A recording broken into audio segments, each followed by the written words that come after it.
Чат, здравствуйте. Успела к вам прибежать. Хотела пораньше начать, но не стала. У нас сегодня презентация от Банжи. Destiny 2, наша любимая, в которой мы брали небольшой перерыв на Баудерус. Сегодня начнется презентация через 6 минут. Сейчас идет предшоу презентации, показывают старые ролики, которые у нас были в сезонах с Destiny 1. Спасибо огромное, Ди. Очень приятно. Вот. Поэтому с вами все посмотрим, все изучим. В 8 по Москве у нас начинается новый сезон в Destiny, 22-й. Скачаем, посмотрим. Через часик перейдем к презентации Gamescom. Она начнется в 9 по Москве. Изучим ее. Я надеюсь, что там будет гений Кодзима. Джек, здравствуй. Здравствуйте, чатик. Всем привет. Как ваши дела? Чем занимались в выходные? Я поняла, что я Baldur's не успею пройти вообще никак. И я его решила оставить. Мы там остановились прям на самом интересном. Поэтому, если вы меня дождетесь после отпуска, мы его допройдем. Потом у нас будет Alan Wake 1, Alan Wake 2. Все. И фарм Дустана, конечно же.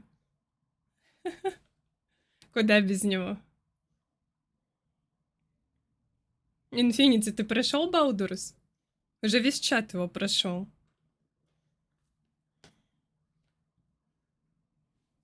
А чем занимался? Взял сотый в Диабло. Блин, XX, надеюсь, нет никакой рыбалки. Отставить вот это. Если там начнется еще какое-нибудь садоводство в 22-м сезоне, тогда тем более. Вы чё?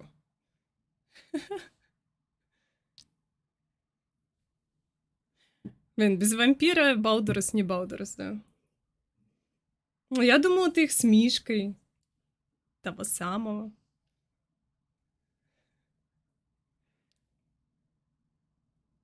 Три минуты осталось. Здравствуйте, здравствуйте.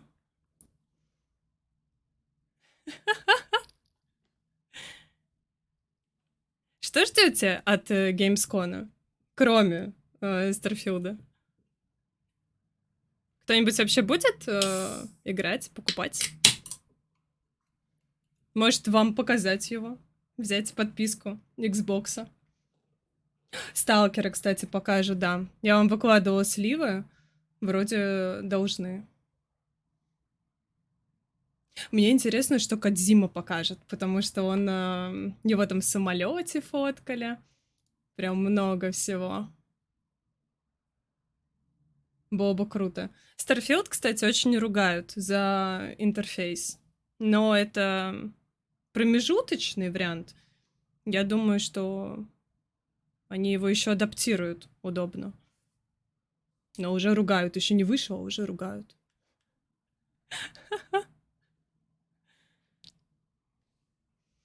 Так.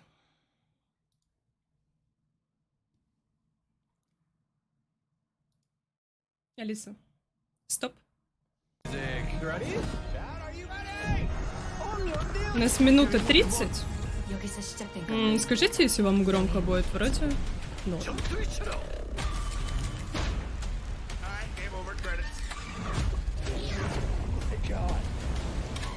Хайпуют, как только могут. Интересно, они будут плакать, когда Кейт вернется?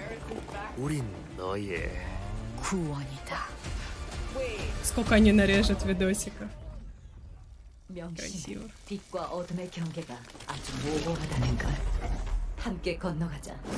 меня какой-то язык Не, Джек, у нас сегодня, кстати, в Москве очень прохладно. Я сегодня вообще в куртке гуляла. Сейчас скажу, сколько. 18. Но уже 16. Сдохла давно? Да не. Она еще годика 2 поживет точно. Учитывая, что у нас финальная форма в феврале будет предзаказ. Так что у них все будет хорошо, не переживайте. Вон, смотрите, Кейт живой. Они будут доить Дустан до посинения. Плюс у них еще марафон сейчас будет. Арт. Так говорит человек, который вбухал слишком много денег в Дустан. Который купил все DLC и такой. Like many of you, I've been playing games as long as I can remember. They're a core part of what makes me who I am. Вот все вопросы можно, мне кажется, ему отправлять. Often unstated mission of games to keep adventure alive. In 2014, Bungie set out to start a new adventure.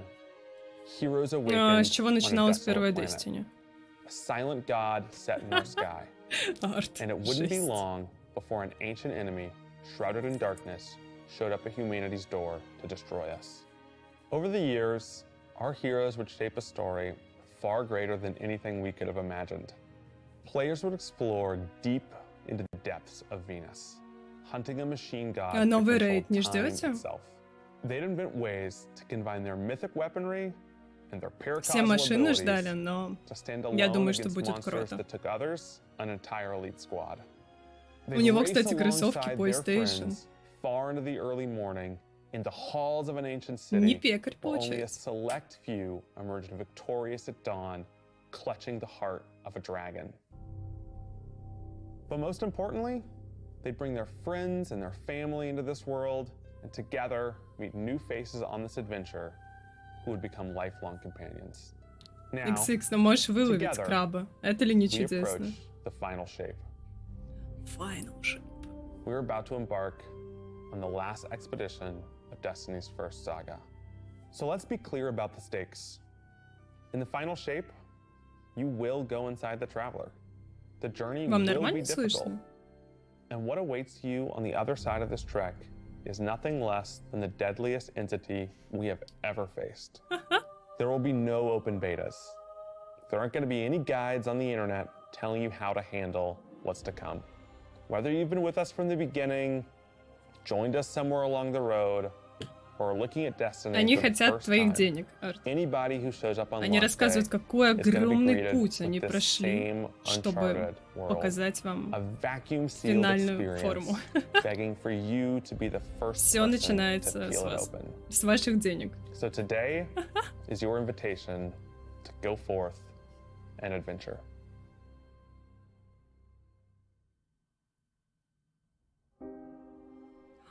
Музыка кайф. Покупаем заново первый Дустан. Всем чатом.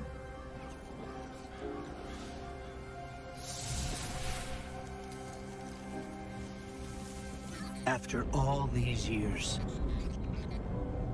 we never talked about it. Why I brought you back.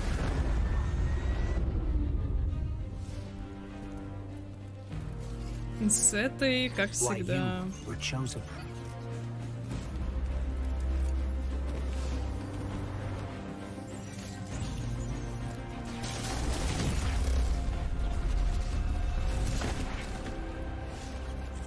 The truth is, I didn't know them. It was Узнали just пушку? a feeling. Почему ворог первый отлетает?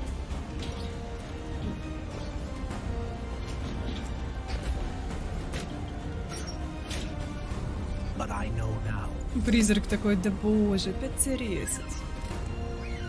After all we've seen, all we've lost, Ну крутые. this fight might be our last. So I'm asking you one last time to rise.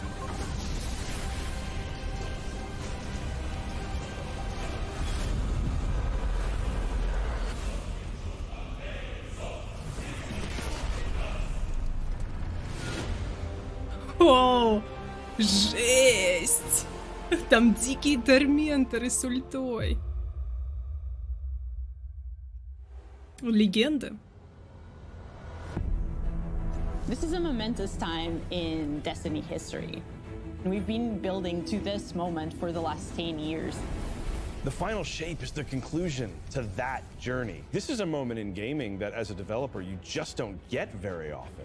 Guardians and allies are fighting the biggest threat that the universe has что ever если этот seen топор — in это this big эмоция? culmination of the Light and Darkness saga.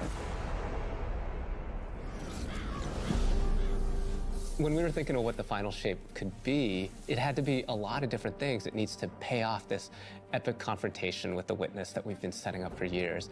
It has to bring you closer to your allies in the Vanguard. It has to be this place that like makes you feel nostalgic for the entire journey you've been on.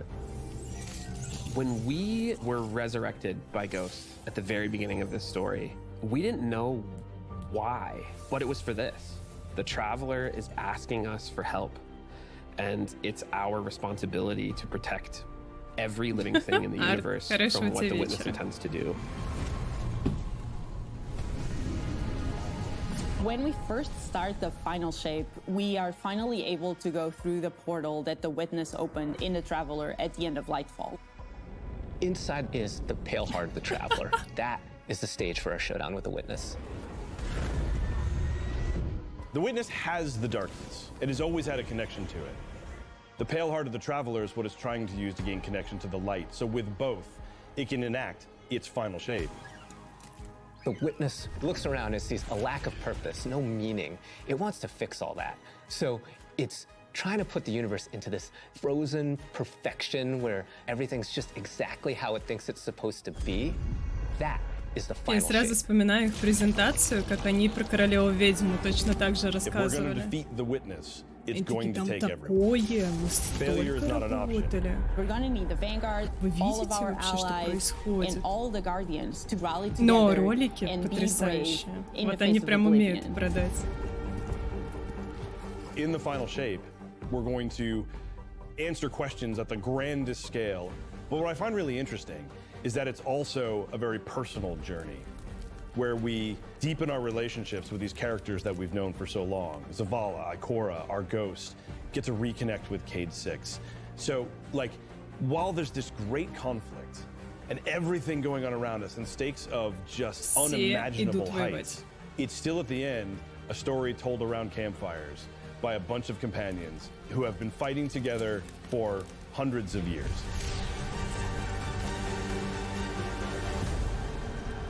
Блин, и Кора здесь, кстати, очень хороша. Наконец-то они не останутся на башне, как In the всегда. final shape, we're going through the portal that the Witness has opened up to confront it and stop the final shape. Парень Inside the такой Traveler is худенький. just infinite, vast, unknowable. And we're landing on the Pale Heart, which is a fraction of really what is inside the Traveler. The Pale Heart is weird. It's a little strange. It makes you feel a bit uncomfortable. Пусть And там it is будут also загадки, как в just городе so грез, cool and artistic пожалуйста. in the best way. Было бы круто.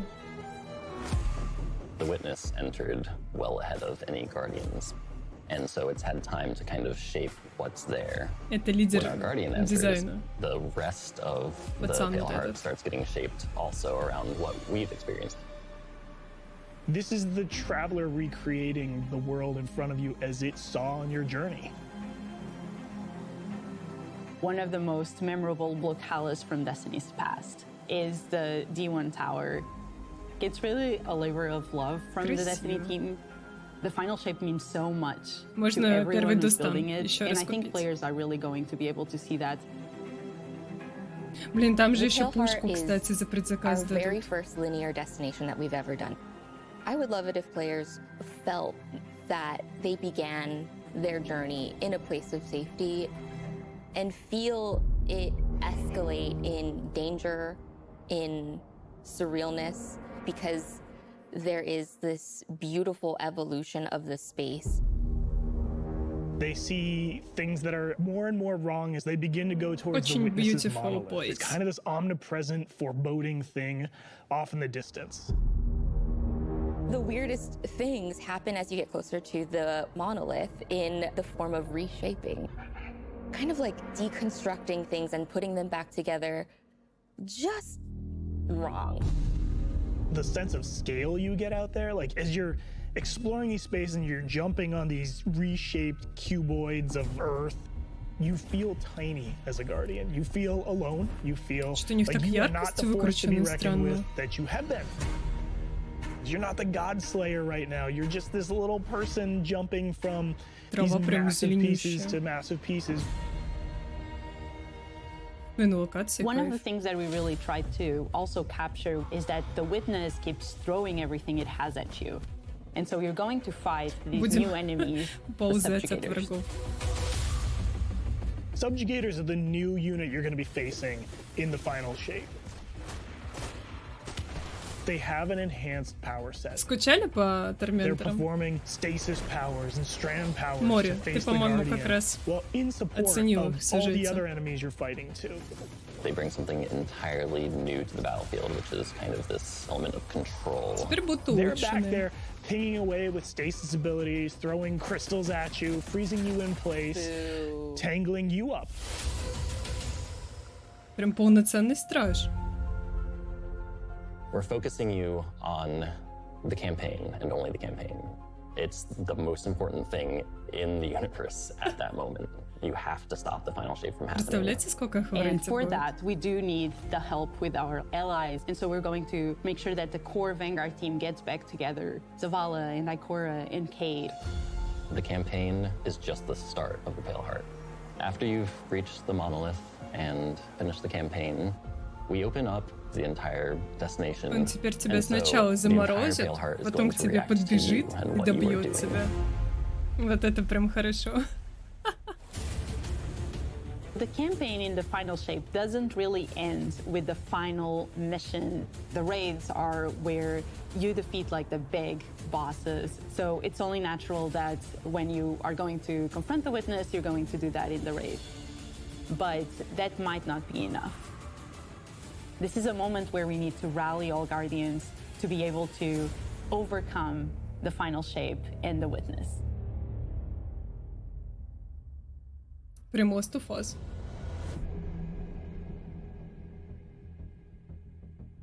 In the final shape, we are inside the Traveler. Наш любимый мужик. Very close to this energy. This allows us to have new supers, Arc, Solar, Void. We want to create something that turns you into an offensive powerhouse, but also can benefit your Помните, да, allies как in он a support озвучивает? capacity. There is this Стрельбу, thread of team обилки. play and like working with your friends to overcome the odds. The Warlock Слушайте, Super походу, is Рил this топор ultimate будет. expression of solar energy coursing through your Guardian. This Solar Warlock Super is a callback to Radiance from D1. Other than Golden Gun, this is the only other first-person super in Destiny right now. Your melee's like all of these projectiles going off, doubling the amount of projectiles. Your grenade almost being sentient as it searches around, and then it hits a character and bounces off and goes to another one. And you're so overflowing with this energy that you are also giving it to your allies, allowing Я them уже to это have their хочу. solar weapons supercharged, applying Scorch when they're shooting. The new Solar Warlock aspect. When I cast my Rift, it is going to create this little solar soul that when it sees an enemy, it launches part of itself out and hits the enemy and explodes and scorches them. It just feels very alive. Twilight Блин, прикольно. Arsenal. It's a layered super. This is the only ranged one-off offensive super for Titans in the game. The Titan jumps up into the air, summons this giant void axe, throws Блин, it, summons Титан another просто one, throws машина. it, summons another one, looks at a different Он и group of так enemies, машина, а throws it. теперь And when X10. these axes fly through the air, they stick into the ground or an enemy, do their void gravity thing where they suck a bunch of energy and enemies in and then explode. But Он that чё, из doesn't God of destroy War? the axe. Этот The axe мужик. sticks around, and you and your allies can go and Gratis? pick up that axe and start wailing on enemies with it. This super is insane to me. The Void Titan aspect, I press and hold Прикиньте my на вас grenade 6 button титанов с to вот consume этим my grenade топором and turn it into бежит the shield. в The more гарнире. damage it takes, the more it charges up, and then I can release that, and it creates this blast that deals massive damage. Господи. Нам что, на Титана The Hunter переходить? Arc Super. Arc is all about finding the shortest distance between 2 points. The hunter kind of rears back, takes this knife, and throws it across the world, and then is able to blink to its Блин, position, Hunt do the хорош. slash that just decimates Прикольно. anyone nearby. One really great thing about that is Покупаю. not just you do it once, but you're able to do Продано. it 3 times, along with devastating attacks each time you do it. The hunter has an aspect. We take our staff, we twirl it in the air, which propels us upward. It creates this burst, which amplifies you and any allies near you. It almost makes it feel like you're playing a fighting game, right? Like these combos that you're chaining together to do these different moves. It like takes that sandbox to the next level. The more aspects we have, the more capable we are to do that. It feels like you're like riding the lightning, you know? Like that instantaneous, like, That was good, but I think it's more like, Как он это озвучивает, потрясающе. you know? I like it, I like it.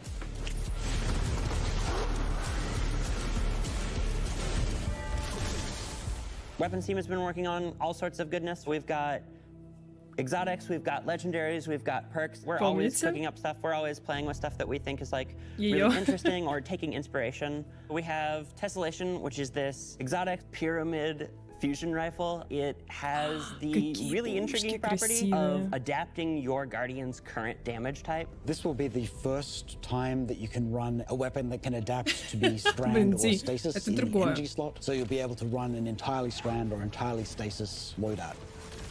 Там нас Tessellation has the обманули. additional property that you can special reload to reshape your grenade and suck it into the weapon, and then fire out a super destructive single projectile.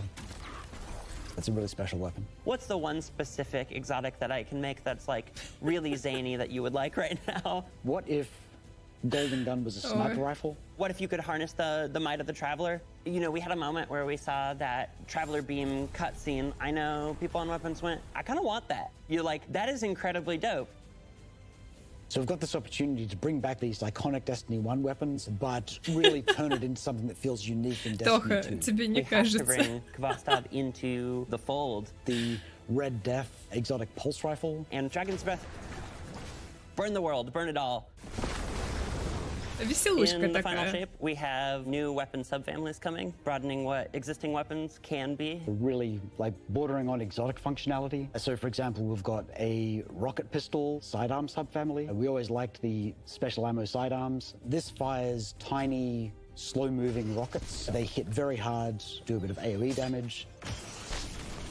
They have a mixture of regular weapon and rocket launcher stats. We're also doing a new support weapon subfamily. The support frame auto rifle is a type of legendary auto rifle. It'll let you switch seamlessly from firing at enemies to healing your allies. I'm really excited to bring it to dungeons and keep my team alive, honestly. The weapons team is always coming up with new ideas. We've got a ton of new cool stuff coming over the next few years, and some new and really wild ideas, which we're pretty excited about. Это она Come on, делает. take a load off. We've got a lot to cover. This place is only big enough for one dashing hero type, and that's me, so. I'm back! Hey, you two, give me a sec. I was magnificent. This is great. Anyone want a hug? Get your rock off my map. Worst Как case же они scenario, хайпуют на you die. нем. But who knows? Maybe you won't.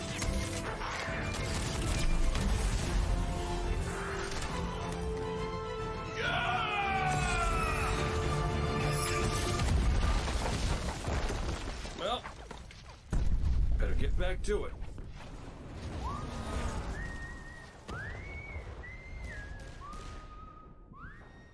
Это хорошо. In this moment where we're driving to the end of the Light and Darkness saga, it's great to see Cade like return to this world at this moment with all this change about to culminate with this confrontation with the long-standing enemy, the Witness. Cade is the quintessential hunter. His presence casts such a long shadow over the story of Destiny, whether it was when he was alive or when he was dead. What Cade goes through in this journey, how he serves as a catalyst for the other characters, the events that are uncovered to have brought him back. This is how the story had to end. There was no end to the Light and Darkness saga that didn't have Cade here alongside his friends to finish the job. Прикиньте, если Once we будет как started digging отвергнутые. into the nature of the Pale Heart, I think that crystallized Cade's role as a guide. Cade is Virgil, and he's our guide through this other place. Cade is the one who is the most appropriate person to be the guide, because that's his job. That's always been his job. It just feels so natural for Nathan to be back in the booth. It felt amazing to just see him slip back into the role, like, without missing a beat. Right, instantly. In the flesh, or metal, as it were. Cade's the glue that's always held Zavala and Ikora together. Having him back puts them in a position of questioning where they've been and what they've done without him. You think about the journey that Zavala's been on and how he's been taken down this dark path, and you think about the weight that's been on Ikora, having to hold the Vanguard together. Блин, ко мне будет 45, а он как Икора. Levity and Причесон brightness that he сделаю. brings to that group. I think it's going to be great for them. Well, Курицу заведу. We want people to take away that sense of reunion and that idea of like the gang being back together for this moment. I'm here now. Wherever the hell here is.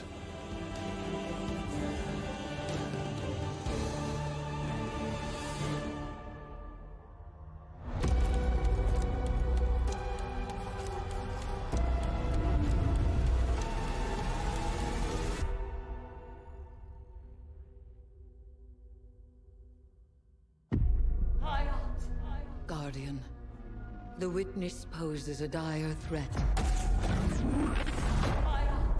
And the Witch Queen holds the answers we seek. But only if we contend with her sister, Zivu Araf. It rests with me. Will you come back from this?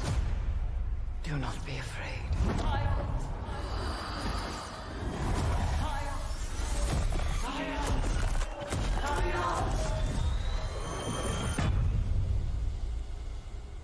Bring me your tithes. Oh. You now wield hive magic. Нифига. And have entwined it with your light. Assault the Spire, Guardian. And open the way to our tithes. Что-то мне этот данж напоминает. Let them know fear. The deck of whispers, and they do whisper. Fight in my name, Guardian. Every opponent you defeat strengthens me.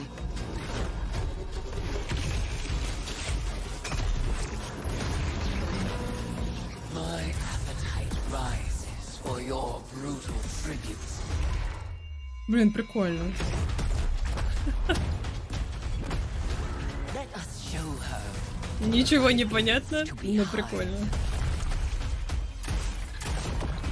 Им, видимо, Слоун мало показалось, что она одержимая.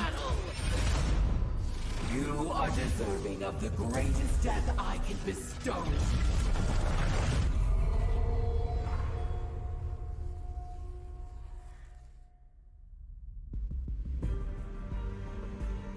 The Season of the Witch is our opportunity as players. We've been annihilating and breaking Hive spells, and now we finally get to cast them. At the end of Season of the Deep, we learn that Savathun has the key to getting into the portal that we need to go into. That means we have to go find Imaru, her ghost. Imaru's like, not so fast. We've got a bigger problem first, and that bigger problem's name is Zivu Araf. If we fight her, she only gets stronger. Eris has an idea. It's a really good It's idea. a wild ass idea, yeah. Берем. She determines, like, well, the best way to fight fire is with fire. We are channeling all of that energy that we're creating by going through, by eliminating enemies, and we're tithing to our friend Ares. Блин, опять раз в неделю будет контент. What does that mean for the characters and the players Можно to kind всё of like сразу? be like Savathun? And that's where we went down the path of having Hive Ares. We wanted to extend that magical Ares fantasy такая. into the player then. That ability to have overwhelming magical power, Саватун that там risk and огромная. reward into all of our activities and systems experiences. And so that's what led us to come up with things like Deck of Whispers. It's this magical deck of cards that creates amazing synergies with your buildcraft meta and with buffs and the activities. They can then choose these cards at will, whichever ones they want, and then that really leans into the build crafting. You actually are getting cards that you can then use to place on the battlefield and change the way you play. I am such a sucker for deck building. Like being able to like bring that element into Destiny gameplay has just been like, oh, chess. Yeah, oh, it's really super fun.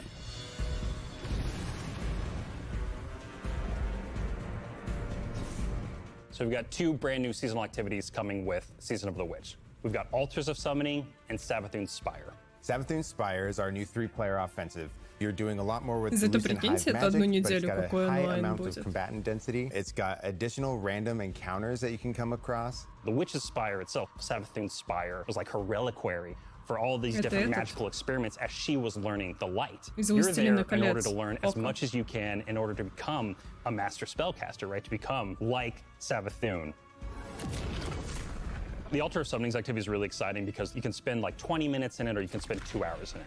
It's a 3-player experience that you can hop in and hop out of. As you're going through this activity, you're filling the tithing bucket. As that tithing bucket is filled up, you'll get progressively more rewards. And then finally at the end, it'll cash out and you'll get a whole mess of rewards. We really wanted to make sure that there was a home for any exotic mission content coming in seasons after the year has passed. And so we developed what we're calling the Exotic Mission Rotator. Right away, we're getting Presage, Vox Obscura, and Operation Seraph Shield. This is some of the most fun content the team has making and some Где-то of мы the всё это content уже the fans видели, and players да? of Destiny love the most. The most exciting thing, outside of just the Не missions могу themselves, вспомнить, где. is that every time we put a mission inside of that rotator, the exotic that comes alongside of it will become craftable.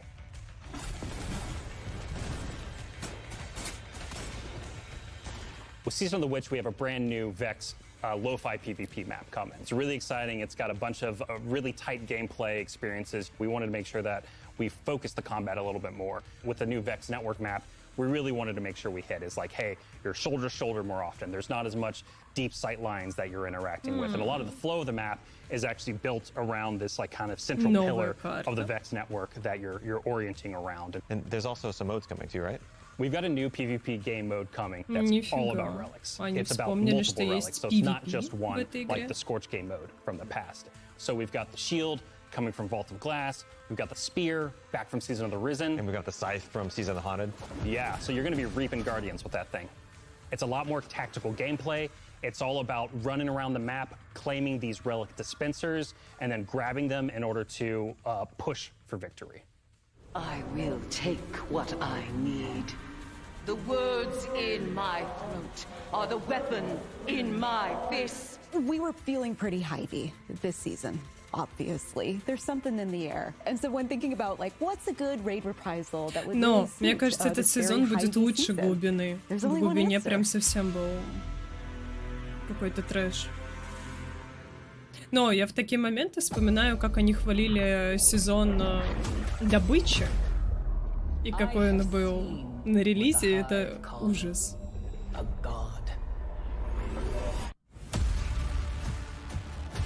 Кроу это будет.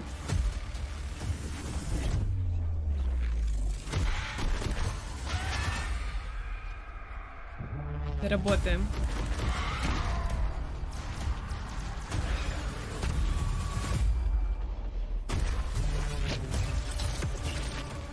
Only a true weapon of the light can stop his wrath. Готовы ставить раскол. Блин, сеты будут кайф.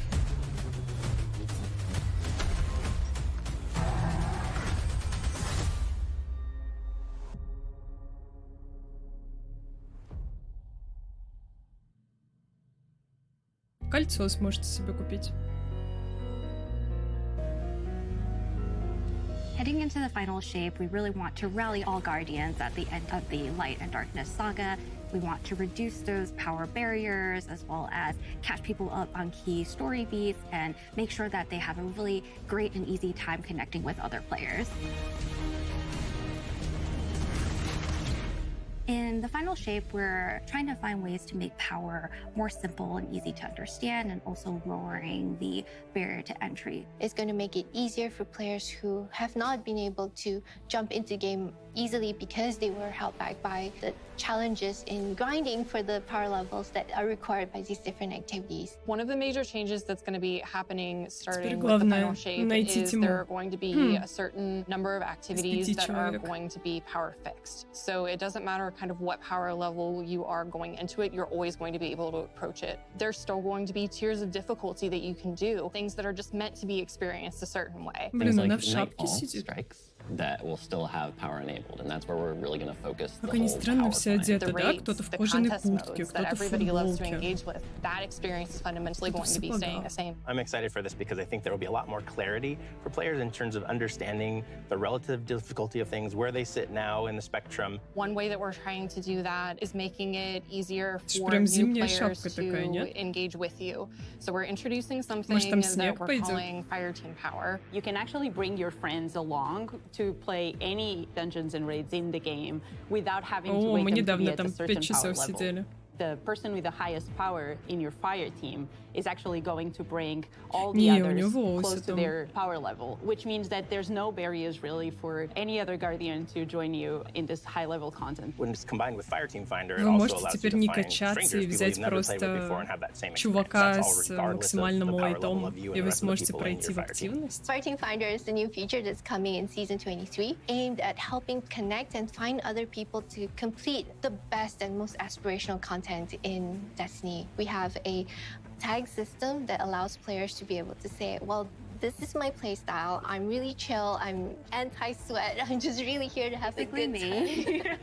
Exactly. Tags really allows players to show a little bit more personality, show a little bit more about what they're about. I think what's really great about it is with this Жесть. launch, we're also looking at including inclusion Блин, As an стикеры можно example, one of отправлять. the inclusion tags that we have are for colorblind players. Hopefully, Куда the мы inclusion tags катимся? will bring players closer to finding their community and even closer to the people that they're playing with. Мы теперь once a WhatsApp, listing а goes не live, Destiny. players will be put into a listing lobby where players can gather, they can communicate with each other. So we wanted to make it as convenient and as easy as possible for players to not just sit and stare at a screen for a long time while their listing actually fills up. As a gamer who's typically more Oh, solo, I'm Господи. especially excited about this because it really is about helping reduce that anxiety and burden that comes with trying to make a new connection.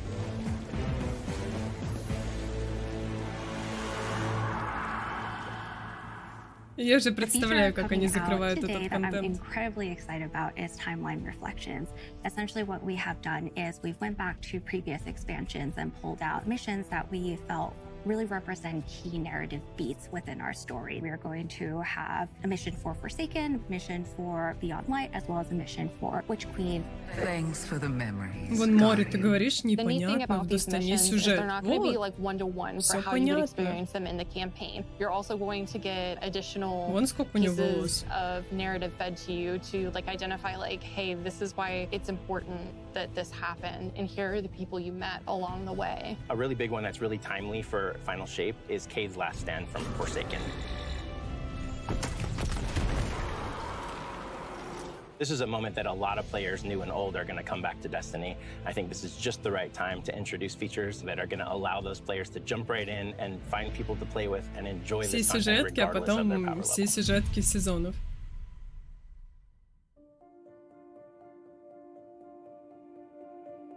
We're reaching the end of this 10-year journey. What comes next? The episodes and the new way we're going to tell stories moving forward. What's really important about episodes is that it's a really big shakeup to what we've been doing. Instead of Море, providing 4 забудь вот про это seasons a year, сравнение. you are going to get Где 3 Warcraft larger и где episodes. Дустан. And so the first 3 episodes in this coming year are called Echoes И не важно, что Revenant главный разработчик and вот этот, Heresy. любит Дустан и ориентируется как раз... Ой, любит Warcraft и ориентируется на Warcraft. Не одно и то же. I think what's really the cornerstone of the episode model that we're building is the 3-act structure.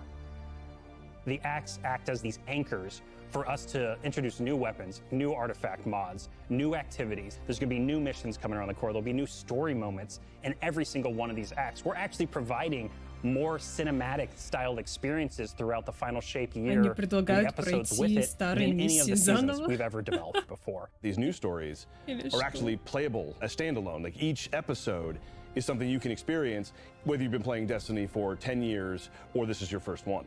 You're going to be able to basically enjoy them in any order you want to. А как же те миссии, которые они удалили? This big epic moment is that we get to innovate the game. We get to move the game forward. It's all about change frequently. It's all about deeper story moments. It's all about more weapons, more loot, more often. And it really provides the team with a platform to go much deeper into the themes and fantasies and stories of any individual episode as compared to the seasons you know of today. I'm so excited to see what the narrative team can do with this kind of new platform of storytelling. Episodes provides this awesome foundation for the future of Destiny. We're moving into the next stage of Destiny 2. I think some people look at the final shape and they think Destiny 2 is coming to the end. And in many ways, it's the opposite. We're leaning in. We're putting the pedal to the metal. Episodes provide us a new, innovative way for players to engage with Destiny 2 Или глубину еще разок. What makes a guardian a guardian? Devotion, bravery, sacrifice. We know that we were chosen for a reason. By something greater than ourselves. А синематики-то какие, да? Guardian. Guardian? Eyes up, Guardian. Кажется, как будто все и не так плохо. We are forged and sharpened into what we must become for the fight ahead. Если показать это 10 раз подряд, то точно купят. All of us, every titan, every warlock, every hunter. What is it the Guardians say? Devotion inspires bravery. Bravery inspires sacrifice. Sacrifice leads to death. The line between light and dark is so very thin. Ну вот это хорошо. Блин, Ульдран такой. Пупсик. There are things out in the dark that only the dark can overcome. Не Амун, это недоразумение какое-то. You've heard the stories of the traveler's sacrifice, of darkness descending upon humanity.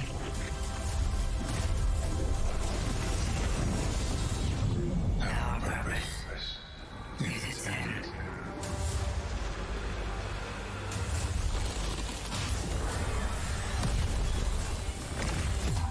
This time, there is no escape. Блин, ну сама не Амунна. Трейлеры-то у них все кайф. It's going to be an exciting year for Guardians. We get to make good on a promise that we made way back in 2014. There was classic rock blasting, a fire team racing across our solar system, and at the end, a simple message: become legend. Today, you got a glimpse at how we'll be cementing your legend in this upcoming year. We're going to be heading inside the Traveler, experiencing a destination unlike anything we've ever built before. We'll face the biggest bad we've ever made, and we'll do this all alongside a streamlined progression system, allowing us to easily play with friends in any content in the game. And as the dust settles in the final shape, we're going to continue our legends in Echoes. It's Destiny's first episode in a new phase of storytelling for Guardians with brand new conflicts born from the resolution of the Light and Darkness saga. These first episodes are just the beginning.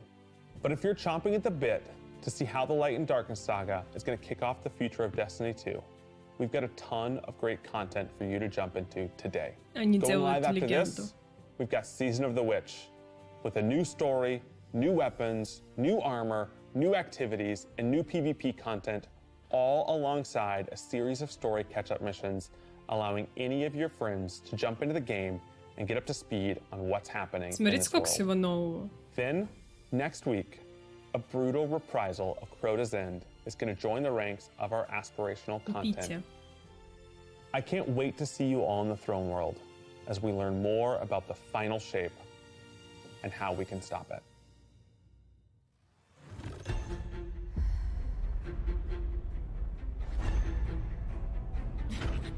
Посмотрите еще раз и купите.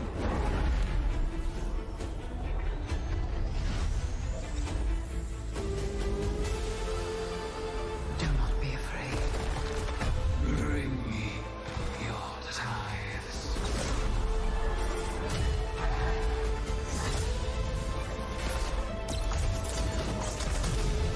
After all these years, all we've lost.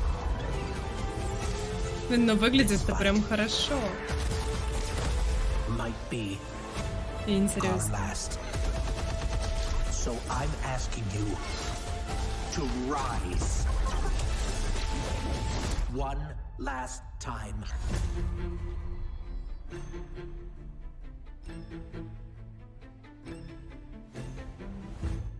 Ну и плюс Кейт.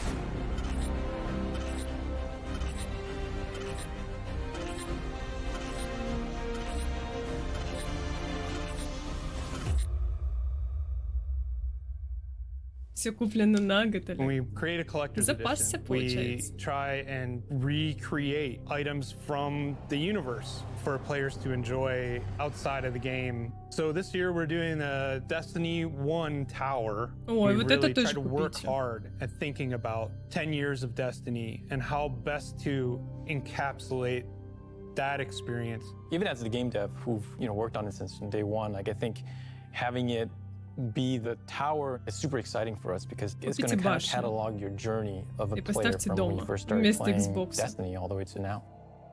The tower, it's kind of like the beacon in which you're a place you can call home. You get the tower, and then there are actual figures of the Оставите ее дома и Vanguard будете чувствовать mentors себя как дома. that accompany that architectural model. And there's a lot of like hidden messages and hidden things. There's going to be some fun surprises. We're always trying to push the envelope.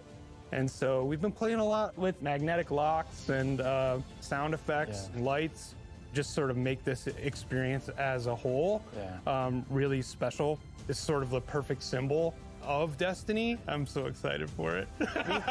Me too. —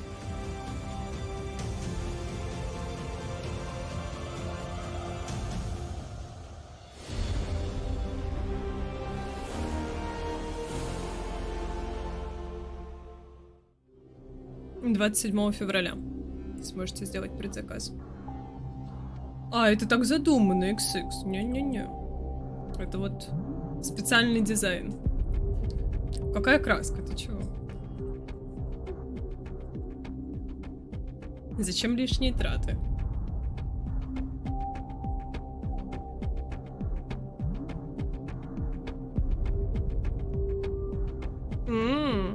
М-м-м.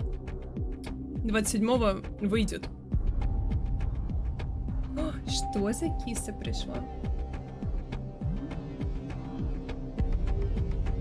Блин, кошки теперь меня вдвойне боятся. У меня здесь столько света. Хотела залезть и такая, типа, не. Блин, Тох, но у них вообще всегда DLC дофига стоили. Но, вы видите, мы теперь во все эти DLC будем по кругу гонять.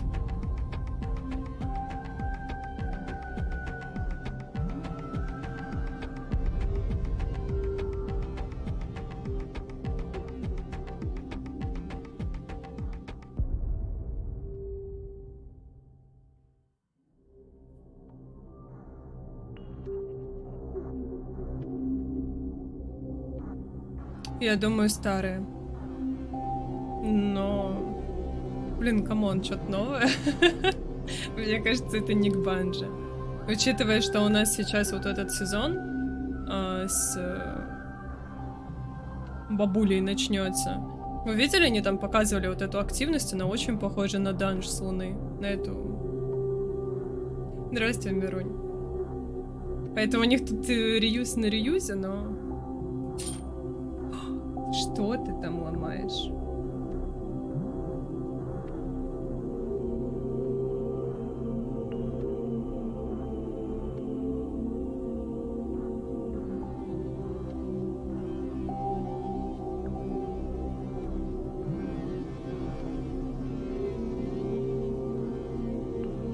В каком-то подвале сидят.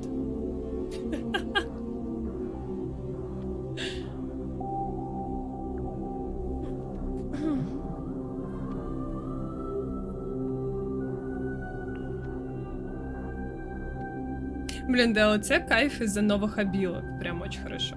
Да, я знаю, что это офис, но... Типа, посмотрите, как будто склад какой-то. Но везде фоновый свет расставили. Красиво, но вот так сесть у лестницы. Ну, пойдет. Блин, а что, если надо тоже сесть у лестницы, чтобы вы меня смотрели? К мусорному баку можно переехать в коридор.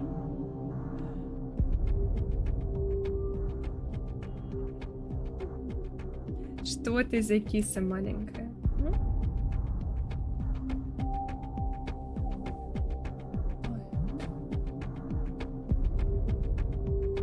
Смотрите, какой зверек ручной.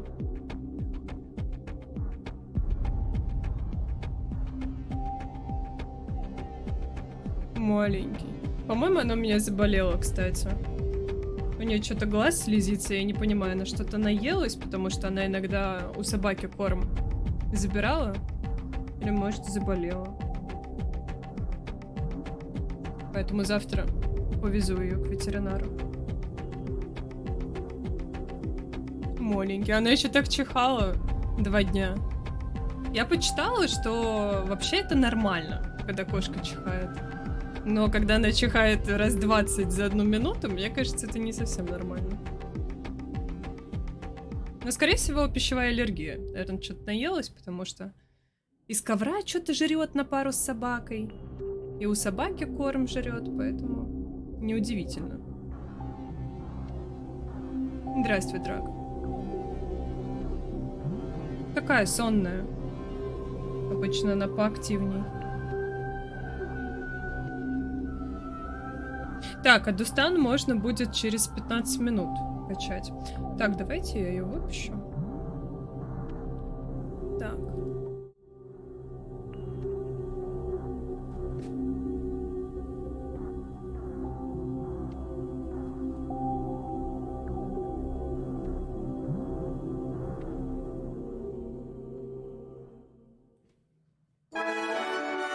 Ого, Музон.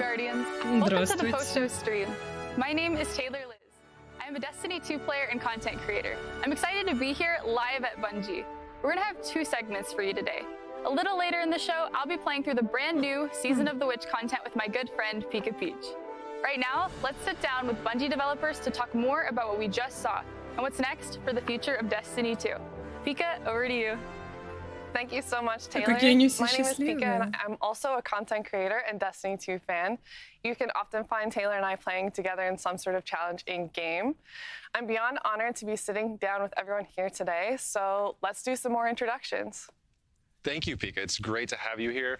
Hi, my name is Cosmo. I'm the lead community role here at Bungie. And my role is supporting our amazing community team and all the great work they do, helping prepare weekly check-ins and sending info out to our players. I'm going to be teaming up with Pika today, and we're going to be asking some of these guys some questions and go over some of the things that we didn't get to cover in the showcase. So, yeah, Dan? Yeah, thanks. I'm Dan McAuliffe. I'm the general manager for Destiny 2. And that mostly means that I get to support all the amazing talent that makes this game. So thanks for sitting down with us today. Absolutely. Looking forward to it. I'm Joe. I'm the game director on Destiny 2. And actually, while Taylor and Liz were doing the intro, I was hiding behind a pillar for the last 10 seconds. So y'all can like roll back the VOD and see if I did a good job or not. Skywalker. Awesome. So let's get into some questions. As a player, what are you guys most hyped about regarding the final shape and beyond? Anything specific you can call out? For me, I'm really excited about the story. I mean, this is going to be like the epic conclusion to the Light and Darkness saga. Like, players are finally going to get to go into the Traveler, confront the Witness. Like, the stakes have never been higher. I'm just really excited to get to watch everybody play it out as soon as they can. Can we make it live right now? I don't think so. I tried. Anyway, what about you, Dan? Вы будете играть Final Shape? No. It's a lot about the supers, right? Like, I just think we have this ability with these supers coming out to shift the meta in a really exciting way. And like, I just haven't played through them and gotten some hands on them. Sorry, like no spoilers, but like, I think they're going to play in all parts of the game. So I think you're going to see these in the campaign, obviously, but you're going to see these in PvP, and they really feel like that sort of pinnacle achievement of our Guardian's journey in a lot of ways. So just really excited to see the final product. Yeah, for me, I guess it's maybe surprising. It's the Какая weapons. жесть у I них с know, like, микрофонами. Shock. yeah, we make a lot of weapons on Destiny 2, right? And so why are we excited about the weapons this time? I think the team sort of really looked and said, what's core to Destiny, right? Like, what's really important? And we said, hey, like, Destiny's at its best when you're getting a bunch of new weapons, and those weapons are so exciting that they are making it on your character right away. They're like changing the way you play. So this is not just exotics, right? It's not just like, I think it was alluded to, like, what if Golden Gun was a sniper rifle? Pretty cool sniper rifle. I think it's also, we talked about these new, weapon subtypes. And so what's a support auto rifle? We've made guns that heal before. We've made exotics to do it. Well, if we do it in a legendary, what needs to be different about it so we can make this thing that feels as useful to a fire team as someone bringing Galahorn, that feels as useful as someone, bringing Divinity, right? And we know that's the bar that we have to hit. So we're looking at a bunch of different things and saying, okay, we're going to make these guns and we're going to make them matter, right? We're going to go out and you're going to get awesome stuff on, the Pale Heart. I think we showed a little bit of it. There's like these sweet, they look like a deck of cards. If you go back and watch the footage, and there's a bunch of awesome stuff coming in the weapons. And so I think we're really just trying to hit that core, like, hey, we're a loot game, right? Like, the loot should be awesome. Absolutely. Yeah, well, me too. So speaking of the Pale Heart, the reveal, it was said in the reveal that the Pale Heart destination is the first linear destination ever done. So can you talk us through why it was decided to make it more linear destination? All right, linear. And like, what it means. Yeah. So the math lesson now. Yeah, I'm not sure how many folks have been in algebra recently, but if you're like me and need a little refresher, linear. Please. Line, right? Walk like me that's through what it. we're saying here. So a classic Destiny destination, we think of it as a loop, right? There are these big public areas that are all connected in a circle. And then from those areas, there's little offshoots, there are little alleyways that you can go to. And that just didn't make sense for going inside the Traveler. One, because the Traveler is huge. When we talk about the Pale Heart, we're saying, like, hey, what if you were an alien, you landed on Earth, and the only part of Earth you saw was like a parking lot in Montana. Вы можете играть до конца жизни, вот только Final Like, Shape. so we're like, okay, so we're going to show you a really small slice of what is inside the Traveler. And then we said, it needs to feel like you're going somewhere important. It's a vast, unknowable place. Okay, well, on one end, we've got the portal. Сегодня магнитная буря On the other end, начинается. we've got the Witness И that будет built this длиться giant 4 дня. monolith. And so every single area that we've built Все из-за Bungie. is built in a consecutive line from one to the other. So you travel through these things and you can look back at once were. And if you need to go to the next part, you're not going into these offshoots that dead end. You are going Как же они to where you верят need во to все, be что going. It's они really говорят. focused on, hey, you've got a job to do here. So it's like tracking your journey. Yeah, it definitely is. Okay, cool. Well, that sounds insane. So, super different. That's what we go for. During the showcase, it was also mentioned that completing the campaign would unlock the full destination and that it almost like reacts as we progress. Is that kind of what you're hinting at, or can you explain that a little bit more? Yeah, so I think two things we want people really to come away with thinking when they think about. One, this is a bit different in the way that you experience Блин, the надо Pale Heart подорожник right к away. Дустану So еще normally, приложить. You might Чтобы наверняка, land on потому the throne что, world and you do a мне кажется, mission, через 7 and минут then мы туда не you're out зайдем. with your sparrow, exploring the throne world, doing the missions if you want to. Day one of the final shape, you got a job to do, right? And so it is mission, right? And you just go through and you say, hey, we've got to stay focused on this thing. When you get to the end of that day one experience, everyone can sort of like collectively Слушайте, take a ну, breath, collect themselves, денег у and него then до you just хрена. realization, like, Он oh, поставил we're like себе inside the Traveler, right? Like we should probably go see what that's брекеты. about. Видите? And so the whole destination unlocks for you. And there's a Которые lot of things that инвизные are такие different брекеты. about the Pale Они Heart than почти other незаметны у destinations. него. I Очень think клево we're gonna выглядят. save some of those juicy tidbits for what's different about this destination and how it sort of Ну, я compares прям to так what we've много done in the зубов. past. But yeah, it's a pretty different experience than even what you might expect in somewhere Блин, like the Dream я City. им не верю после вот этих кораблей, помните, где мы грабили вот этих падших, собирали добычу? Я дропнула Дустан, наверное, после недели. Я даже сюжет не досмотрела. Это было настолько убого. Well, it's alive, right? Они So такие, what can we really такое expect? веселье вас Yeah, I ждет. think Это we talked about лучший this. We наш showed a little сезон. bit the section that you're Поэтому in. вот от It's shaped 22-го я off уже of ничего не who's жду. there, right? And so who's Не been будет there? как глубина, уже The хорошо. witness, right? The witness messing stuff up. Yeah, chilling right there. We're trying to knock on the door. We don't know how to get inside. And and we're gonna make it eventually. And so it's got this both really unique aspect to it, and a bunch of the geo looks like stuff that you've Блин, у never моей seen бабули before. бы A bunch of инфаркт these случился, places если feel бы она like, увидела, как он сидит. this heaven on one У меня side, так брат hell maybe in the middle, сел в гостях, crazy а он такая, destiny ты surrealness чё? at the end. Ты And нас then there are всех these не accents уважаешь, of вот like, это God, вот все. I'm like a crazy тут heavenly beach, and we see this спокойно. giant ghost Сидят carved into a mountain, or you на see чиле, на the one расслабоне. tower erecting out of this. And so, we're really excited to sort of give Ну, people вообще this это like нормально, distilled Destiny если experience что. that still feels really new when you're in there. Сидите, как вам удобно. So Dan, we've got feedback from players Но, who если бы я wanted to была learn more about the origins of the лидом, witness я бы, наверное, and так не the сидела. veil during the Lightfall campaign, rather than wait until like later on in the seasons. So players have big narrative expectations for the final shape. How are we taking this feedback and Блин, посмотрите, как making они this все the epic посидели на conclusion that Дустане. this first saga deserves? Они не No, вывозят. I mean, this is the sort of fun of the challenge for this, right? Because the Light and Darkness saga has been such a focal through line for really most of Destiny's existence, right? Like it is this epic story. Joe was just talking about, some of that sort of culmination of experience inside the Pale Heart. And so this is a spot where we have to really land that culmination in a satisfying way, right? Like there is a confrontation that's been happening. There's a story that's been being told. This part of the Destiny world, we have to end really well, and the players deserve that, and the story deserves that. And so there's some things we're doing to account for that.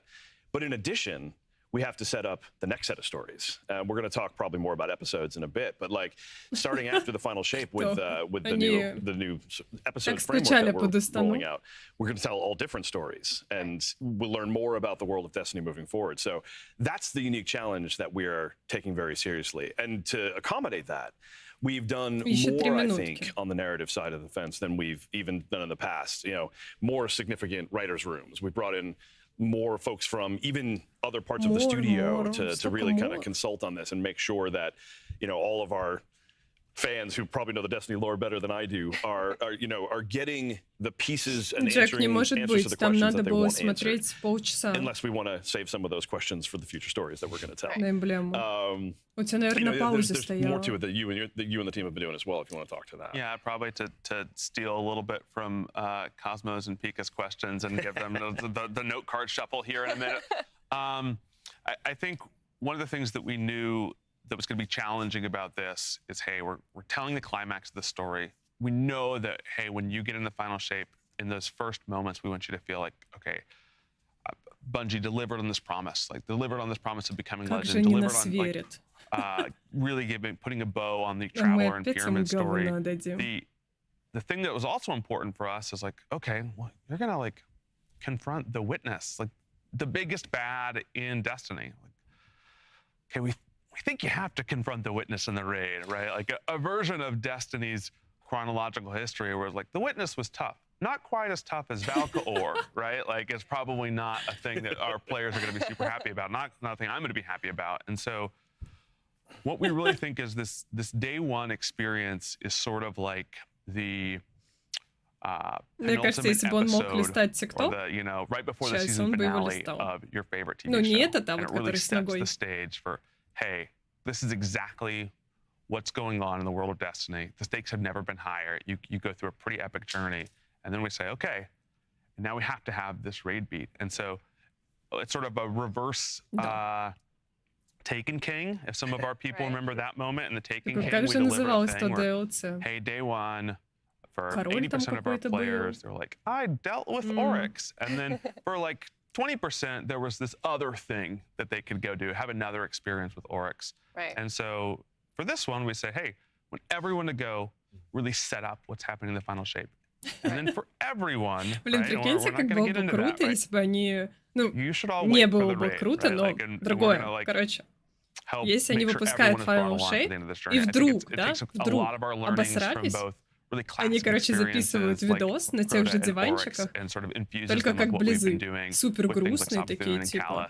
Final Shape вышел достаточно. Yeah, and also just for something like this, when you complete the circle of this story that we've been telling, we want to make sure that we're paying homage to the things of the past, and we're talking through just so many of the things that have made this story what it is. But also telling it in a way where if you're coming into the Final Shape as your first experience, you can enjoy the mission, you can enjoy the campaign, you can understand what is happening. Right. But there's just a lot more if you have almost a decade's worth of Но Destiny мы play добавили knowledge. новую карту в PvP. So it Мы kind of sounds слышим like игроков. that means I have to Игроки play просили, the raid to get мы the full сделали. story? No. Now, while we're really excited about something like Fireteam Finder coming in and making it easier for anyone to get into the raid and experience those beats, yeah, I think the different part from our strategy sort of as in the past was we said, hey, there's something more for those who Ну а raid. что? There Мы is a piece выпускаем марафон. of the story, right? Все наши силы брошены туда. Что вы хотели? But it is definitely not going to be a moment where only raiders get to see the end of the Light and Darkness saga. Right. Okay. Well, that's good. Мне кажется, даже если бы они сказали, что выпускают говно, игроки в D2 пошли бы и купили. So, we showed a Они такие, glimpse да of the нет, new не enemy, может the быть. subjugators. Надо Are купить, they чтобы going to be as проверить. terrifying as the tormentors? Like, what sets them apart from previous enemies? Yeah, we were running through some questions yesterday, just like this. Spoiler alert: we do practice a little bit. Like we do think about this. And I got in trouble. Они продают старые миссии в новом DLC. I'm not gonna do that today on stream. Who scolded you? It could have been anyone. Cosmo, it could have been anyone that scolded me. And so I've been playing a lot of the Final Shape recently, probably surprising to no one. Subjugators are very different than Tormentors. Tormentors are sort of like this Kool-Aid man that busts through the wall and is like saying, hey, all right, look at me, right? Oh, okay.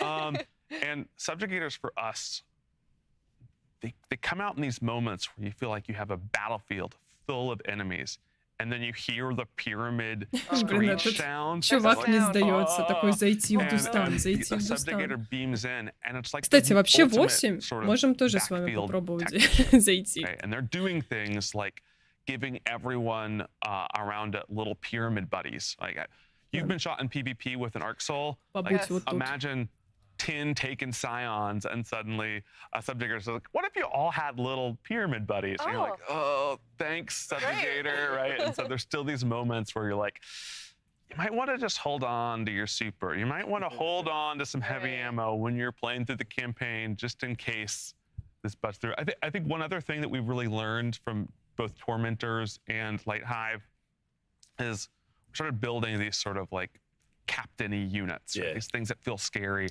And we're very careful in both Witch Queen and in Lightfall to make sure, hey, we don't want to overuse these. We don't want this to become a thing where you get a bounty and it's like, kill 20 Light Hive. Like, oh, wow, they're just everywhere. And I think we're striking an even better balance now that we have a palette of these captains where it feels like, hey, I'm getting these like really meaty sandbox experiences. and we know how to sort of engage them in both the destination and the strike and the mission. So I'm really happy with a bunch of the learning the team has been taking as we continue to make these things. Oh, totally. Yeah, my super basic Ну take ничего from having качать played там it is вроде that, не like, надо было. and I didn't know how this was going to play out until I experienced it. Joe described it really well, but it's what I want Но у from них these units as a техработы будут player is I want продолжаться that до moment of 10. and insert obscenity here so Cosmo doesn't yell at me. But like, and the subjugator absolutely delivers that in the same way that I Говорю, ну felt from the вроде нет, tormentor, and the не same way I должно быть definitely felt the никакой first time I обновы. saw the light hive. Они But it's just отключили to Joe's сервера point, в it's a very different way, 5:15. right? Like it is when it comes out, like Пошла I'm just обнова. as Да ладно, вы terrified and гоните? worried for myself and my fire team, but for different reasons, and with different tactics, and you have to approach them a very different way. So I think it feels very good to me at least. Какие Банжи молодцы. Все так вовремя делают, клево. Так, сейчас я вам включу видосик. Так, закрою. Дустан? Так. Включись. Не, у меня, кстати, обновы нету. Так. Ща. Ща мы Steam дропнем. Чтобы наверняка.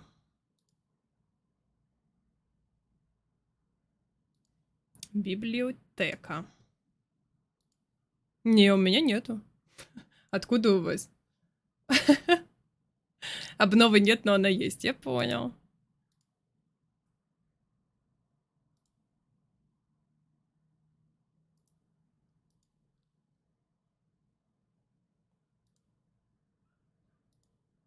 Почему у меня ее нет? Банжи. Можно их добавить в избранное. Я не хочу.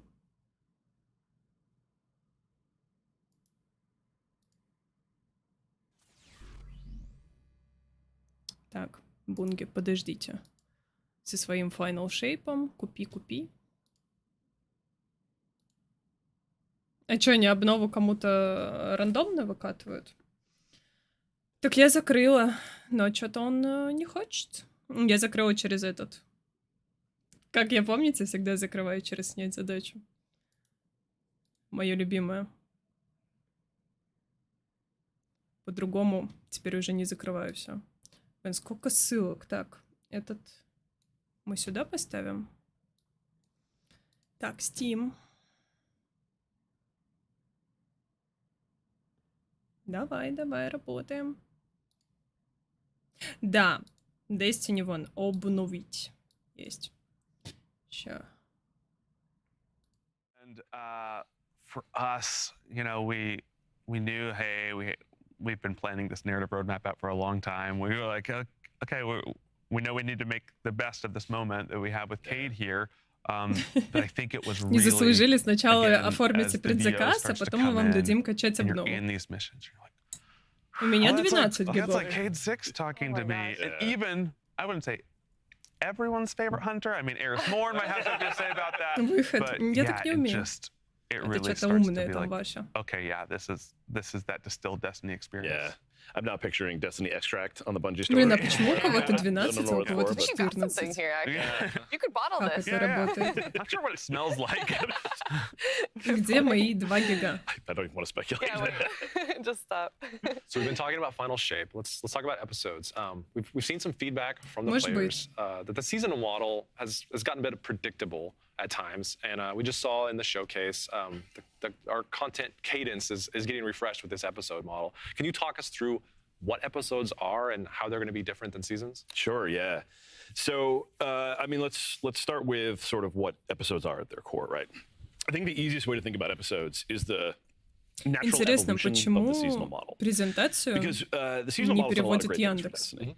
I think we've run seasons for the У меня better прям part of 3 очень years много at this вопросиков point, and it has allowed us to deliver, к Яндексу. you know, really quality experiences at a 3-month, you know, very fast cadence, really move the story forward. I think we've told some great stories, introduced some new activities, new mechanics, really moved everything forward. Странно. The problem is, and if we're being honest with ourselves, and Как-то I'm они going to be так honest with ourselves, перегружены. we really bias towards consistency to do that, right? Like we wanted to deliver at quality. На We wanted to Final deliver it Shape on они time, будут не all то the что time to the перегружены, player. а But that made the мертвым грузом experience somewhat лежать. repetitive. Like almost sort of by design in a certain way, which is now, I think, stretched out to the end of its utility. So episodes change up the framework and change up the delivery cadence. So there are 3 episodes a year. The first one will start alongside the final shape, and parts of it will start a little bit after. We can touch on that in a sec. But these 3 episodes are split into 3 acts each. Вот это вот меня вызывает очень много вопросов. That now what you're really looking at is 9 beats a year that are 6 weeks apart. And each of these beats gives us an opportunity to materially change the state of the game, materially move the meta forward, introduce new story, introduce new weapons, new perks, new activities. And it doesn't have to be so formulaic, so it allows us to do what I think Destiny does really well, which is get a little weird at times. So I have some really bad baseball metaphors I'm not going to use, but like throw some curveballs into... You just said you weren't going to use the baseball metaphor. Use the bad one. Okay. That's a good one. I can get really deep with this metaphor, and it's going to be interesting to about 4 people, so we're not going to do that. But it allows us to react more to what else is going on in the game. It allows us to change up the way we look at content delivery in a way that I think is just strictly better for all of us who are players, right? The 6 weeks in between major beats, I think, is a really good way for players to, play Destiny in within their own lifestyle, how it fits into the white space of their life. I think it allows us to introduce different things, to try some different things. Like I said, make it weird and really start to experiment in a couple of places because of not everything has to be there all at once, right at the top. Right. So I think what episodes allows us to do is to not only continue telling stories in I think a new and pretty interesting way, but it also allows us to just really amp up the variety of the types of things that we can bring and when we can bring them into the game, which I think is just going to be a great experience. Но сколько бы он у нас бы стоил, представляете, там 1009, наверное. Most interesting things that we're doing with episodes is probably how they start. Блин, Люси или Лучи? For us, again, we've talked a lot. It's pretty important that when the final shape is happening, everyone in the universe is saying, you know what's important? This whole thing that's going on in the Traveler right now. We've got to be really focused. So we wanted the episodes to be a reaction to what happens when the final shape resolves, right? And so this means both. We don't want to tell a competing story at the same time. Игры, которые предзакажем. Hey, once the first episode kicks off, for it to be in the context of what happens in the final shape. Блин, вообще, Дустан в Турции стоит дешевле, по-моему, чем в Казахстане. Потому что я когда думала, куда Steam переводить, я смотрела как раз по Дустану. Right away, we know there are some systems that just need to be online. So the reward track, you're going to be able to get Red Death, log into the game, claim it from the past. I've been using it a lot in playtests. Блин, у меня, кстати, it's a solar weapon. Другая ссылка разговаривает. Вот это. Someone from the weapons. Смотрю, что-то он отстает. Said it was a solar weapon. And I think we're excited for that. And there's even a few stuff that you're going to be able to get weapon-wise from the episodes themselves. We have another sub-archetype that's going to be out there. We haven't talked about what sub-archetype that is, but we might see it in Люся, I think it's the kind of thing that people are going to be like, oh, I might bring this to the Rage World first race. So we're excited for both having some of this content available right away, but keeping the meat of that narrative, keeping what's important for the story and the world of Destiny. У нас 50 минут чисто... We're going to say everyone's on the same page when this kicks off. If you are in episode 1, you're hearing those lines of dialogue, you're getting that story. Everyone is saying, okay, we all just saw what happened, right? Like we were all... Здравствуйте. Никак не пройдете через портал свидетеля. Такую дверь с пинка не откроешь. Вы даже к недобитому червю обратились, а она привела вас прямо к нам. Теперь вам необходима помощь коварнейшей ведьмы, моей хозяйки Саватун. Она временно мертва, но оставила инструкции на этот случай. Как всегда, вы, яркие жуки, отстаете. Саватун поможет при условии, что вы разберетесь с ее сестрой Сиву Арат. С той, что богиня войны Улья и полководец Свидетель. И все довольны, так? Выше нос. Все необходимое у вас уже есть. Думаю, начать вам надо со своей ведьмы. Наша ведьма. Сезон ведьмы.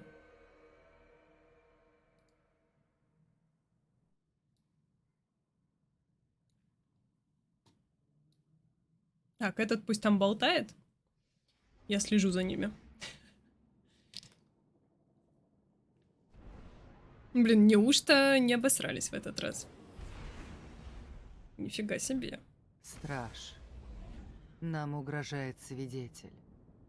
А королева-ведьма даст нам ответы, только если мы сразимся с ее сестрой. Имару обещал помочь одолеть Зиву Арат. Саватун спланировала все это перед своей смертью. В ее мире престоле есть шпиль, место ужасных экспериментов, где она использовала свет во зло. Зная это, мы с Имару разработали мощный артефакт, наделенный магией Улья. Он позволит развеять обман Саватун и завладеть шпилем с помощью нашего ритуала. Мы как будто уже Final Shape играем. Богоподобный сюжет. Тоха. Мы же в Достане. Вы чего? Мы сейчас будем полчаса лететь до сюжета.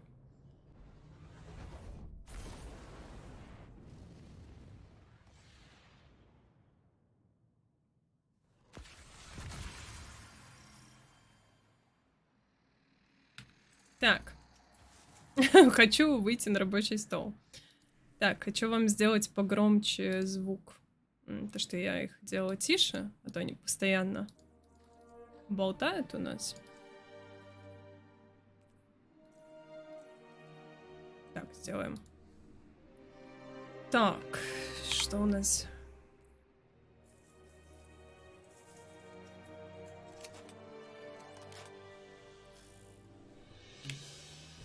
Даже после смерти королева-ведьма расставляет ловушки.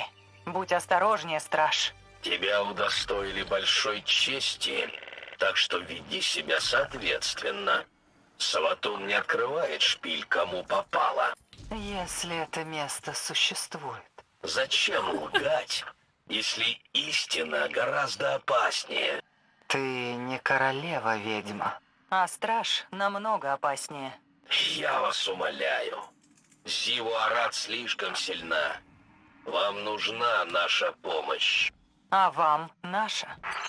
Вы показываете свой шпиль всем подряд? Чат. Очень важный вопрос. Вот Саватун? Нет.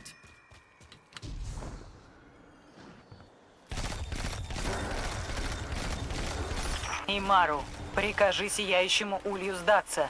Саватун приказала им охранять шпиль. Я уверен, что ваши светлячки с ними справятся. Я что, светлячок уже?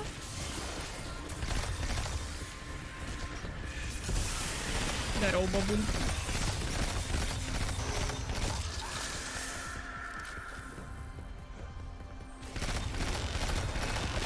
Слушайте, прям чувствуется новый контент. Я эту миссию вспоминаю с ужасом, когда я фармила здесь вечные муки. Помните, пушки мы фармили?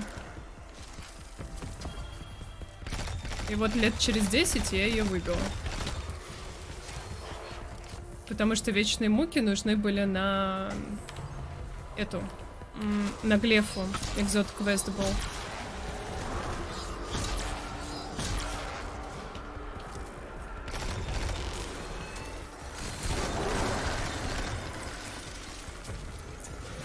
Мне это не нравится. Воскрешение Саватун. Использование ее магии. Именно этого мы и хотели избежать. Королева-ведьма знала, что сможет соблазнить нас общей целью. Устранением угрозы со стороны Зиву Арат. И она знала, что у авангарда есть свой служитель Улья. Поэтому она и открывает свой шпиль. Она считает, что все это тебе по зубам. Через 7 секунд. Нет, не упадем. О,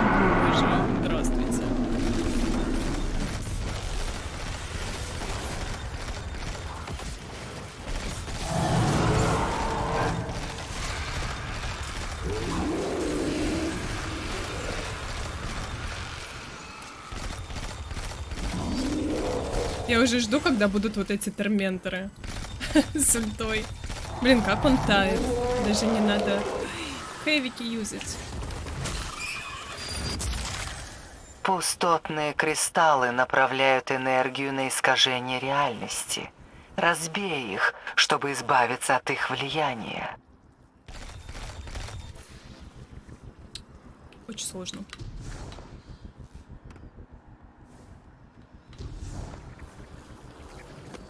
Ой.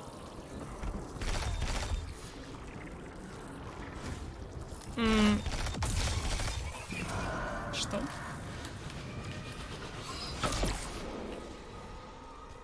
Почему он сразу не разбивался? Это как псионы, видимо. Используй посох ведьмы, чтобы применить собственное заклинание. Мы теперь ведьмы. Было сложно. Блин, так он на урон не шел. О, я колдунья. Портал открыл. Шпиль прямо по курсу. Телепорт. Но чтобы увидеть его, нам нужны не только глаза, лишенной света служки. Именно здесь пала королева-ведьма. А тебе пришлось спасаться бегством. Помни об этом. Нужно сосредоточиться. Это была случайность.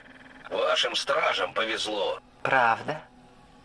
Сколько призраков-отступников познало милосердие стража?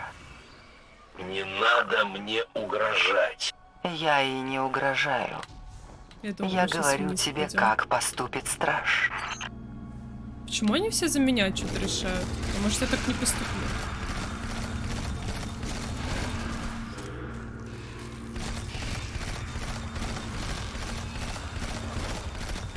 Может, я хочу убежать? Я тоже хочу стать отступником.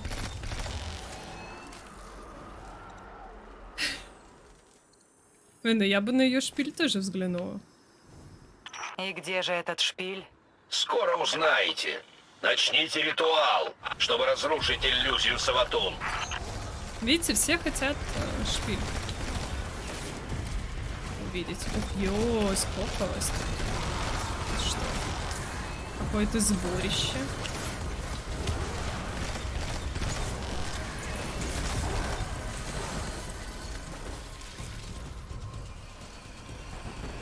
О боже, солнечный кристалл. Чтобы использовать силу солнечных кристаллов, перенесите их в другое место. Взаимодействуйте с солнечным кристаллом, чтобы взять его.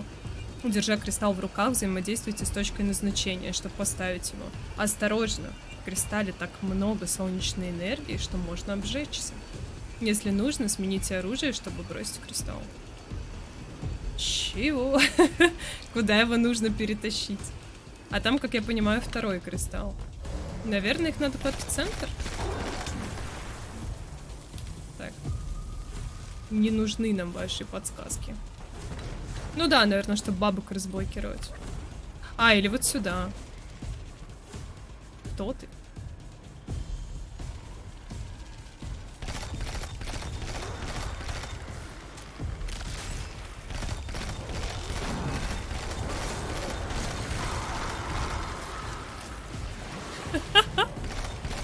Можно обжечься. Солнечному ультаварлока такая, я что, шутка. Но пока что я не понимаю, куда их тащить, но давайте попробуем. Будет прикольно вайпнуться от солнечного говна. Ожог 12, 15, 18, 21, 24, 27. В какой момент меня убьет? 45 было, и я не умерла. Работаем.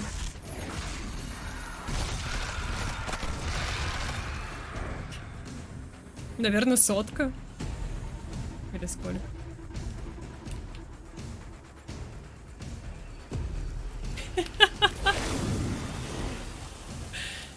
Блин, Fortnite за что? Он ни в чем не виноват.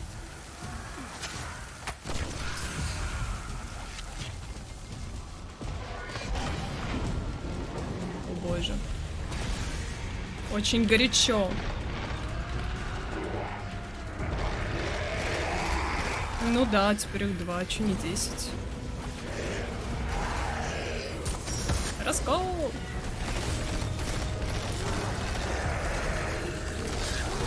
Что мы делаем? Мы делаем это все, чтобы разблокировать шпиль Савату. Блин, ульта имба. Лучший хант, которого я видела.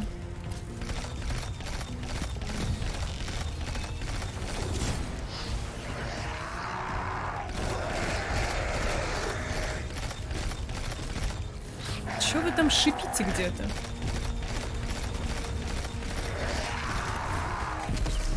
Держи, солнечный этот кристалл. Осторожно, можно обжечься. Еще одна офигенная ульта. Молодцы, ребята. Работаем.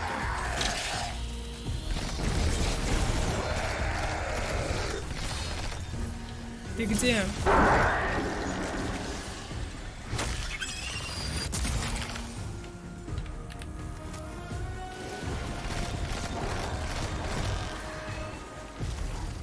Проведи электрический заряд между кристаллами.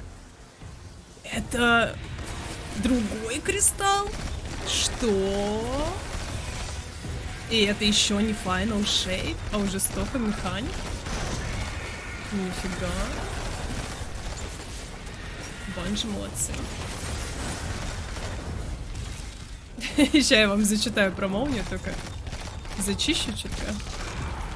Так. Перенаправьте поток молнии от одного электрического кристалла к другому. Найдите заряженный электрический кристалл и ударьте по нему атакой ближнего боя, чтобы забрать энергию. Ударьте по незаряженному кристаллу атакой ближнего боя, чтобы зарядить его. Вы что-нибудь поняли?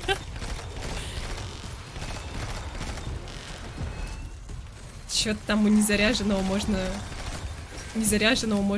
зарядить, а у заряженного можно забрать. Что? Так, да, заряженный... Да сколько вас лезет-то? Успокойтесь. Заряженный электрический кристалл. Да, забираем энергию. Понял. Подсказки на пол экрана, это, конечно, годнота.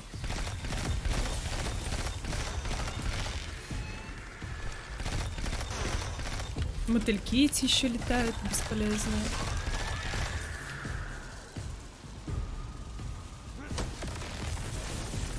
Так, у меня зарядка идет. Да ё-моё.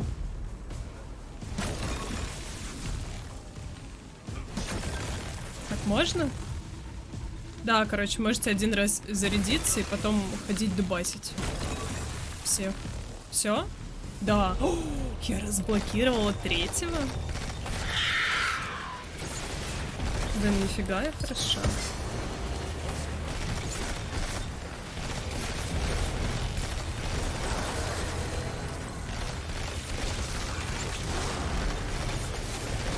Бабуля ко мне пришла.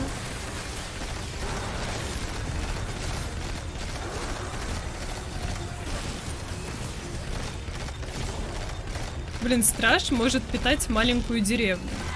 Если у них вдруг отключат электричество. У меня кладезь закончилась. Мне становится страшно. Прикиньте, эта бабуля бы летала между кристаллов и забирала бы энергию. И надо было бы заново заряжать. Было бы прикольней. Блин, я ее чисто с первого слота забираю. Я думала, так нельзя. Страж, направь свою магию с помощью посоха ведьмы. А откуда этот посох? Мирунь, спасибо огромное. Доброй ночи тебе. Столько механик, слушайте. Кайф. Вот этот посох вообще имба.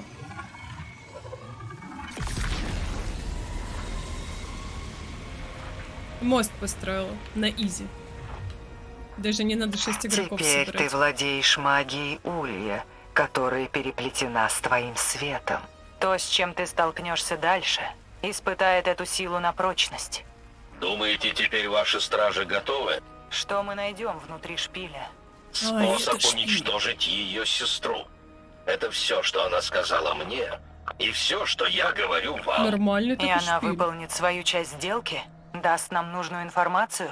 Я верну ее к жизни, как только вы разберетесь с Зиву. Потом можешь спросить ее сама. Страж, пройди по шпилю. Посмотрим, что за фрагмент истины нас ждет. Блин, ну вот это око, это, конечно, ор. Прям Саурон, башня Саурона. Что же нас там ждет? И сестра там где-то сидит, да, на самом верху? Ей же делать нечего.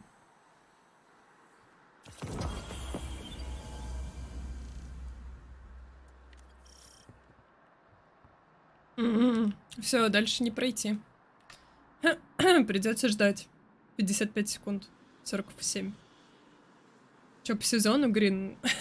Слушай, очень много... Хрипло. Очень много новых механик. Вообще невозможно было такое даже представить.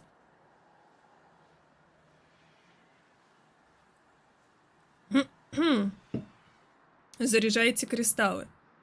Уничтожайте кристаллы. Перетаскивайте кристаллы. Посохом открывайте порталы. Кайф. Надо брать.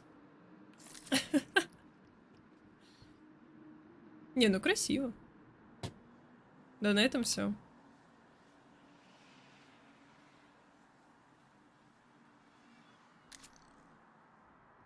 Сейчас нас выкинут, потому что у меня сезон не куплен. Надо и сезон взять и посмотреть, что там вообще. А можно я не пойду в шпиль? Доступен плейлист экзотических заданий. Повторно проходите любимые задания. Чат. Дождались этой возможности. Это ли не потрясающе? Доступ к текущему экзотическому заданию можно получить во вкладке «Легенда» на консоли навигации. Супер. Ё-моё. Ё-моё. Так, финальная форма. Приближается финальная форма. Сведения всей реальности к единому и неизменному порядку по кошмарному замыслу свидетеля. Отправьтесь вместе с авангардом в самое сердце странника и положите конец войне света и тьмы. 3 новых способности. Пункт назначения. Новая кампания. 3 эпизода года финальной формы. Только вам этого не видно. Ключ от подземелья финальной формы. Украшение и катализатор. Экзотический Спэроу. 1 тайник Рахула. Экзотический жест. Призрак. Легендарная эмблема. Короче, вы поняли. 6К. Ой, боже. Оформите предзаказ и сразу же получите. Тесселяция.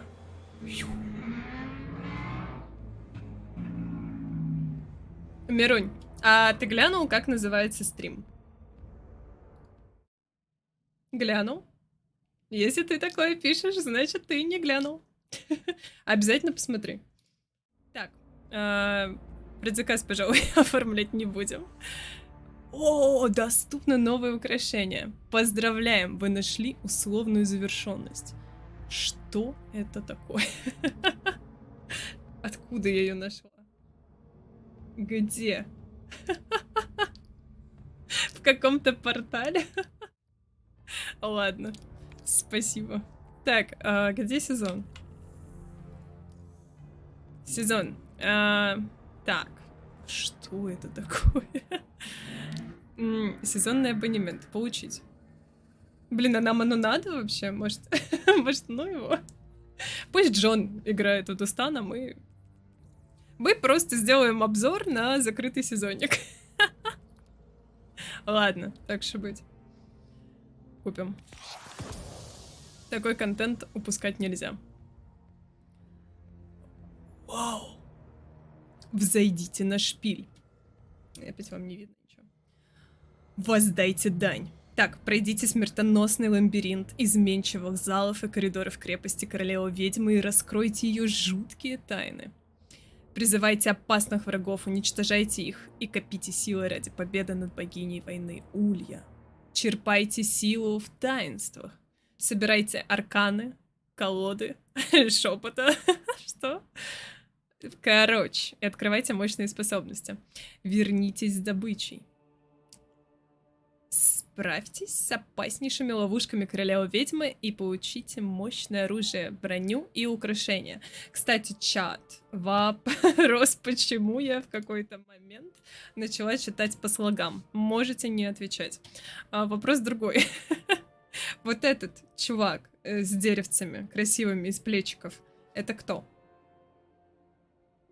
Вот это Варлок. А вот к этим двум у меня есть вопросы. Вот этот сет посередине офигенный, очень красивый. И вот мне хочется, конечно, его. Так, гранатомет нам дают. Забираем. Так, что нам дают тут еще? Затворник. Мне интересно. Так, байк. Ну, прикольно. Тут как будто засушенные травы какие-то. Это титан. Правый титан. Нет, меня интересует в центре. Вот почему-то все мнения какие-то странные, что это титан, это хант и наоборот. Мне казалось, что справа титан, а по центру хант. Но в этом надо будет разобраться. Греник сейчас я... Ну, хотя я могу и так показать. Блин, выглядит необычно. Надо его в ручки взять. Что он умеет? Ошибочный нуклеосинтез. Оружие приходит в ярость при нанесении или получении длительного урона. Состояние ярости повышает его скорострельность. Так, повышенная мощность. Магазин постоянно берет боеприпасы из резерва. Также этот магазин позволяет стрелять электрическими снарядами, которые взрываются при попадании. Верные мотыльки. Добивающие попадания из этого оружия создают верных мотыльков. Эти мотыльки разлетаются в поисках ближайшей цели. Мы теперь можем пойти на глубину и в бабку тоже выпускать мотыльков, чтобы она поняла, каково это. Так, ладно. Нормально. Приемлемо. Блин, я сразу вспоминаю нашу каргу из Baldur's Gate. Вот как будто весь сезон сделан под нее. Прикольно. Ну, необычно выглядит.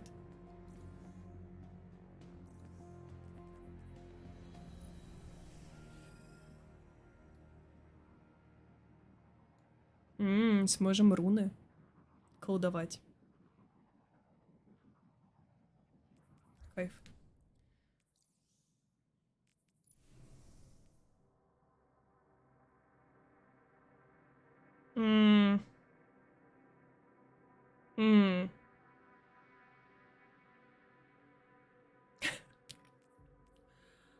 Бонусы брони.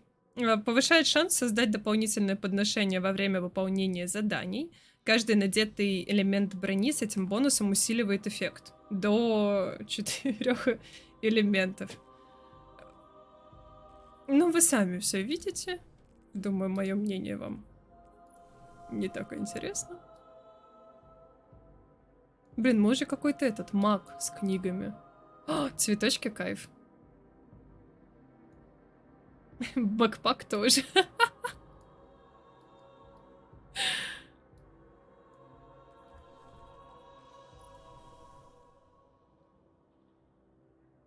Да.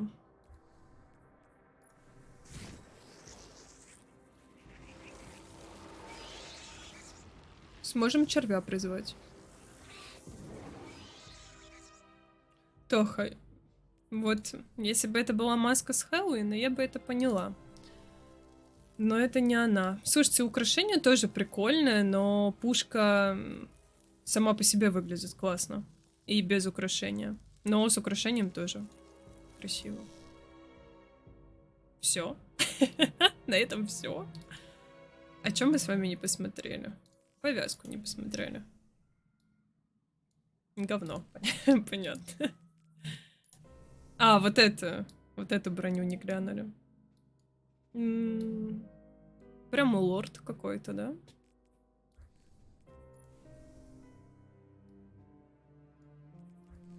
Блин, это какое-то дерьмище, честно говоря.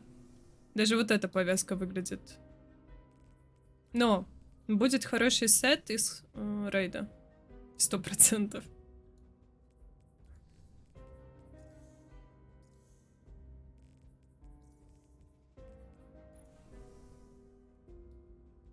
Короче, вы поняли, да? Что-то такое себе БП.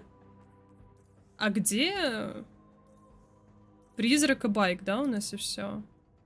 Да. Ну, не знаю. Блин, ну, может, у Варлока такое.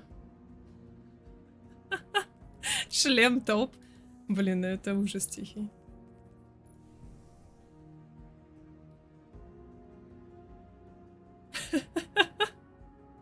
Чисто на вечеринку какую-нибудь так прийти, и вас выгонят в зашей. Блин, как они это придумали вообще? Что это? Это мусорное ведро?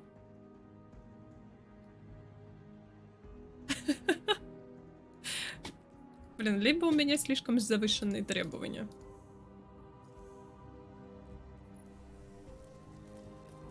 Хотя нет. Пушка с украшением выглядит интересней. Но прикольно, что она такая зелененькая. Так, сезон мы купили. Опять 6-й ранг. Да что ж такое-то? Да боже. Опять качаться. Опять играть в эту игру. Сезон колдовство. Так, давайте глянем, что у нас по поручениям. Выполните задание Шпиль Саватун. О, смотрите, финальная форма появилась. Прикольно.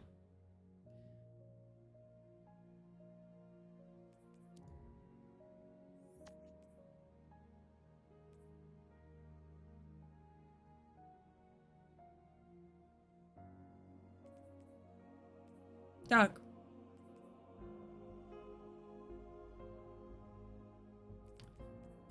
Я потерялась. О, сезон колдовство. Кстати, смотрите, какие огромные эти сделали.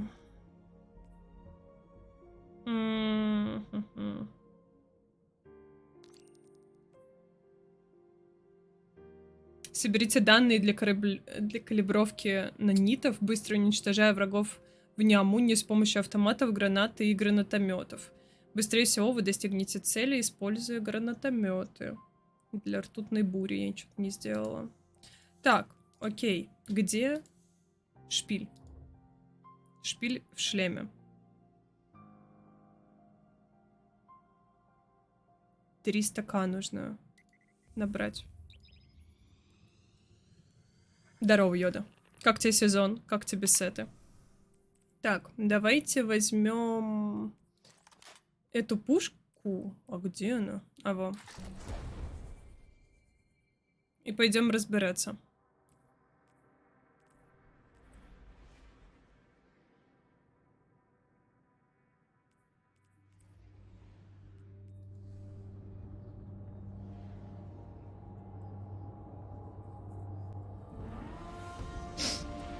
Можно ливать.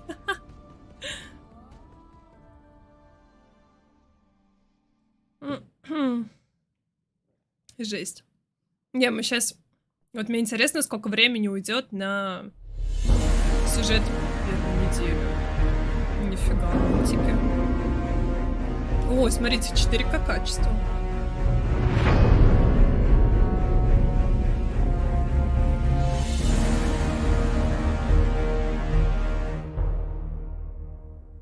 На этом все. А вы думали, что на 2 минуты тут мультики начнутся? Нет. Маленькая инди-студия. Здесь есть зарождающийся свет. Нам нужно раскрыть его силу и подчинить ее себе. Будь готов ко всему. Я уже давно готова ко всему. Блин, вот эти глазенки теперь везде смотрят за нами. О боже, так это... Вау.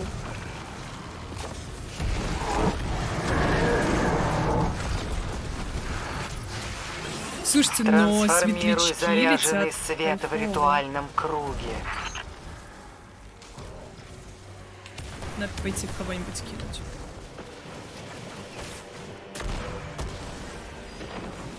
Он даже их не убил.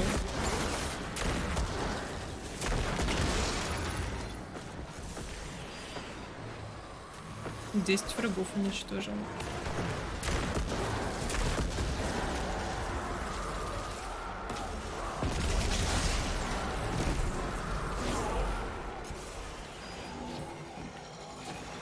Это очень похоже на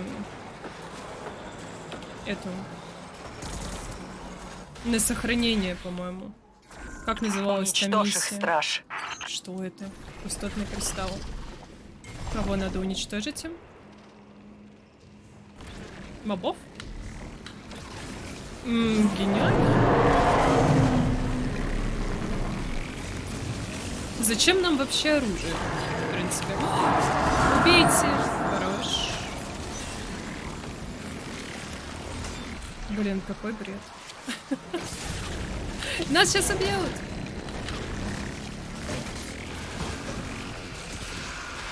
Блин, я думала, что-то разбивать нужно. Это надо просто врагов чистить.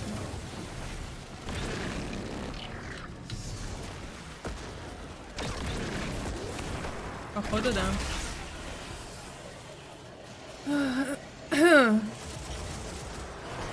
Гренник неплохой, да. Держите. Братья раскол.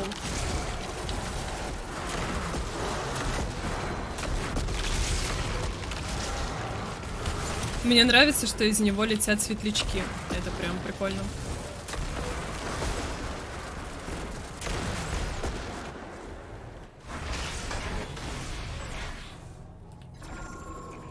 Блин, но вот это какая-то дичь. Я не понимаю, зачем эти кристаллы нужны. А если я не возьму, то не запустятся? А, не запустятся.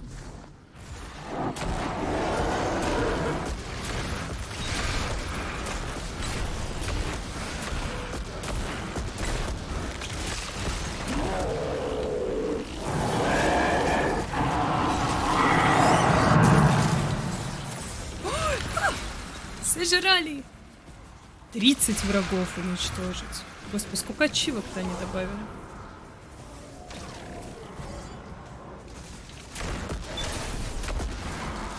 Но вот эти кристаллы — это очень странное что-то.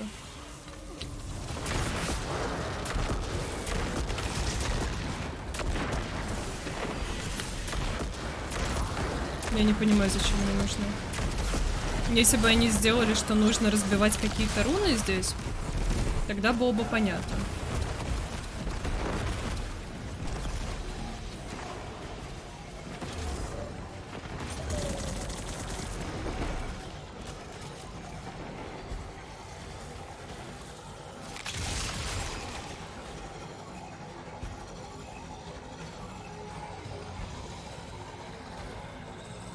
Что-то они какие-то напряженные ребята.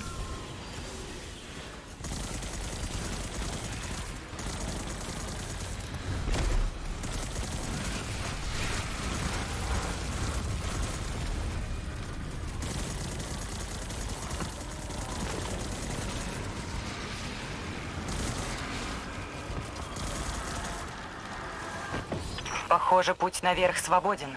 Будь осторожен. Погнали. Сейчас втроем заберем этот шпиль на изи. Здравствуй, Магна. Стражи, думаю, Имару уже тепло поприветствовал вас от моего лица. Происки Саватун эхом откликаются в этих стенах. Она шепчет из прошлого, зная все наперед. Не усложняй. Она просто оставила вам записанные послания. Не, это похоже не на Йотун, а на червяка. Помните, мы гранатомет делали? Мое предложение. Значит, у нас все же общие интересы, несмотря на разногласия. Вы можете мне не верить, но я люблю сестру. Однако для Улья любовь — И зачем вот это это вот смерть. тут? Никто не знает больше о ее смерти, чем я. Спасибо за фоллоу.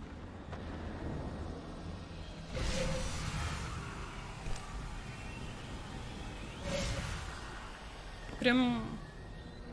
Здесь в глубине таится нечто ужасное. Не вставай. Пропитанное магией Улья, О, но тут подчиняющееся свету. знаки. Саватун это спланировала. Она знала, что рано или поздно страж сюда доберется. Да и Эрис Морн до кучи. Миссия, конечно, очень сложная. Можно сказать, почти непроходимая.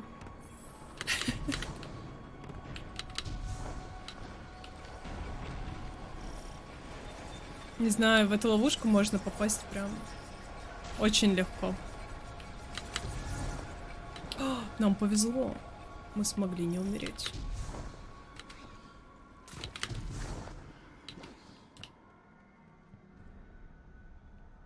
Не притягивайте, я прохожу контент.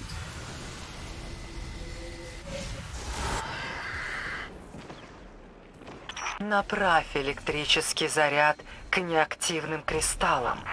О, здесь та же самая механика, что в начале. Блин, зачем ты умер?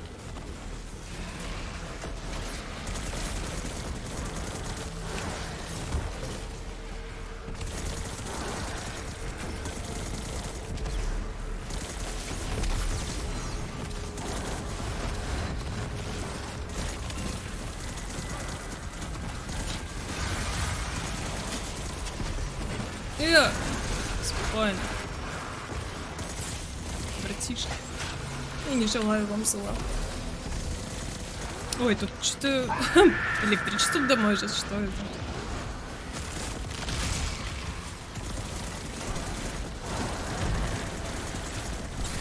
Разбейте! Хорош. Побежали заряжать.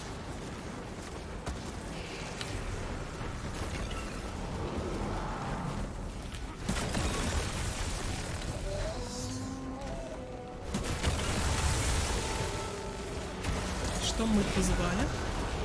Огра?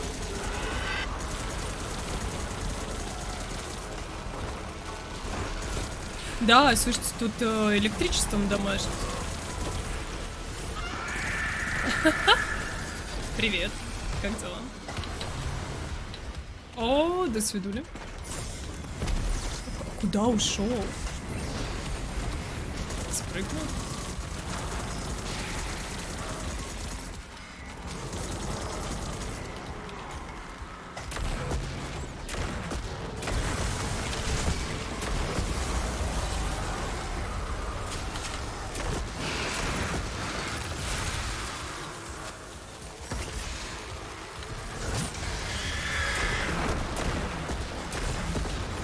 Ну, дамажит он, конечно, так себе. Либо очень странно. Свет оживляет шпиль. Но на пачку рабов кайф. Мы перенаправили заклинание королевы-ведьмы и наполнили его силой. Но с какой целью, я точно не знаю. Не вижу трех сил. Здесь появляются руны Улья. Определи последовательность и пройди по лабиринту королевы-ведьмы. Это очень сложно. Вот эту последовательность было определить почти что нереально. Нельзя вступать в прямой Слушайте, конфликт. красиво. Именно этого она и хочет. И всегда получает Не, желаемое. головоломки прям, да, надо задумываться. Избалованная, окруженная любовью. Вам придется найти другой путь. Они куда-то Лишь уже равному моей телепортнулись. сестре по силам одолеть угрозу ее военного марша. Лишь воину Улья. А куда? Надо было запомнить ту. Это могу сделать только я. Эрис? По-моему, она вон та была. Где мои братишки? Где я?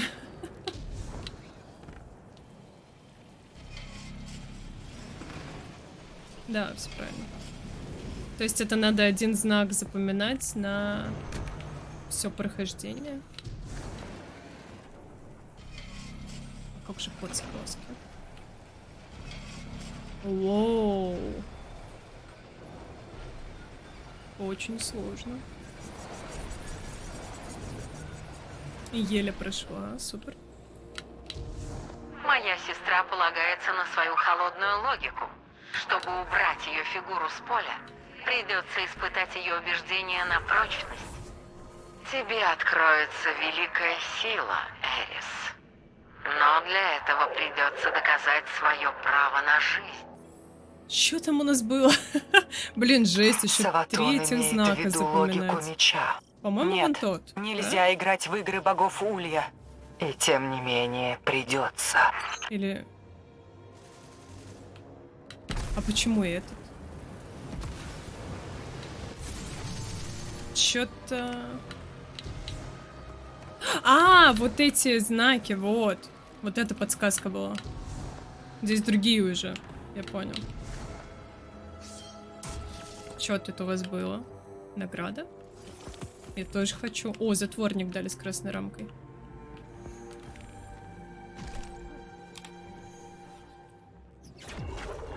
Плазменная винтовка.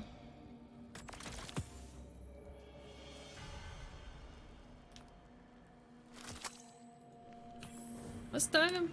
Блин, куда вы ушли? Они уже куда-то ушли. Я не успеваю. Может, это не мужики? Может, это бабы? Слушайте, ну, активность прикольная. Конечно, за счет вот этих знаков будет проходиться чуть дольше, но здесь хотя бы интересно. Может, потому что это что-то новое, да, интересно. Но выглядит не как Риус.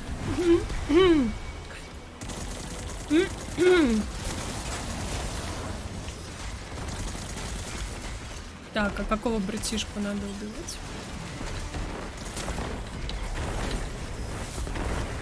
Ну, на глубине было совсем грустно. Тут как-то пободрее идет.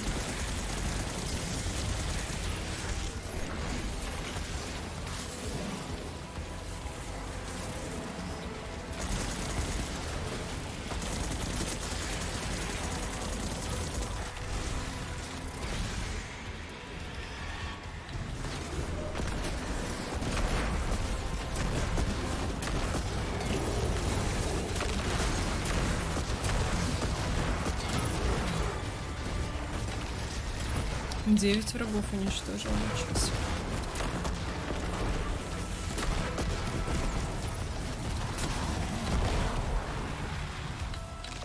Что мы сделали? Мы перенастроили внутренние механизмы шпиля и открыли путь в его зловонный гипогей. Я бы это описал иначе, но... Да, все верно. В гипогей. Здесь скрыта ужасающая магия, а я ее проводник. Мы можем использовать эту силу в своих интересах. Эрис, нет. Это слишком опасно. Приди ко мне, страж. Я подготовлю ритуал. Это слишком опасно, давай не пойдем. Приходи ко мне. Мы пойдем. Нормально. 14 минут.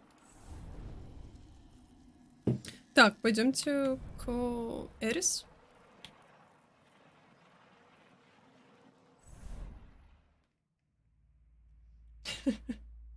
Я думаю, что Эрис сейчас расскажет, пояснит за лор. Блин, у нас через 2 минуты, кстати, презентация. А у нас тут гипогеи не закрытые.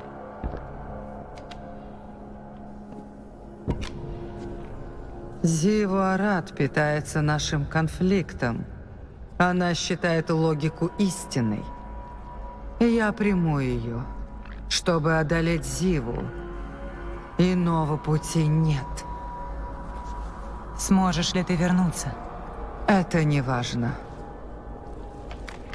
Моя сущность послужила и мне, и человечеству. Ах, Ксита, Сел. Это и нужно, Саватун. Мы служим себе, а не Саватун. Она опять вас обошла. Я вам нужен. Нам нужна тишина.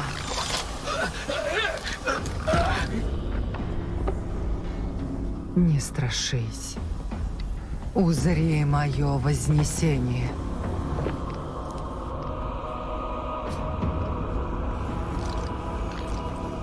Мы как бы не против, да, этой затеи? Я отделяю истинных от мертвых. Я стоземный голод. Я двуострая истина. Я пожираю свободных и плету свою месть. Я возьму то, что мне нужно.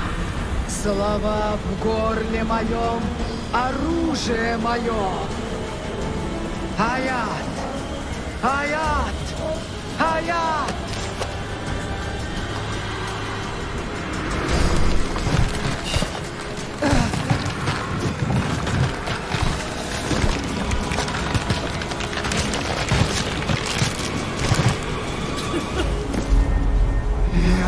Тут это не поможет. Голод.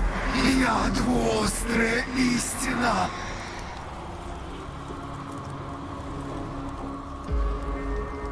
Несите свою дань. Мы опять под этим, под игом будем дань нести? Что такое? Говорят, что история повторяется, но не так скоро.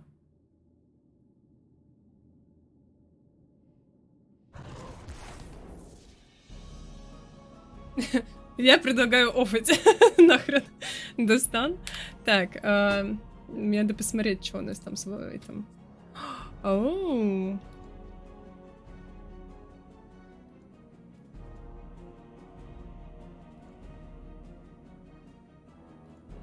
Так.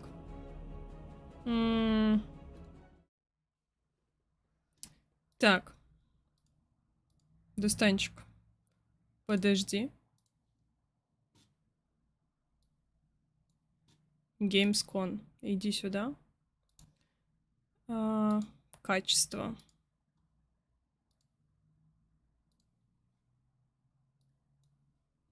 Так. А где звук у меня?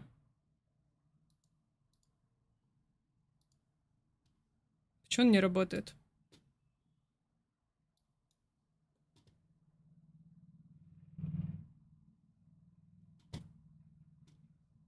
Что с ним стало? Мы сломали что-то?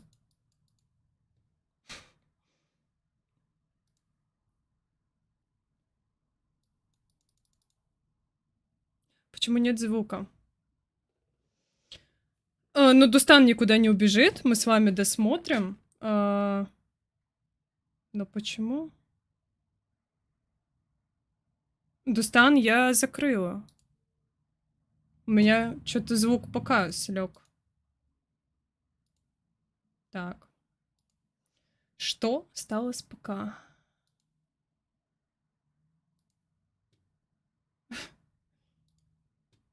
Алло, ПК. Работай. Оу, не туда.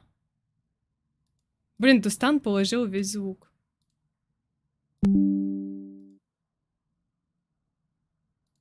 Во, у меня тут замьючено. О боже, о боже. Я починила. Отмена. Закройся. Как сложно. Чат, кто хочет стримером быть? Успели на Starfield.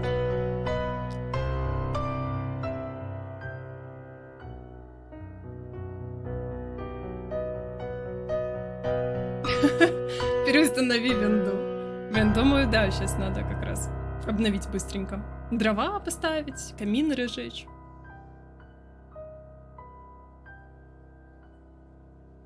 Почему бы и нет?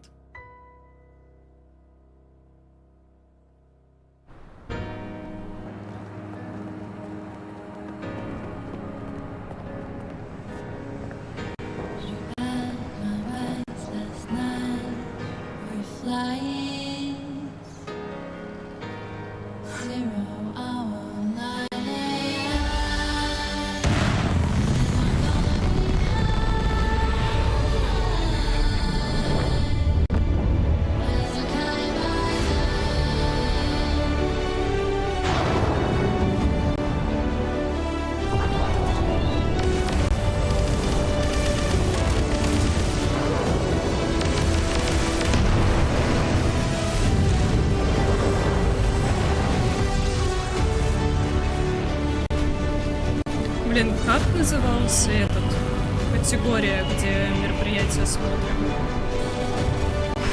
А, Special Event.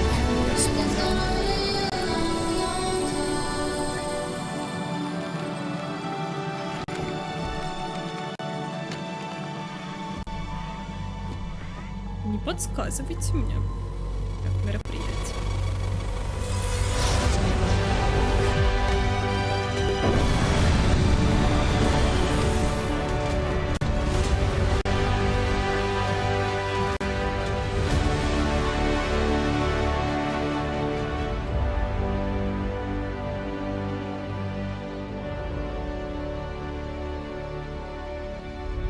Захотели играть? 6 сентября. Я как раз к вам уже вернусь. Starfield is ever so close, and Inan, thank you so much for that spectacular performance. Really appreciate you coming all the way for this. Почему он не переводится? It's true. In just over a week, fans will start to play Starfield in early access on Xbox and PC. Well, I've been lucky enough to start playing it. Don't be jealous. I'm not allowed to say anything about it. Yes, exactly. All right. Well, guys. Okay. Thank you very much. Thank you very much, guys. Really disappointed. They're disappointed. That's just so disappointing. This is such a special night for so many developers, and it's really disappointing to see someone act that way. But we're going to move right on with the show. We've got a lot of great games to show you. Really, it's just so sad to me to see something like that happen tonight. We're here to celebrate games and this community and how much they mean to us. So, without further ado, I want to move right on with the show because we've got a lot to show you. And the good news, Gamescom, is we have someone very special here who can be here to talk about Starfield. Please join me in welcoming to Opening Night Live in Gamescom for the first time ever, one of our industry's greatest creators, the director and executive producer of Bethesda Game Studios. That's right, Todd Howard, everybody.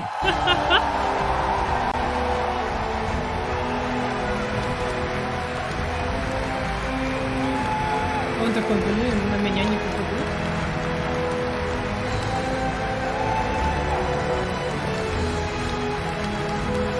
А Яндекс не хочет что-то переводить.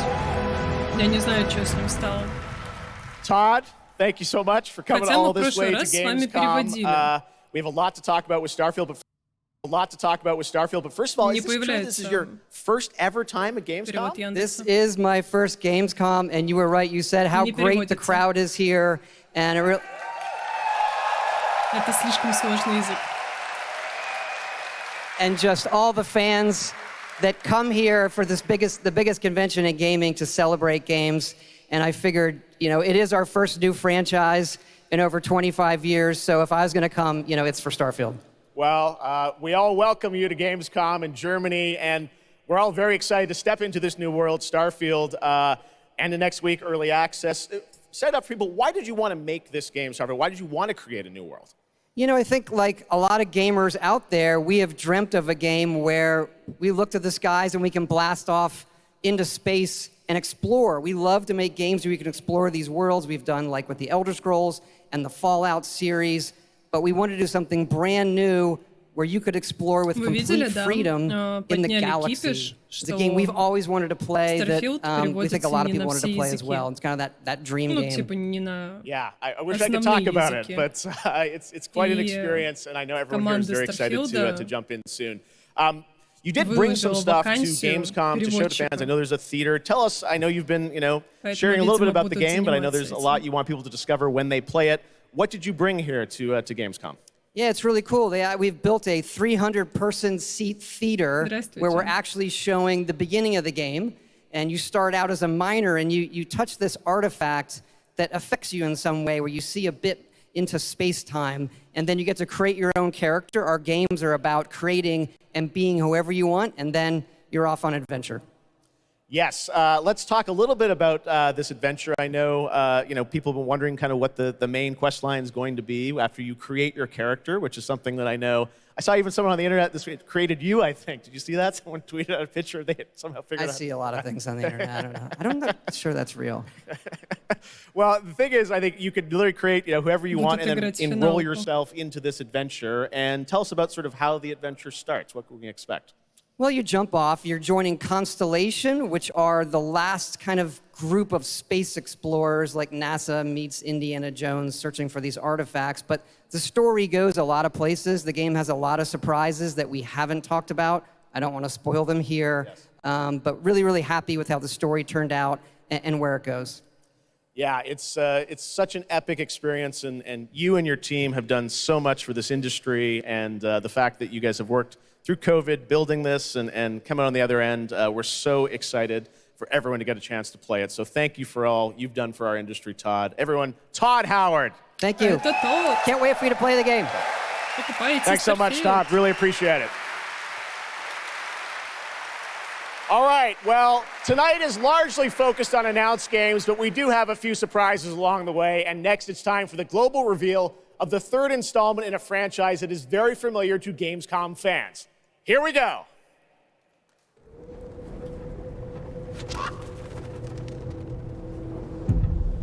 Покупаем.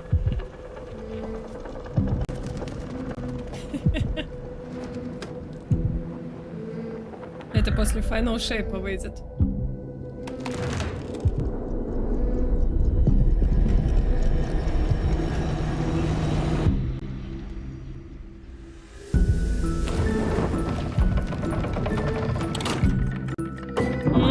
Головоломки.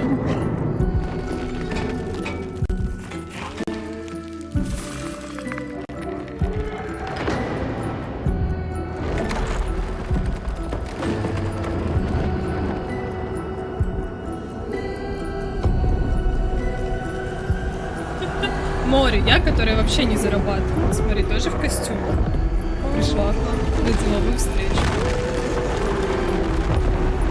Мы просто не хотим выглядеть бедно. Все. Че нам, вот, мотив ходить? Тепло.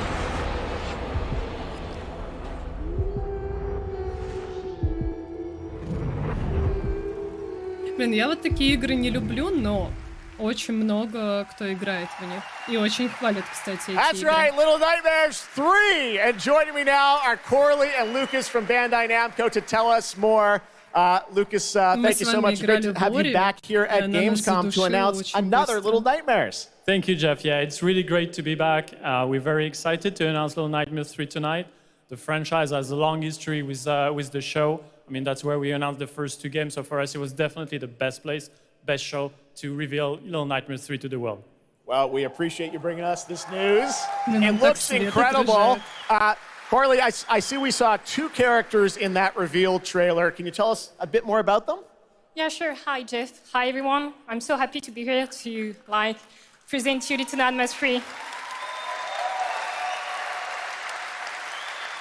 So yeah, as you have seen, we have two characters, but now you have 2 players as well, so you will be able to play both in single player or online co-op if you want, and face your childhood fears with a friend. Now, I saw a lot of cool new places in the trailer. Can you tell us a bit about sort of the setting for these 2 characters? Yeah, so our 2 new characters are Lo and Alone. They are trapped in a place that we call the Spiral. It's a cluster of disturbing places, and they will have to work together to survive in a world full of dangerous threats and full of delusions. And they will also have to find a way out of the nowhere. So yeah, I can't wait to have you put your hands on the game in 2024. Excellent. We don't have to wait too long. 2024. Lucas, I know that's not all because you're kind of expanding the Little Nightmares world with something more. Tell us a bit about that tonight. Yes, we have one more surprise. So in addition to revealing Little Nightmares 3, I'm very excited to announce our first podcast series. It is called The Sounds of Nightmares, and it's an original story. It's composed of 6 episodes, and we are releasing the first 2 episodes tonight. So you can go on our website, thesoundsofnightmares.com, to check it out. And we hope that our fans are going to enjoy it. Awesome. All right, well, we're very excited to learn more. Thank you, Lucas and Coralie. Thank you, Jeff. Little Nightmares 3. Next, it is rare when a new studio reveals footage that takes over the internet. That happened back in 2020 with the reveal of Black Myth Wukong from Game Science in China.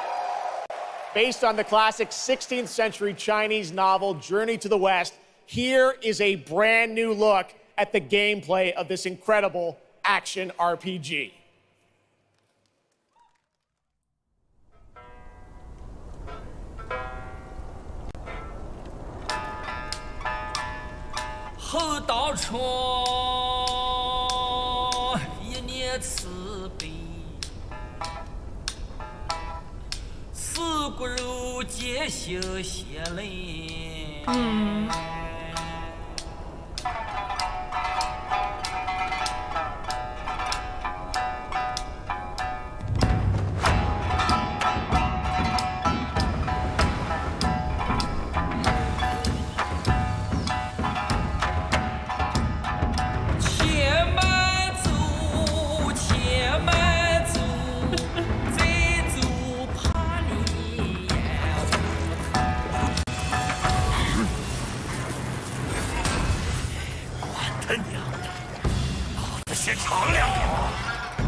Блин, 4К просто люто.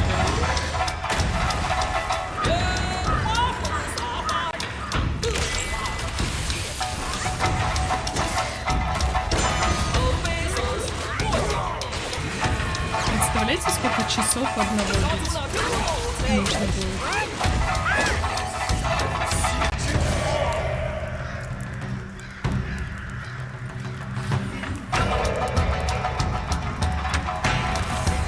Именно саунд.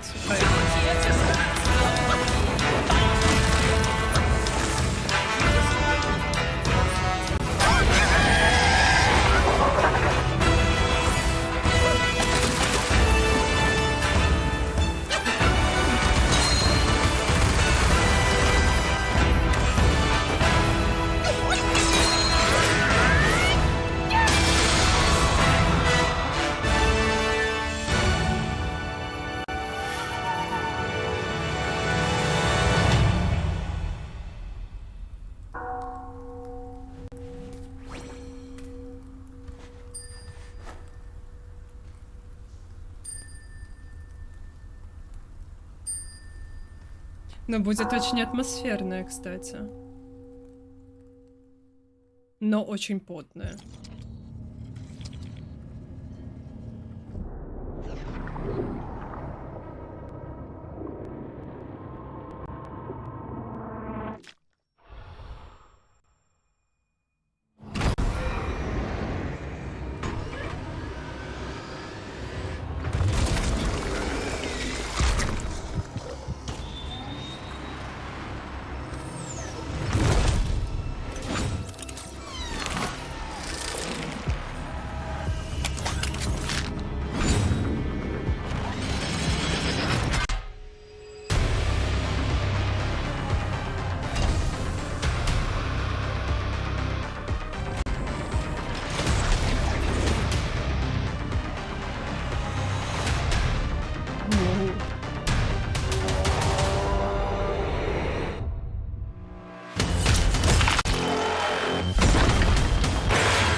На всех платформах.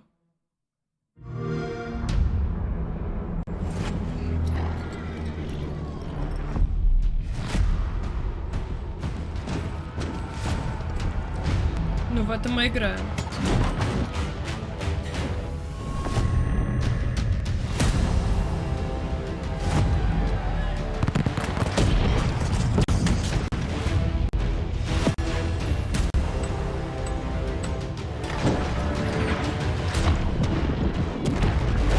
Next Gen лютый.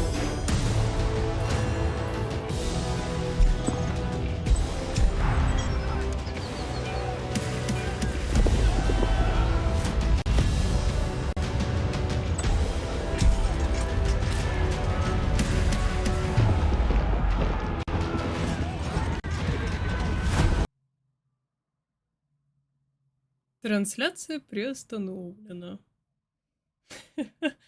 Понимаю. А что случилось? Оу. Не туда нажала.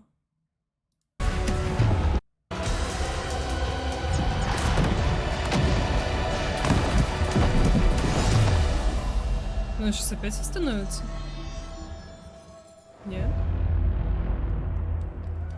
Починила.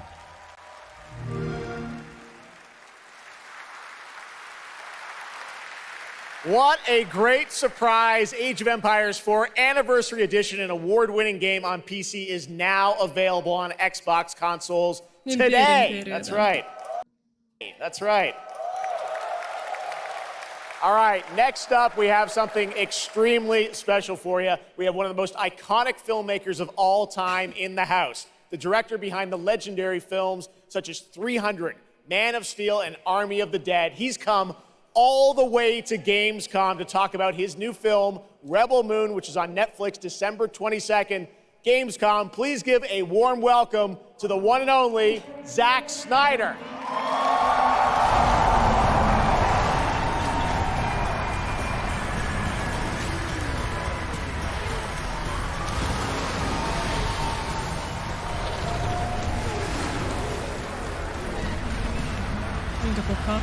Too much. Oh, yeah. Zach, I know you had to come a bit of a ways to get here to Germany. Thanks for coming to Gamescom. Thanks for having me out, Jeff, and thanks, Gamescom. How you guys doing? This is awesome. Прикольно, да, что они wow, what a great crowd. На презентации могут одеться, как будто они вот прям с поля вышли вот этого. И все. Now, I'd like to have you here. I know you've been a gamer for your whole life. Yeah, I've been a gamer, and I love the idea of coming to Gamescom. Was like that blew my mind, and so we were like, yeah, let's go check them out. And I thought I'd come over here, and this would be a great opportunity to talk about my new project, Rebel Moon. Maybe show you guys something. I don't know. Yeah, maybe the world premiere of the trailer, which is coming up in just a second. Yeah, just moments away. Okay, well, let's kind of roll it back, though, because I want to talk about this IP, Rebel Moon, and it's really a whole universe that you've created. We're going to get into that in a minute. But what was the original inspiration for creating this new world? I was always a fan of, team building movies, Dirty Dozen, Magnificent Seven. And also, I was a huge fan of this adult illustrated fantasy magazine called Heavy Metal. And everything in there just blew my mind. And I really loved like how intense it was and how crazy it was and the worlds that it introduced me to. And so I thought, this is a chance. And my awesome partners at Netflix were like, go do it. And so I got a chance to make this movie. And you've got quite the cast in it. I know Anthony Hopkins. Yeah, Hopkins plays this robot, amazing robot. And it's an insane ensemble. And of course, Sofia Boutella is really the heart of the movie. And you'll see her just kicking ass through the entire film, so it's fun. And what I love about, you'll see it in just seconds, but there's even more than just the films, and part of the reason we wanted to have you here at Gamescom is I know you're kind of expanding on the films with a whole universe of things that are going to be, narratively linked to what you're doing with the movies. Tell us a bit about what's in store. Yeah, we're also super excited to reveal that we're making a video game for Rebel Moon, and the game we're developing with Super Evil Megacorp, and it'll expand the Rebel Moon universe. It takes place like right after the events of the two movies. And it really is I've been talking with those guys and really interacting with them. The ideas they have and the way the game's going to expand the universe is just unbelievable, and I'm super excited about it. You'll be able to like pick your rebel and then go on missions, and it's like one and two players in a co-op, yeah, and it's crazy. But we're just starting to talk about a bunch of other crazy ideas inside the game, so it's really fun, and that's coming. So keep your eye out for more. All right, well, we love it. The films, the game, and more. But let's roll it back to the movie, because we are going to get a first look now at this incredible film, part 1 and part 2, right? Yep. So this little trailer we put together, a little tease of the universe. So I hope you guys enjoy it. I can't wait for you to check it out right now. Let's check it out. The world premiere of the trailer for Rebel Moon. Zack Snyder, everybody. Thanks, guys. Не дали.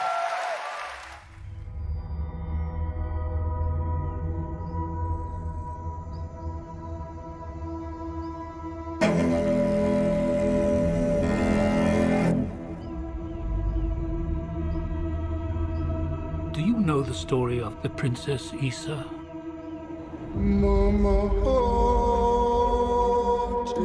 In myth, she was called the Redeemer. It was said this child would stop the madness of war. That she was to usher in a new age of peace and compassion. I was given memories of a world I will never see. Loyalty to a king I cannot serve. Это мы смотрим. And love for a child I could not save. Там 22 декабря, по-моему, было.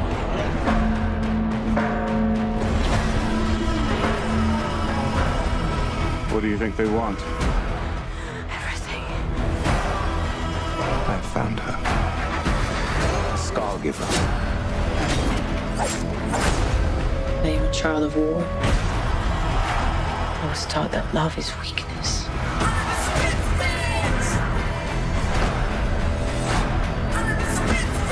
There is a difference between justice and revenge. There is a price to pay for your defiance.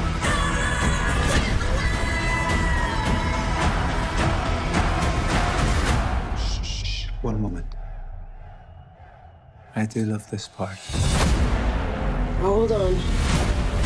I don't want no trouble. We're not here to bring any. Are you ready? You and I both know fear. Let's show them that we're not afraid. Let's show them we are more than the shackles that bind us. Блин, кайф. Очень красиво.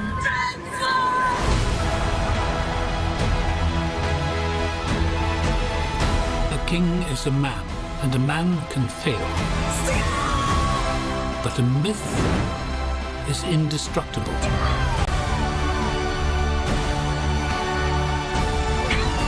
The time has come for all that you love. Protect each other and show them no mercy.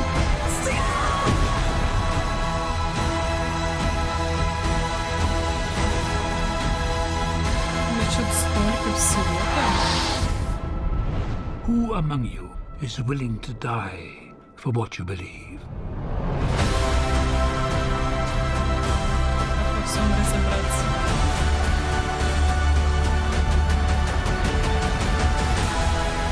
Да, 22 декабря.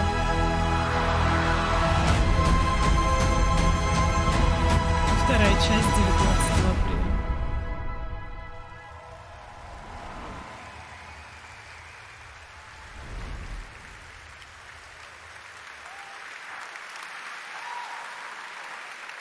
That looks insane. I cannot wait to play that game. All right, well, now we're going to move on to something that is very long awaited, because sometimes good things do come to those who wait. It's been a number of years since we last heard an update on Crimson Desert, the new open-world action-adventure from Pearl Abyss in South Korea.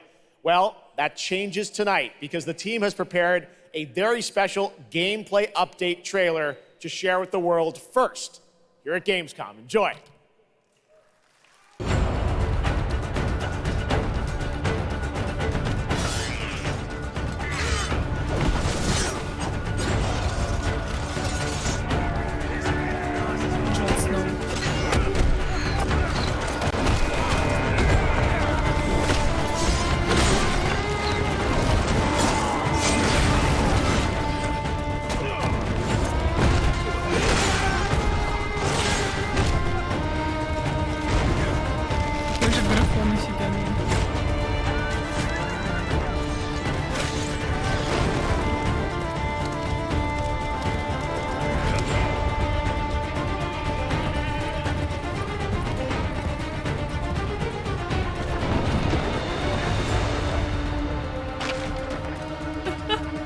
Люся, чтобы весь год ждать.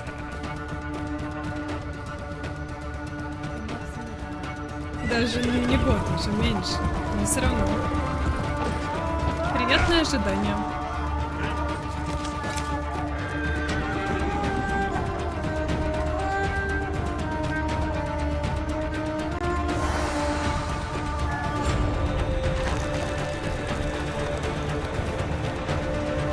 Рыбалка, чё? Покупаем? Берем. Это нам надо. О, котиков можно гладить.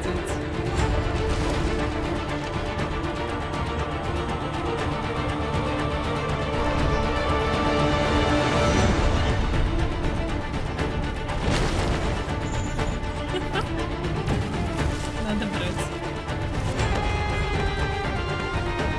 Вот, прямо и ассасин, и ведьмак, и герой, что-то 10 угодно.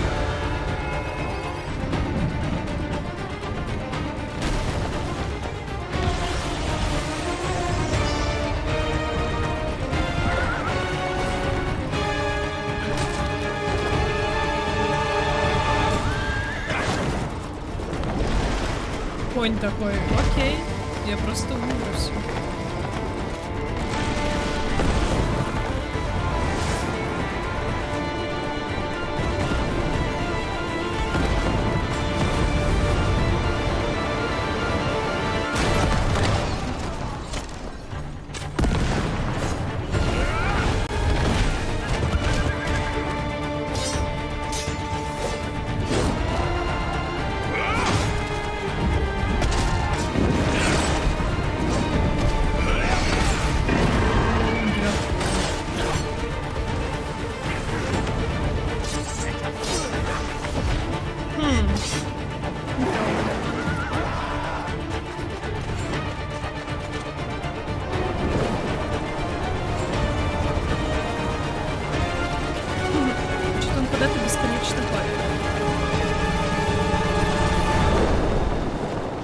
Всю игру.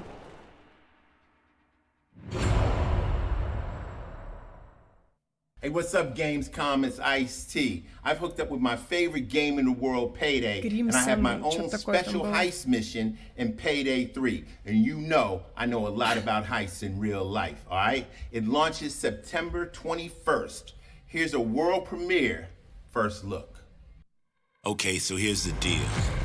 The components are kept in high-security cooling containers somewhere in the storage yard. The clock starts ticking as soon as the components are out in the open, so you need to haul ass to get them to the transport. Take too long, and they'll start to degrade and lose value. Now, do what you need to do to get ready. I'll see you on the other side. Куда без достаната?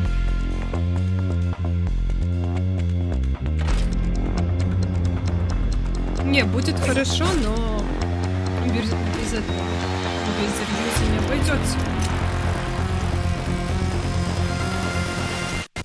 Но у меня завышенных ожиданий уже давно нет. Окей? Ждем. А билды?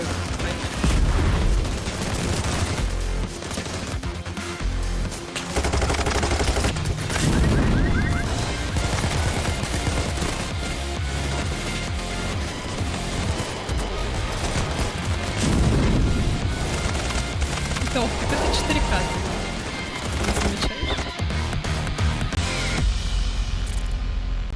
Payday.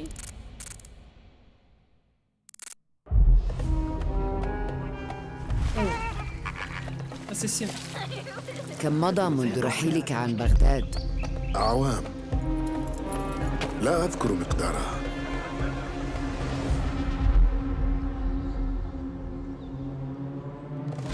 كنت أعرف دائما أنني سأعود يوما ما. لقد عاد للتو من قبل. كنا في المتجر وليدا. قضيت الكثير من طفولتي في هذه الشوارع.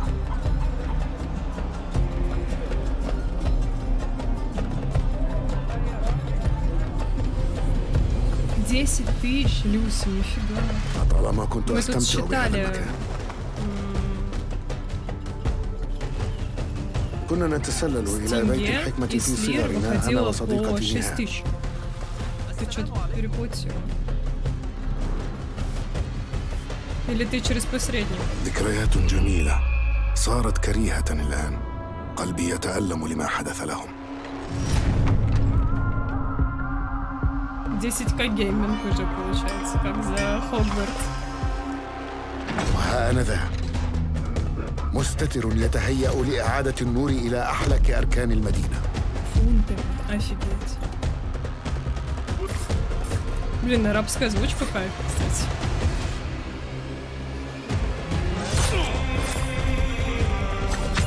إني أبعد نصلي عن الأبرياء وليس عن تنظيم القدماء.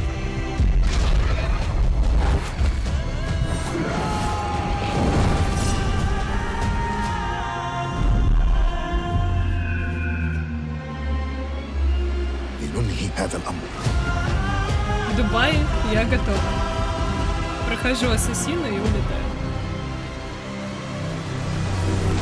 Шейх.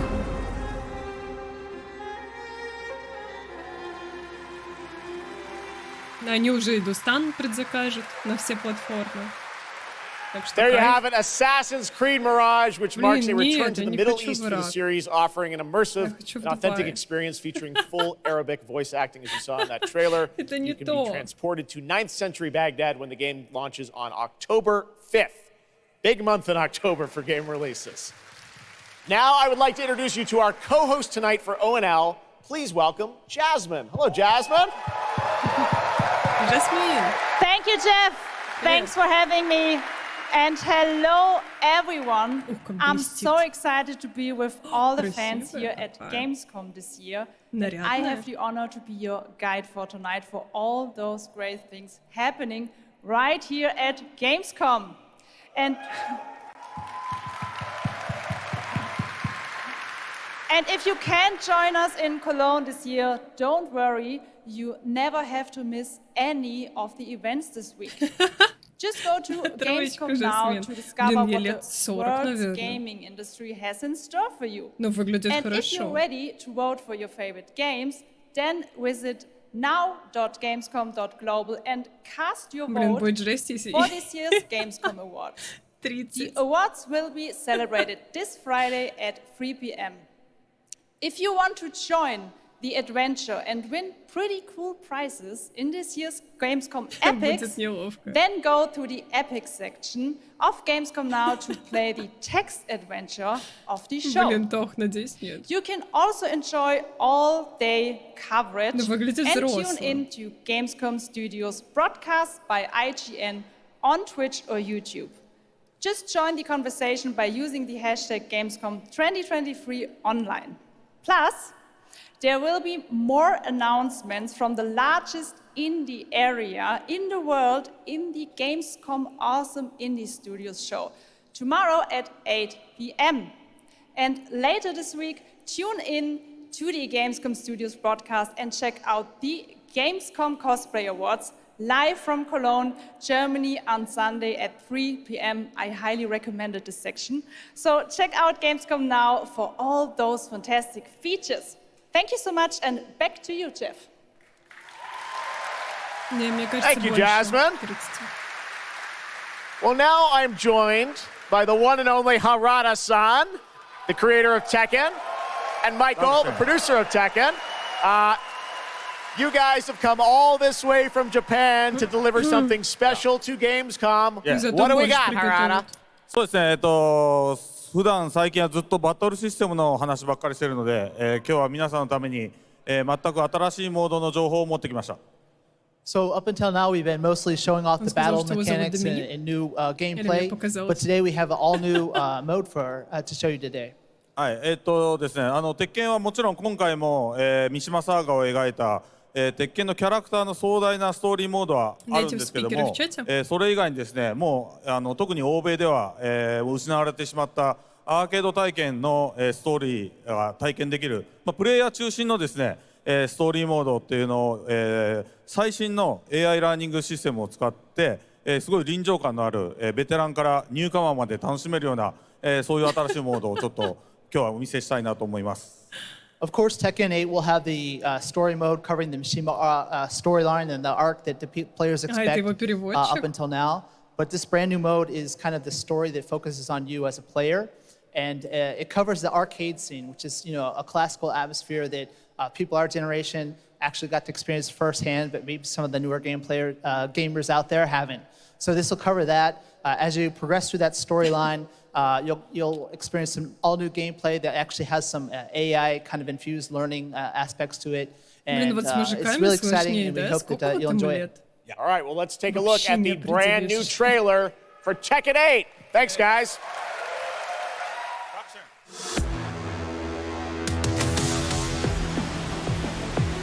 Блин, я в Taken играла на портативной плойке, помните, которая такая, как она называлась, PSP? Going somewhere? Yes! Сколько лет прошло? Вот этой девочкой играла. Беленькой. Хорошая была. У нее платье еще такое было. Блин, прикольно. Они еще все там.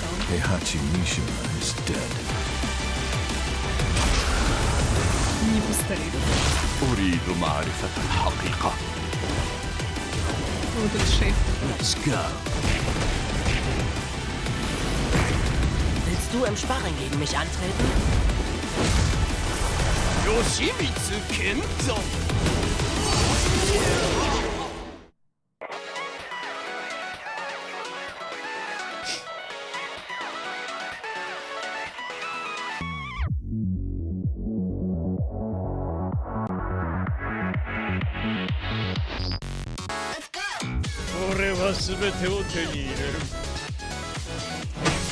Eat this! What's done is done.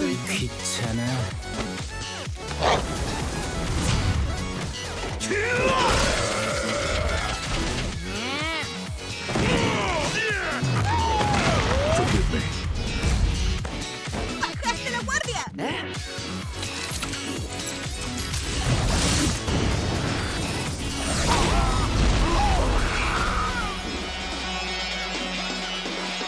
Get ready for the next battle!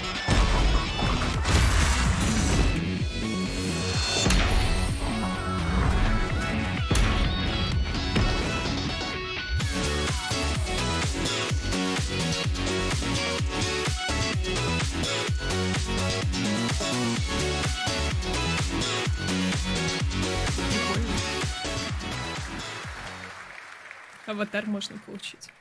There you have it, Tekken 8 coming in January 2024. All right, I'm now joined by Shelby Carlton and Dave Swenson from Sledgehammer because on November 10th, Call of Duty Modern Warfare 3 arrives, and today you guys will be the first audience in the world to see some raw, real gameplay from the campaign.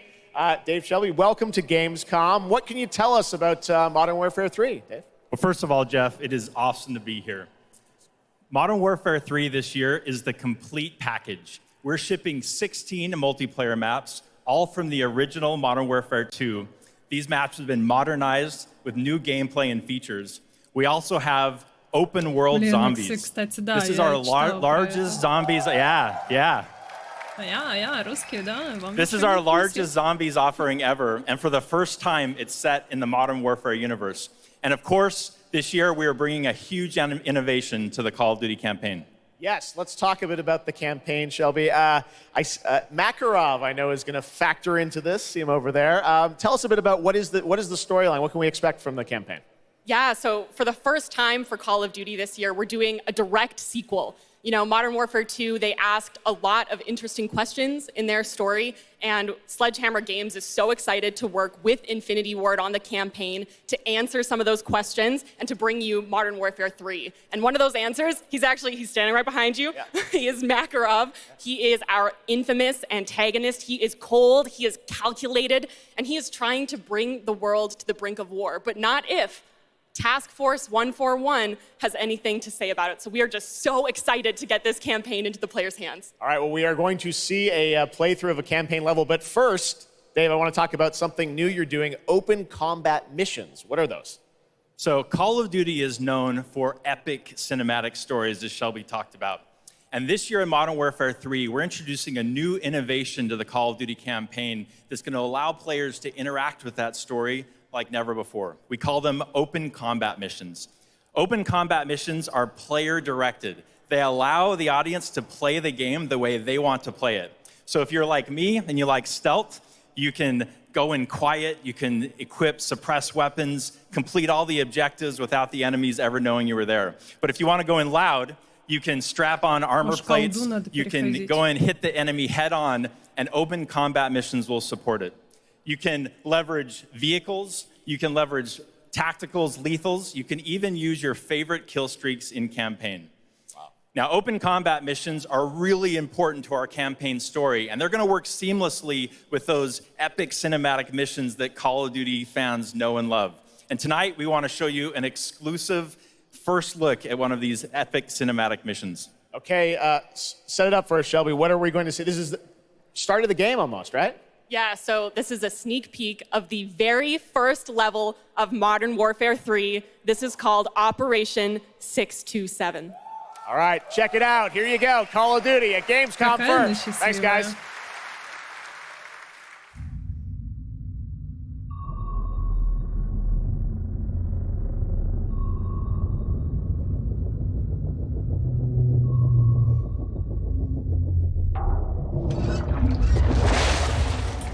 О, с глубины поднялись.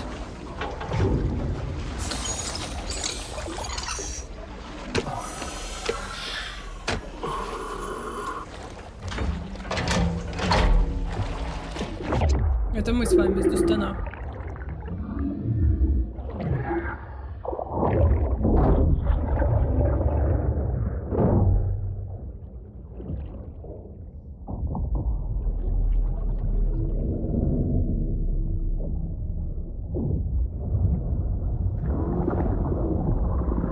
Alpha team clear. Heading to surface.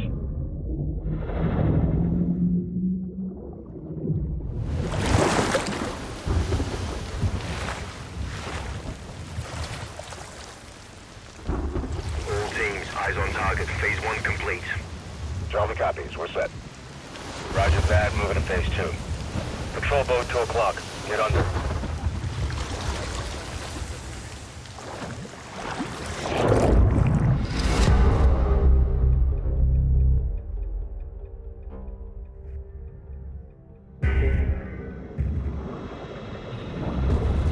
Stay tight.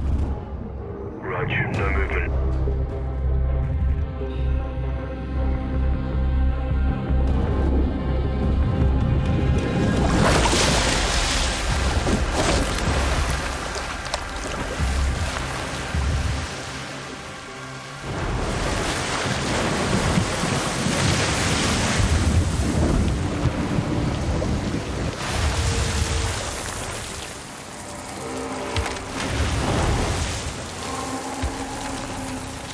Hooks up.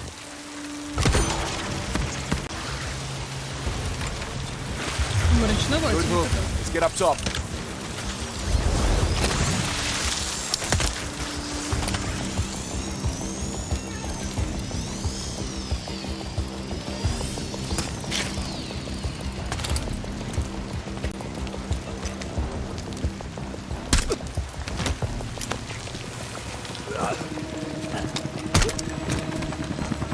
All teams, Alpha's in. How copy? Solid. Relay went clear. Moving to Mark DZ. Stand by. Nods on. Airstrip's on. Я бы хотела сказать, что ничего не видно. Все предусмотрено.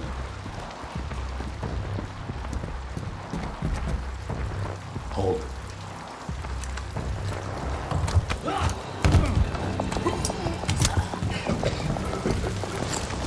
Drop him.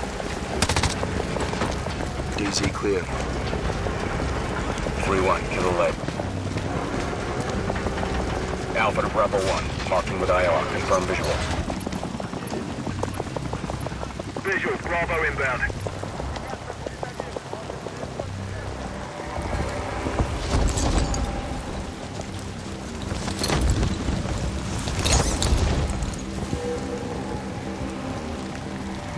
Это наше прикрытие. На парашютах прилетело, то есть они через глубину пробирались сюда и чисто с самолета высадились.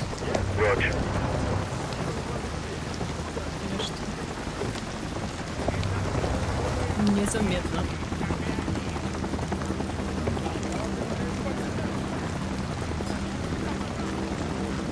Нам он к той лестнице.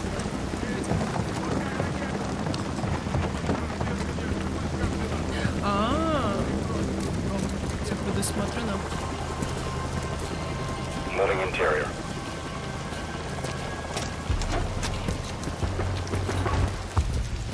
All clear. Слушайте, выглядит прикольно. Descending stairwell, south side.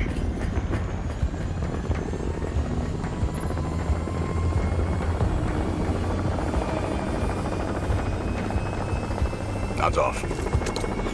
Be advised, they got a bird up. Movement in the courtyard. Looks like a prisoner transfer. Not our guy. On me. Hold up here. All teams, Alpha's in position. Copy. Bravo set. Charlie, good to go. Roger.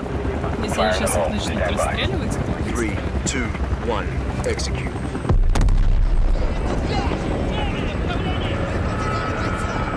They're taking the bait. Light them up.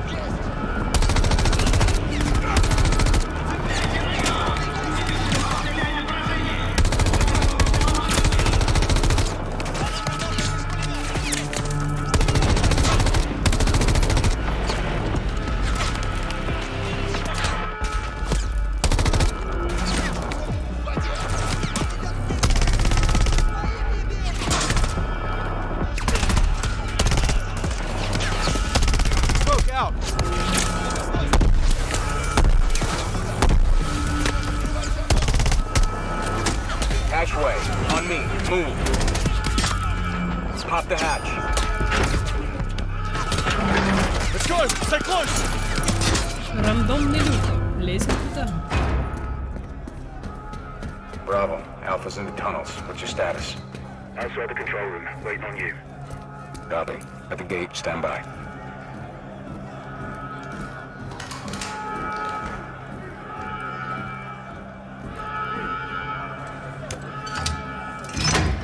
All teams, let's roll front down. Bravo, pull the plug. Roger. Blackout in 3, 2, 1. Execute.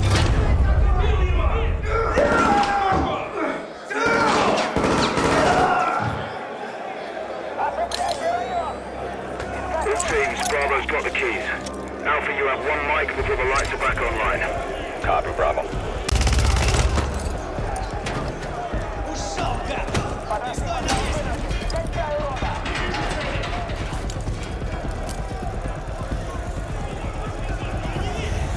Kick off the riot. Roger. Opening blocks 1 through 4.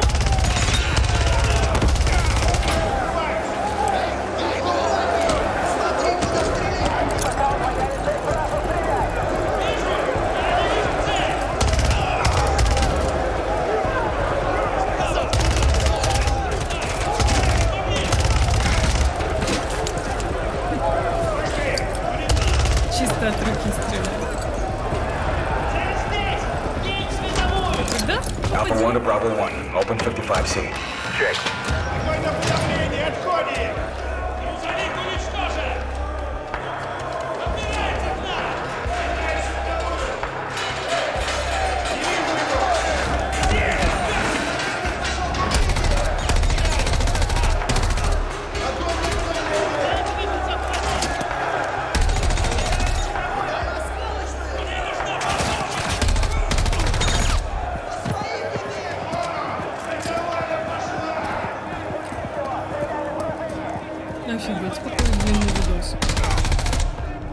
Clear. Мы прям всю миссию, да, пройдем сейчас?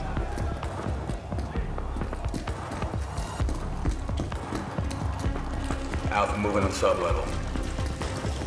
Let's get our guy.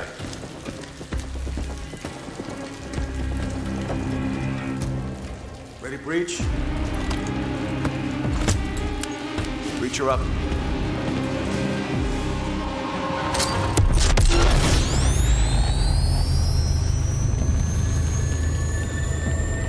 Клево. Играть мы в это, конечно же, не будем. Мы фанаты Дустана. You can stay tuned for more Modern Warfare 3 details and gameplay when Call of Duty Next, the premier showcase event for Modern Warfare 3 multiplayer, Call of Duty Mobile, and Warzone takes place. We're announcing it tonight on October 5th, and jump in for yourself when the multiplayer beta kicks off on October 6th. We have so much more to share with you, but first, here's an update on Nightingale, the new shared world survival crafting game from Inflection. After a few years of waiting, it's finally time to find out the early access release date for Steam and Epic Store. The Feywilds await, and so too Nightingale.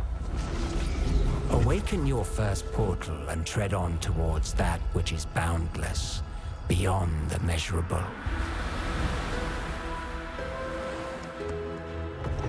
Sequestered, struck by woe and lacking supplies, the question becomes, wilt thou be a survivor?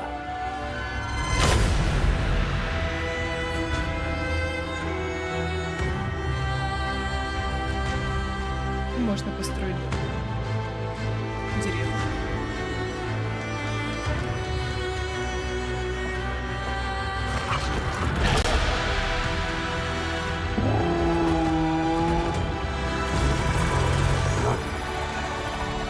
Regardless of which portal variety you favor,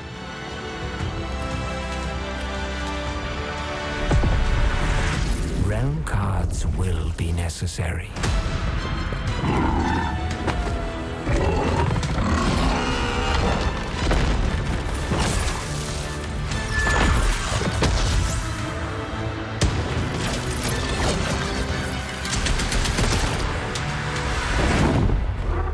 Зонтик.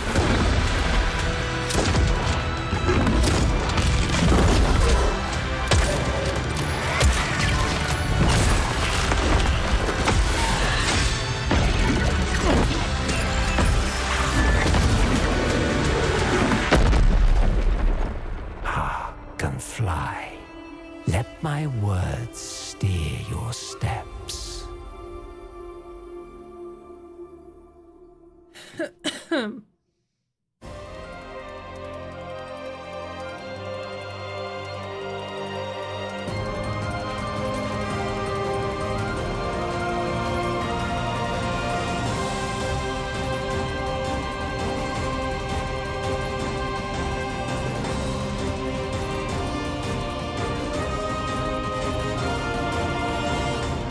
The astral realm is Lilith's home.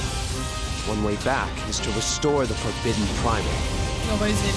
She will utilize the power of the four primals and attempt to cast open the gates once more. You can tell primal beasts were weapons created by astrals. Their powers are capable of untold destruction.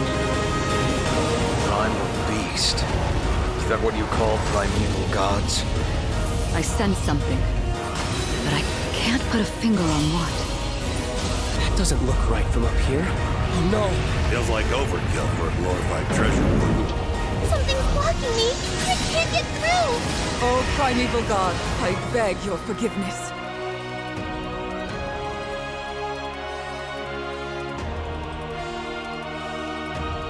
But fate set in motion can't be stopped. Deliver us from grief and sacrifice. Fulfill my salvation. Bahamut! We've been through a lot together. Visited new islands, met new people. But you've always been there to protect me. I just wanted to say thank you.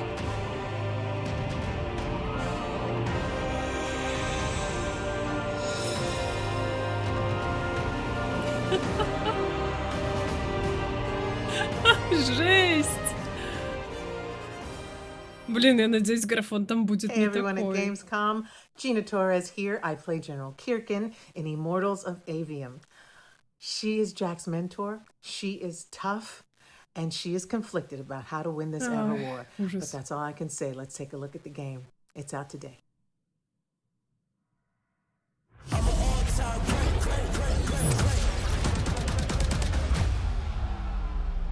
Jack. Это то, что мы с вами тоже смотрели.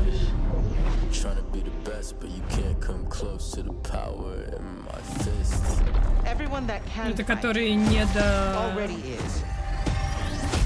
Godfall. Я вам рассказывала.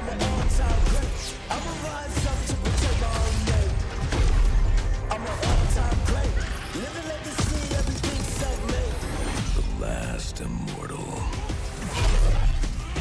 Can't stop me. I'm an all-time great. I will rise up to protect my own name. I'm an all-time great. Stitch him up. I'm an all-time great. Let me see everything self-made.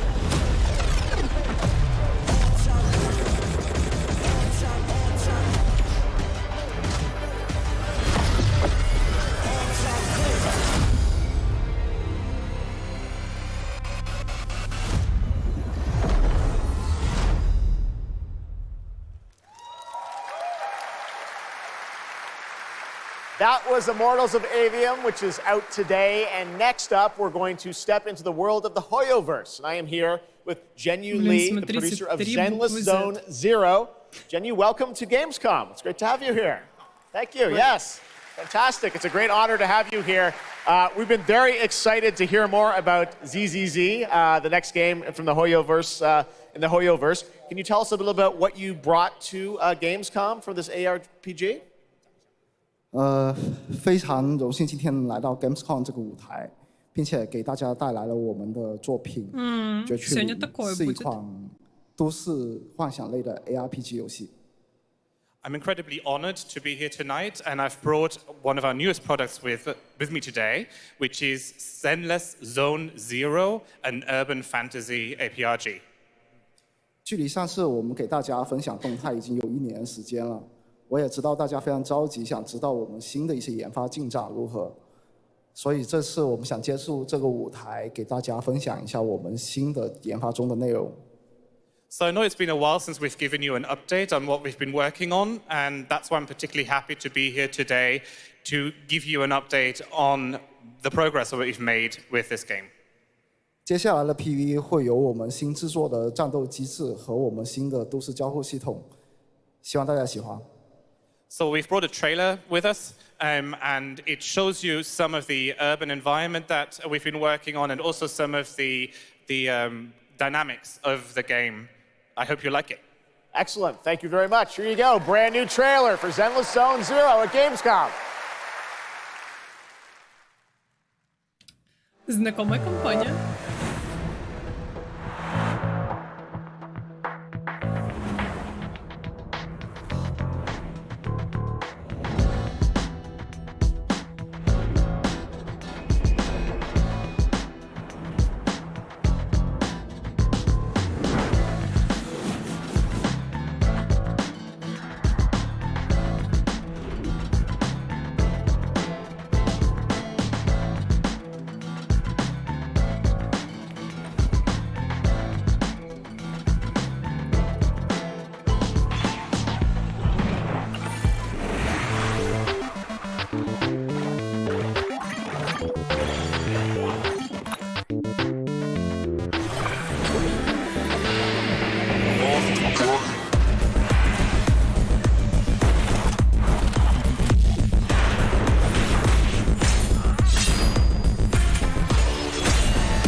Я, пожалуй, это пропущу. This past April, Honkai Star Rail made its global debut, and the game has captivated players with its interstellar grand journey. And today we're excited to share a special look at its beloved characters and provide an update on its PlayStation 5 release. The Law Fu's reconstruction efforts are ready for inspection, General Fu Xuan.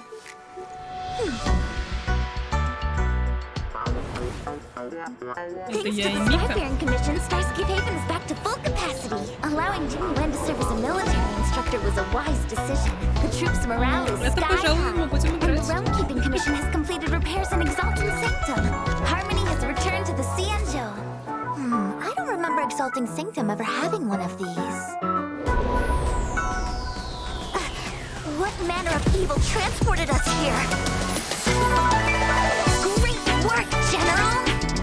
General 1, Demon 0. Please, please, please, please! Plan B. Блин, почему она такая плохая? General, do something! Excuse me, coming through!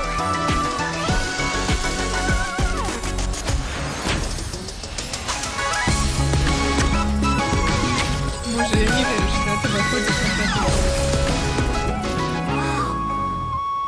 It's an emergency, Master Diviner! Jing Yuan's not here, and the Cloud Knights haven't trained in days. Looks like I'll have to help Jing Yuan get these slackers in Может, order. просто трейлер такой? You have nowhere to run. Даже прочитать не успела. We got still more Hoyoverse for you. Genshin Impact is nearing its 3-year anniversary, and the game just released its 5th nation, Fontaine. Here's a look at the nation surrounded by water, plus the announcement of a brand new concert series coming, hopefully, to a city near you. Контент для Genshin Impact. Другой разговор. Ну, вот это база. Так сказать, основа.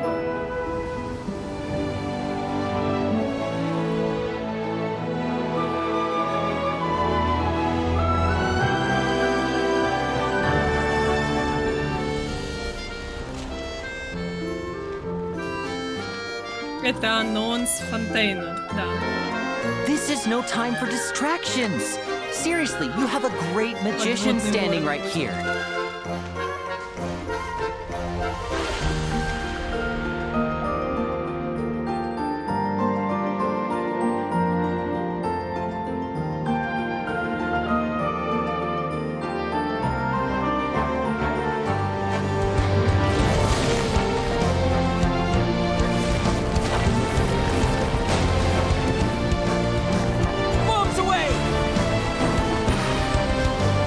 Вообще трейлеры как будто бы говно, да? Но это будет точно хорошо. Трейлер сомнительный.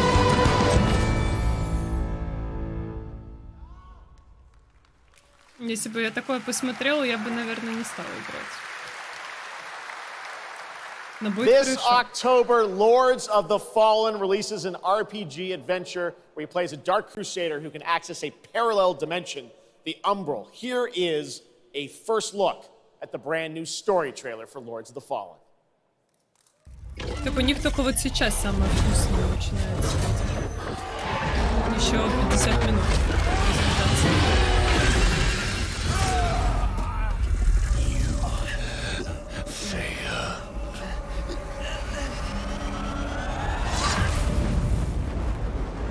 I look upon you with pity, my lost child.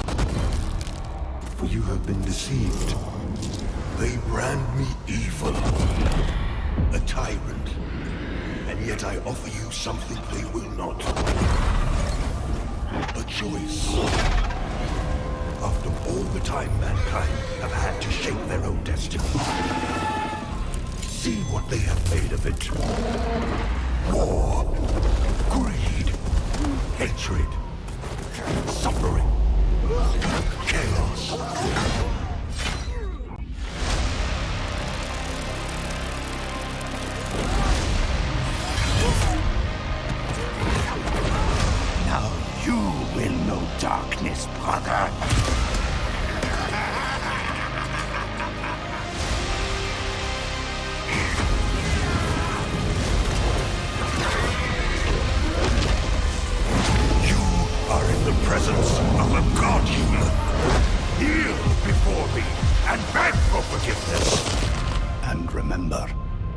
look into the shadows might be the shadows look back.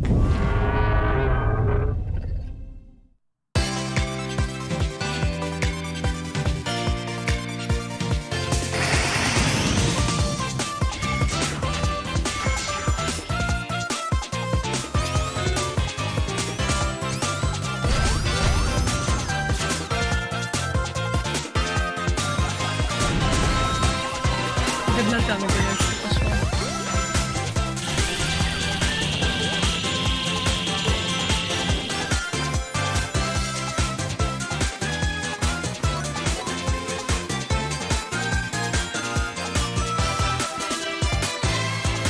Чат, можем вместе играть?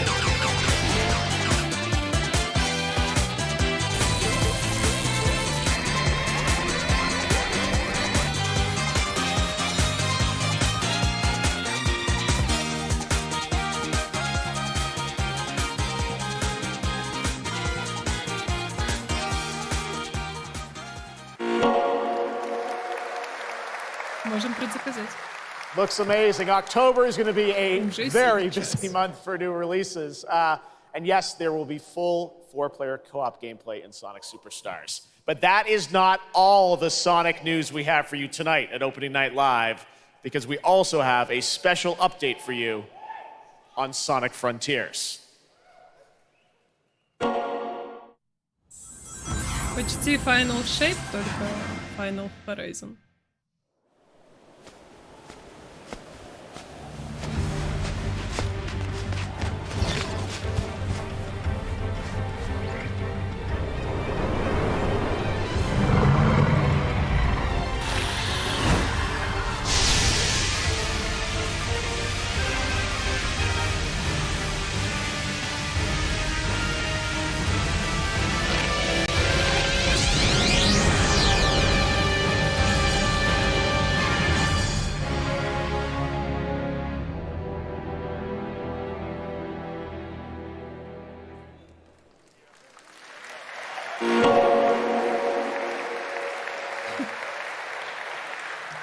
Hello again. It's so amazing being here at Gamescom with all the game devs, publishers, and of course, the fans.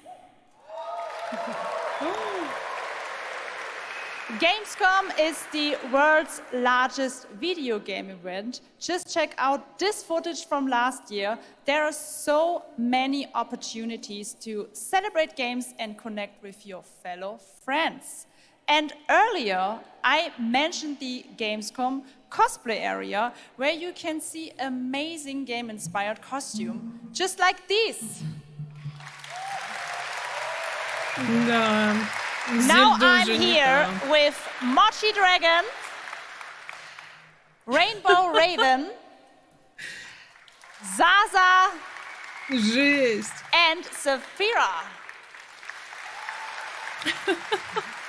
Mochi Dragon, can you tell me how you choose a character to cosplay? For me, there are 3 things required in order to decide on a cosplay. The first thing is, do I like the game or the media where it's coming from? The second one is, do I enjoy the character design? And the third one is, does it have a little challenge in the cosplay making progress? Like sewing a corset like my princess has here, or imitating bone structure with foam. And what makes cosplay at Gamescom unique for you? For me, it's definitely being able to play all of these awesome games in cosplay at the booths of the developers, as well as talking to the producers of the indie games, like having first-hand conversations, and of course, the cosplay village. Thank you so much for sharing your costumes with us, and I wish you a great and wonderful Gamescom. Thank you. Applause. Блин, принцесса, конечно, топ. Before I go, I would like to tell you about the Gamescom event arena. Friday through Sunday, there will be live shows from this stage right here in this hall. Check out creators, gaming events, and esports competitions live from Cologne, or tune in online. Join and follow us on Facebook, Instagram, TikTok, Twitter, Twitch, and be sure to use the Gamescom hashtag 2023. Thank you so much, Можете найти их в and любой back to you, соцсети. Jeff. Fantastic. Thank you, Jasmine. It's great to have you here. All right now we've got a first look at The First Descendant, a next-generation action looter shooter from Nexon. The cross-play open beta is going to be held September 19th to 25th.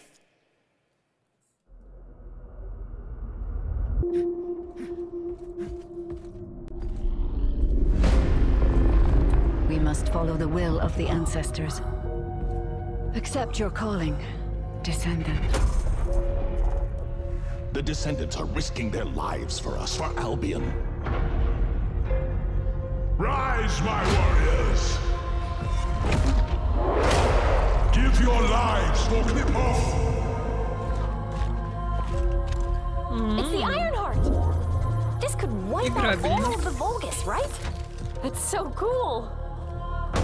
Countless descendants have shed blood to protect the sanctity of this great place.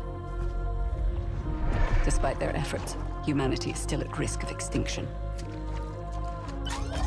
And you are the only chance we have.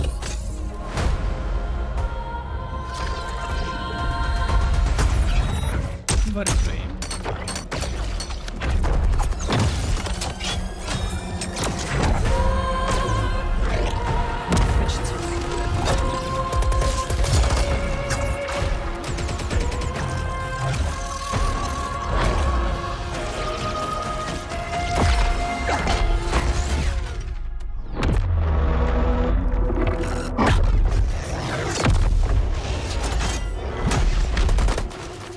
There's a Grave Walker.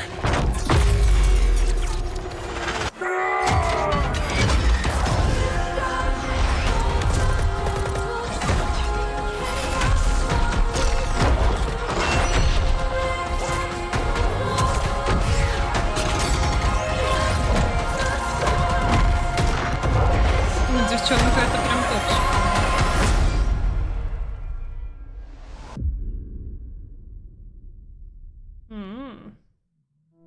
Hello? Hello? Hi. How's Surface World? Good. Everything's fine. Great. How are you? Tired, but in a good way. Busy. Unitrench is still Unitrench. I'm worried about you. I heard there was a storm coming. I told you, I still need time. Time to what, Stan? Because as far as I can see, you're just treading water. We're upping the extraction rate.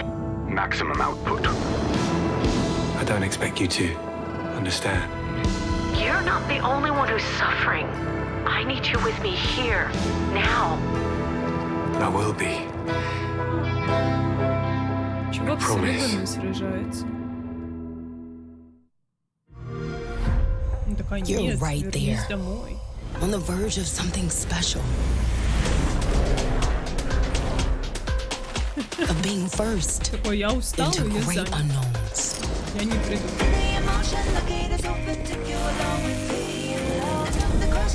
Где Кодзилла?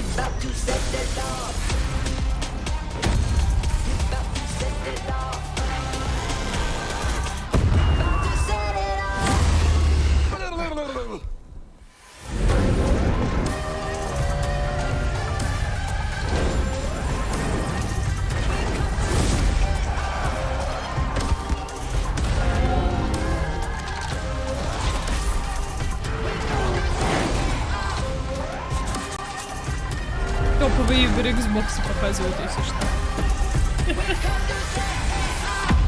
Если вы вдруг не узнали их. Joining me now, Troy Baker, Roger Clark, Julia Brown, the stars of Fort Solace, which is out today on PlayStation and PC. Guys, welcome to Gamescom. This is so fun. Tell us a bit about this project. What can you tell us about? Oh my God, look at these people. You guys are insane. Oh my God, We've been able to talk about this game for a while. I think the thing that I'm most excited about is for people to explore these characters. at the core of this они не experience показали is этого еще. unraveling the mystery of Fort Solace, and you're going to do that by discovering these characters and learning about their stories, and that's, as actors, that's something that we just want to throw ourselves into. And this is a game, I know Roger made, it's an independent game made by a pretty small team, right? 10 people, Забыла, что 2 они years, обещали показать. 0 delays. We are very excited to share with you the world, Fort Solace today. It was a real joy to work on, and it's a joy to see what indie studios are capable of in this day and age. It's a real thrill. And an amazing cast for an independent game. Juliet, this is, we know you from a lot of great, film, television work. This game thing, how did you get involved in this project? Yeah, it's my first ever video game project, so I'm so excited. Thank you. And to get to work beside two of the best in the game world nonetheless. So I just had me. To watch these guys and learn. And you guys did full-on, performance capture. We see a little tease of your character there, Juliet. What can you tell us about kind of what we're going to see in this launch trailer? Because it's an amazing narrative experience, right? This sort of, an independent game, but done on a big production value. Yeah, let's go, Roger. One of the best things about working with Troy, I remember coming in from lunch and we were doing the mocap, and I walked into the foyer and there I see Troy's butthole. The hole is butt made. Okay, when I say we threw ourselves into this, we literally did, and there's a hole in the wall that was made by my butt. Yes. Which he signed. And Julia, I know it's a little mysterious what your role is in this game, right? But we have to play to find out. So I play Jessica Appleton, who's an engineer working on Fort Solace alongside Jack Leary. And they're going to have a night that they will never forget. Ooh, okay. It's a thrilling ride. Well, let's get a little tease of this. As I said, it's out today. Here is the launch trailer for Fort Solace. Thanks so much, guys. Our pleasure. Thank you, guys. Thank you. Ну-ка. Jack Leary, senior engineer en route to Fort Solace, in the Planum Quadrant, responding to an alarm. Suspected power failure, or await further information. Recording submitted. Is there no sign of security? No.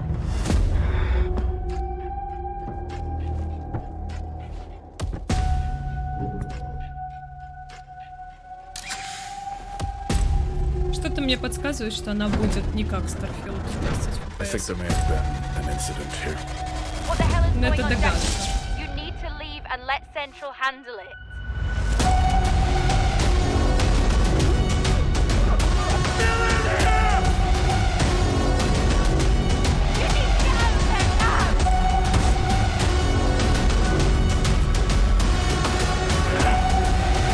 Прикольно, кстати. Это типа... Прикольно. О, на PS5 есть. All right, next it's time for the announcement about a new game from Focus Entertainment and Saber, the continuation of the ultimate off-road experience. Как называется? Во, который не Dead Space, а которая еще одна была. Behind all great discoveries lies a journey. Они почти вместе вышли.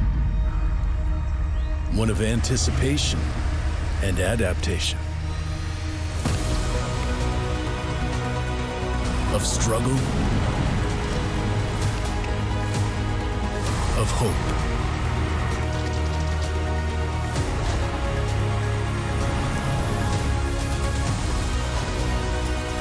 Each step matters. For every obstacle, there's a solution.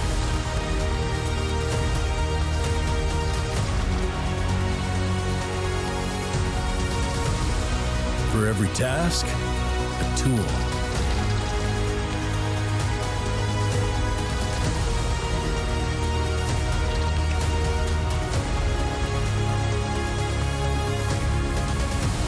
For every destination, an expedition. Callisto Protocol. Wow.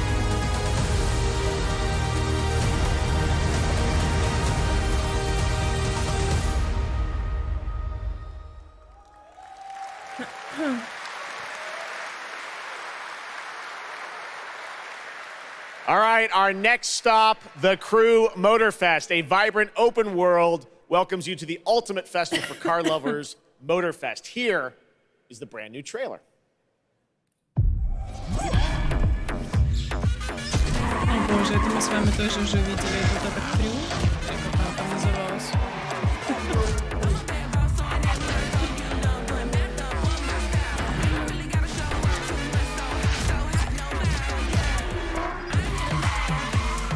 Блин, я не понимаю, почему они показывают те же самые игры, которые были на прошлой презентации. Помните, мы же это все уже смотрели.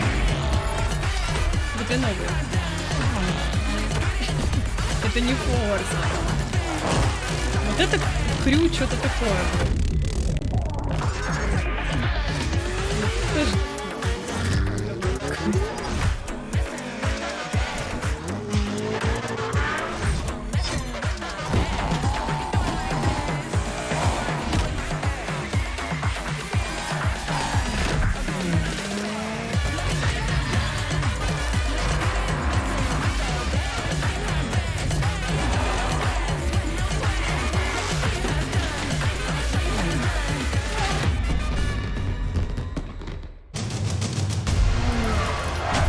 Ну, говорю же, крю.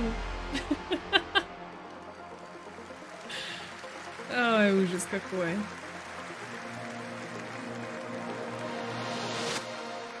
В это мы не играем. The Crew Motorfest comes out September 14th, and the brand new Lamborghini Revelto is on the cover and playable. And we have a special O&L announcement for everyone watching between September 14th and 17th. A free trial will be available of the game, offering 5 hours of gameplay on all platforms for the Crew Motorfest. All right, moving on with CD Projekt Red gearing up for the release of the spy thriller expansion to Cyberpunk 2077 Phantom Liberty on September 26th. The studio is ready to share a new look at the wide range of overhauled mechanics coming to the game, and as you're about to see, a lot has changed. Let's check this out.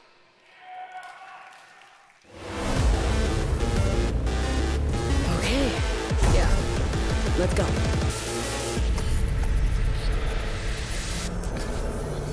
V, my favorite merc. Welcome to Dogtown.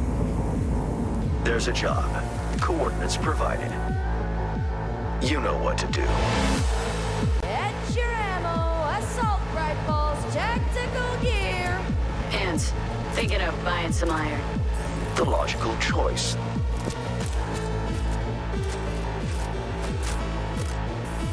Damn, clean view. Home stretch. Getting a ripper to overclock your chrome before the fight?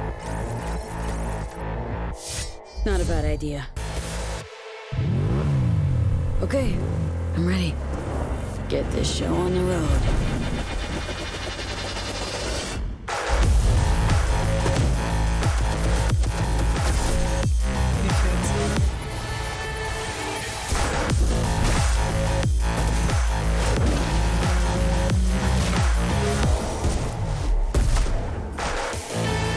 Светлячки полетели.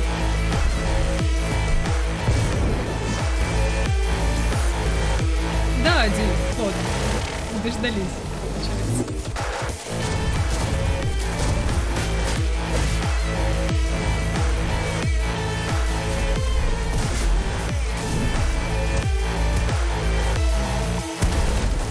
Job done. Premium work, V. I'm closing the gig and sending you a little bonus. Something that will spirit you home safely. Это киберпанк. Someone dispatched a hunter. Good luck. Fuck incoming! Fire till she drops! Блин, тачка мощь. Got a net runner cinch here! Need backup right now! All nearby units. We got a situation in Watson. Roger, dispatch. We're on our way. NC police, for fuck's sake. Your actions are illegal. Let me put it this way. No gun, no fun. Max tech. Time to tilt out.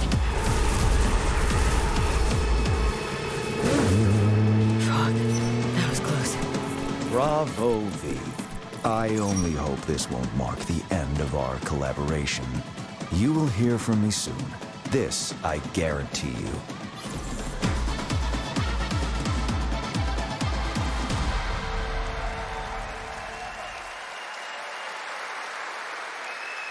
It's so close, and here to talk a little more about what we've just seen is Yulia Primok, gameplay designer from CD Projekt Red. Yulia, welcome to Gamescom.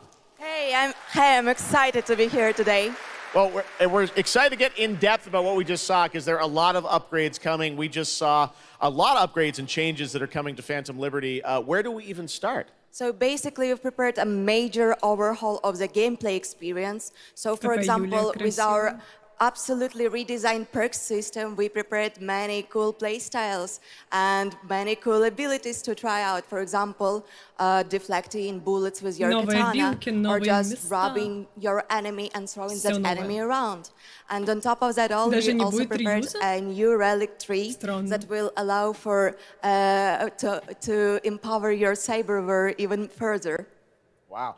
It seems like players, can even further customize their playstyle to suit their taste. We also saw in that video a lot about vehicles and how vehicular combat is even being upgraded, right? Exactly right. So vehicle combat is a massive addition. Players now will be able to shoot their guns while driving. They will be able to use mounted weapons like and rockets. And on top of that, they also will be able to take remotely control over vehicles to, for example, crush them or into like some group of enemies. Wow. Sorry to interrupt. One more thing is that car chases are gonna be a new, renewed experience with the revamped police system. Okay. Well, it seems like you're upgrading, you said, across the board with a bunch of different things. And thank you so much for coming out to tell us about it. Like the trailer showed, I know you have something else to announce, though, that wasn't in the trailer, right? Exactly right. So I'm really happy to announce that a lot of what we've just seen in the trailer will also be coming to Cyberpunk base game for free for current-gen consoles and PC. Okay. 2.0 update. Exactly. Блин, у них вот этот апдейт 2.0 выходит вместе Thank you so much, Yulia, for joining us here at Gamescom. Yulia. Как так? Нет, чтобы All right, пораньше tonight we've also выпустить. got an update on the science fantasy strategy game Stormgate and a first look at one of the factions, the Infernal Hosts. Stormgate is a spiritual successor to classic real-time strategy games like Warcraft 3 and StarCraft 2. Stormgate will feature highly asymmetric armies fighting for control of Earth's future. Today we have an early look at our second faction, the Infernal Host. Infernals live and die by the code of victory at any cost. They have a powerful advantage, Shroud, fields of dark magic that strengthen their armies. The lowliest Infernal units are the Worker Imps. You might think they're cute, but don't get too close. Between these powerful lumbering brutes and the fiends that they unleash, Infernals will sacrifice everything, including themselves, to emerge victorious. On the music front, the Chainsmokers are advising us on our soundtrack. We're working with composers like Frank Klepacki of Command & Conquer. We'll share more later this year, including some of the friends we brought in to lend their voices to our co-op campaign. Надеюсь, это на телефоне. Это Steam. Понял. Gamescom always strives to help our environment, and all of you can help make a change with a donation to the Gamescom Forest. Now to present Gamescom Green Studio of the Year, please join me in welcoming Lisa Pack from Playing for the Planet. Lisa? Every time I come to Gamescom, I am amazed by the scale of this event and impressed with how each year the team continues to make steps to make it more sustainable. This is being done through the Gamescom Goes Green initiative, as well as by partnering with us at Playing for the Planet. Through Playing for the Planet, the United Nations has been working with the games industry to inspire millions of players around the world to learn more about the environment and to take actions that benefit the planet. Whether you are a gamer, a head of a AAA studio, or an indie developer, all of us can and should play a part. What matters most is that you start somewhere and collaborate, because time is of the essence. And if we don't start now, then when? For those of you who play games, many of you are already raising the bar by asking game makers to step up and act on values that are important to you. Keep on asking, whether it's for more green content or greater energy efficiency, because your voice counts. For this year's Green Studio of the Year award, we have been looking for bold, system-changing, innovative, and creative ways to tackle the climate crisis, and all nominees this year have done an amazing job. The way we win on climate change is to stop emissions from happening in the first place, and that is exactly what this year's award winner is actively trying to do. The nominees for the Green Studio of the Year, based on companies that have submitted applications, are Frontier, Ubisoft, and Xbox. And this year's winner is Xbox. And here to accept the award is Phil Spencer, the head of Xbox.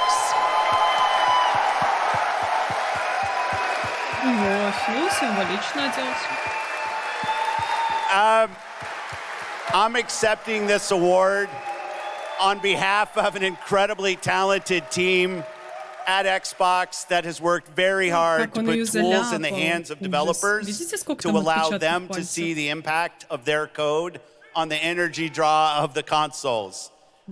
We do this so that we can all play while we continue to make the world a more sustainable place. Thank you very much. Thanks, everyone.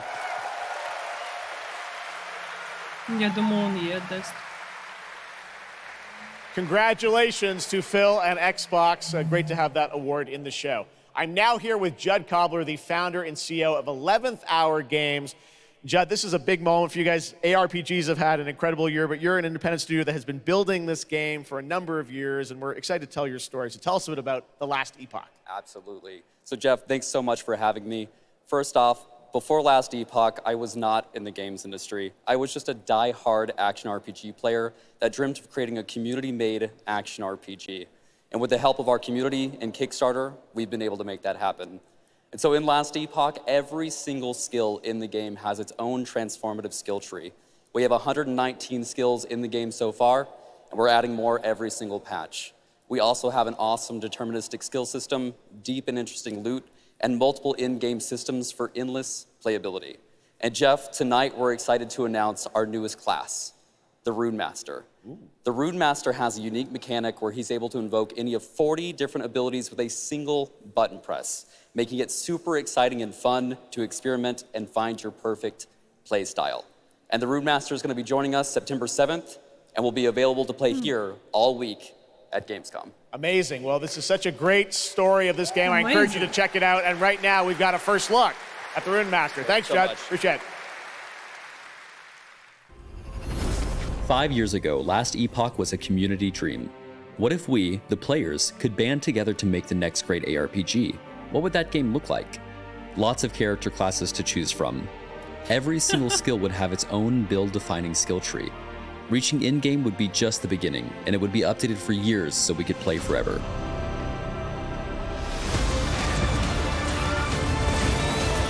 Last Epoch makes crafting and finding items super rewarding. Again, it's genius. I think this is the most innovation we've seen in a trade system in an ARPG in at least a decade. Вблизи ужаса. Что теперь делать? Придется выпускать Diablo 5 7 сентября.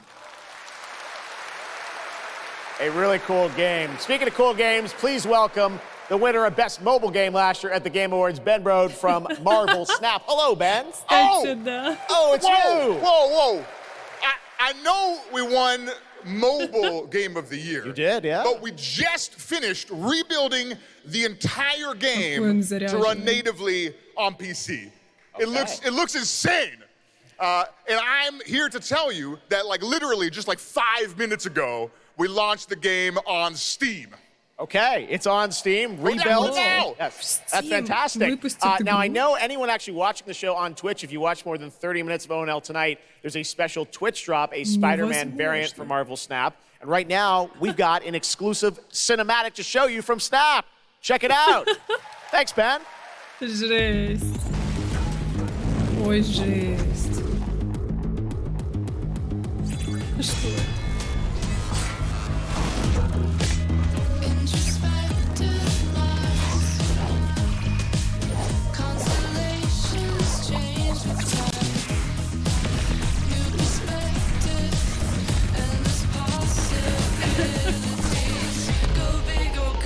Он вот этому так радовался.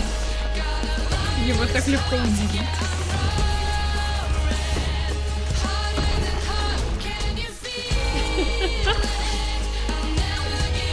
Блин, он супер позитивный.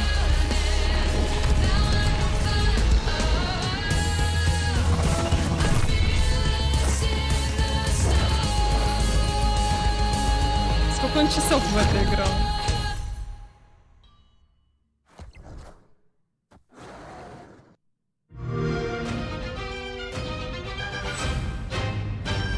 Ready to get out there? Next big thing and I'm on the move. Best watch your step when I'm coming through. We have a lot to talk about. Already it's a classic, classic. If I drop any day, it's a classic. Any wave that I'm on, it's a classic. Hey, you heard that? Classic.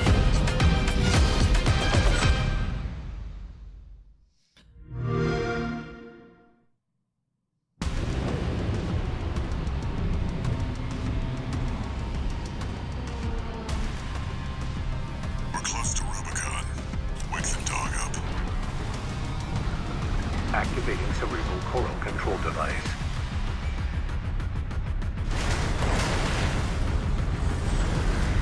Augmented human C4621 has awakened.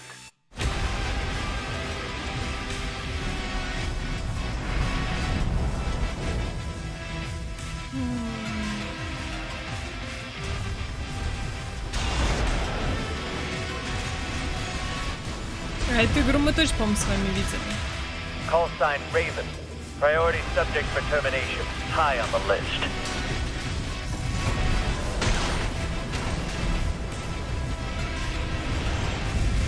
То есть они сделали презентацию ради того, чтобы показать Киберпанк? И Геншин. Блин, у них 15 минут. Либо они оставили действительно это на самое вкусное, либо они это просто не покажут.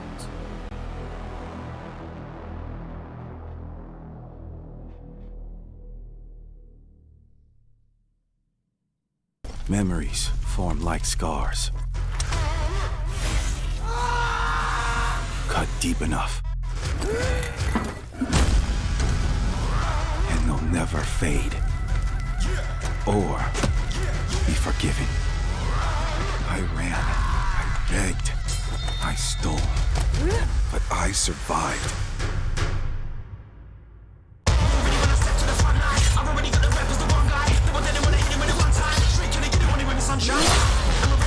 Песня прям для рыцаря.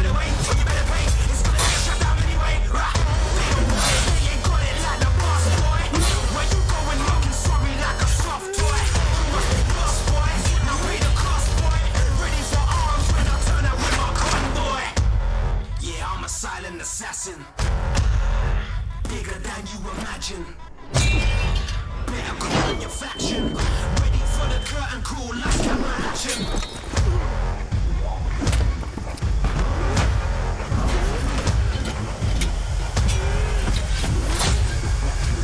Ready for the curtain call, last camera action.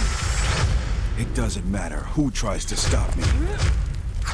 I'll cut my own path through. I'll fight until I stand in the land of salvation.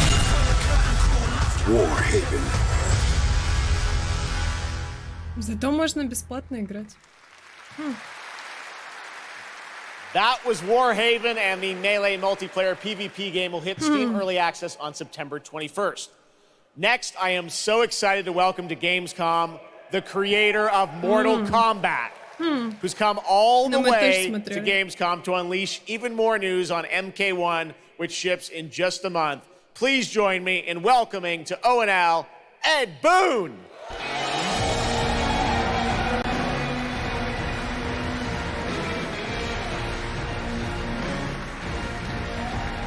Hello, Ed. Hey, Jeff. Fancy seeing you here.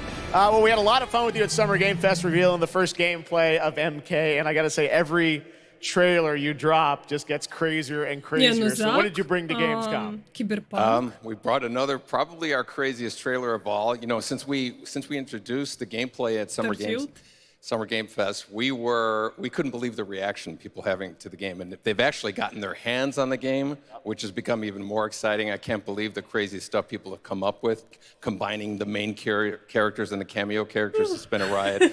But this trailer we have here should give you an even better idea of just how insane things get with this game. There are some reveals in it. I gotta say, this is such a great asset. You guys are gonna enjoy it. Here it is, Mortal Kombat 1, the brand new trailer. Outworld can be both alien and intoxicating to Earthrealmers. While our realms are at peace, there are Outworlders who would prefer us to be at war. General Shao. Victor of the Tavarian War. Conqueror of the Quatan Plains. All of Outworld is grateful for his service.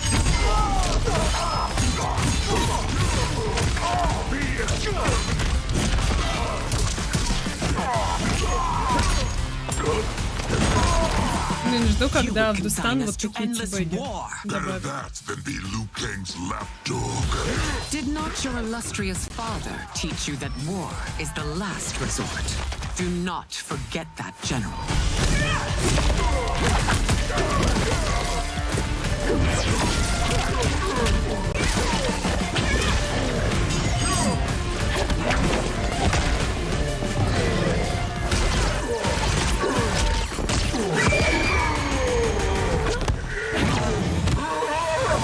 We gather once again to honor my late husband's legacy, to continue the tournament that he founded with Lord Liu Kang.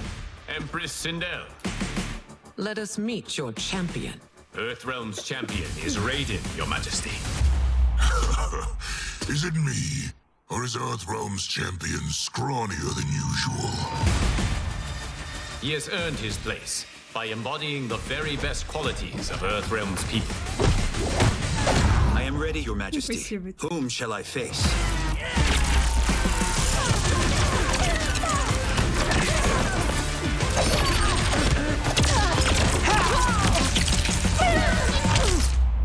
We will destroy your champion, Liu Kang. He will taste no victory.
Your queen.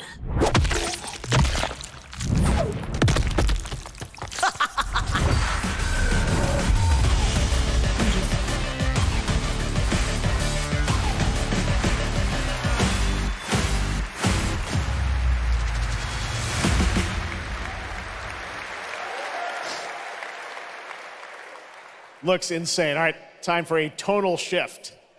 Era History Untold is making its first event appearance this week at Gamescom. This turn-based grand strategy game is about building and leading a nation throughout alternative history. Here is a first look at the gameplay. Во, деревню будем строить.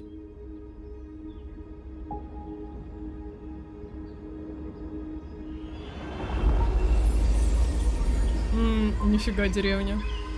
Дубай прям какие-то.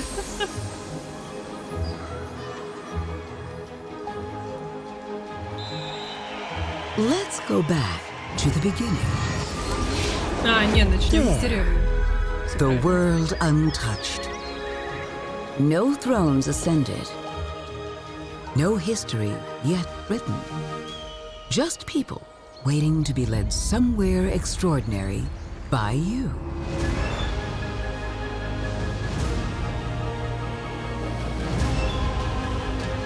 Не, вообще прикольно. Но я в такое играла, а мне было лет 10. Will you be wise? Will you inspire?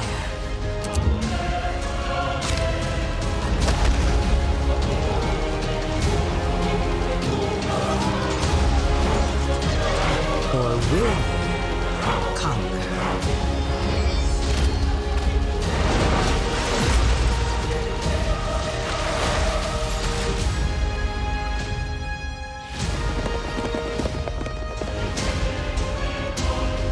However you choose to change Жак, я the смотрю, world, что вы уже готовы one смотреть thing все, is что certain. угодно, да?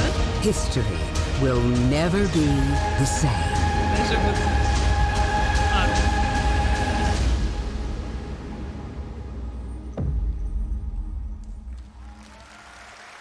Виш-лист можете выбрать.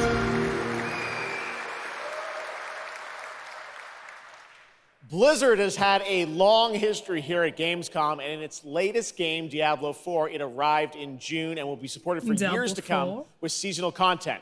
Their first season of The Malignant is now underway, but in a bit of a surprise, we're now about to share with you the first news on the next season coming this Новый fall. сезон покажут. Diablo. It started small. Чат. Nameless people that no one would miss.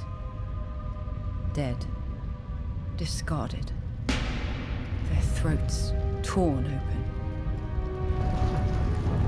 The church ignored the killings. Even as fear mounted like the bodies. The desperate and the brave fought to end the corruption. But they were too late. Мы опоздали.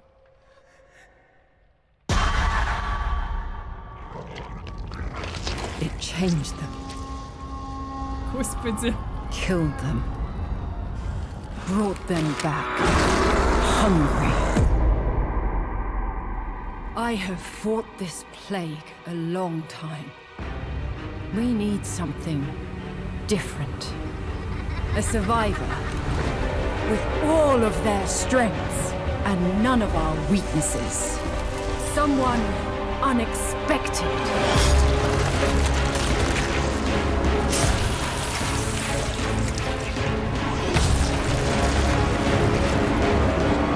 And they'll never see you coming. Track them. Hunt them. Kill them. In the realm of darkness, we are the beacon of light. Let our stakes pierce through the hearts of the damned. For tonight, we hunt. Whoa!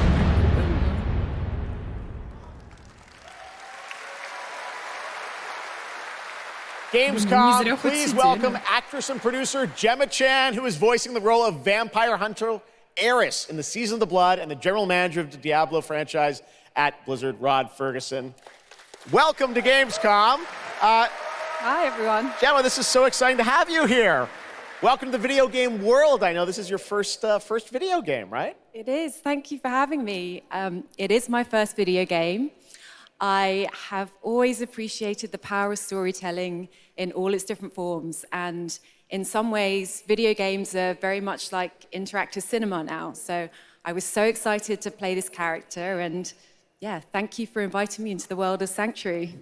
You did an excellent job. I can't wait for people to hear you. Yeah, this is exciting. You know, season 2, which will be coming, as you said, in October. What can you tell us about the character that you're playing, Eris? Ну, вряд ли бы он ее переводил, да? Eris is a seasoned vampire hunter. She is going to be your badass warrior companion as you fight your way through the perils of Sanctuary. She's complex. She's seen quite a bit of horror in her lifetime, so initially she comes across as a little bit cold and jaded, but in a fight, she will definitely have your back. Good to know. Rod, tell us a bit about what we can expect from this new Diablo season in October. Well, Jeff, you know, Diablo is about creating that ultimate power fantasy. And obviously, a lot of people have been doing it. We have over 12 million players and 1.3 billion hours played so far. And I just want to take a second to say thank you. We're so appreciative of their enthusiasm and all the player feedback. It's going to help us make great seasons for years to come. Now, for our free second season, Season of Blood, you get to join Eris as a vampire hunter, but not just any normal vampire hunter.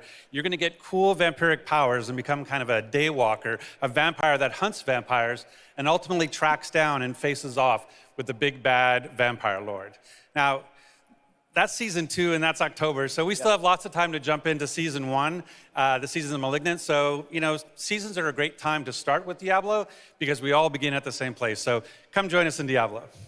Amazing. All right, well, thank you both for making the trek here to Gamescom in Germany, and we can't wait to meet more Eris and hear more in October. Fantastic. Gentlemen, Rod, thank you so much. Thank you. All right, and now it's time for another world premiere. This one is a European-made game about hope, love, friendship, and robots. In a world divided by disinformation, where danger lurks around every turn, a motley crew of misfits embark on a fateful road trip to discover their true. Please tell me you're done. Oh, we're just getting started, dude. What is this music? I believe the kids call it K-pop music. Just K-pop. Turn it down. Leave my music alone. Shut the hell up. Words have power. They can give you strength. Ready for this? Stand still. Words can bring people together and tear them apart. But if words hold so much power, he has no respect for you. She's right. The question is, what do you have to say? I think we can all agree that my trailer voice was better than yours. That's the point.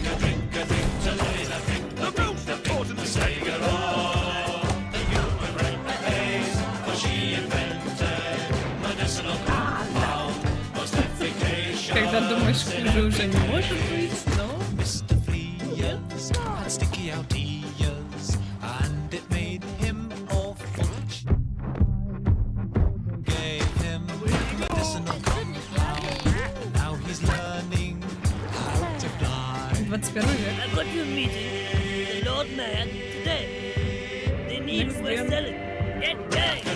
Берем.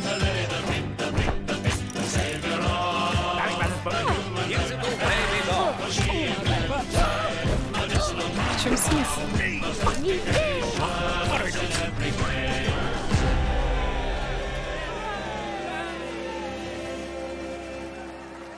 На PlayStation 5? That's a really fun indie game. Thank goodness you're here. And now to completely shift the tone again, I'm here with Sam Lake, who's going to take us to a very dark place with Alan Wake 2. Sam, welcome to Gamescom. This game is coming out in October, and we've had so much fun. We announced this a few years ago at the Game Awards and at Summer Game Fest. We met Saga Anderson and heard a little bit of her side of the story, but everyone's been asking me, and I'm certainly expect you, what about Alan's story? What can you tell us about what it's like to play as him? Tonight, I think it's finally time to answer that question. Thank you for having us here, Jeff. Yes, finally, it's time to show our title character, Alan Wake, and his struggle to escape the nightmare dimension of the dark place, where he's been for the last 13 years, ever since the first Alan Wake game. It's a long time. We've been waiting a long time to play another one. We're going to see some footage here, and I know you're actually using live action as well in it, right? And it's going to be kind of really blended together in a cool way. Yeah, the dark place is a dream reality, and it keeps drawing from Alan's mind, his thoughts, his fears, his writing, and he comes from New York City, and for years he has written crime fiction set in New York City. So now the dark place takes the shape of a nightmare in New York City, and we have used different mediums in our experience, in our games for storytelling, live action for sure. This time around, we've integrated live action seamlessly into the experience to show the dreamlike nature of the dark place. This game, I cannot wait. We don't have to wait too long. It's coming in October, but let's take a look now at the brand new trailer for Alan Wake 2. Sam, thank you so much. Thank you. Here we go. In a horror story, there are only victims and monsters. And the trick is not to end up as either. But trapped by the genre, we're all ripped to pieces along the way. No! Welcome! We have a great show for you here tonight. Alan Wake, one of my all-time favorite writers, and this on the show. He's here to talk about his latest book. Initiation tells the story of a fictional writer named Alan Wake, who is trapped in a nightmare, desperately trying to find the manuscript of a novel he has forgotten he has written. Did you write these pages, Mr. Wake? I'm trying to remember it. You're the killer, the cult leader. No! You've got the wrong man!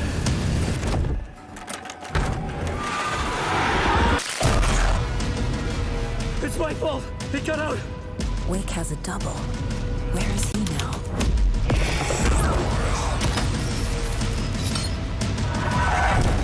I don't want to be in the story, just write me out of the story.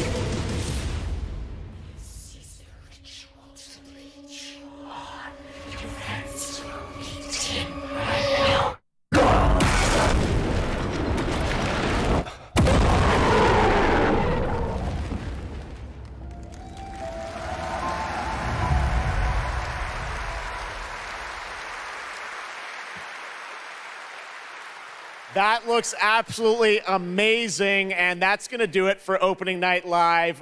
We have so many amazing games coming this fall. I want to thank all of you for being here tonight, watching online. Jasmine, thank you for co-hosting.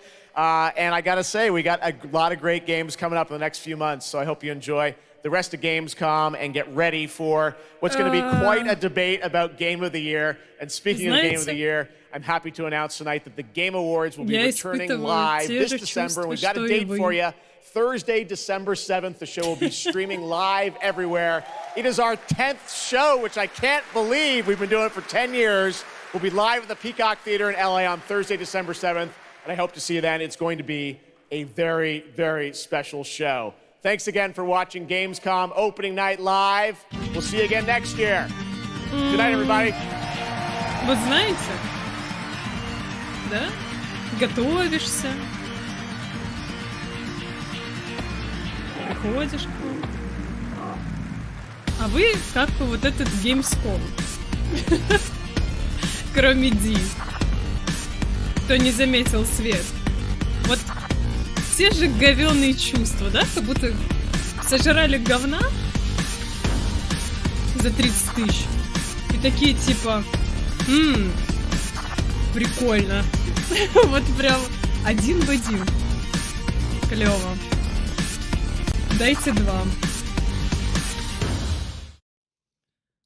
О боже. Это было отвратительно. Поэтому мы пойдем хавать дальше в Дустан.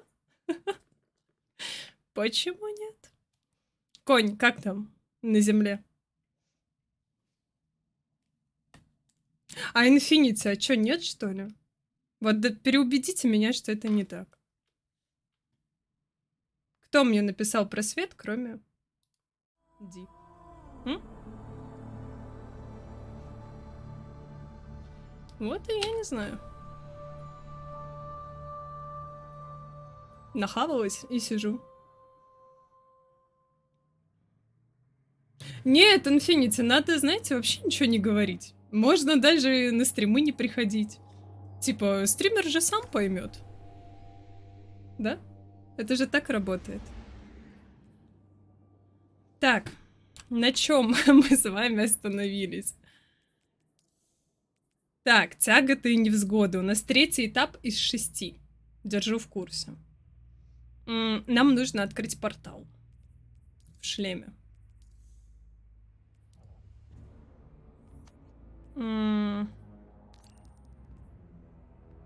О, понял. Да вот, блин, как будто действительно так и надо сделать. Жесть, чат.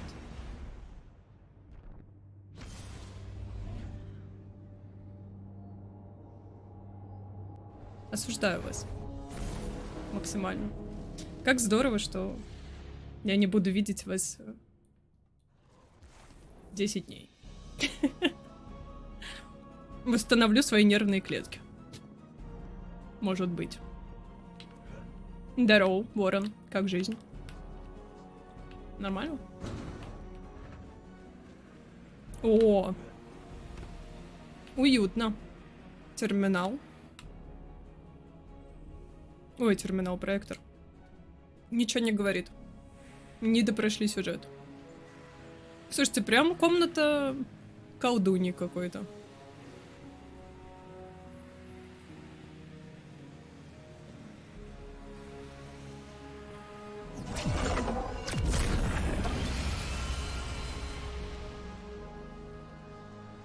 Вот XX, никаких вам бассейнов не будет.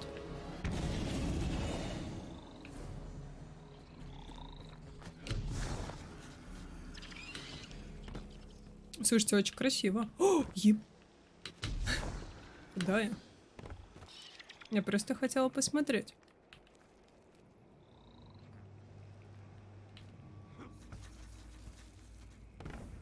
А, это мы к бабуле назад пришли. Она же у нас превратилась. И все. Страж. Рунический круг искажает мой облик. Но я по-прежнему Эрис Морн, охваченный не глубинами, а жаждой мести. Улей многое у меня забрал. Назвав червей по именам, я отняла у них и должна отнять у тебя. В твоем посохе находится частица червя улья. Ее достаточно, чтобы связать нас и признать тебя моим служителем. Да здравствуйте. Согласно логике меча улья, твои завоевания усиливают меня.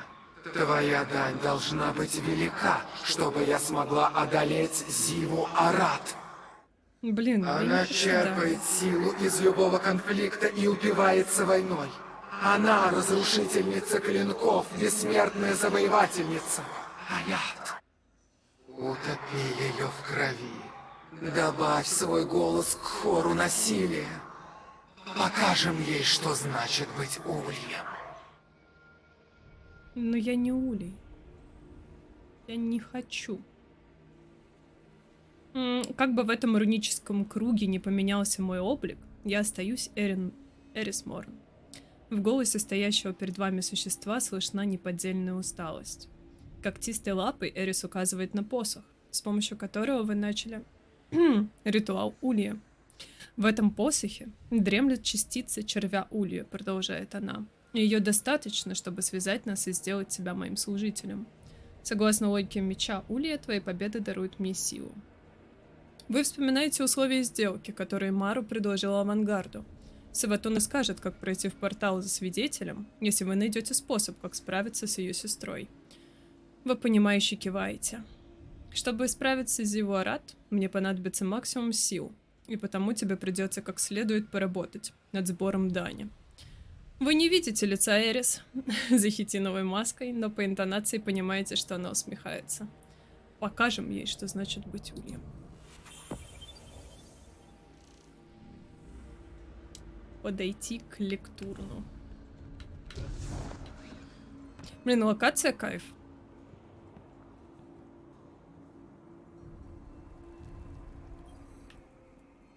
Сокол, здорово, как тебе сезончик? На лектурне прорицания будут собраны карты из колоды шепота. Вы помните, да, когда мы проходили вот эти миссии, нам разные карты давали. Могущественной формы магии Улья, открывшейся вам благодаря сбору дани для Эрис Морн. Здесь вы сможете осмотреться и истолковать неопознанные карты и овладеть стоящей в них силой. Для этого требуется собирать частицы озарения по всей системе. Полученные карты старшего аркана будут выставлены в библиотеке. После того, как вы соберете 5 карт старшего аркана, одна из них будет случайным образом выбиваться перед каждым столкновением шпиля с Аватун и у алтарей призыва. С добавлением новой карты в колоду вы получаете шанс ее вытянуть. Каждая карта старшего аркана дает свои уникальные преимущества. В библиотеке вы можете добавить карту в колоду и убирать их из нее. Для того, чтобы воспользоваться их преимуществами в заданиях сезона колдовство, в колоде должно быть не менее 5 карт. Карты младшего аркана можно найти в ходе выполнения заданий сезона колдовство, а также получать в награду за ритуальные задания. При толковании эти карты дают бонусы, предметы и улучшения. Над лектурном прорицании висят клубы дыма, курящихся благовоний. Воздух дрожит от жара горящих свечей. Прислушавшись, можно услышать шепот лежащих на столе карт. Они сулят вам тайны, истины и ложь. Неопознанная карта. Сестры. Сезонный бонус.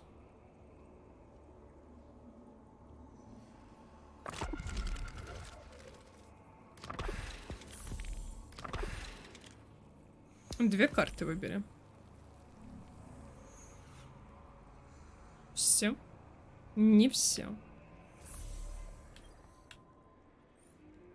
Завершите раундов у алтарей скорби 5 штук. Как обычно, быстрый сокол. Так, база Дустанжа. Вот поэтому я и говорю, мне вот эта система, как и с сериалами, когда, знаете, выпускают там одну серию в неделю, это очень долго. В принципе, они же пытались как-то затянуть игроков. Может, и неплохая система, но не для всех. Ритуальный стол завален артефактами, используемыми в анализе магии Улья. Повсюду разложены записки Эрис Морн, а в роли пресс-папье использованы камни и обломки костей. Вы видите зарисовки рун Улья, червей, мотыльков, детальные чертежи незнакомых вам магических предметов. Посреди всей этой эзотерической атрибутики вам бросается в глаза набросок, изображающий посох служителя, и заклинание, которое связывает создателя посоха и его владельца узами ритуала дани. То, что у нас только что было с Эрис. Так. Фокусировка.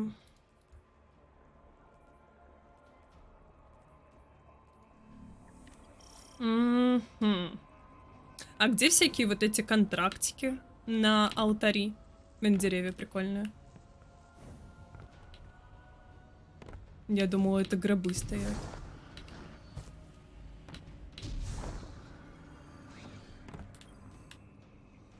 По идее же они где-то здесь должны быть, или это вот как карты теперь идет? Ну да, больше тут ничего нету. О, напротив, так напротив вот это...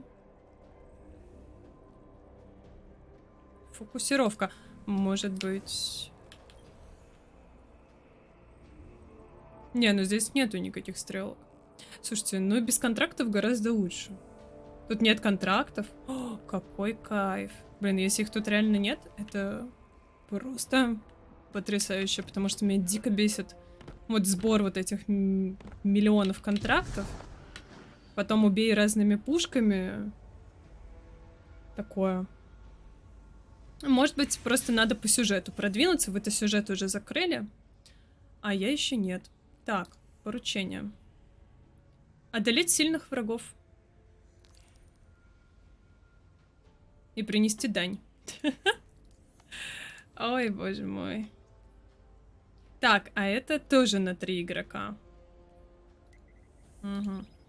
Пойдемте глянем. Что ждет нас тут? Блин, я их и не люблю. Изначально. Страж. Эрис обнаружила гравитационную аномалию под шпилем. Она думает, что это зал ритуалов. Мы называем его тайным узилищем. Саватун собирает там тупых головорезов, живые тела для магических экспериментов. Узилище. Если хочешь накормить кровью и кишками свою пародию на богиню Улья, то это самое подходящее место.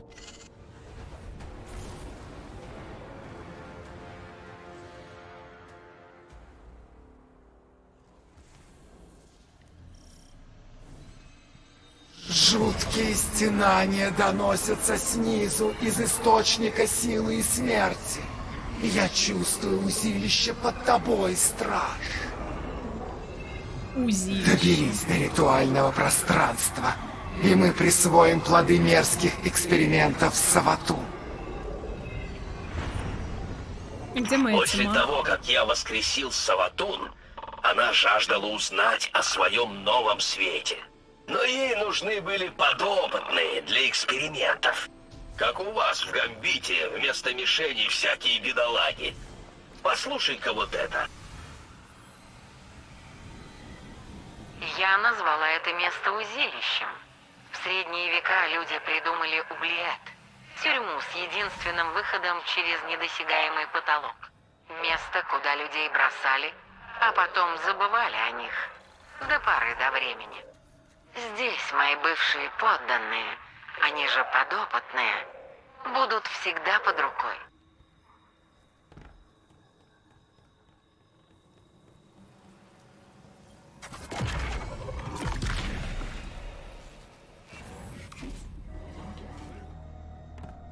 Это активность на 3 игроков или на 1? Или просто такой подбор шикарный?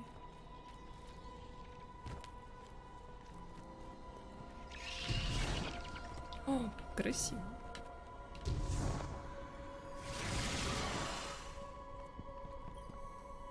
А, это как компания идет. Чувствуешь? Скрытая сила заклинаний королевы-ведьмы. Нужно довести ритуал до конца, чтобы завершить призыв.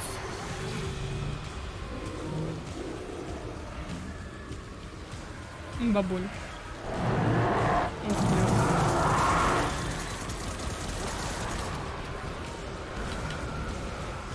Я не могу прыгать.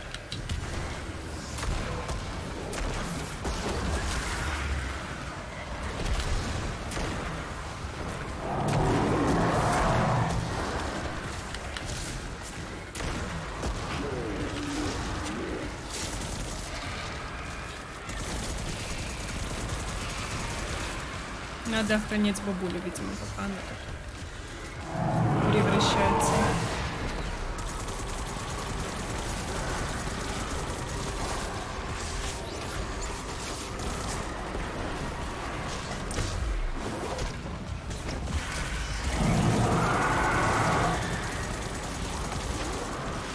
Блин, да откуда вы беретесь-то сзади, ну? Пристроились тут.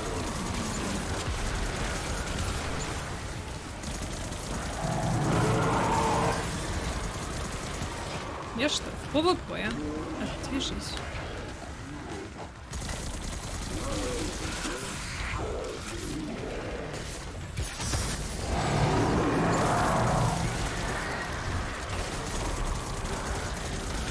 Свет этот выключаю.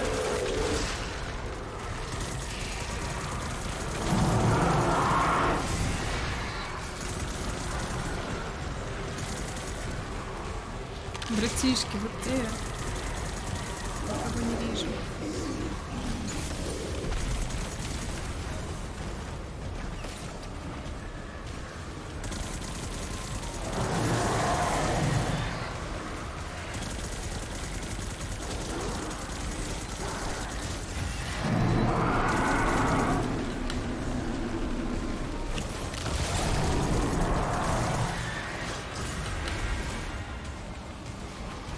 Мрачноватенько, кстати, прикольно.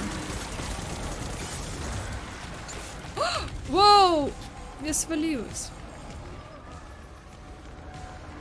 Очень темно. Мне нужна лампа.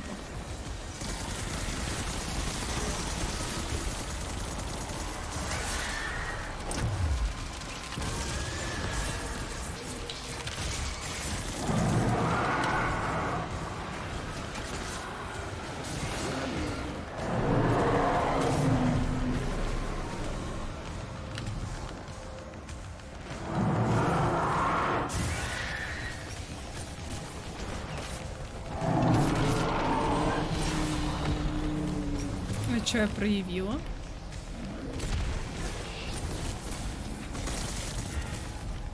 Блин, что за спам? А, платформы вот появились.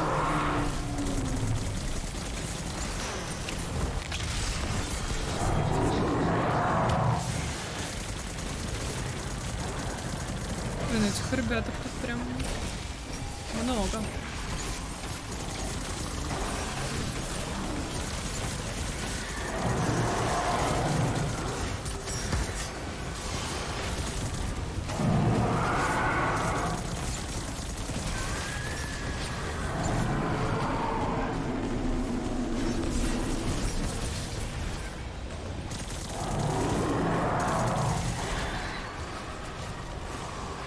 Блин, ну вот с этим затемнением не переборщили ли они? И что я собираю за время дороги? Так, 3 это максимально. Надо куда-то это все внести. Только вот куда? Наверное, куда-то к бабулю?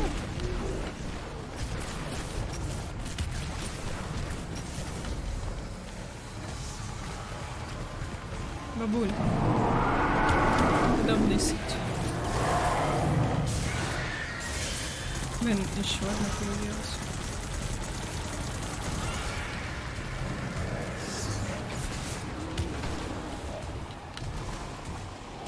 А, может быть, пока вы захватываете, вы вносите? Да, да, вот сюда надо вносить. Все, я понял. Было сложно, но...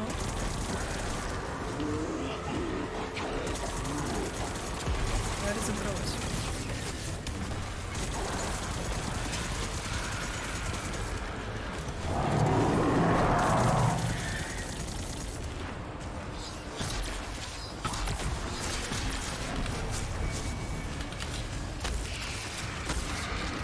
Воу.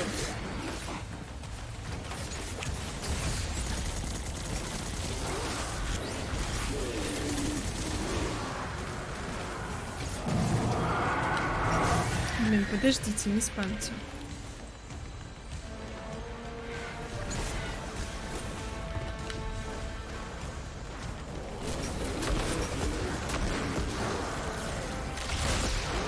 Так, где бабуля?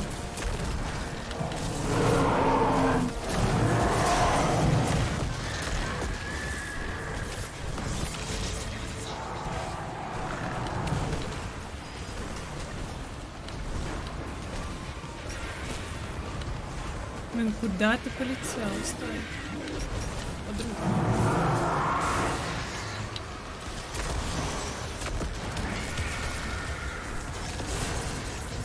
Так, 2. Где 3?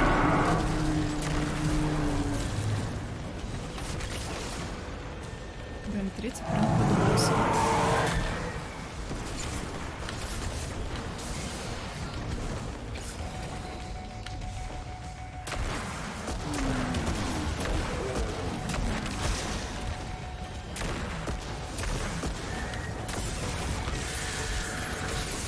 Так, пацаны, спокойно.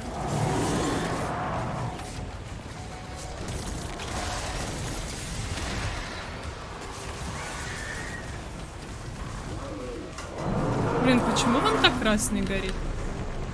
Надо ее типа освободить.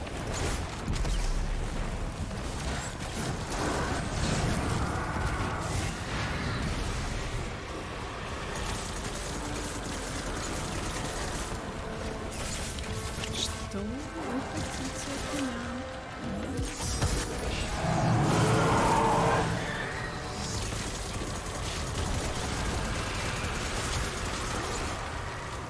Лечите свет.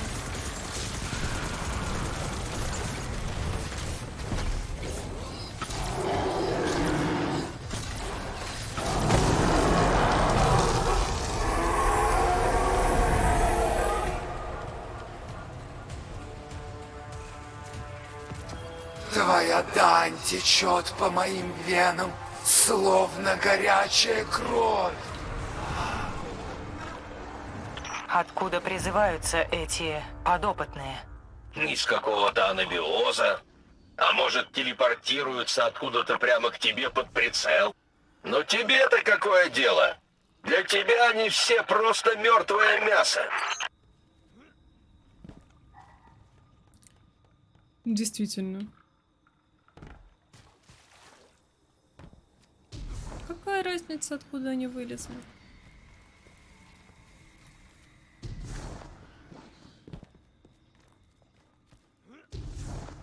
Мы как наемная рабочая сила. Своим колдовством ты призываешь некогда плененные ужасы, что ожидают жестокого избавления от страданий. И они его получат. Векс пришел.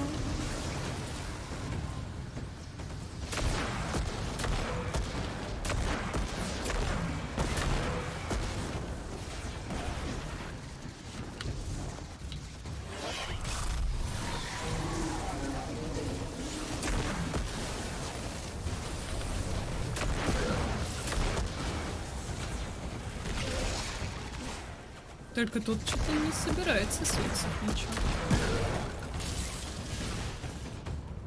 Надо этого пацана сначала светить.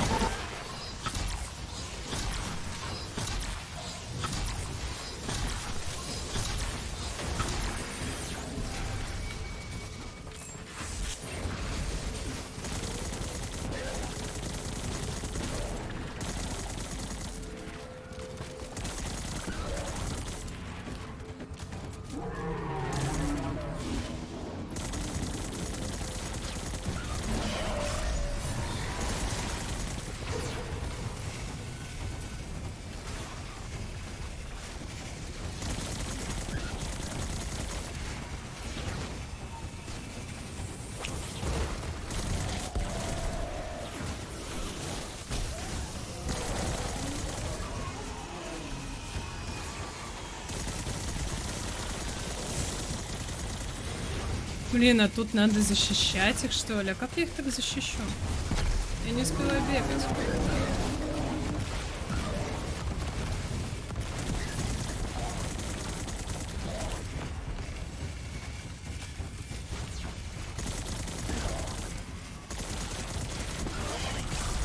Чего там нужно уничтожить их?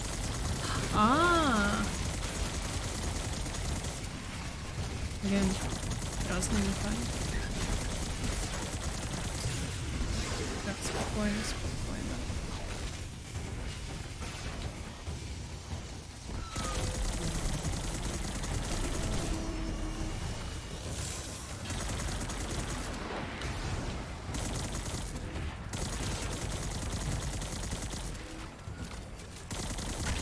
Прям в диване каком-то.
Надеюсь, бабуля хватит Дани. Я чувствую в твоей Дани страх и мучение наших врагов. Возвысься в своем возмездии. Знаешь, почему хозяйка разбирается в магии намного лучше тебя? Потому что она не боится делать сложный выбор. Послушай. Я хочу однажды поделиться данными экспериментов со стражами. Так же, как мы делимся светом. Но я знаю, что они не одобрят мои методы. Они любят рубить лес, но ненавидят летящие щепки. Может быть, участие в моих ритуалах расширит их наивное понимание морали.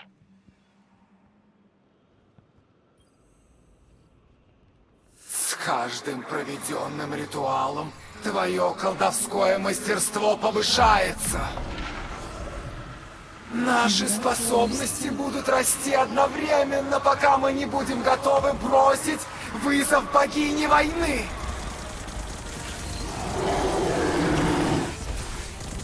О, обилки залочил. А ты молодец.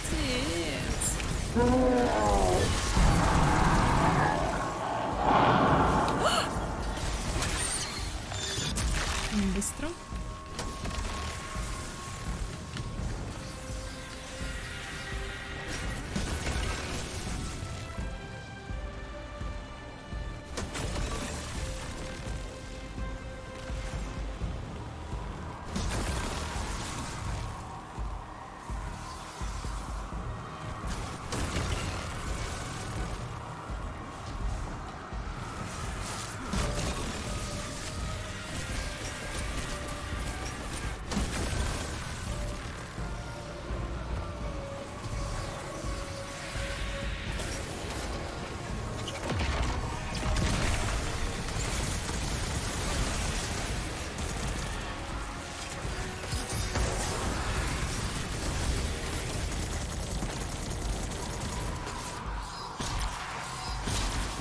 Ох, как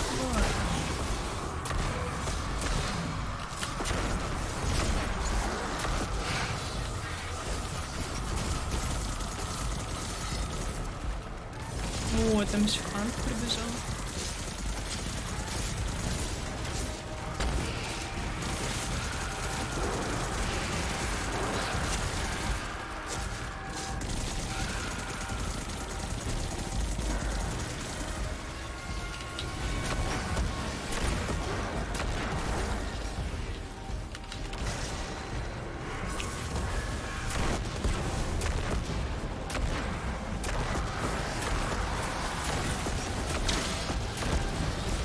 Блин. О, умерла. Прям на меня выбежал.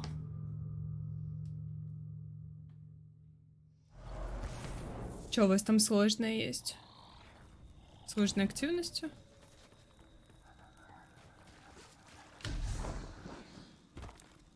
Не, кстати, механика с зарядкой кристаллов прикольная. Мне понравилось. Что-то новое такое.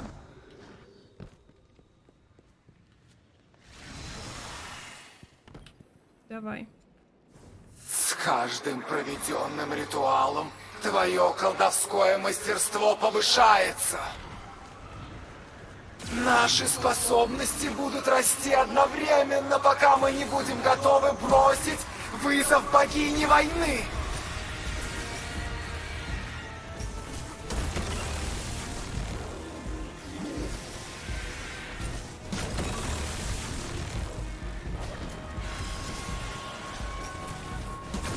Мне просто лень раскол менять, тогда. Можно было еще стазис взять. Даже было бы удобно.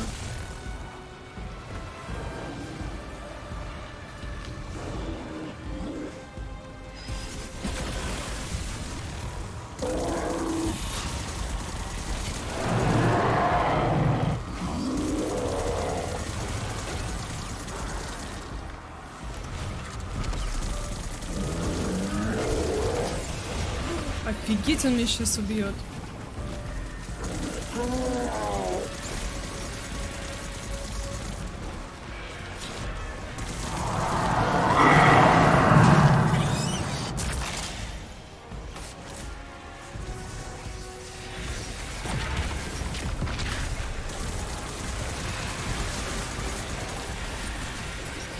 братишки эти мелкие так и лезут.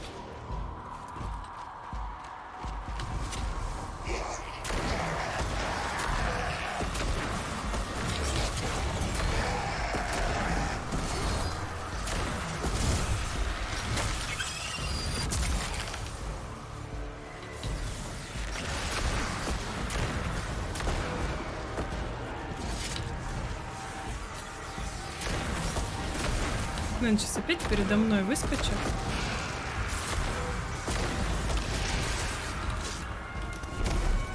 Наверное, это все гранатомета бабуля.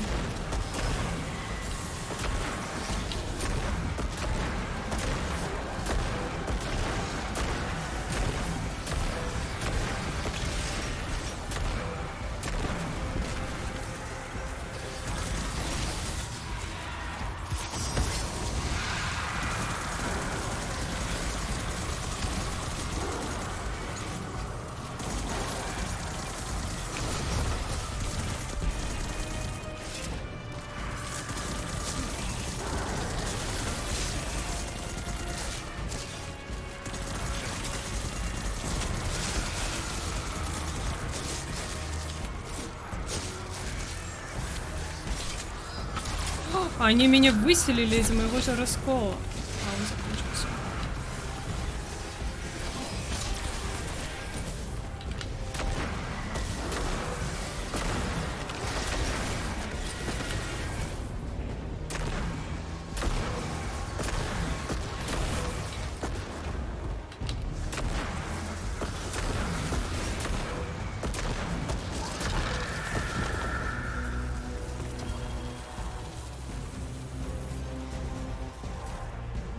Во имя возмездия за погибших! Вэлла! Ириану! Омара! Зари и Толанда! За Толанда. Неси мне дань, служитель! Аят! Страж, магия, обнаруженная здесь, бесценна. Но вы с Эрис упиваетесь насилием, отдавая дань в ритуалах Улья. И это меня тревожит. Нравится вам это или нет, но вашей ведьме нужно еще много дани, чтобы набраться сил и бросить вызов Зиву. Так что вперед! Твори бардак! Отрывайся! Добро пожаловать в Улей! Надеюсь, что меня в шлем кинет сразу.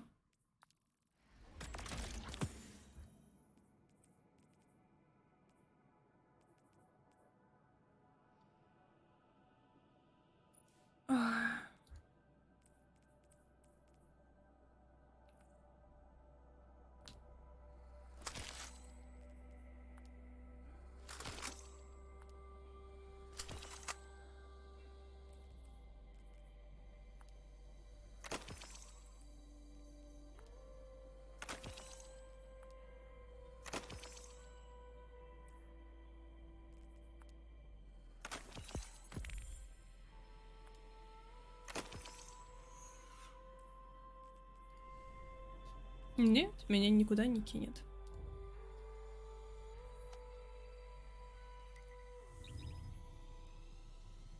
В D4 целых 5 боссов будет. Блин, кайф. Но вот близы, как бы их ни поносили, они игроков слышат.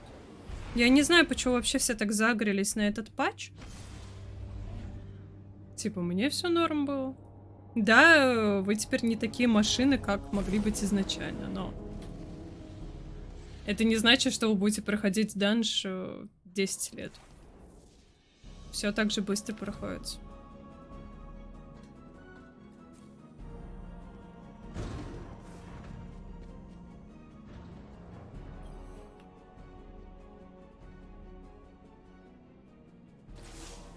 Сложно отделаться от мысли, что я за это в ответе. Пока мы в башне собирали информацию и спорили, что делать дальше, Эрис начала опасный ритуал, который сама же и придумала. Она проявила дерзость и оказалась права. Нам пришлось пойти на сделку с Саватун. Нужно настичь свидетеля любой ценой. Но я не думала, что нам придется рисковать Эрис. Она остается собой. Я вижу Эрис, когда смотрю ей в глаза. Она носит свой новый облик, как броню.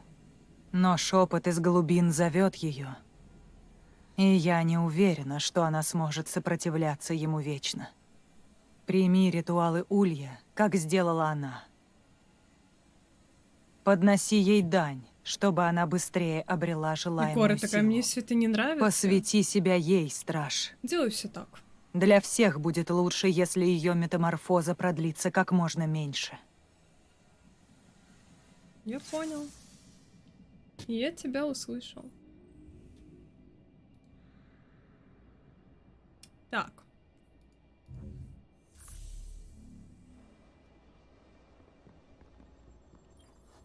Магия Улья проявляется в точных формах.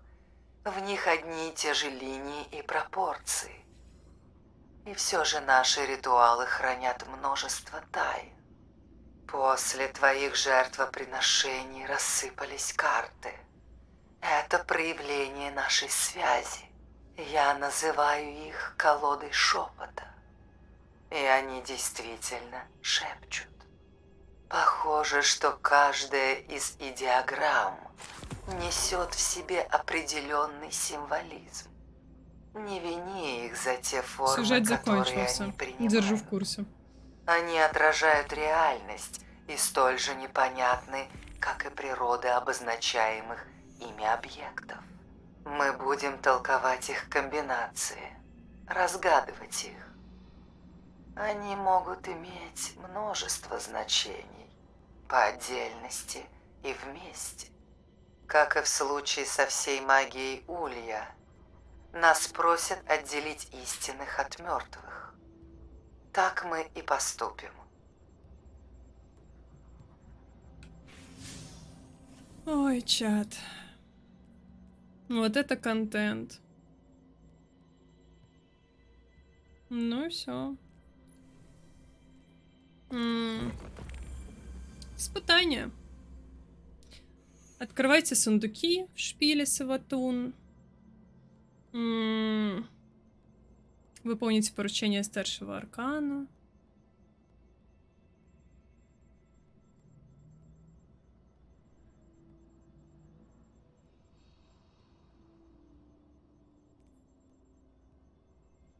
Испытание еженедельного плейлиста. Винтовка разведчика. Сферы. Супер. Буду открывать, наверное, сундуки в шпиле Саватун. Походим туда. Можно, конечно, дропнуть все это. Ну ладно. Поиграем немножко. Сезонный контент. Что там винтовка разведчика, да, нужна? Может, позамораживать их? Хотя...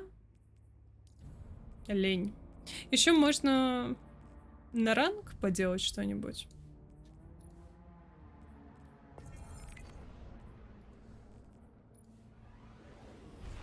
Гаруспик? Титул Гаруспик?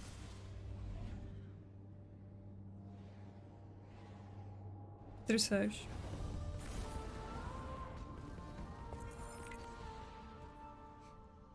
Захотелось сразу сделать этот титул. Блин, а что за поручение от этого старшего аркана? Что он там от меня хочет? Где оно, интересно?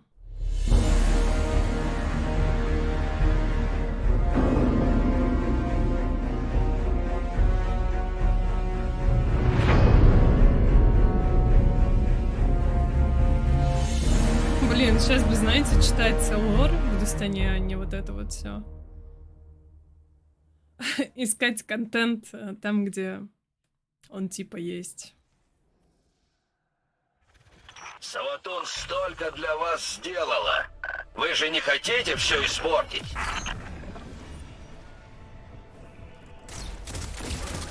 Да, смотрите, все с винтовками разведчика уже. Качаются пацаны.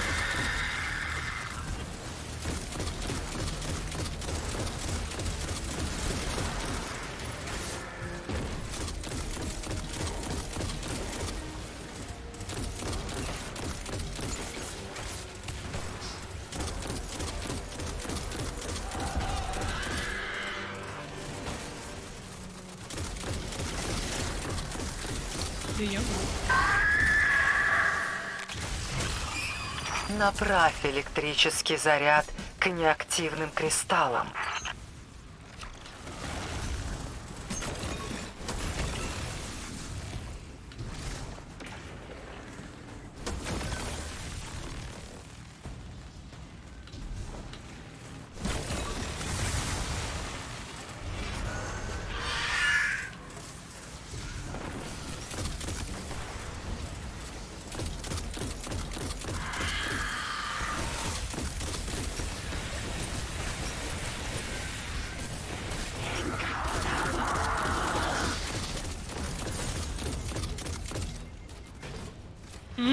Упала. Мне нужен был килл.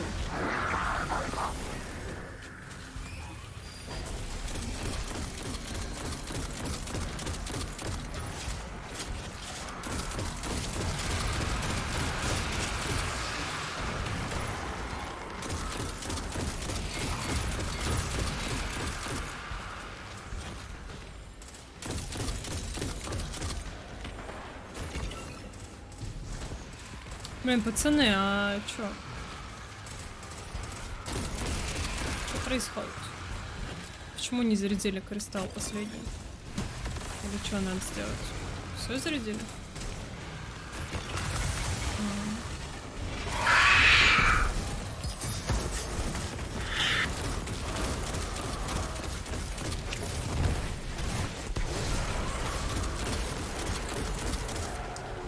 Гаруспик.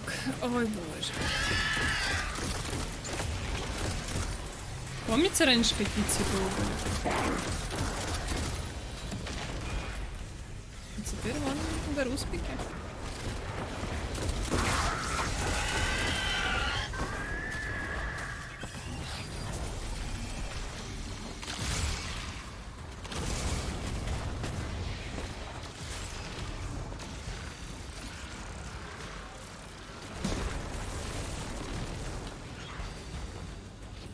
По-моему, мои братишки вообще не хотят кристаллы заряжать.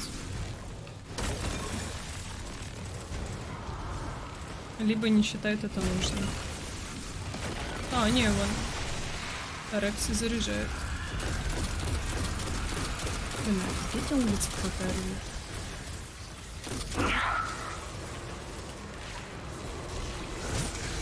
Не, я думаю, тут наоборот удобно кому-то одному их заряжать. Пробежался по кругу, все зарядило, все. Но я как-то прониклась, да, этой зарядкой. Прикольно. Несложно. Эти дары полное что-то безрассудство. такое муторное или не Безрассудство? Нет. Я осознаю опасность и готова принять результат. А если его не приму я? Тогда мы и окунемся в безрассудство. Сколько раз они сказали безрассудство?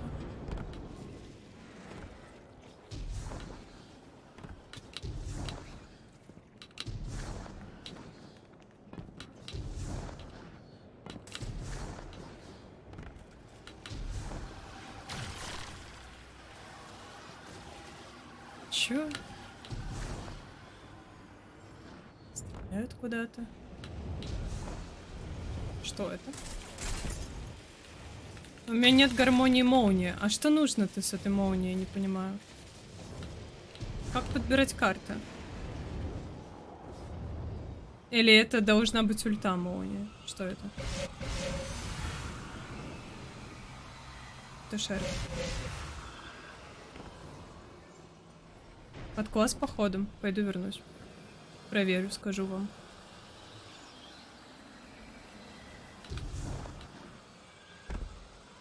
Где она была? А, вон там. Блин, только не сумоньте по-братски. Так, быстро меняем на молнию. Нет, требуется гармония молнии. Не работает.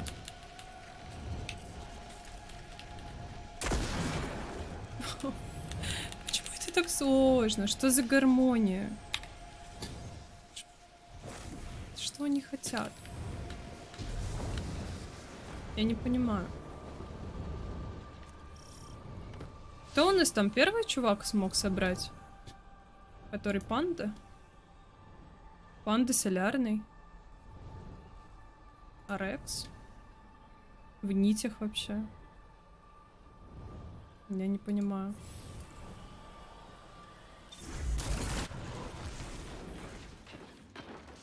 Но это очень интересно.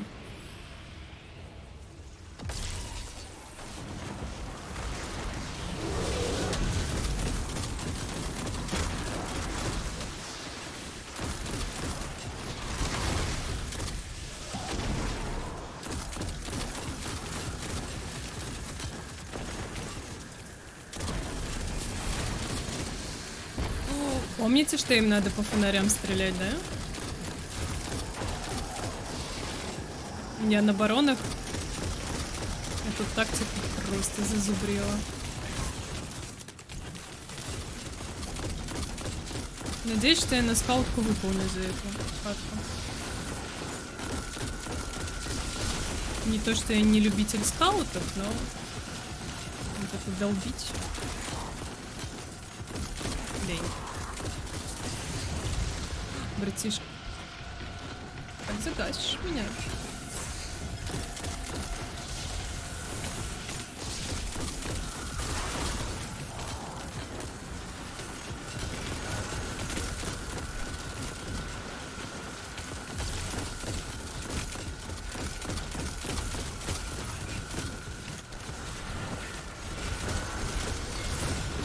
Воу, спокойно.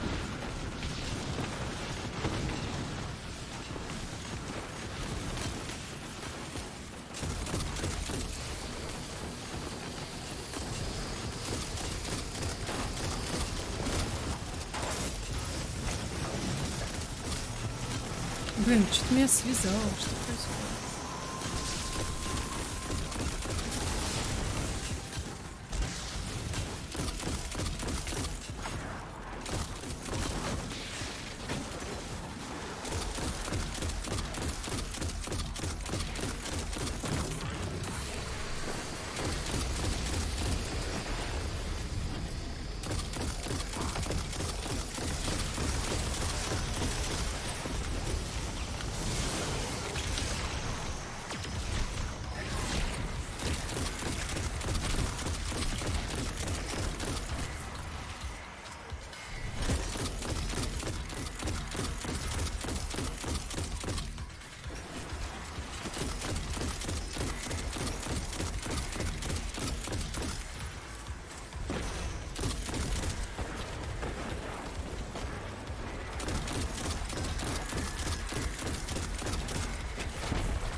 Саватон серьезно считает, что какая-то сумасшедшая, которая относится к Улью только наполовину, сможет убить ее сестру.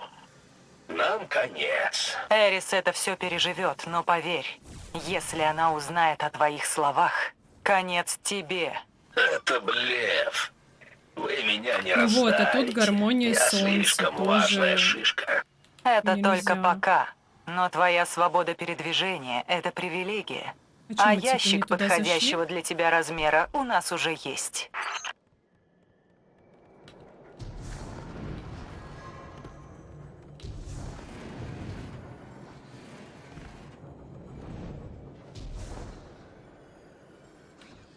Так, надо вот тут понять, чё... куда нужно идти. Здесь те же знаки, что и в первый, да? Жучок, и Векс там был. Да.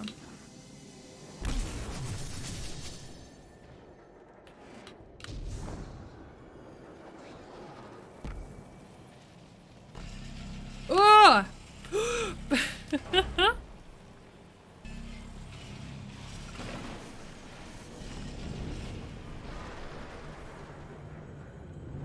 Чуть не произошла ситуация. Воу, кто дамажит меня?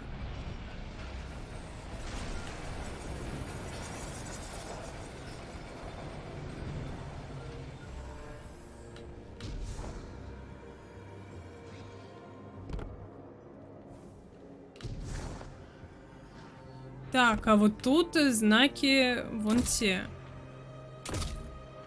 Но как они их активировали? Они прыгали, типа, в любой портал? Или что они делали? А, да. Но я не понимаю, как это повернуть. Блин, или... Или чё? Или просто надо бежать дальше? В алтарь? А я не в алтаре?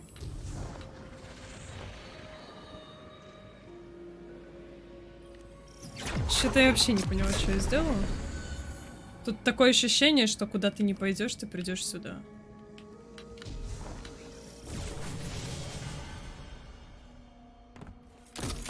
На твоем пути остались лишь эти воины Улья.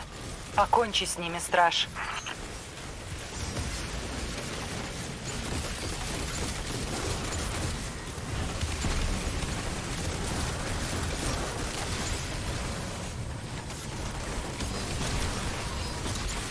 Офигеть, когда машет. Воины. Воины все. Оставаться на своих местах. Пока я не заберу глаз.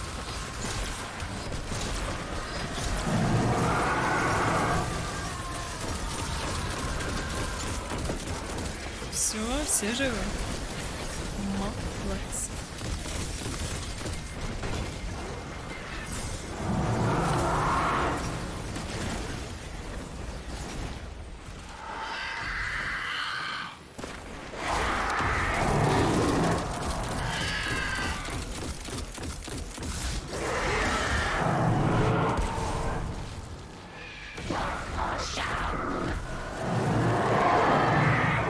Какой злой.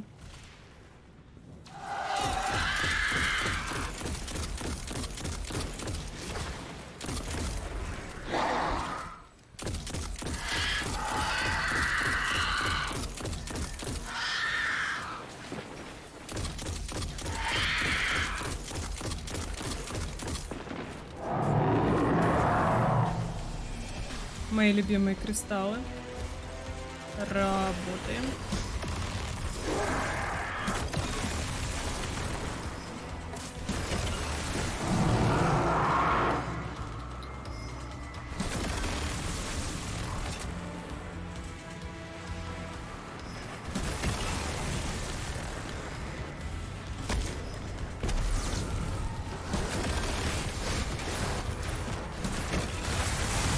Все.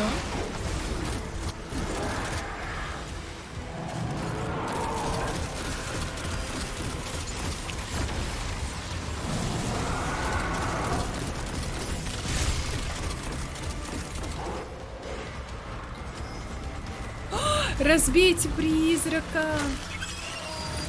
Что за тиммейты?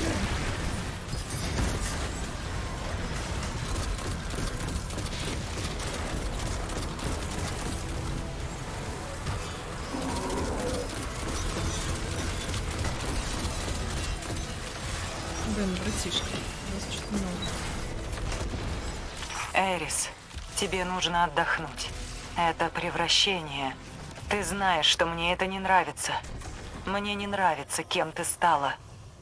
Я понимаю твои опасения, Кора. Но порой задаюсь вопросом. Ну, похоже, да. Если я так и останусь Ульем, будешь ли ты также обо мне переживать? Конечно, буду. Надеюсь, нам не придется проверять. Предлагаю проверить. Так, выйти. И нам нужно с вами к алтарю, да, сгонять?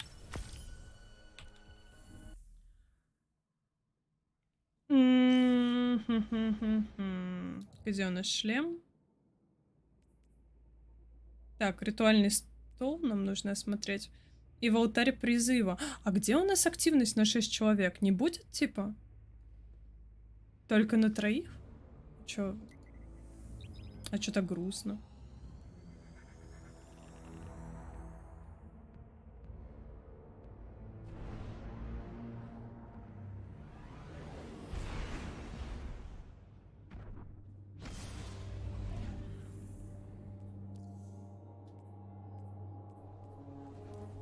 Так.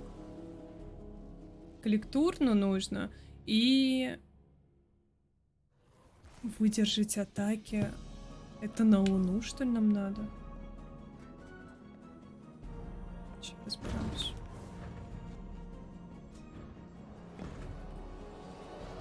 Не хочу.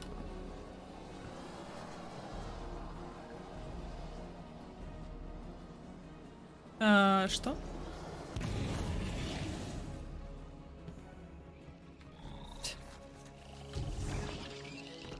Не с первого раза работает портал, но ничего страшного.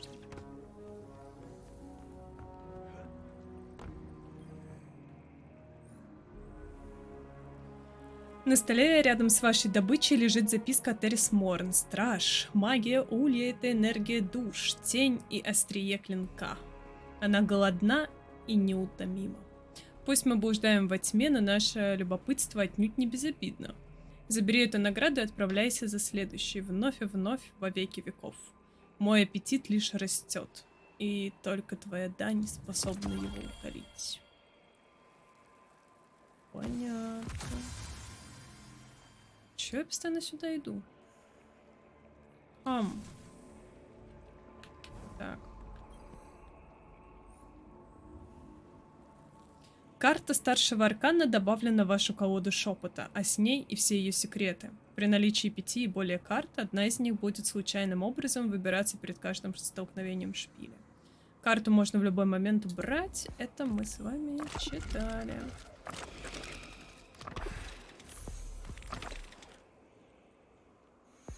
Завершайте столкновение у алтарей призыва.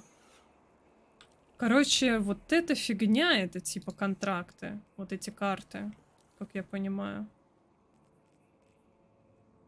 Так. Ну,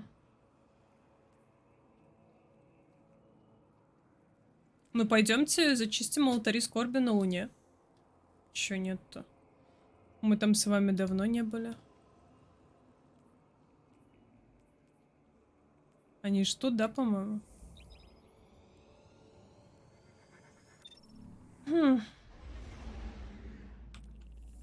Так, что у нас по скауткам? За каждое закрытие 10%, кстати, дают.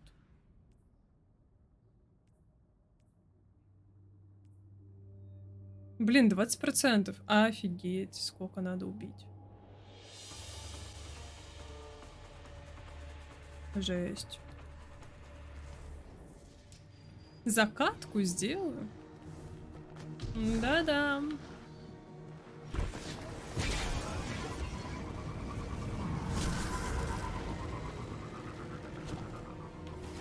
Так, я знаю, что вот эти ребята хотят запустить алтарь скорби. По-любому. Улей уничтожает все, чего касается. Украденного уже не вернуть. О, у нас уже 4. А, ну вон, он же вон там. А чё, пацаны? Не видят? Или они что-то просто рандомно бегают?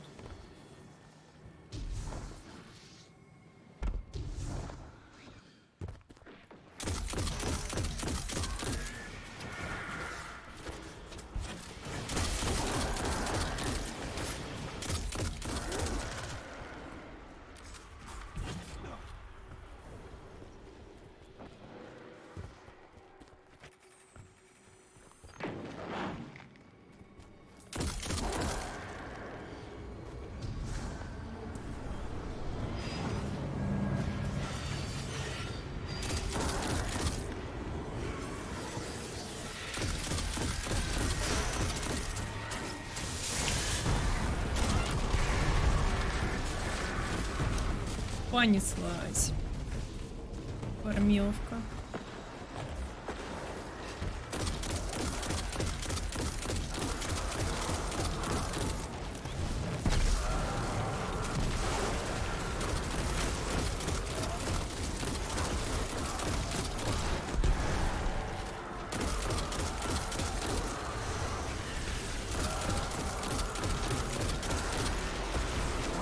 Блин, я в свое время эти алтари зафармила. Когда, помните, вам надо было 8 волн закрыть? Там какой-то корабль падал, или что там падало-то? Кусок говна, короче, как всегда какой-то. И вот фармишь, там еще рандомный лут, и тебе по-любому надо собрать. А, кстати, Джек, этот алтарь напоминает протокол в свое время. На Марсе, помните, который был? Тут, типа, все напоминает друг друга.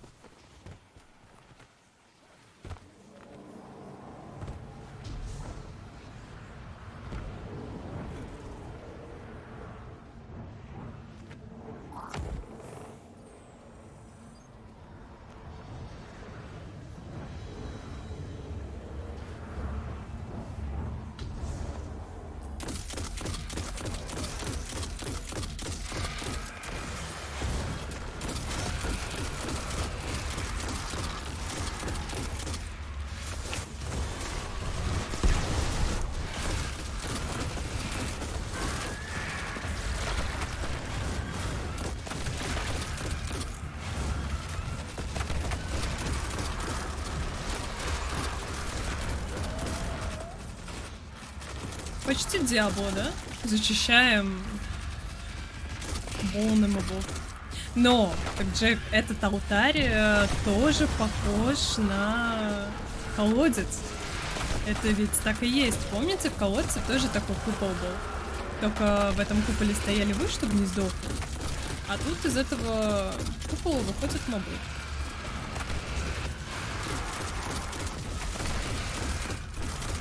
Тоже же похоже.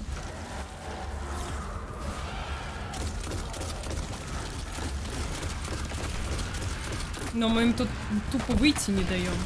Раньше это, кстати, тяжело фармилось. Может, потому что это только 2-й уровень? И нас каким-то образом тут уже... Сколько нас, 5? Прикольно.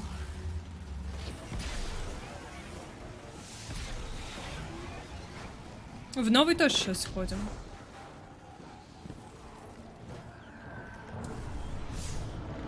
Но мне надо вот этот просто на карту, по-моему, закрыть. Если это вообще он. Да, мне нужно 5 раундов и озарение какое-то. Частица озарения.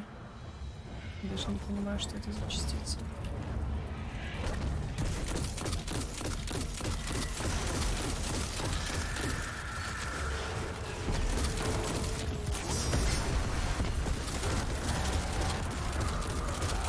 Ну, допустим.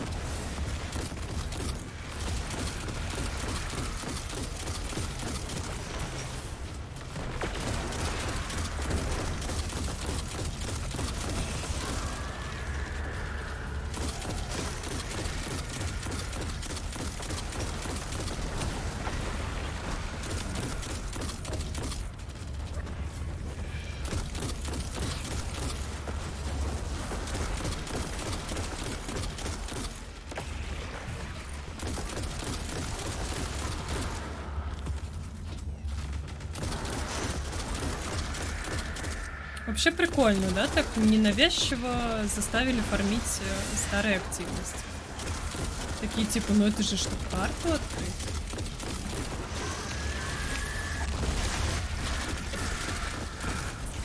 Гений.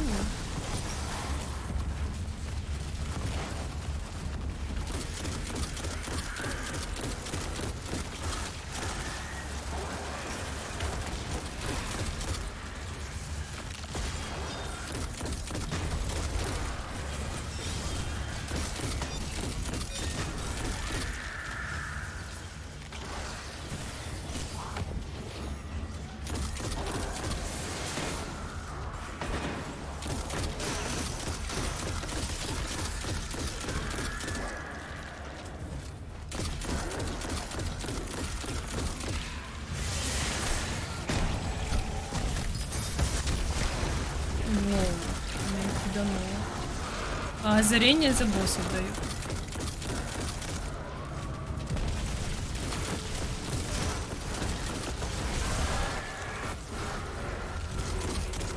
О, падшие подъехали.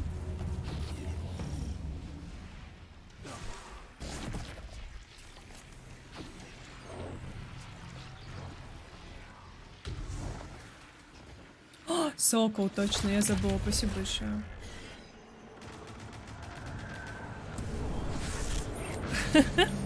Сезон Дустана в мероприятиях. Так.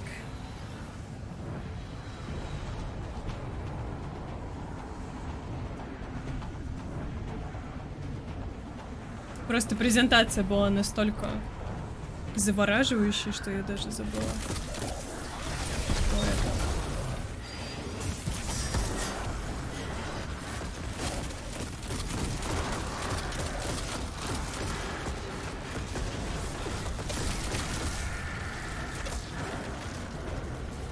Сокол, а ты понял, как подбирать карты вот в этом шпиле? Там есть карты типа на молнию, на солнце. Вот у меня что-то ни на молнию, ни на солнце не собрались. Я пробовала поменять ульту, но это ничего не дало.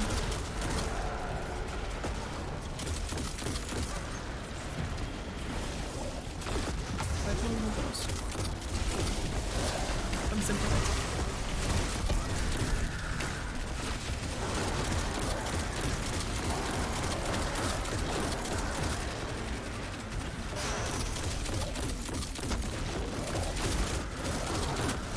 Я не знаю, зачем они мне, но мне кажется, они мне нужны.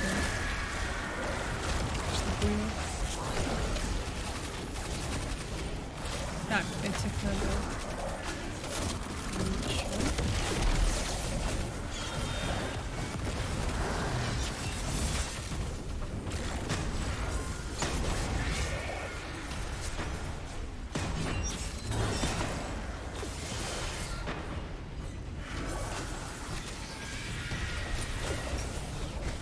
Так, ну эти, по-моему, сами уже, видимо, открыли.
Интересно, мы 8-ю тоже будем закрывать?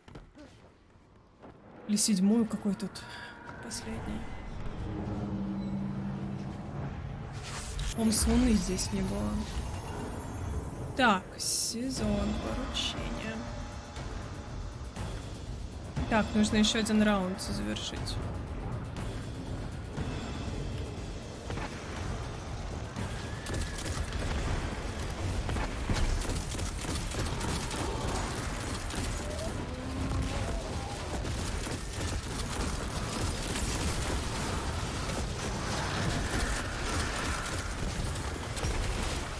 Озарение у нас уже, кстати, максимум, но все равно падает.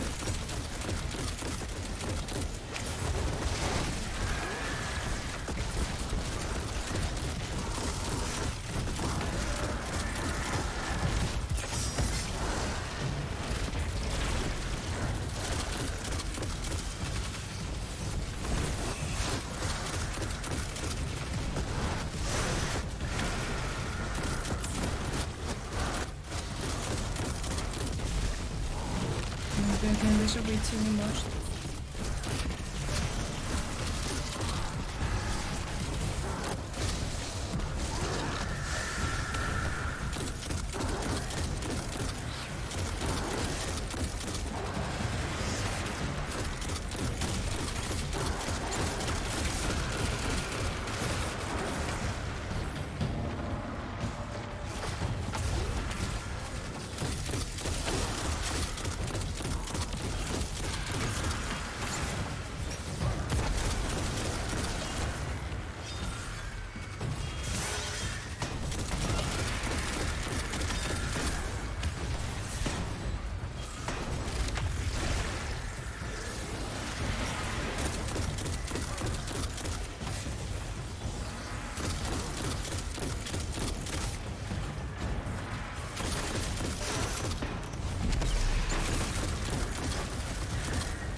Остановитесь!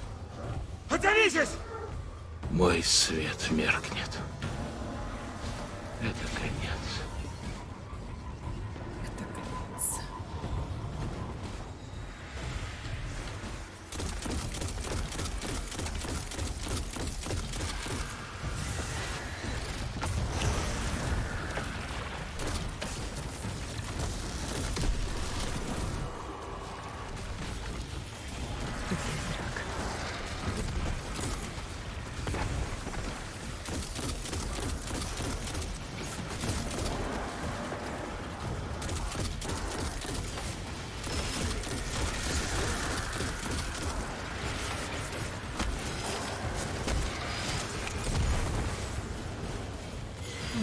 Где бабуля?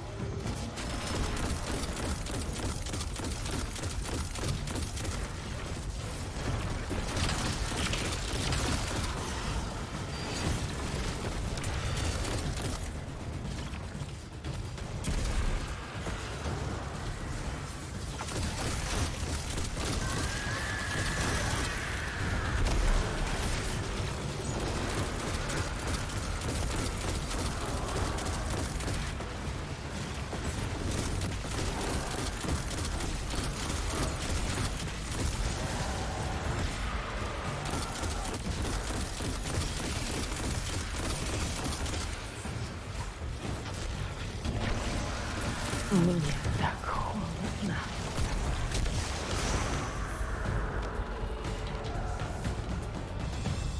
Ули уничтожает все, чего касается.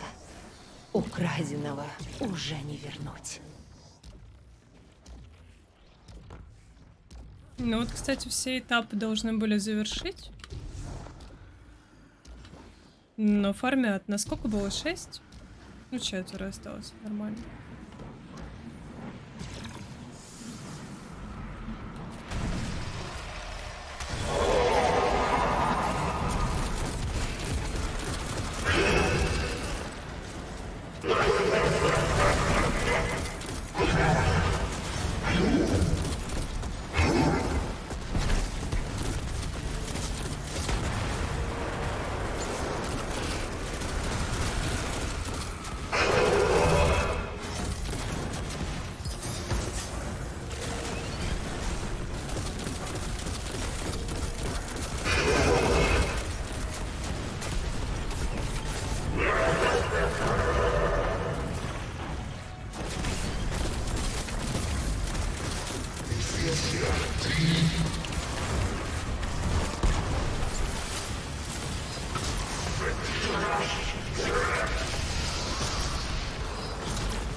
Вау.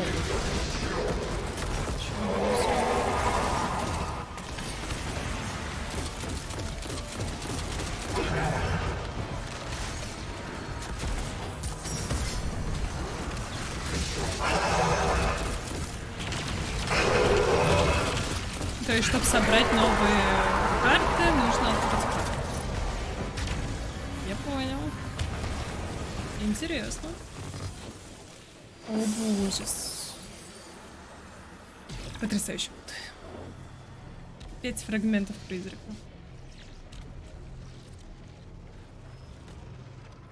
Думаю, их зафармить.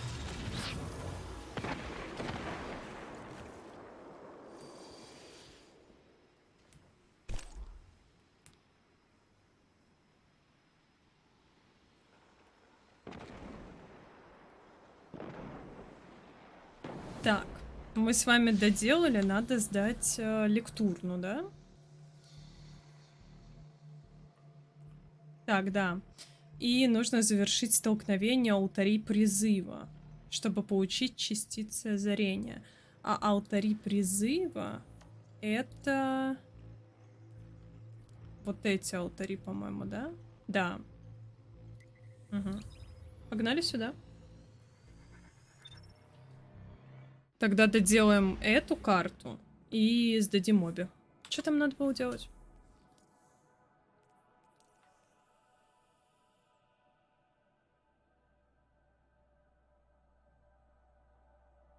Короче, просто пройти. Видимо.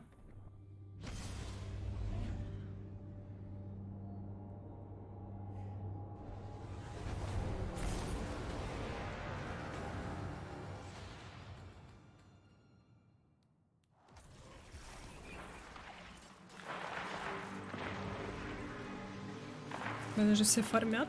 Что такое?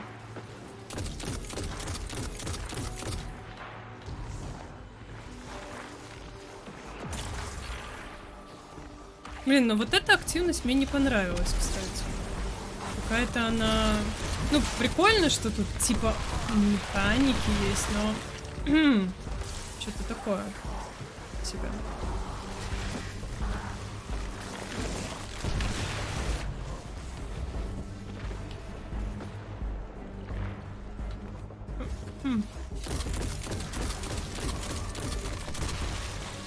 Блин, вообще да.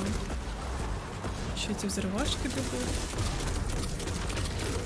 Не хватает только купола, и прям хорошо будет. Вот, вроде грез.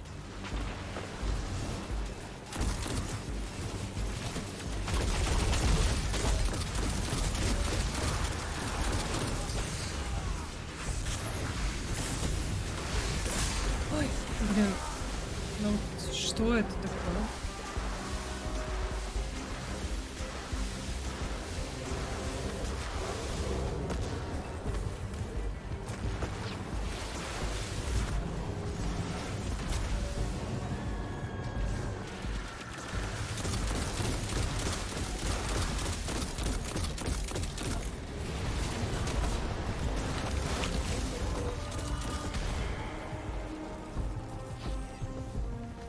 Ну что, не удалось довести дело до конца?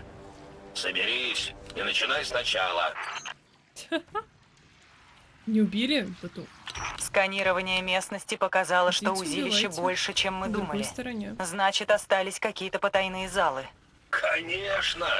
Это же творение Саватун. Даже я тут еще не все повидал. Не переживайте. Куда вам надо, туда вы попадете. А хозяйка сделает так, чтобы при этом пришлось потрудиться. А, ну да, тут еще шкала это. Блин, тогда это еще и на паноптикум похоже.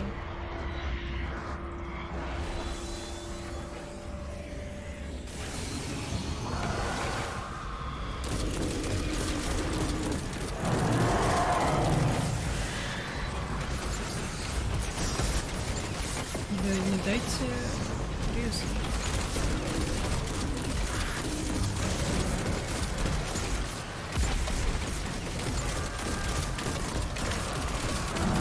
Да, прям колодец реал.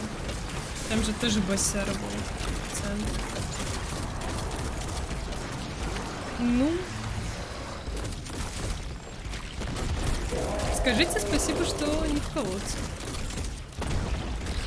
Что-то новое. Так, надо эти кристаллы заряжать.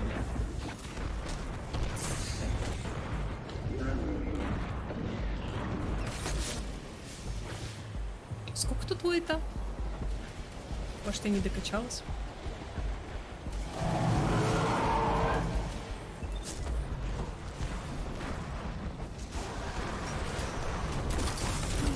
Не убивайте, пожалуйста. Я хочу жить.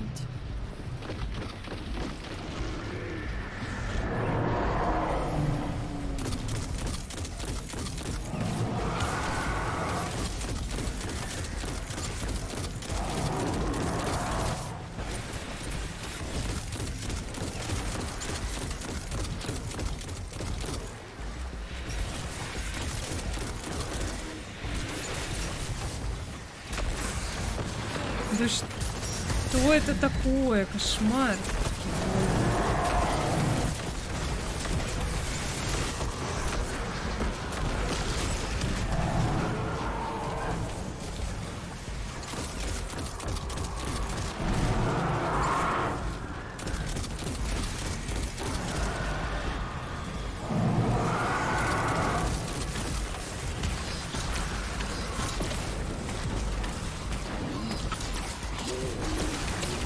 Но вот с этой теменью они, конечно, переборщили.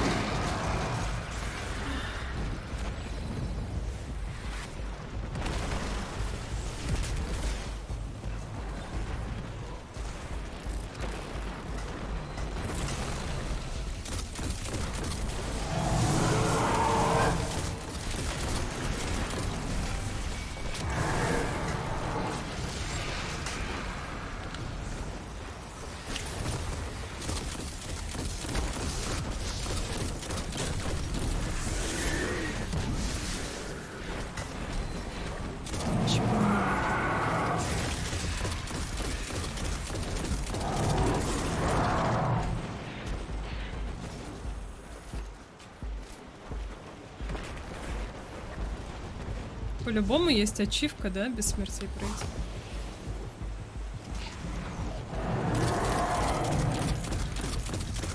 Да не, это реально, но ваши тиммейты вам спасибо не скажут.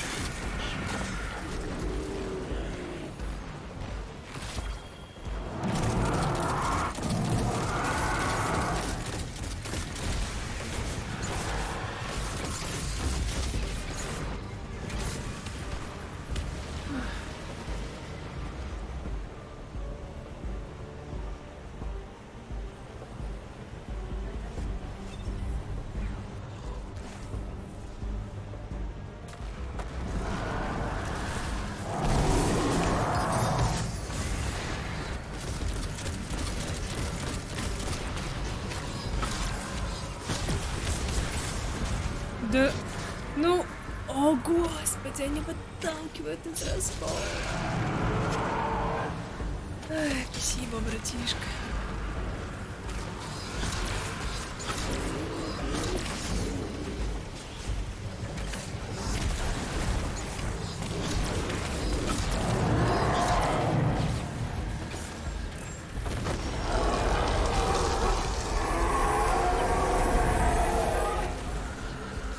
Озарения.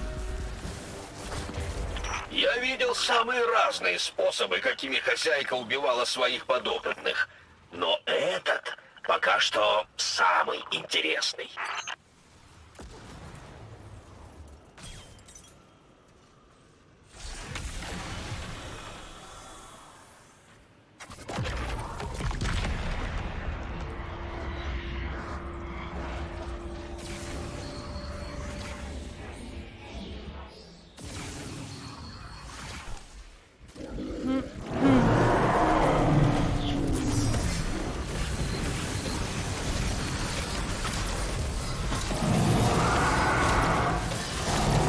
Мясорубка дикая.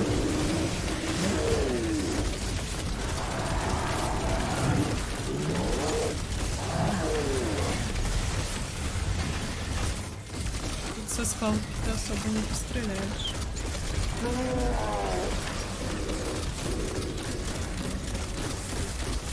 Ну, только добейте его.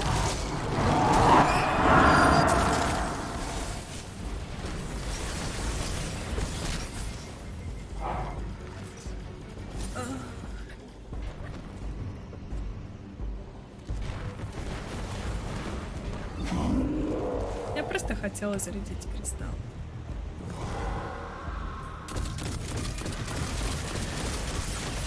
Да не, я не хочу умирать. Что такое? Надо на урон от молнии сдать.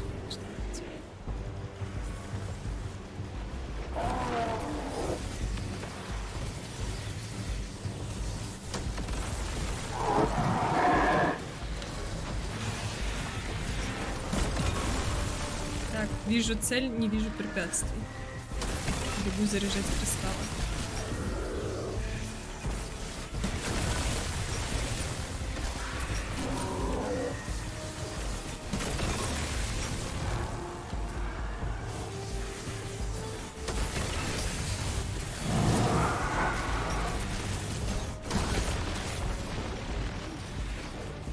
Все.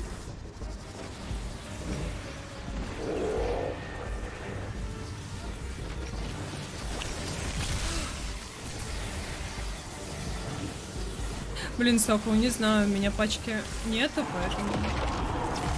Если соберется, воу, то, конечно, скажу.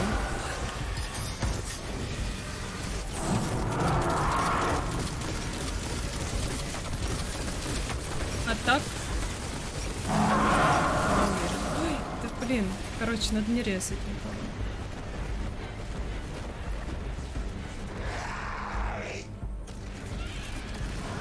Слушайте, ну механика неплохая.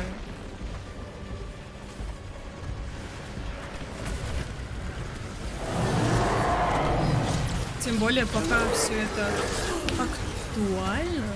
На Луне очень много было ребят, поэтому... Вот.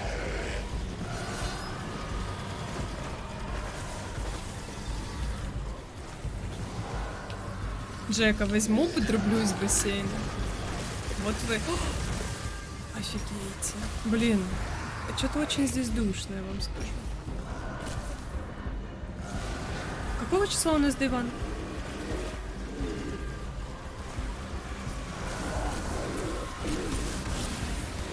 Через неделю же? Да боже.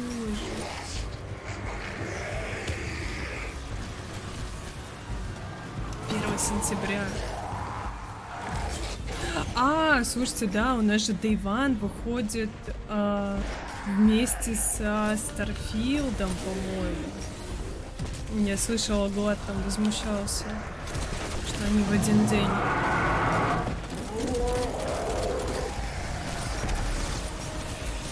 Блин, вот этого братишку бы не упустить, если он откинется. Ага, он не собирается откидываться, я вам скажу.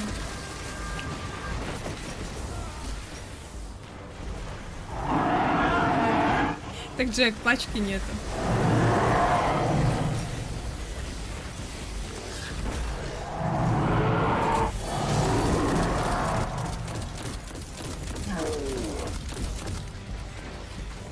Блин, зато какой хайп был, да? Мне кажется, так рейды еще никто не закрывал. Ё. Да я не хочу. Мне очень больно. Мне это все не нравится. Их слишком много здесь. Прям слишком.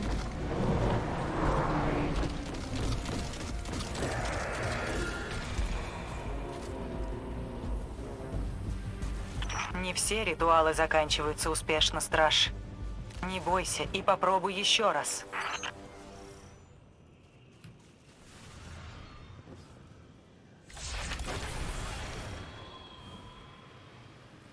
Сияющий Рой еще только учится обращаться со светом. Устрой-ка для них мастер-класс. Я думаю, будет очень сложно найти подружек, которые играют в Дустан.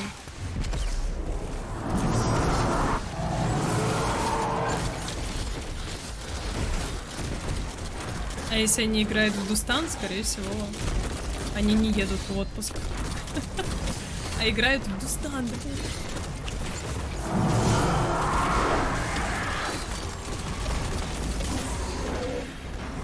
Как они надоели.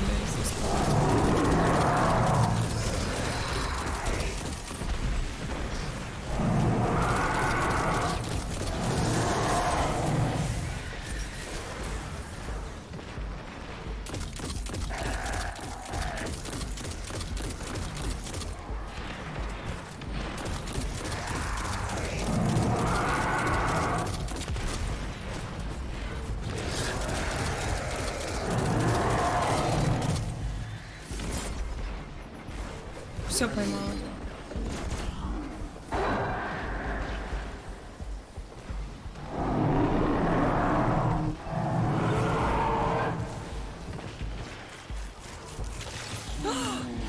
Не успели, класс. Супер. Почему нет?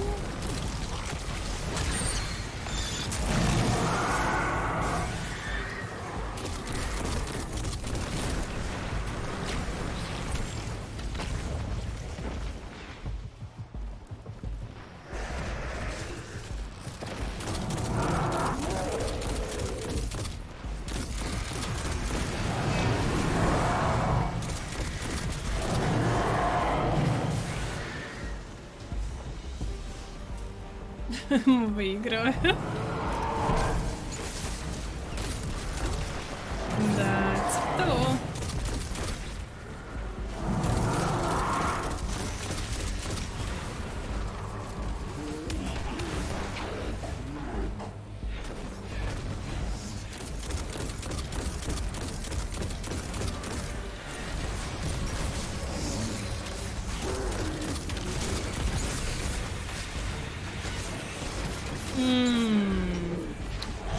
Можно не спать, пожалуйста.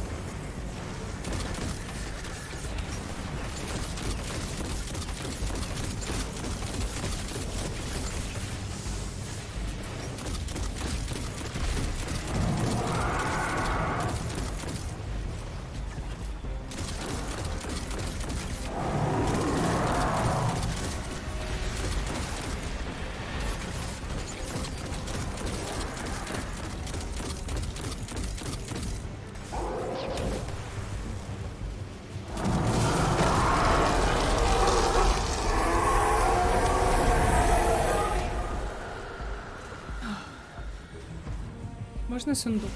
Подойди же, служитель! Поднеси дань падению Зиву, Арат и триумфу света!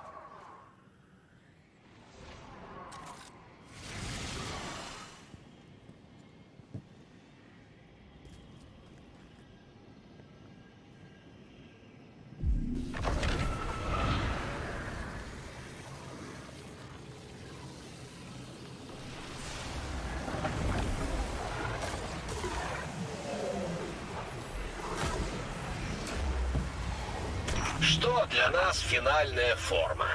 Нам кажется, это победитель.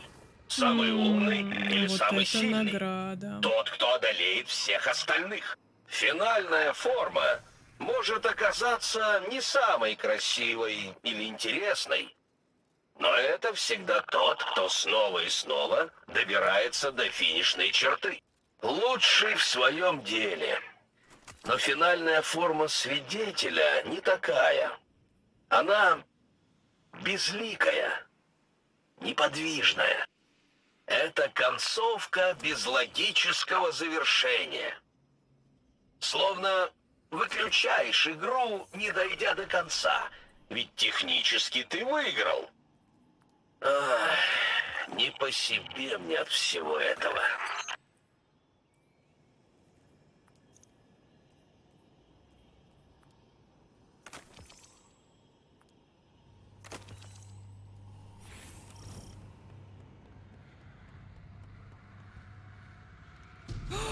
Пацаны, я не туда пошла. Значит, ты все-таки добрался Но я до не умерла. узилища. Гордиться собой еще рано. Твоя работа только начинается. Если хочешь, чтобы твоя юная богиня Улья поскорее подросла, научись колдовать получше. И поторопись.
Ой,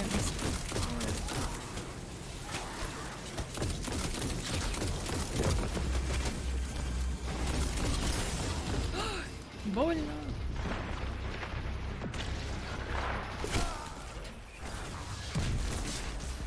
В полете.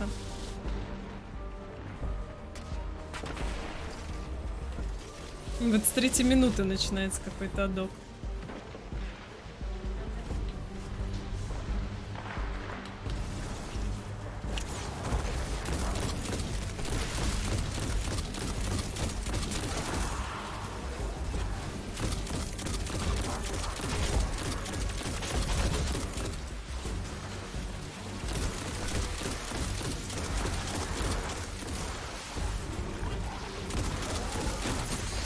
Как же эти пауканы быстро бегают. Еще быстрее, чем в баронах. Поднимите.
Победили?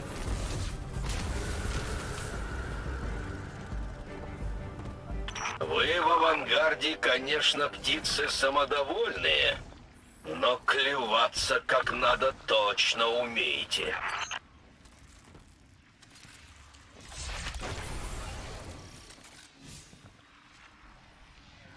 Что они там еще выбирают?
Как-то лучше пошло.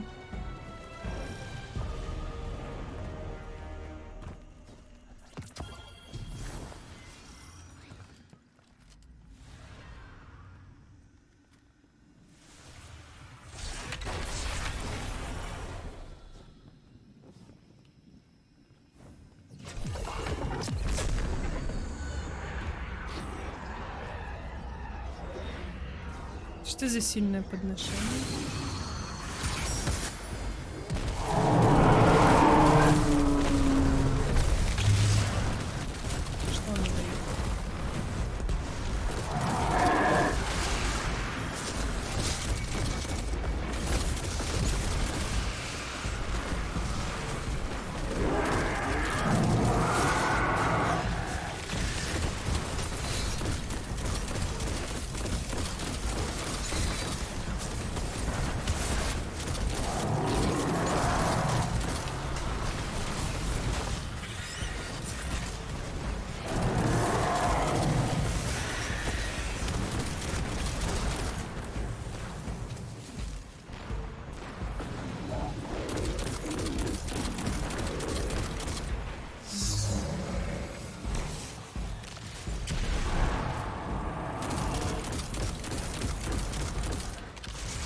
Опять не успел. Пацаны, кто добивает, должен разбивать и госта.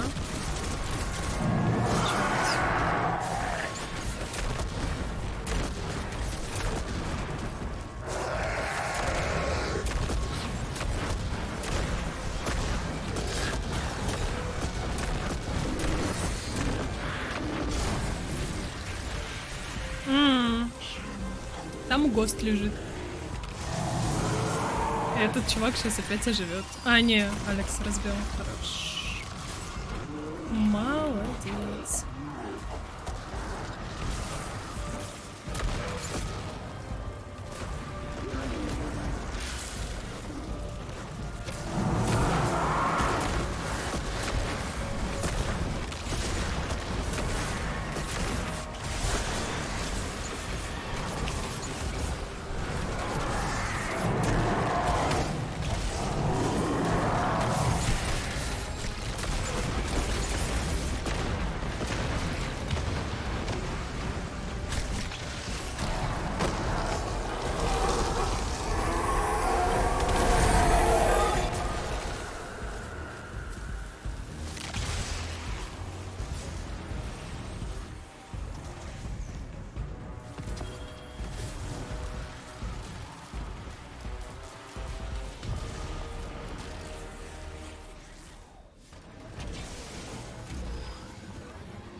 Треугольный челик.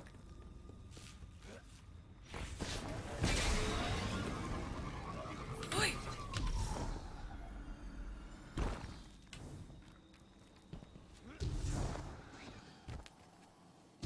Что темно.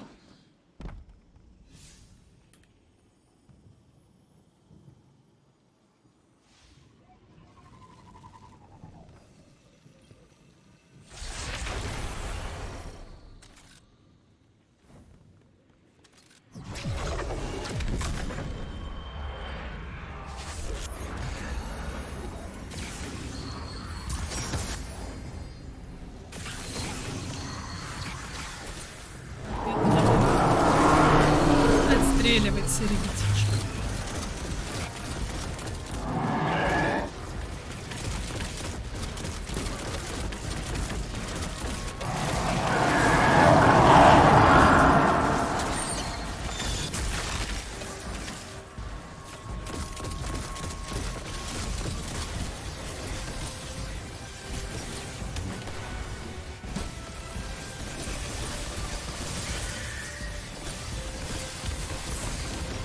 А! Заблудилась.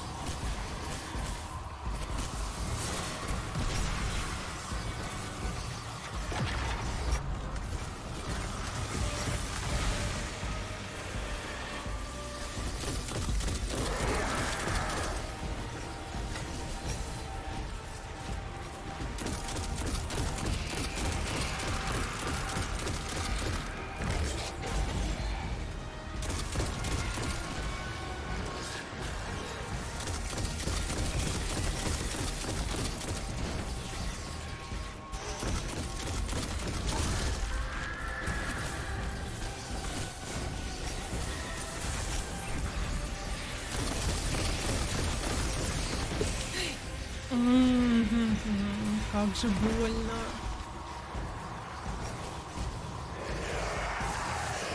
Отойдите от нас. Нельзя просто стоять в стену стрелять. Их слишком много, я даже не знаю, кого выцеливать. Эти тут ультуют.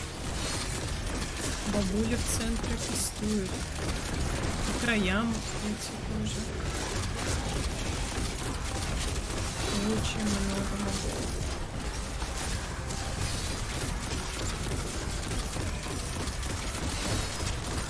Они еще толкаются из этого раскола. Почему вообще сюда заходят? Идите свой раскол. Поставьте, стойте в него.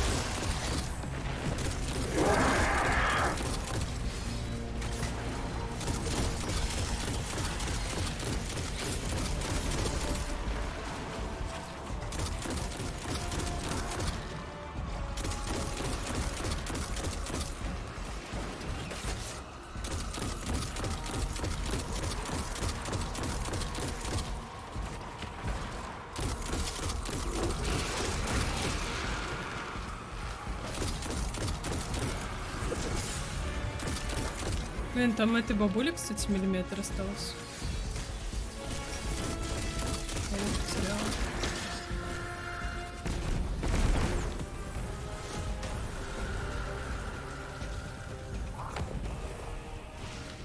Слава бессмертному!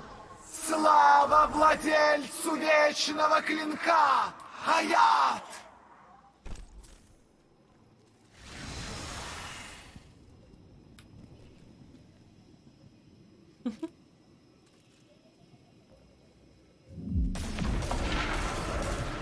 На анимация у нее, конечно, кайфовая.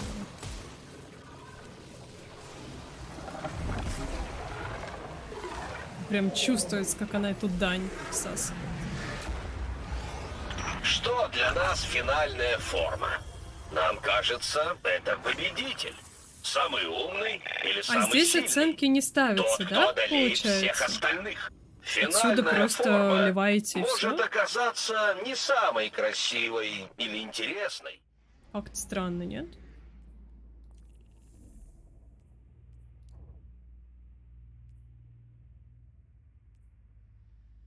Так, мне нужно шлем.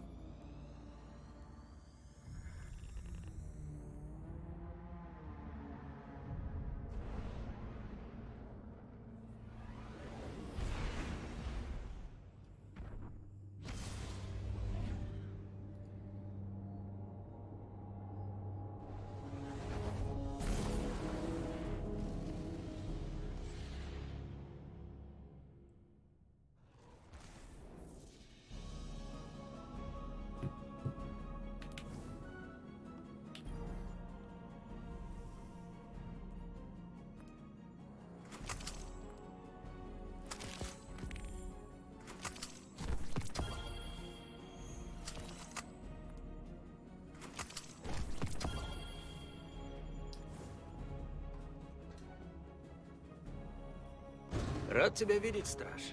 Ну что, снова... Ворон заговорил.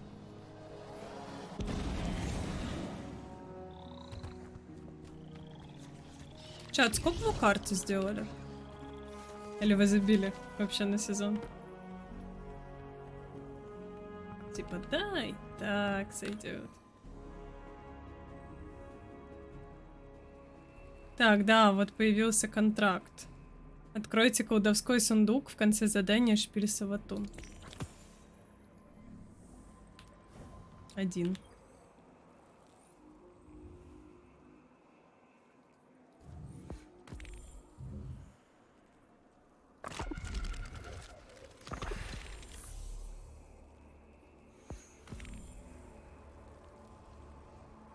В сундуках открытых мероприятий. О, сейчас бы открытые мероприятия делать, конечно, да. А не вот это вот все. Калибровка 59.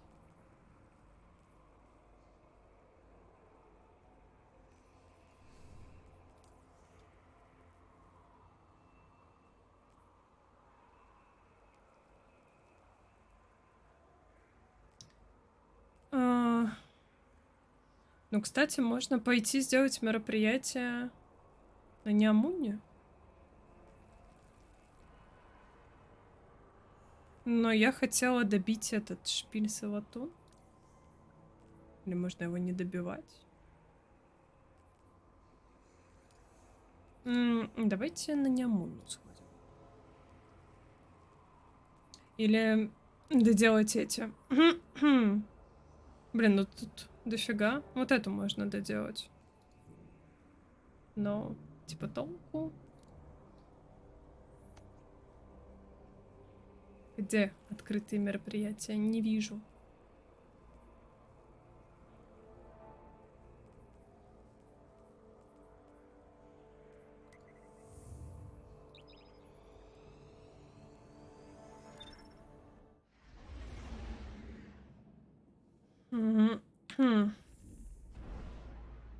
Ну, конечно, проще их выполнять в каком-нибудь ЕМЗ. Но я хочу совместить вместе с калибровкой нанитов. Причем здесь их надо быстро убивать из автоматов. Или гранатометов.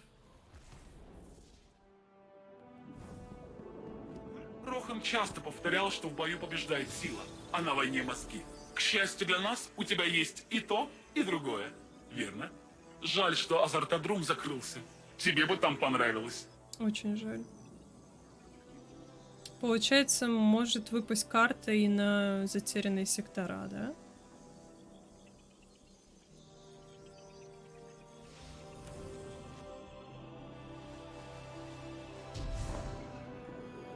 Это ли не чудесно?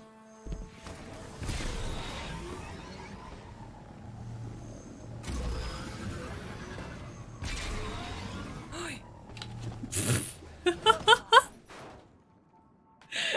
Понятненько. И на патрули может выпасть. О, вот это вообще кайф. Так, тихо. Не умирайте. Без смертей идем. Без смертей доехать до локации.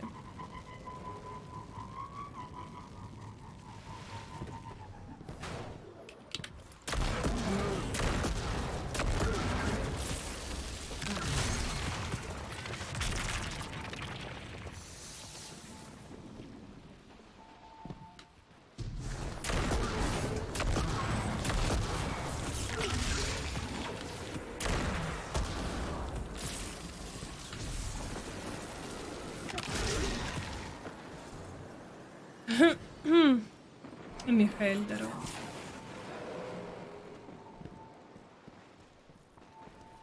Что за карты добавили? Что изменилось?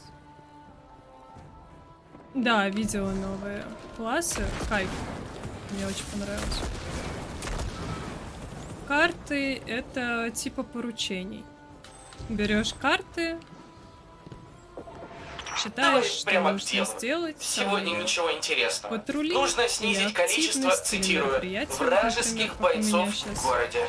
Выпали. Другими словами, выбери место себе по душе и начинай стрелять.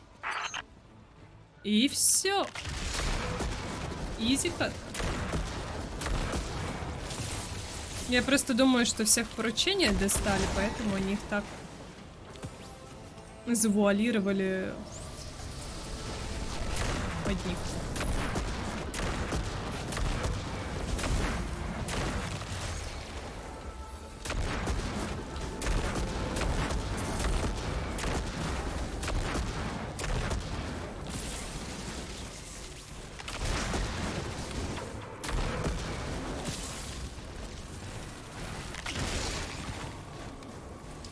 Так, что у нас с мероприятием?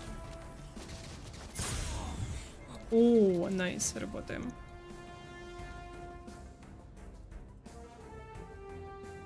А, ты всю сюжетку прошел, море?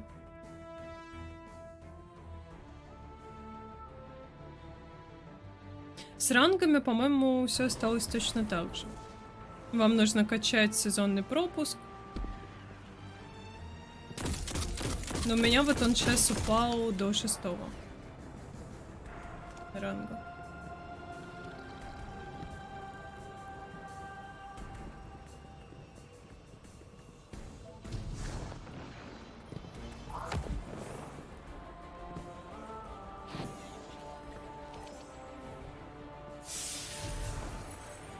Но пока вы будете играть, он и так прокачается.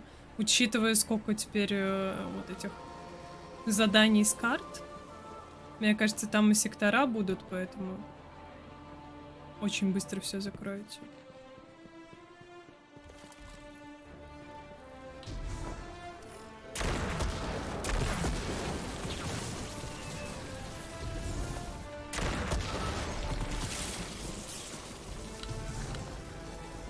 Какая-то фигня, экзопушки. Понятно.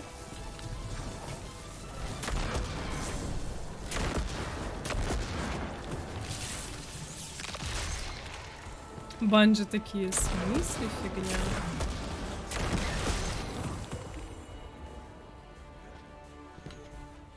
Уже и нимбусы сделала. Неожиданно для себя.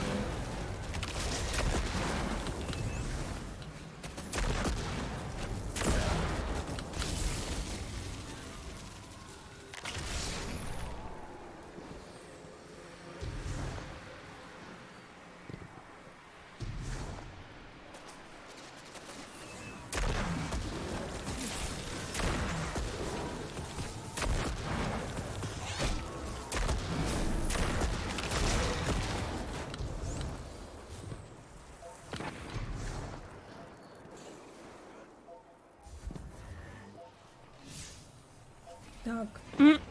Хочу посмотреть, сколько сделалось на... О, слушайте, 57% нормально идет.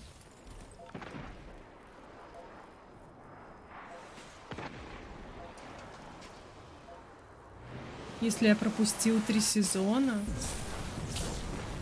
Йоу.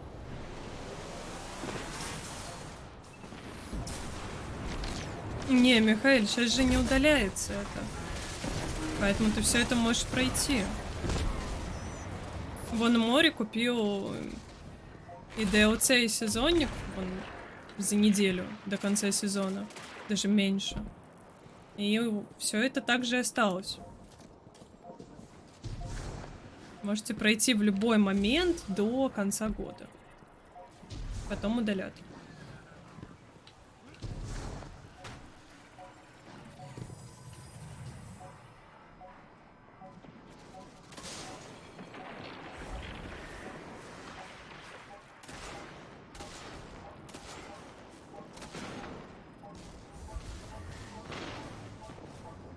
Там сюжетка небольшая, кстати, море.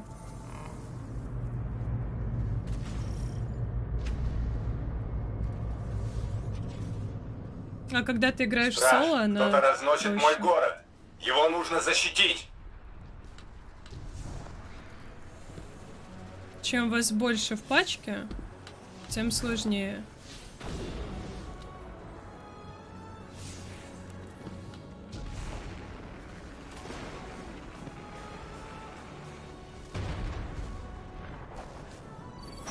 Сид, ты нас слышишь? Кабал сбросили сюда какой-то промышленный агрегат. Вижу его на экране. Они сверлят на нитовый узел. Пускают кровь моей деточки. Деточка.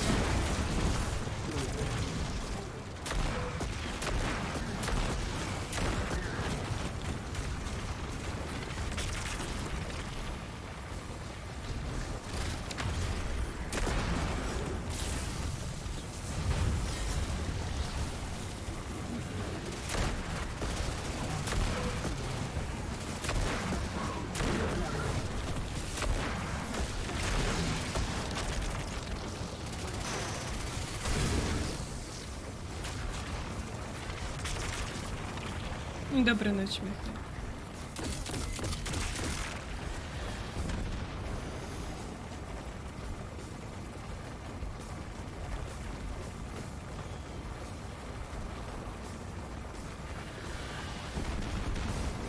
Спасибо большое.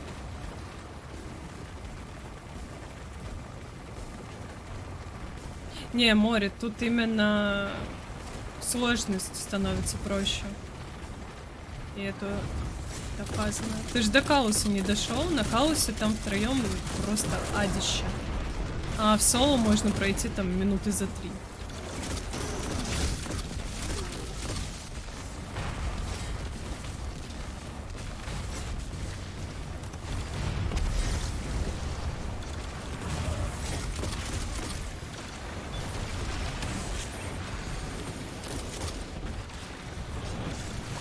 Я надеюсь, мы сбили корабль.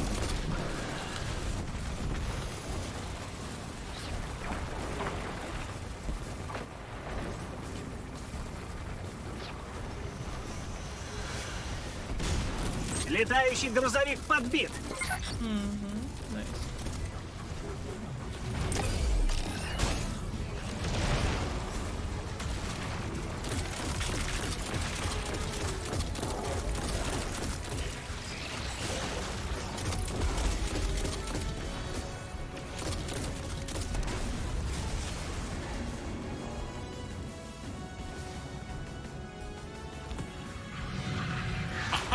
Какая красота! Я обязательно сохраню эти видеозаписи. Из них можно много узнать о том, как правильно сражаться с Кабал. Кабал.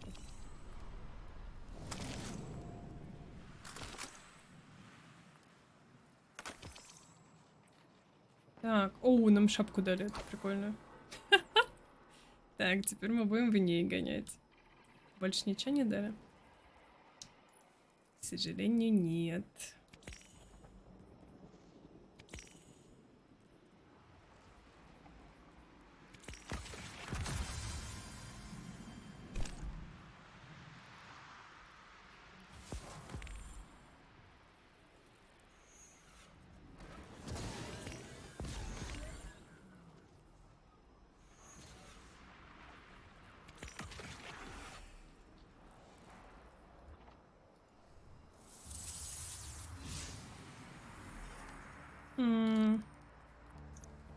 надо успеть доехать.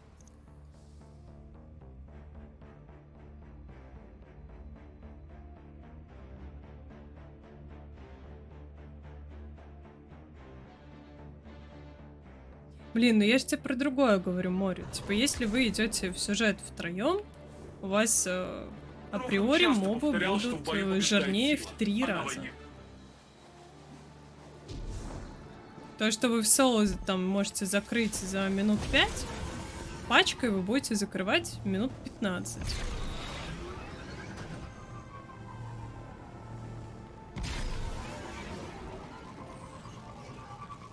Но это только с сюжетным контентом так.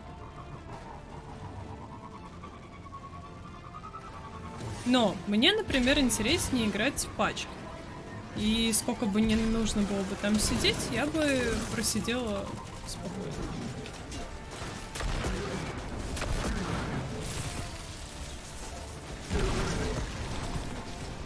Если я куда-то спешу, то надо в соло.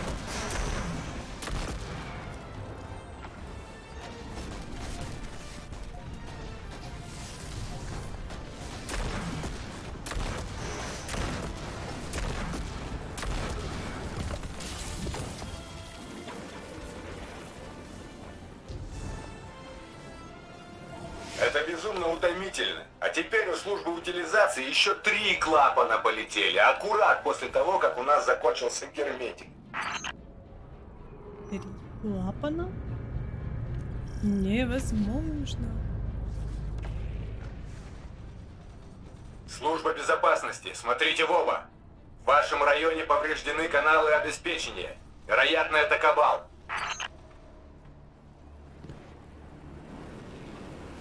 А контракт у нас... непонятно на кого. На кабал. Сид, ты нас слышишь? Кабал сбросили сюда какой-то промышленный агрегат. Вижу его на экране. Они сверлят нанитовый узел. Пускают кровь моей деточки.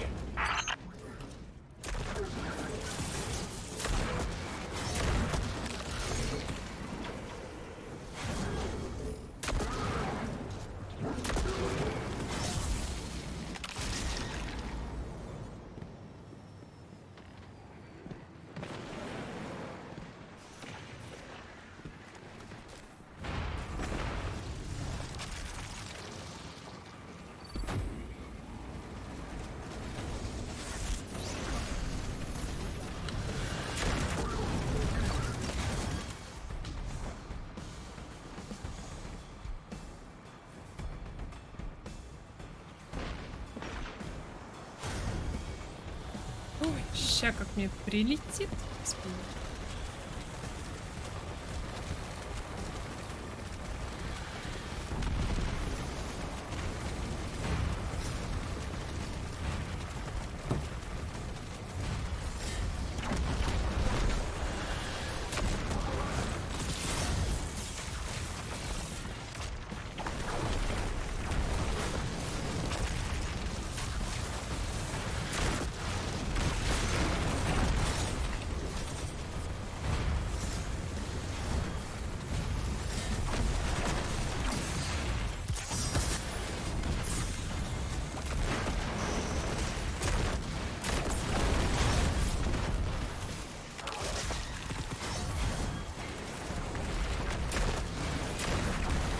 Новый этап. Банши подойти.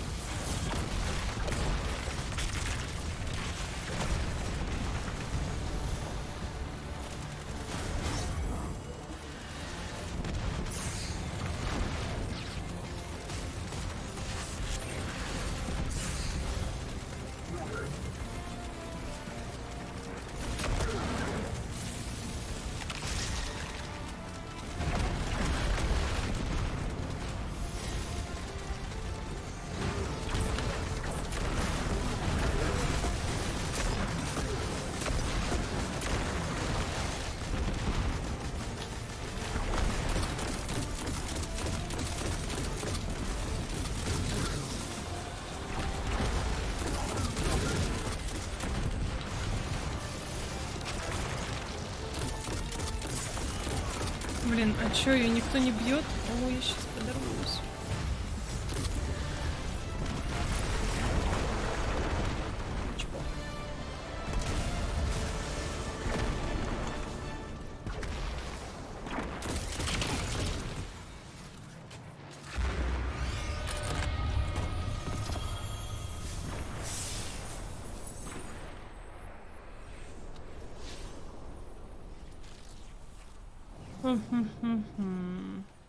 Так.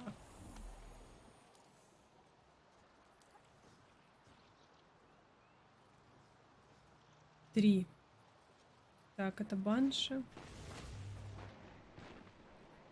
А, ну все, неомунна нам, в принципе, не нужна. Мы можем пойти на ЕМЗ, например. На водоток.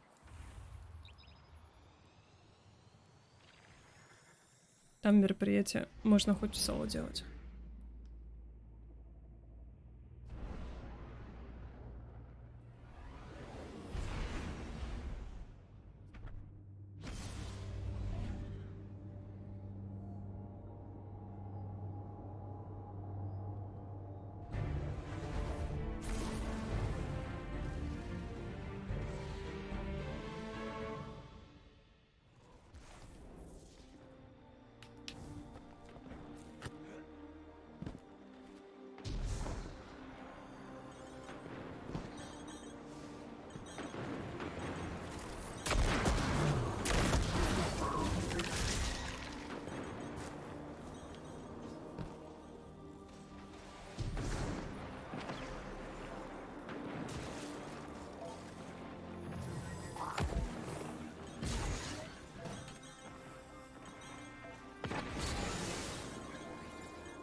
Маска кайф.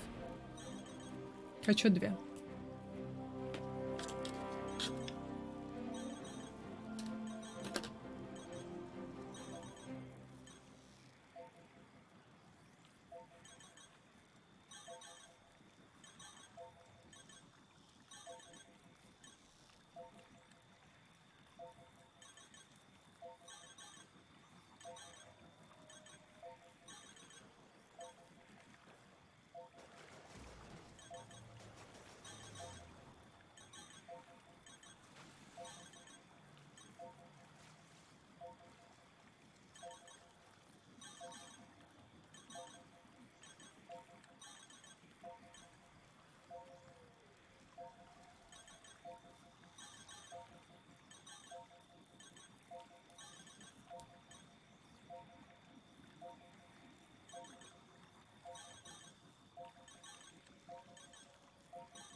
Алиса, играй английскую музыку.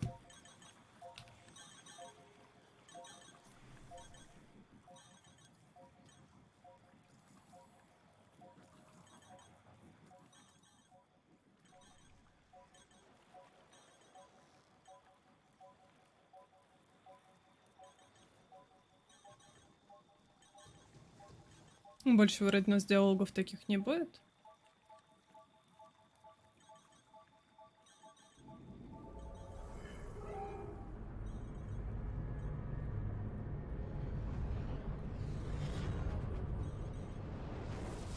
Похоже, падшие собрались добывать блеск. Будь начеку. Прям ночь. Офигеть, что они сделали с цветами? Так задумано.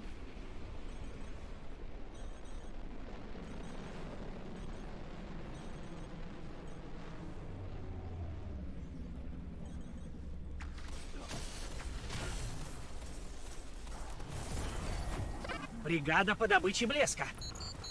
Остановите их.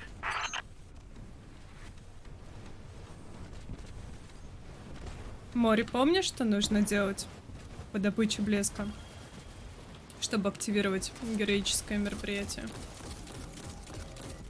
Ты должен был выучить это.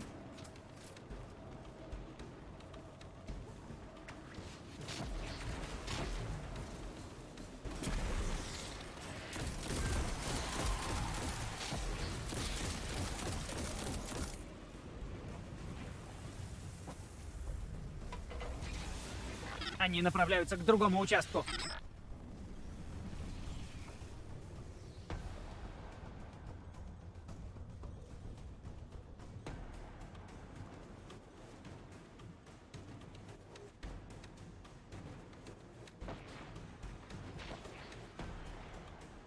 Блин, море, да ты же делал это.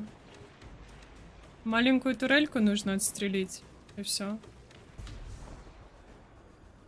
Ты же должен был запомнить. Я видела, что ты стрелял в нее. Вот это.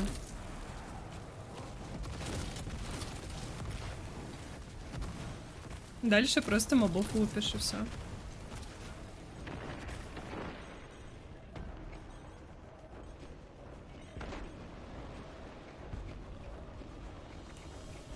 А вот Скабал, где они буровую установку делают, там нужно корабль отстрелить.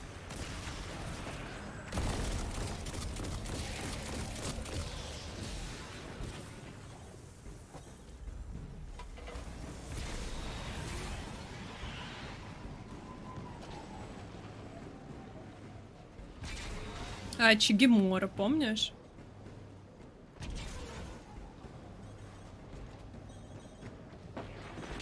В них заходишь, у тебя баф. На 10 секунд, что ли. И отстреливаешь большую черную сферу.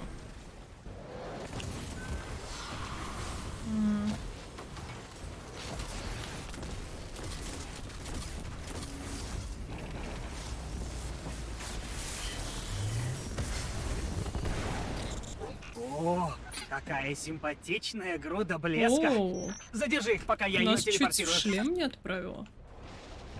Прикольно.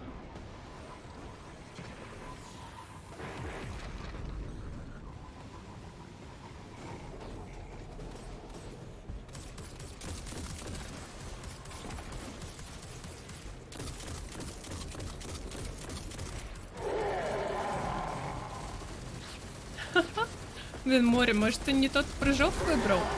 Ты в курсе, да, что его менять можно? Или не тот класс, например. У всех же разные прыжки. Может быть, на каком-то другом персонаже тебе комфортнее будет. Я тебе уже говорила, что вообще в Дустане играют за 3 класса. Поэтому, если тебе игра понравится, я уверена, что ты создашь еще 2. А там уже все получить огромную груду будет блеска. проще понять, кто твой мейн. Надо же. Вам следует отсыпать немножко себе. Так, мне нужно коллектурну и краху.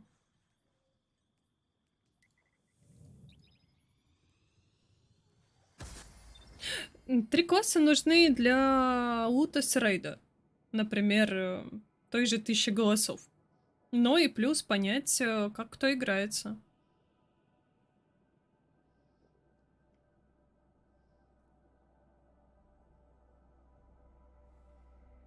Прикиньте, создать 3 класса, чтобы закрывать сектора. Чисто разными этими персами.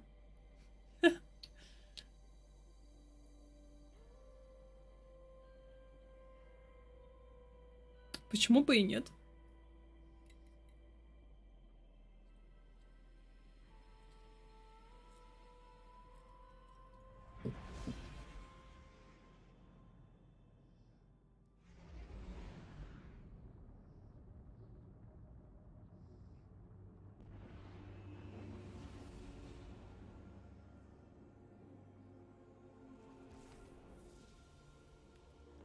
Копила деньги на поход в Эверверс.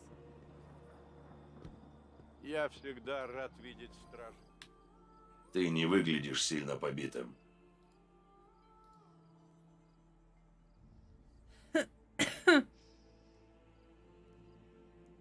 Блин, так в Варкрафте сколько классов? А тут всего 3. Ерунда.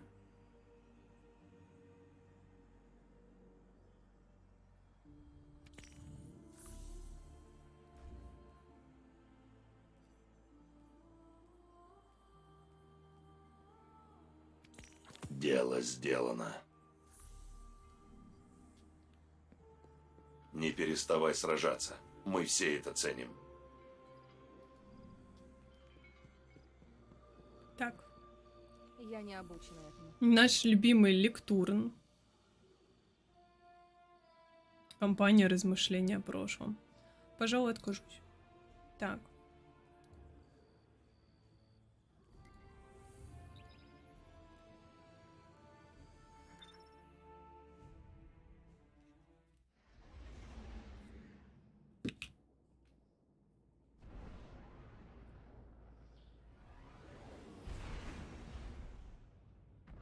Блин, Морине, на самом деле, вот,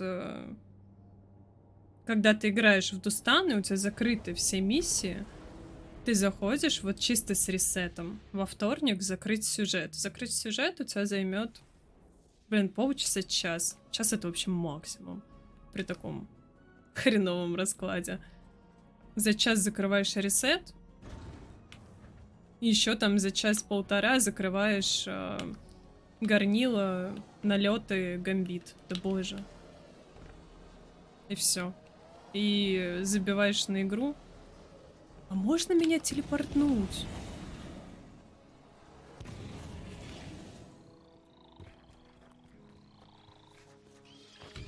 Но вот если ты собираешься в рейд, то это часов на 5. Хотя, блин, вру. На 5 это вон с нубами. С нормальными закрывается за час максимум. Появился, кстати, второй контракт на прицельные попадания.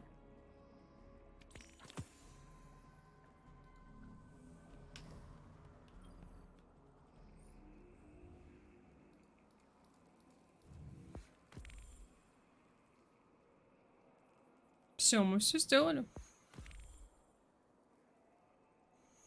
Кайфец.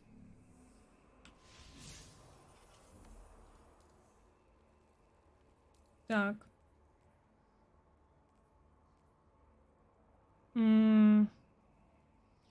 Так, ртутную бурю мы оставим с вами. Хочу сделать вот эти контракты. Шпиль Саватун. Пойдемте туда.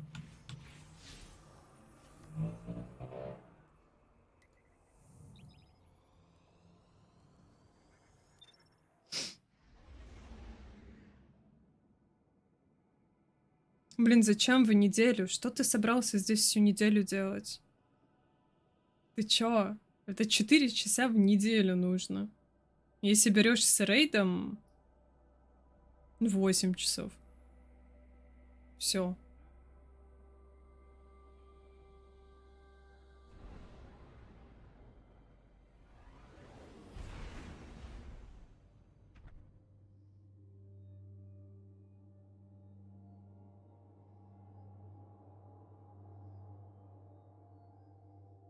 Ну, у меня на плойке наиграно 1005 часов.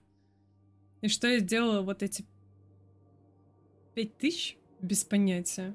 Бесконечно играла в гамбит. Немного горнила и налеты. Ну рейдов много было. Я же обучающего делала. Но, блин, камон, такое потраченное время бесполезное.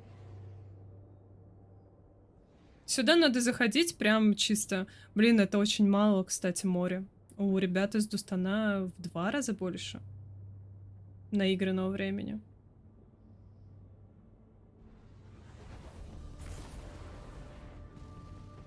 Вон у Джека, наверное, точно больше.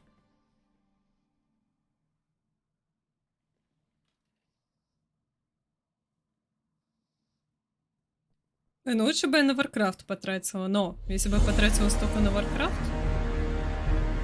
я боюсь представить, сколько там денег бы ушло. 3К. Немного, кстати, нормально.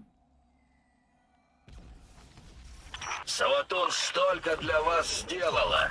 Вы же не хотите все испортить? Но в Дустане начинаешь разбираться, мне кажется, только...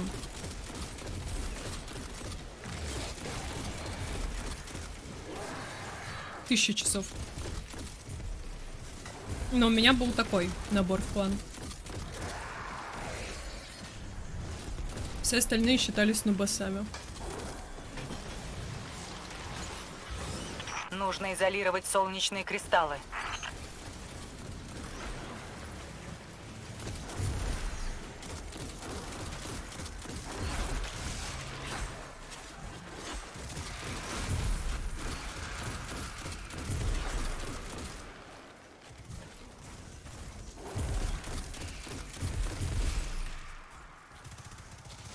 Не понял я ваш Дустан. Блин, так Валерман. Так и есть. Валерман. Дустан очень сложный вход в Destiny. Если вас не будут водить за ручку и объяснять, что вот тут то-то, вот тут это. Вот смотри, чтобы там закрыть себе сезонный контент, тебе нужно пойти вот сюда. А сюжетка компании это вот сюда. Вы сами хрен разберетесь. Но сейчас все это адаптировали еще для новичков. Вот в чем прикол. Потому что когда я начинала играть в Дустан, вас бросало на космодроме или где там вообще. И вы просто вот как маленький слепой котенок такие, типа, куда идти? Ничего не понятно, карты нет, навигации нет. И вы просто кругами ходите, типа, ищете, куда тыкнуться.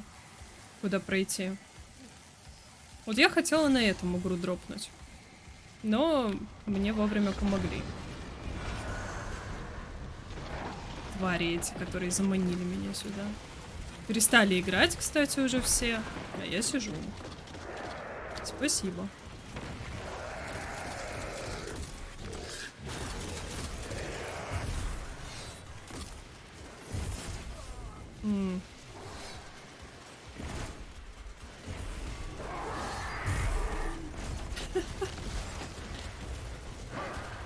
Я запуталась в этом, Джек. Может, помнишь, там, где на тебя рабы бегут?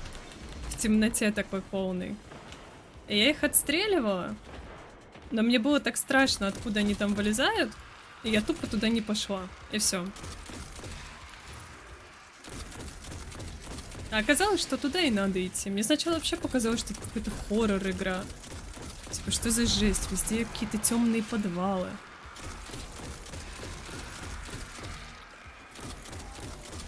Призрак этот что-то там говорит. Думаешь, а чтобы понять вообще сюжет и контент, это я не знаю, что нужно сделать. Нужно купить вот весь этот гримуар, читать каждый выпавший лор, смотреть разборы на ютубе, читать сливы. Только тогда будет что-то понятно. На самом деле лор в Destiny потрясающий, дико интересный. Вот эта логика меча. Вам же здесь показывают прям самый верх айсберга вот этого по сюжету. Те, кто не читают лор, они не понимают вообще, что здесь творится. Типа логика меча, ну и хрен с ней. А что это? Почему? Это круто, но чтобы в этом разобраться, вам надо после 8 часов игры в Дустан потратить 8 часов на изучение лора. Безрассудство? Нет. Я осознаю опасность и готова принять результат. А если его не приму я? Тогда мы и окунемся в безрассудство.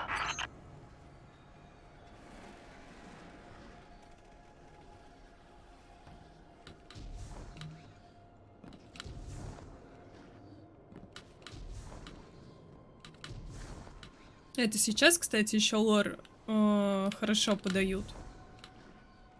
Раньше чисто на шмотках сидите, читаете, что там. Что поняли, то поняли. У них же еще все в загадках бесконечно. А как новичку с этим разбираться, я вообще не представляю. Блин, час испытания моя любимая миссия. Шепот — это вообще отвал всего.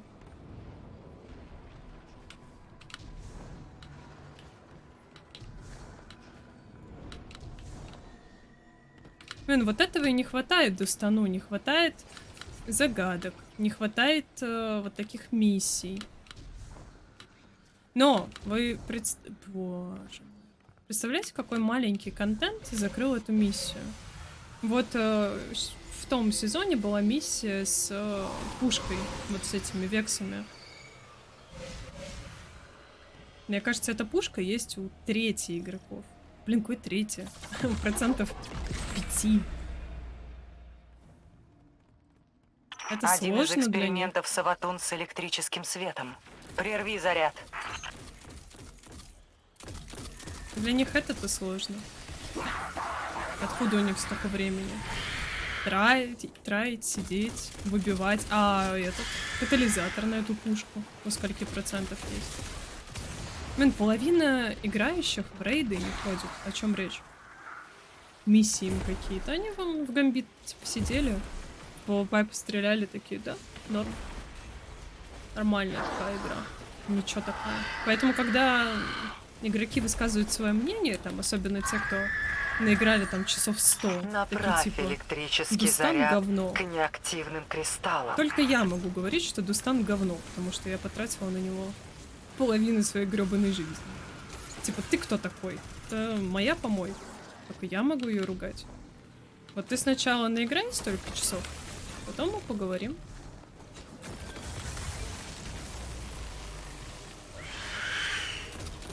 Ну и как бы необоснованный хейт — это отдельная тема.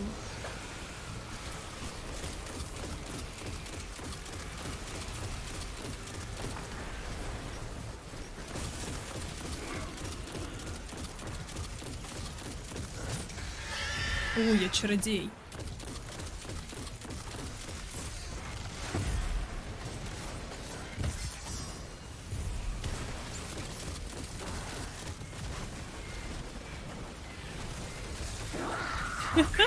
Блин, Валерман, немного ты смотришь, ну. На самом деле, вы же знаете, да, что я так шучу.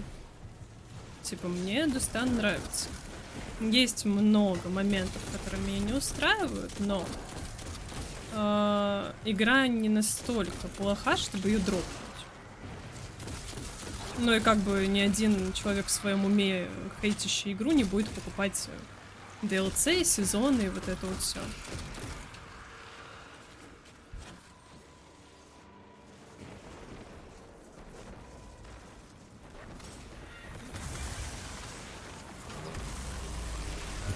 Блин. Блин, тут это молния опять. Привет.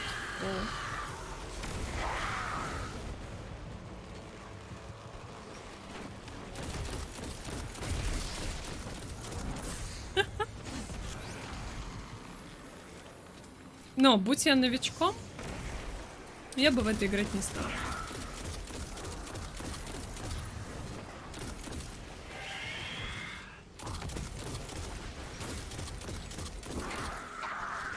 Слишком много времени нужно и не совсем оправдано. И дорого.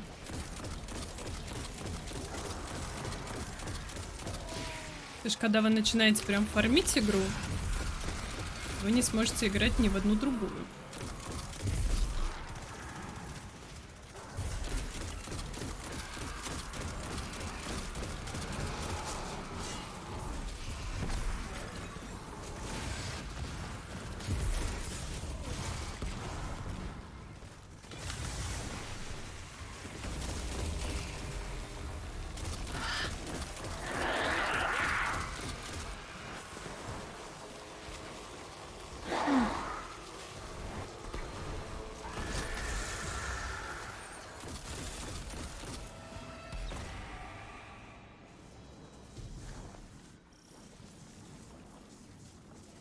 А там разве нельзя выключить кросс-платформу?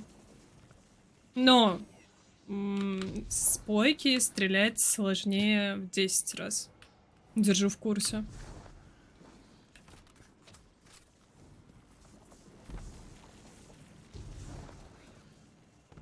Потому что все часы я наиграла как раз с плойки. Каждая руна воплощает пока я свое играю значение. Смерть полгода. несет смерть. Ложь несет ложь. Ща меня фонарем их, треснет. мы подчиняем их себе и получаем их Он, кстати, не зловещую вайпает. силу. Мы повелеваем ими, как повелеваем страхом. Да-да, аят. Зря я спросил. Ну это да, но кто так делать будет? Да ё-моё. Почему меня что-то бьет здесь?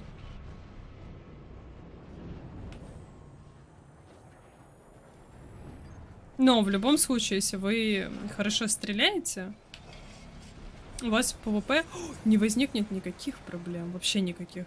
Потому что я-то стреляю черт знает как, но вполне играбельно. Жопа не горит.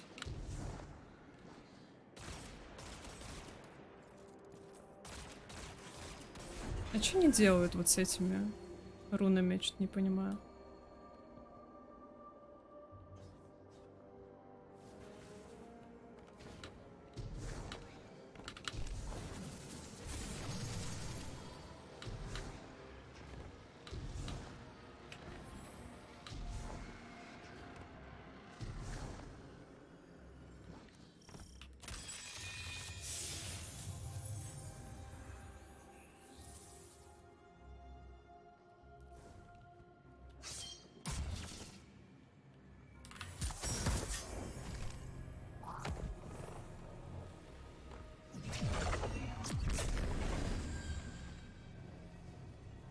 Все играют с геймпадом на ПК?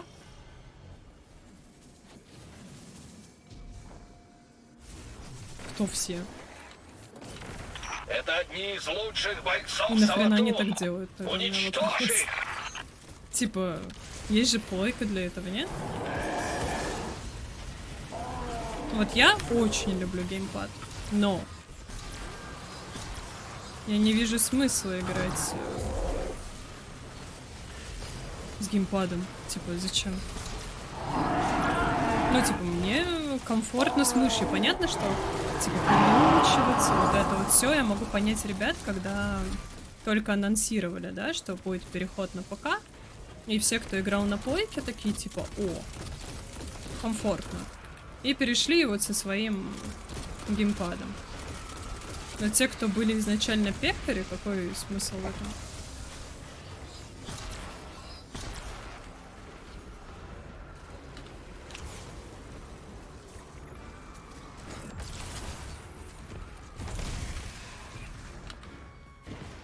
Ну, я не видела таких.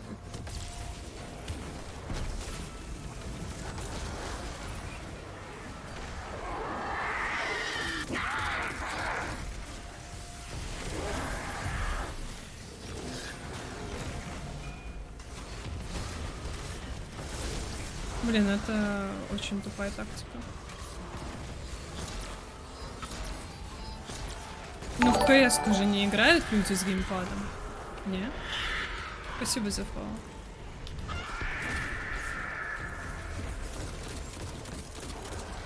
С такой тактикой, знаете, можно играть тогда вон на геймпаде. Там же есть эти кнопки, короче. Я забыла, как они называются. Вот эти, которые. На них можно забилдить любую клавишу. Можно заюзать типа сочетание нескольких клавиш. Но какой в этом смысл? Типа? Зачем? Чтобы геймпад делал все за вас? Зачем-то вообще играть? Может, я что-то не понимаю? Лепестки точно выпали из головы.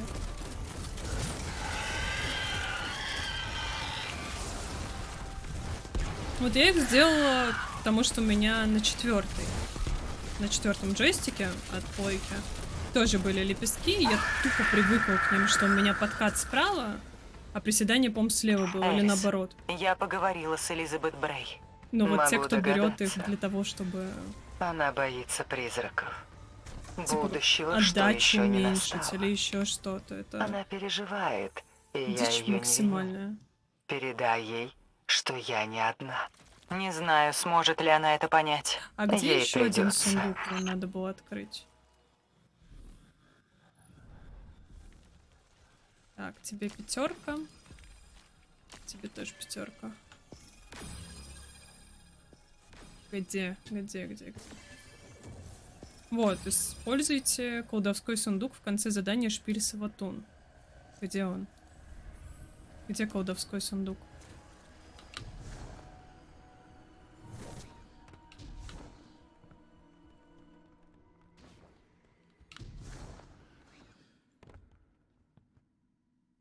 Я думаю, он меня к нему отведет.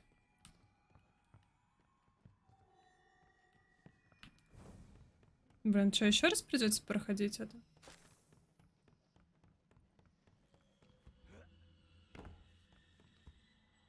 В конце задания. Это не этот сундук, типа? Где?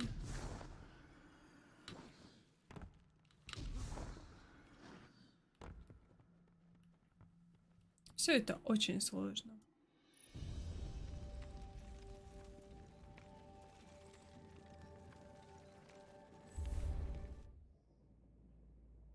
Это удобно. Блин, море. Я не люблю таких ребят. Типа, если вы не умеете собирать траву, или не умеете как-то стрелять, что-то еще делать, это только ваша проблема. Я в Варкрафте справлялась со всем. А у хиллера там дохренища кнопок. Единственное, что было удобно, это таблица по вашему хилу или по вашему дамагу. И аддон, чтобы у вас все сумки были в одной. Все.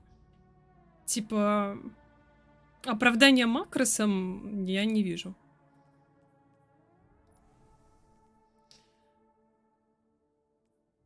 Так, у нас 80% калибровки. Блин, так Джек, ну тогда. Я не про это. Я про то, что... Ну, типа, камон, это же так тупо, нет? Когда вы можете все вот это настроить, что вы будете богом ПВП, да? И вот сидеть на стримах, типа, офига, я его в голову снял со снайпы там на расстоянии 10 тысяч метров.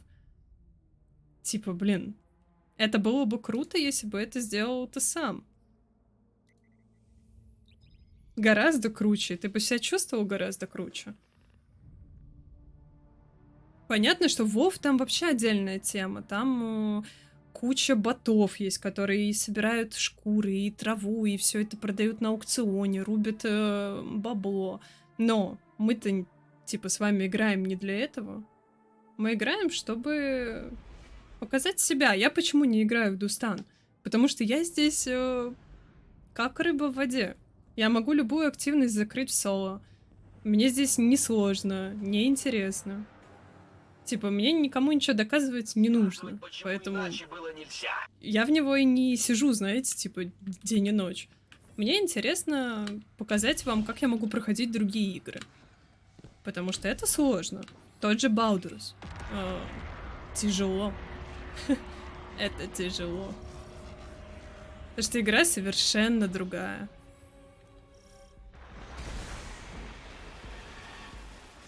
Вот это опыт. Это и у вас другие эмоции от прохождения. А если вы сидите одно и то же вот лупасите, такие типа, зато я типа крутой, да нет. Такое себе. Как рыба на рыбалке, да, XX. Это знаешь, как пойти типа на ЕМЗ, стоять 4 часа, ловить рыбу и сказать типа, о, нифига, я там 500 наживки слил. Типа, блин, чувак, это могут сделать все. Все, кому не лень это сделать. Вот я вам рассказывала, я закрыла ИП без смертей, закрыла ПЖ без смертей, Корону Скорби закрыла без смертей. Это сложные рейды, это долго, это муторно, это не зависит не только от вас. Это пачка из 6, которая сыгранная, которая готова траить. Вот это опыт. Но после того, как я все это закрыла, я думаю, а нахрена, собственно, я это делала? Потому что в Дустане всем насрать, что вы умеете, что вы сделали, что вы не сделали. Может прийти какое-нибудь говно, которое играет только в налеты, зайти вас и обосрать. И типа, камон, да? Пошел бы он нахрен. Но он может их так же хорошо играть, как и вы. Просто он не закрывал это без смертей.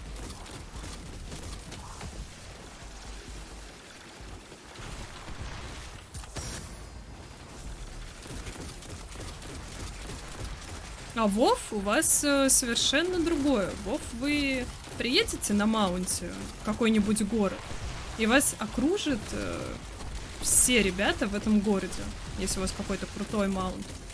И все будут там писать, типа, воу, ты видел его, ты видел. Типа, кайф. Там есть титулы тоже какие-то важные.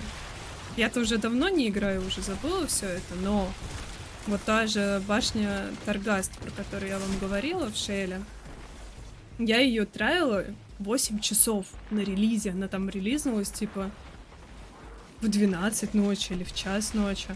Я в нее зашла, это такое уровневое, типа, подземелье. Тоже с подбором, там 3 игроков, что ли, было. И вот я сидела, и я такая, типа, челлендж. Пока не закрою, не лягу спать. Безумно круто. Вот такие эмоции вы запоминаете.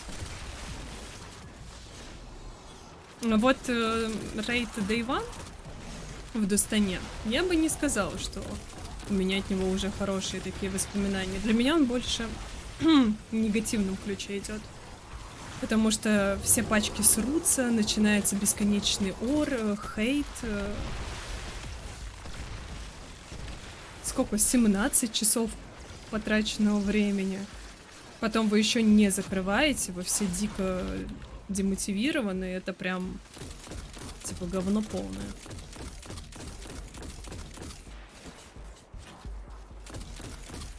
Но как челлендж, кайф.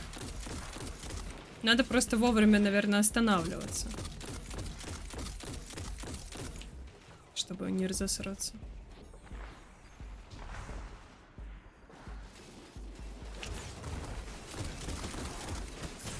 Ух я.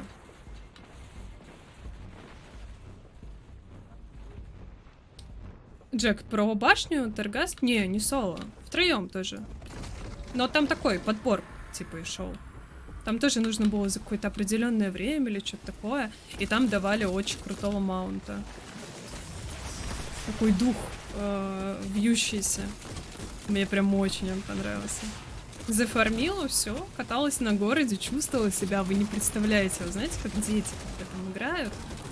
Они такие, я в Майнкрафте там башню построил. Ты думаешь, блин, ну ты молодец, но ты смотришь на его эмоции, и ты им там гордишься образно. Вон ко мне дети в Фортнайте приходили постоянно там. Типа, я карту построил тоже. Не все ритуалы заканчиваются успешно, страж. Молодец. Не бойся и попробуй. И вот у меня были такие же эмоции. От Достана у меня таких эмоций давно нет. У меня нет мощного подношения. Есть сильные. Хотите?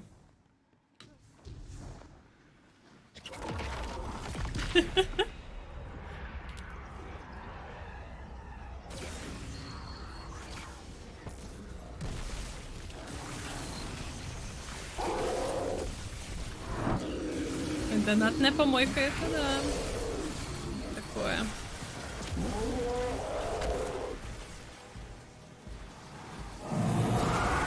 Не зарядилась.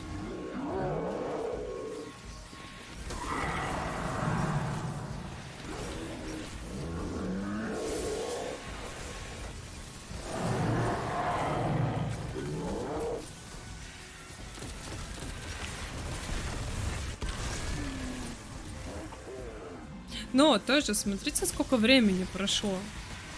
Мы просто слишком много играем в это.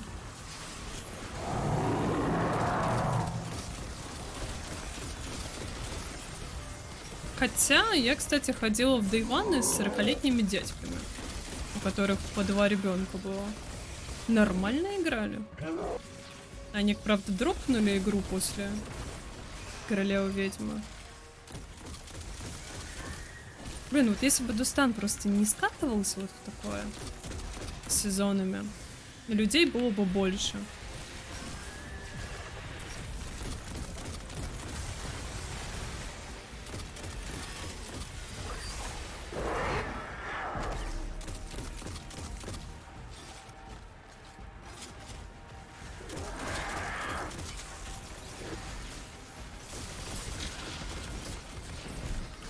Блин, я не успела раскол поставить.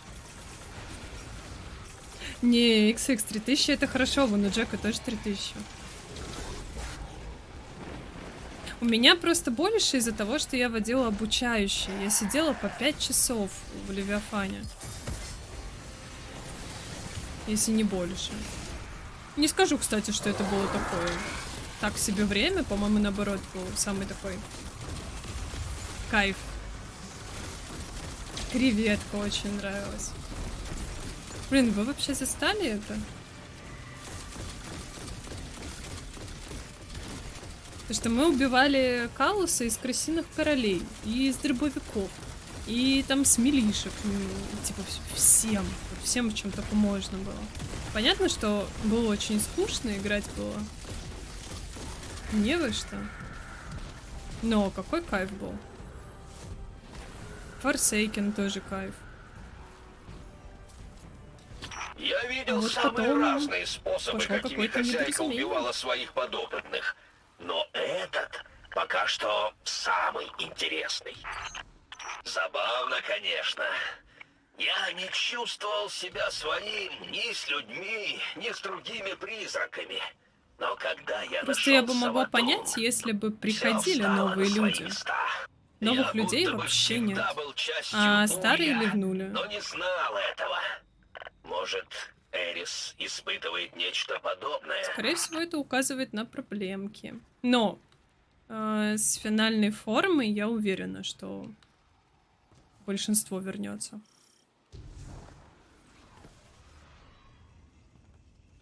А что это за подношение? Типа, откуда я его вообще беру? А чё, у вас ничего нет, что ли? Вы чё? Бедные? Королеве-ведьме удалось захватить множество вексов. Уничтожь их, пока ритуал не закончился.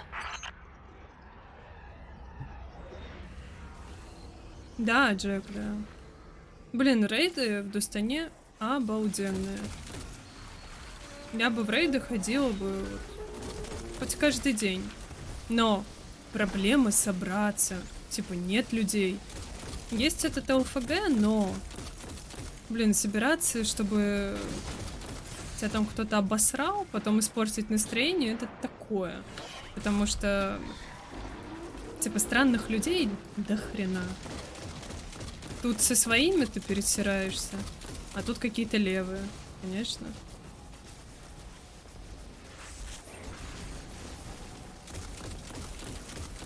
Но я вам скажу, что у меня также Вов было. Чтобы ходить в ключи, вам тоже нужна пачка, сильные ключи. Там есть тоже подбор свой. Но когда я нашла клевую пачку дико крутого рейд-лидера, блин, игра просто заиграла другими красками. Настолько было классно. Ты хочешь прям, типа, ждешь конца рабочего дня, чтобы зайти в Вов, услышать голоса в Дискорде. Вот в этом кайф. Типа, наверное, даже не в самой игре, а в людях, может быть.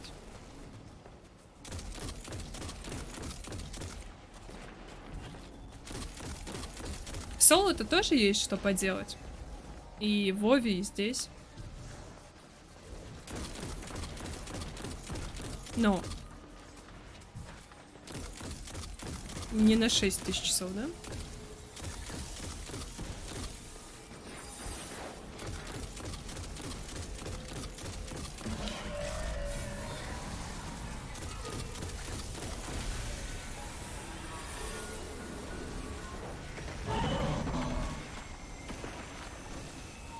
Ну, XX это дорогая игра, в принципе, для школьников.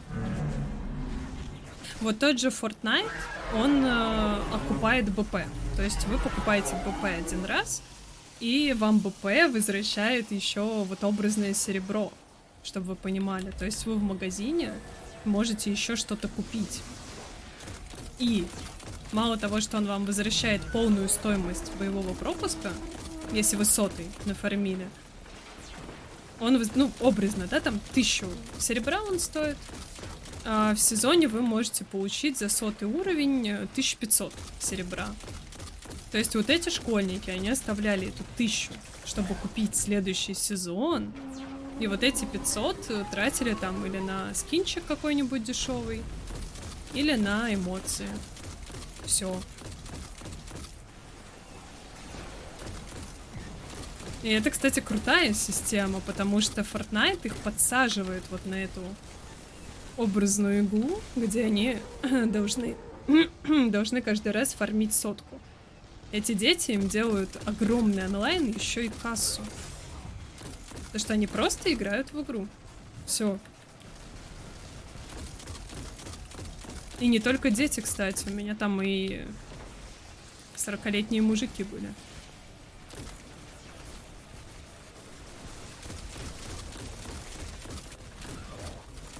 Приходите с работы, никакой смысловой нагрузки. Там, да, кстати, даже сюжет есть. Пофармили чутка, постреляли, все.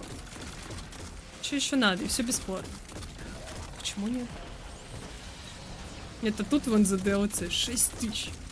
Блин, мы покупали финалку за 6000. Baldur's Gate стоит дешевле. Финалка, офигеть. Alan Wake стоит столько же. А тут достанчик на год. Зато новая карта в PvP.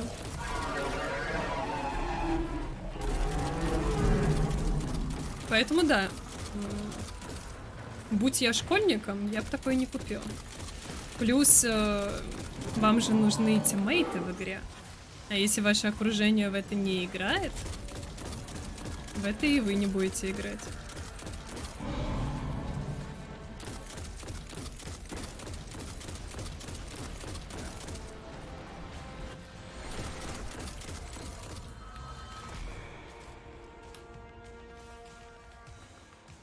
Настойчивость может и горы свернуть. Это я от хозяйки узнал. Перезаряжай пушку и давай заново.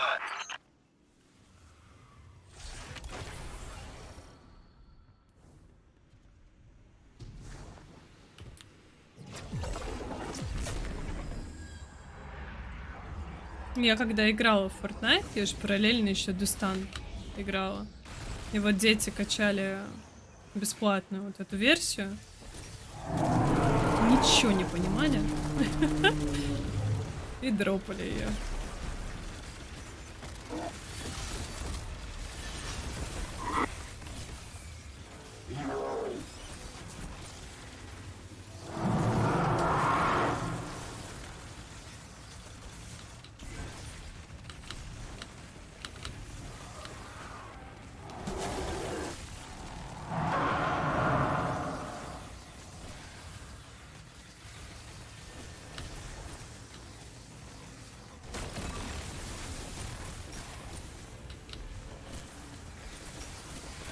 Блин, как-то он странно зарядил эти кристаллы. Что-то зарядил, что-то вообще не зарядил. Какой-то один пошел, ударил, и все.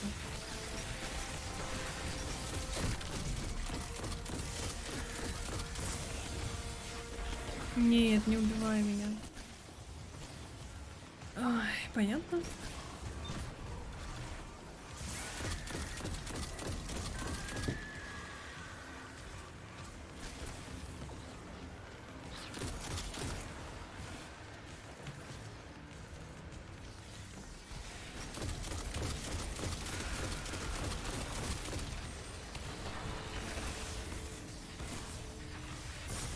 Вау.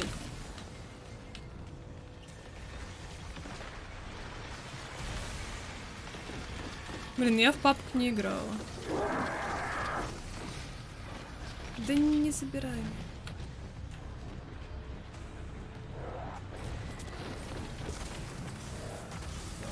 Меня раб сожрал в спину.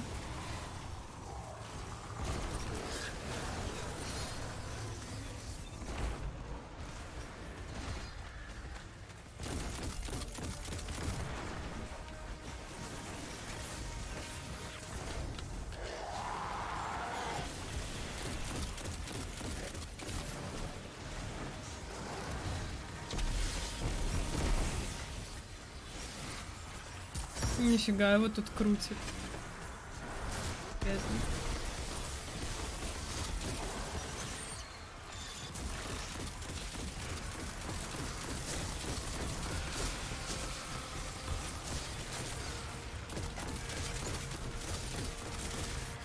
А в Тарков играли?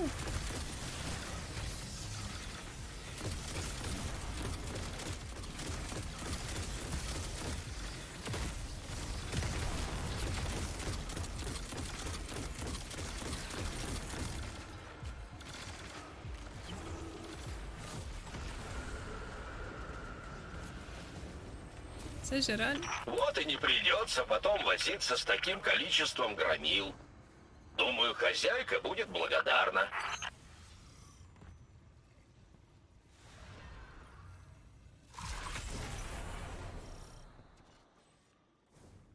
Страж, на подходе волны презренных. Приготовься держать позицию.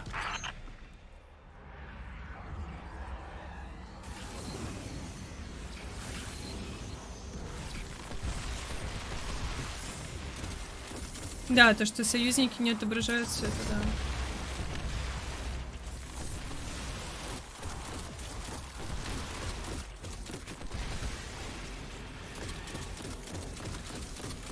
Там, по-моему, даже и союзников убить можно.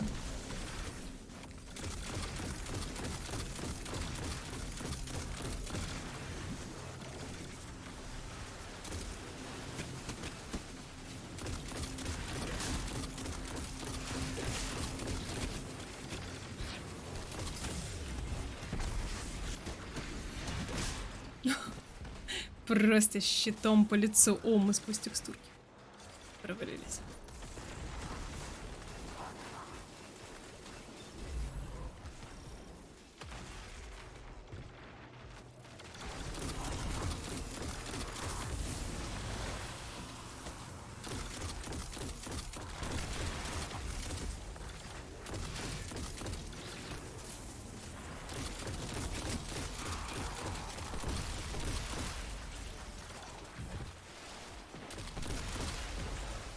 О, мы завершили, походу, винтовку на сезонное испытание.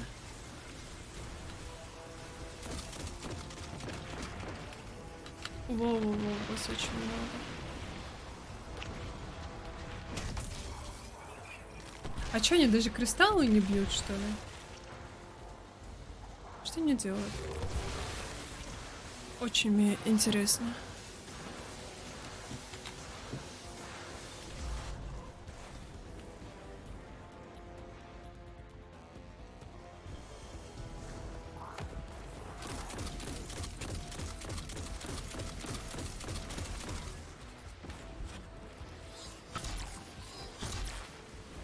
Эй, братиш, стой! Не уходи.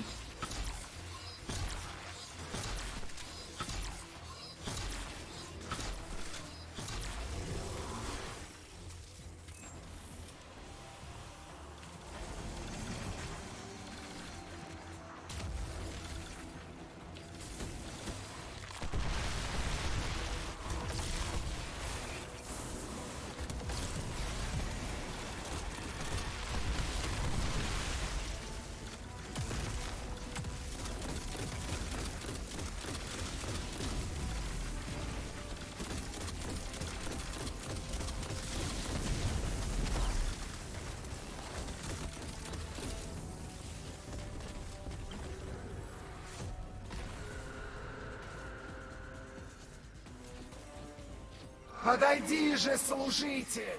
Поднеси дань падению Зиву, Арат и триумфу света! Гримсон, здрасте. Я надеюсь, что у вас все наладилось.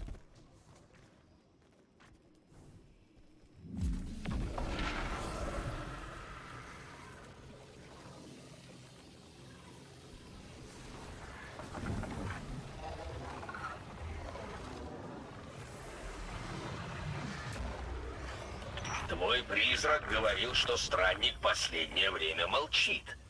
Но это не совсем так. Думаю, он просто не хочет так, тебя мы, по-моему, расстраивать. закрыли рубеж. Свидетель делает со странником да, что-то теперь... ужасное. Я чувствую это в своем 5. свете. Вот сюда Просто давай. представь, что с тобой с небес заговорил. Нам выпала карта какая-то.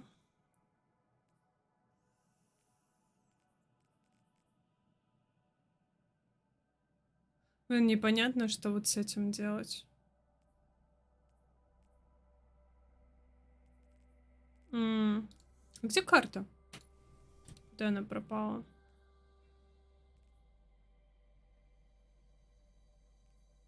А, ее надо открыть, да, сначала? В шлеме.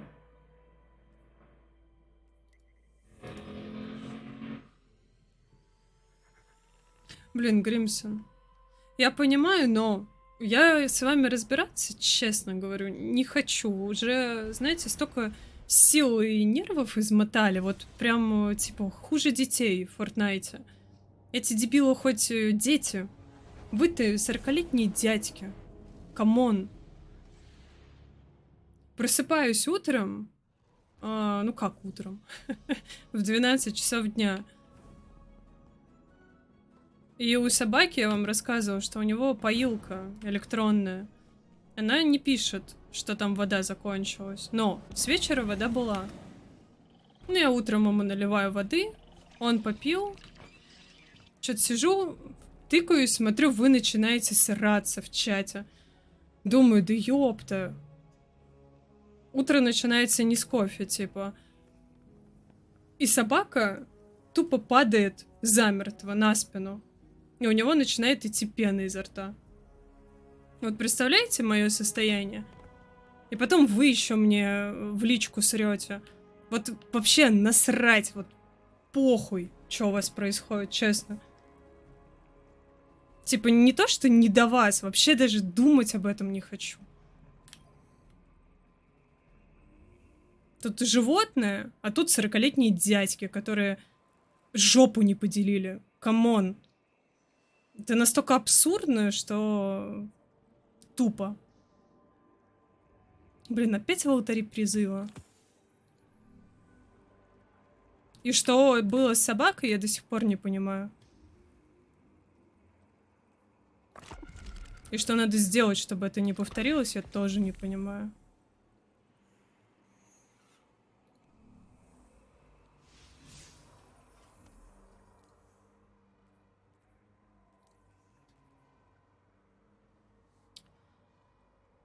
Шпиля Саватон и у алтарей призыва с помощью мечей, глефой.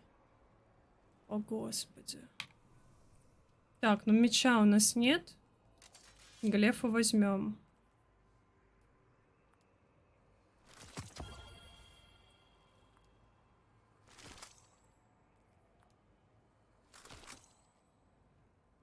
Так.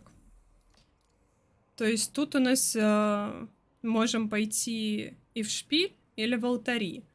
А вот здесь у нас было на алтари. А, это был этот ключ, который я сделать не могу. А, тут был шпиль. Блин, это два на колдовской этот ключ?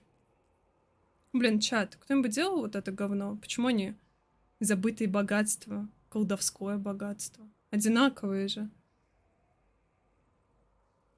Блин, вот XX, если бы эту жопу. Там бы и я впрыгалась за нее.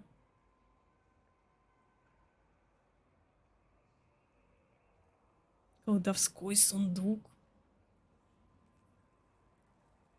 А у нас есть ключ вообще этот? Давайте с этого начнем.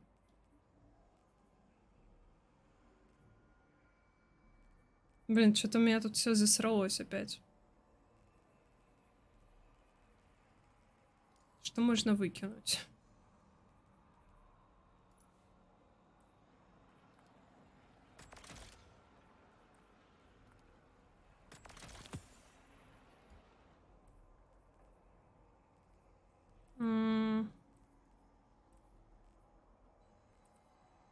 О, нам ножки выпали, кстати.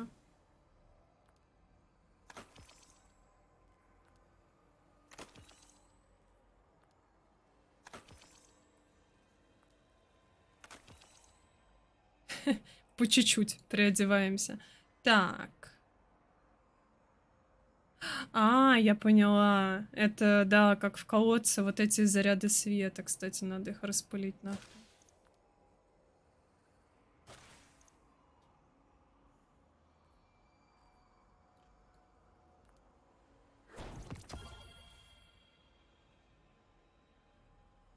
Оно не выполняется охуенно. Как я люблю эту игру.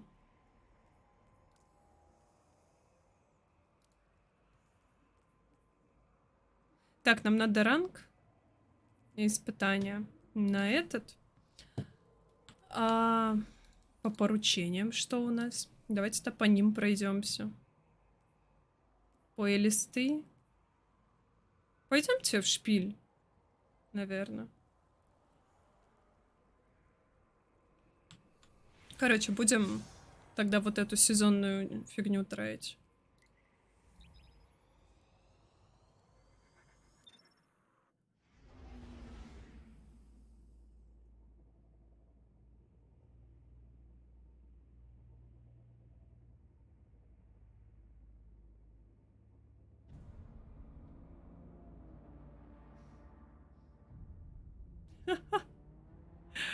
Ой, Валерман.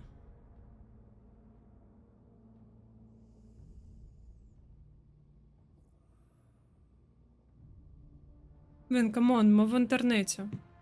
В интернетах ваших. Сейчас бы обижаться на какого-то рандомного чела. Вы что, гоните? Вы знаете, сколько мне говна прилетает каждый день? Вы даже не представляете. Вон из последнего. 30-ка на фоновом свете. Нахуя я его купила?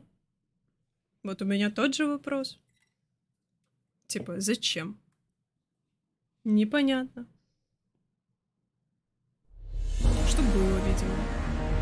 Блин, можно это скипнуть? Можно это скипнуть, но вы будете смотреть на черный экран. И открой путь для наших даров. Мы с вами выполнили. У нас Глефа теперь, да? Ладно, будем с Глефой играться.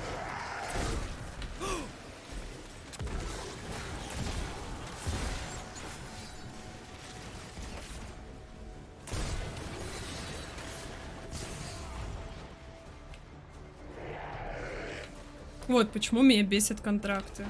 Типа, я не хочу играть с Глефой. А тут у вас уже сама карта это заставляет, типа, играй. Высвободи их силу с помощью солнечных кристаллов.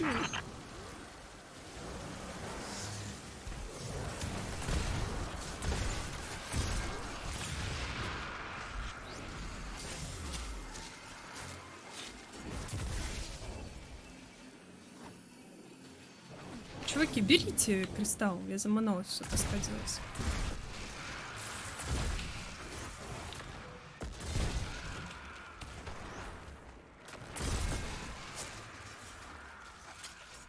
Я делаю карту.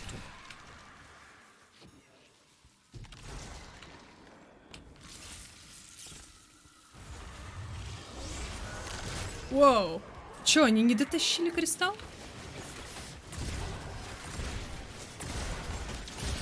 Чё проблема?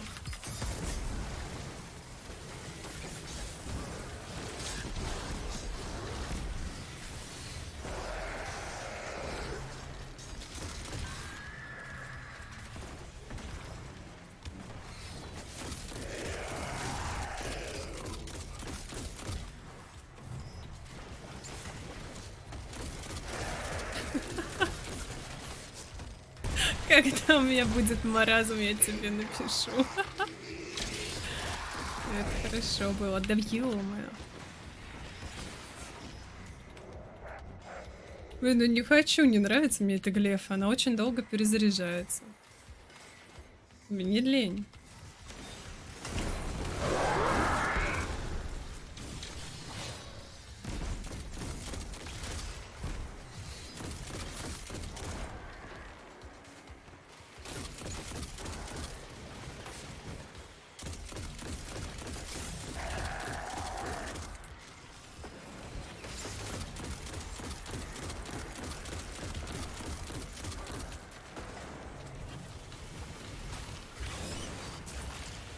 Блин, приколите, они не дотащили солнечный кристалл. Нормальная вообще тема?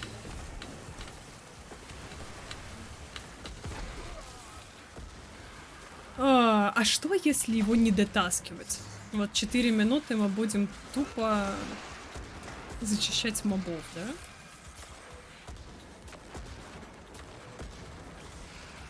А, кстати, Джек, да, можно же бить ей.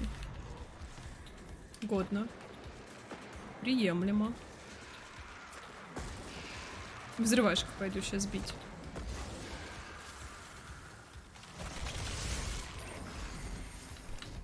Блин, капец, мы что?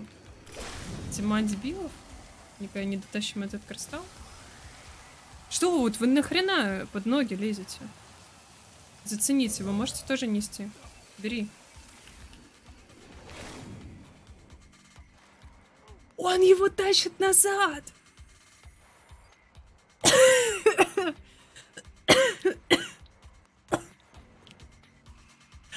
Я играю с уродами.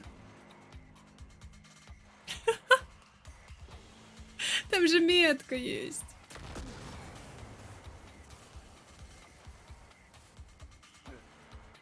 О боже.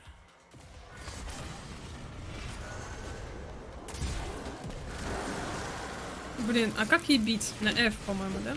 Да. Ой. О боже.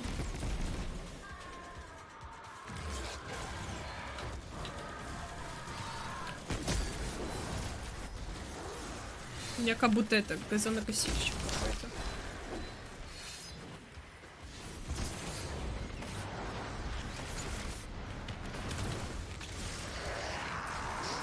Метка для слабаков. Да, он думал, что я, наверное, вытащила кристалл, и надо его назад поставить. Не, это, конечно, хорошо. То есть призраков они ломать умеют. Давай, Кити, тащи. Молодец. Метку видишь? Вот туда и неси.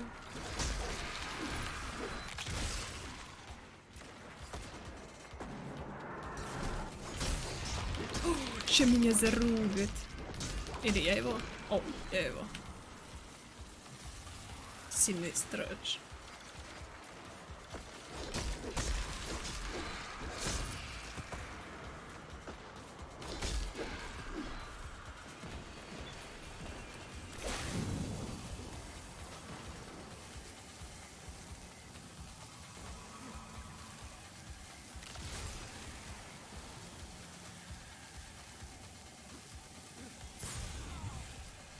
Я донесу.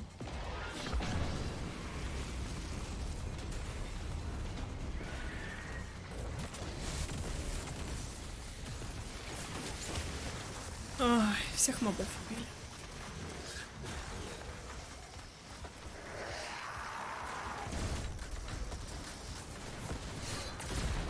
Не, мне в принципе не горит это закрыть.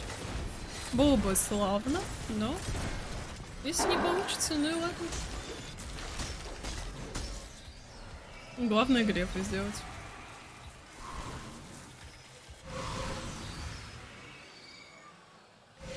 Эрис отлично проводит время. Она от своей сущности улья никогда не откажется. Нет, это не так.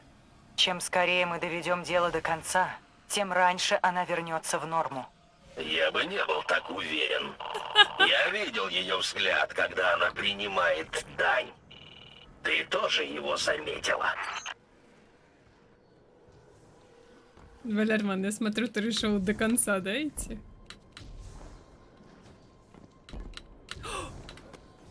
Жить, жить.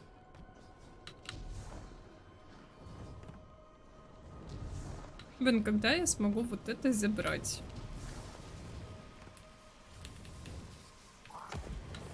Какая гармония должна быть?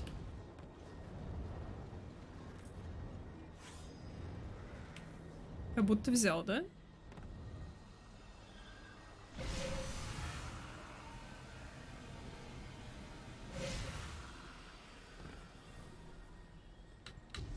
Море, надо витамин D пить.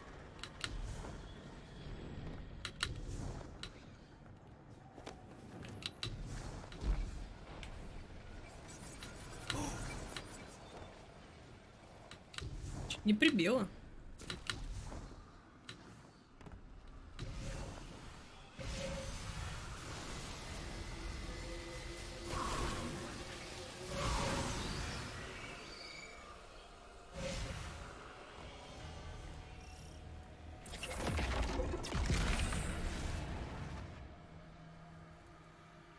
И стабилизируй эту штуку, чтобы убрать из зала электрическую энергию.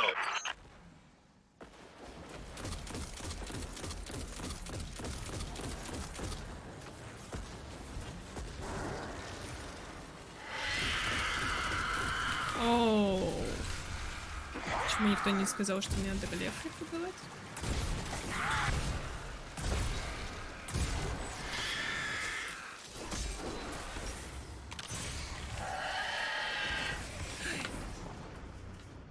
Спокойно.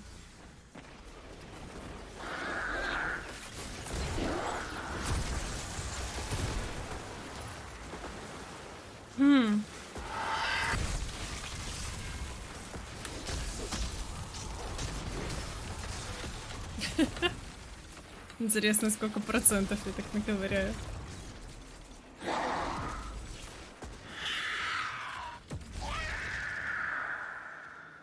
Йогу XX, а вы видели этот нарисование на теле? Ну как на теле? О, тут была яма? Короче, вы поняли на чем. Тоже очень увлекательно. Никакие бассейны не нужны. И фоновый свет, кстати, тоже. Но вот сиськи нормальные нужны.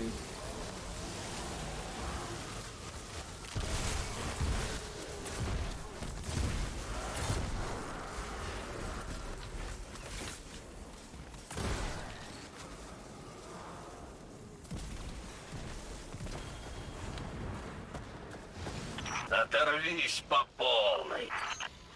Что это? Копье? Нет, у меня контракт на глеф.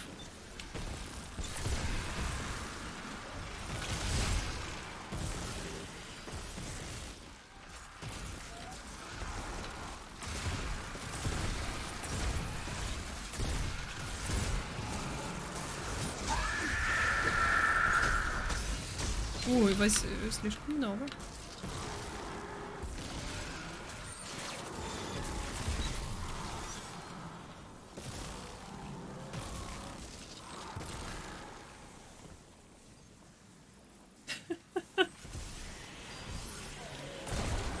Море, ты ж против был. Время переобуться.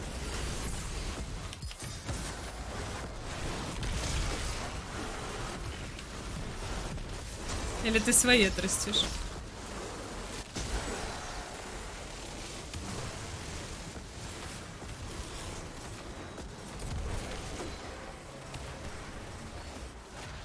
Я думала, ты вкачать хочешь. Йога с волосатым мужиком. Такое тоже есть. Слушайте, но он хочет быть здоровым. О чем мы, хейтеры волосатых мужиков?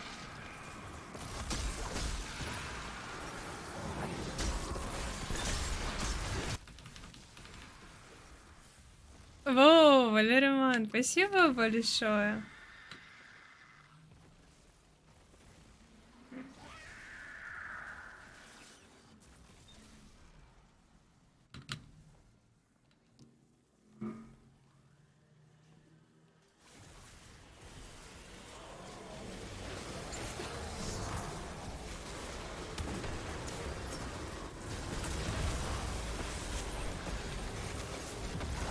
Надо вам погромче, я думаю, сделать.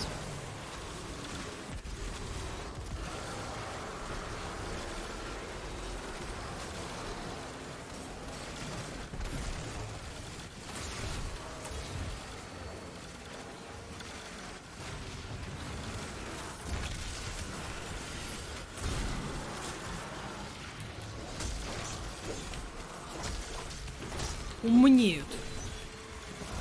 твари. Хотят быть умными, с большим словарным запасом.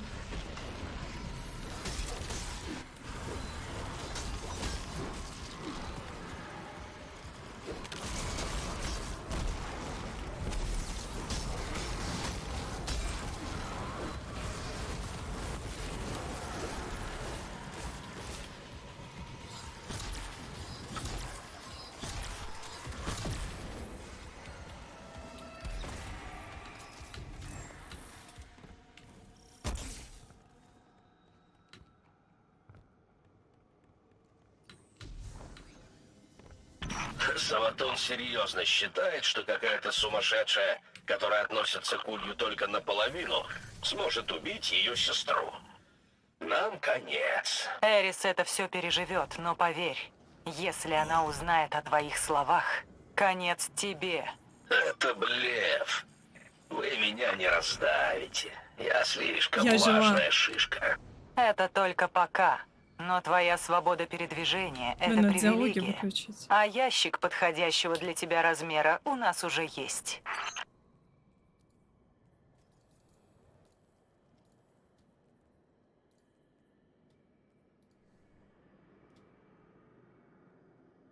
По-моему, он Эл проглатывает. Куда я пришел?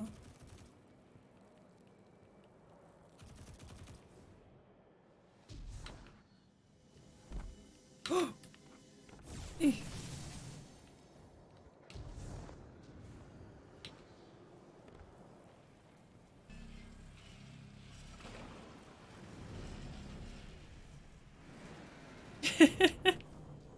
О, пацан.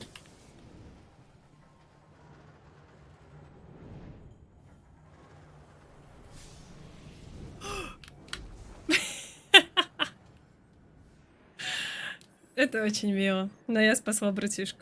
Блин, можно было, кстати, вон туда залететь. Но мне было лень. О, братишка идет спасать меня. Мы как в этой песне.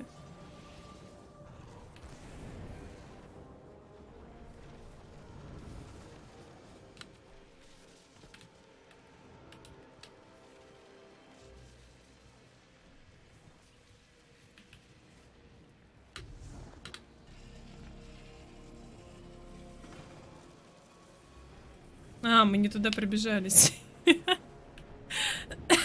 Мы потерялись.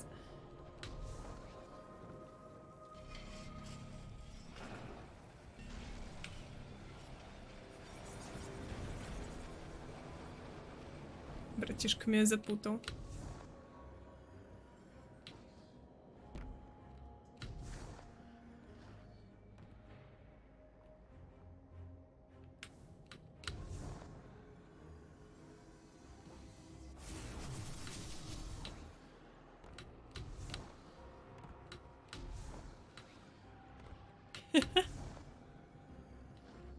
Пошли, надо сумонить братишку.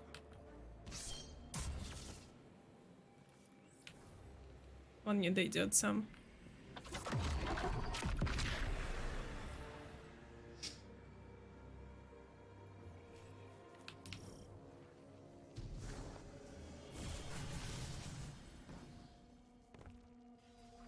На твоем пути остались лишь эти воины Улья. Покончи с ними, страж.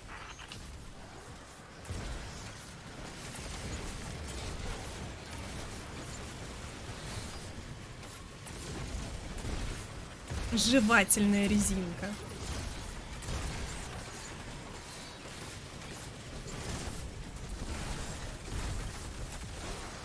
Блин, кстати, с жвачками реально стрём. Вы же в курсе, да, что животные их подбирают? Я у мопса в лифте ее отнимала просто изо рта. Не заметила, как он ее захавал? Что-то там жует такой. Разжал пасть ему. Смотрю, он жвачку захавал.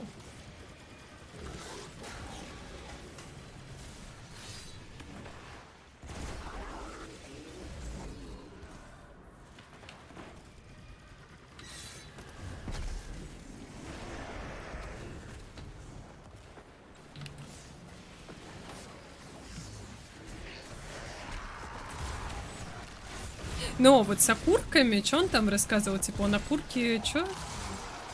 В этот карман сложил?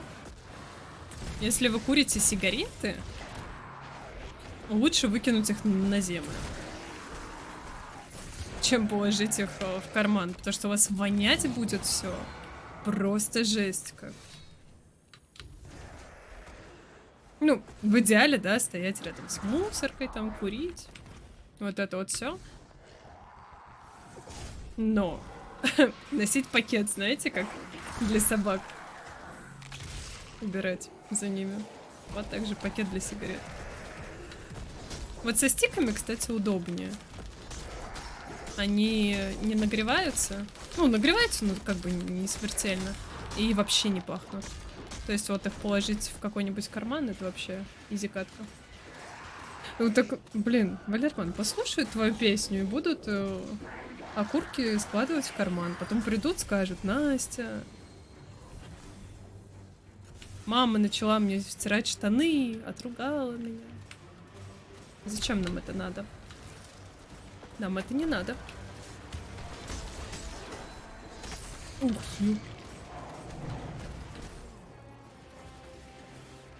Но, я думаю, любой взрослый человек понимает, да, что не надо там жрать сухарики и выбрасывать пакет от них на землю.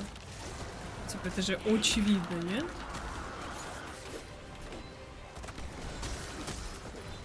Потому что вам же потом жить вот в этом всем. Так же, как с собаками. Вот я считаю, что хоть и нет закона, но если вы завели себе зверушку, надо за ней убирать. Так же, как с детьми. Может быть, видели? Есть мамаши, которые детей сажают в парке, типа там, захотел там пописать, да? Она его отвела под куст какой-то. И вот он как собака там стоит. Типа, ну ни хрена себе. Во-первых, сейчас куча общественных туалетов. А во-вторых, это как минимум некрасиво, сколько бы ребенку не было лет.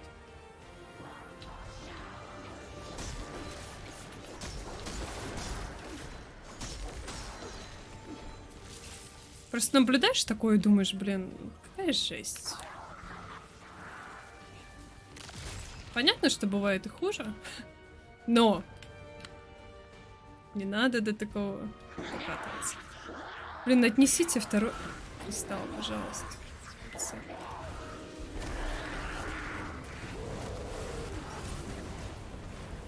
Держите раскол. Все для вас.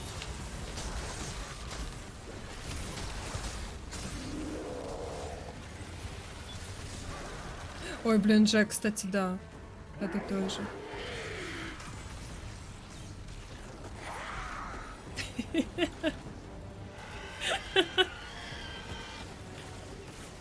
Без тик-така. Блин, я же сухофрукты ем. У меня иногда падает какой-нибудь один сухофрукт. Вот потом, если находит его, такой: ля, вот это мне перепало. Счастливый ужас. Да, о боже мой.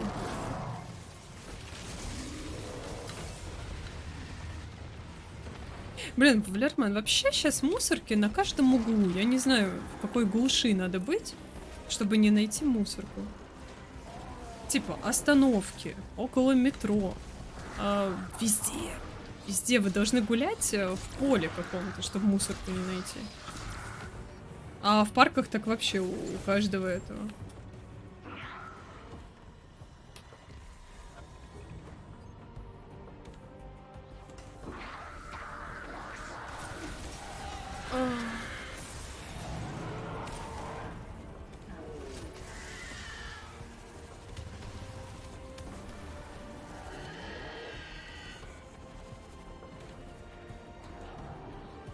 Ну, так, Мори, смотри, 15 минут, 3 мусорки. Сигарета курица 5 минут. 4 минуты. Донести окурок 2 минуты до мусорки, по мне, так это хренота полная. Ну, типа, изи катка. Вот если вам надо этот окурок тащить минут 15, я бы его бросила. Но если это 2 минуты, по-моему, фигня.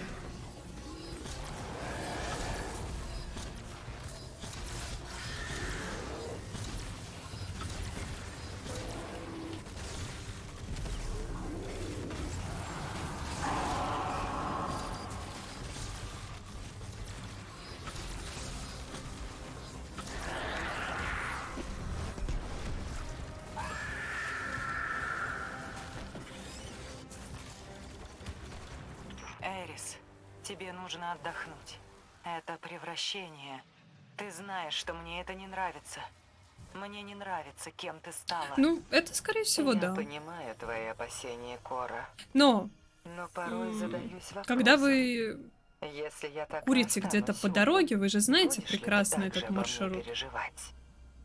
Вы же все эти мусорки наизусть знаете. Надеюсь, нам не придется проверять. У меня он с мопсом такой же маршрут.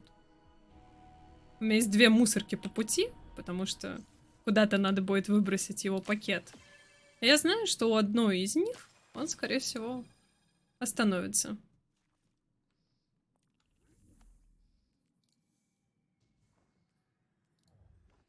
Но это не значит, что я буду вот эти пакет нести 10 километров. Это же очевидно.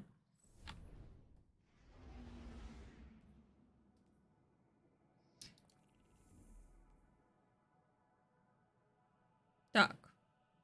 Мы с вами доделали это. 90 тысяч. Или тут 2 раза закрыть. Валериман, спасибо большое. А я даже не знаю, что проще.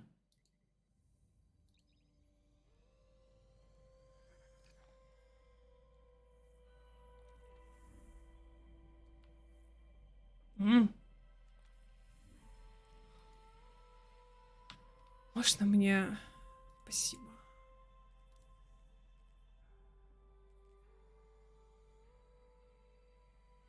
Да, пойдемте сюда.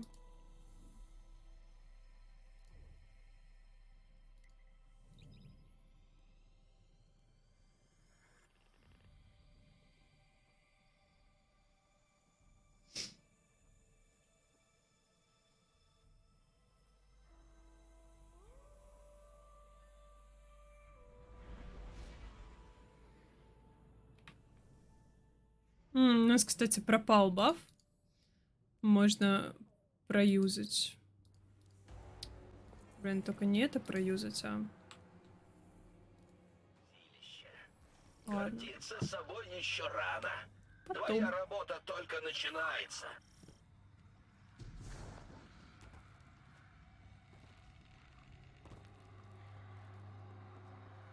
Валерман, что такие милые песни сегодня?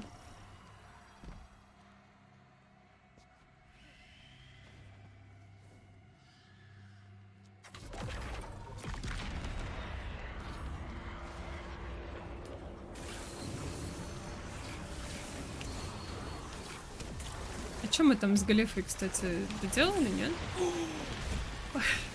Так, надо посмотреть. Я ее потеряла вообще.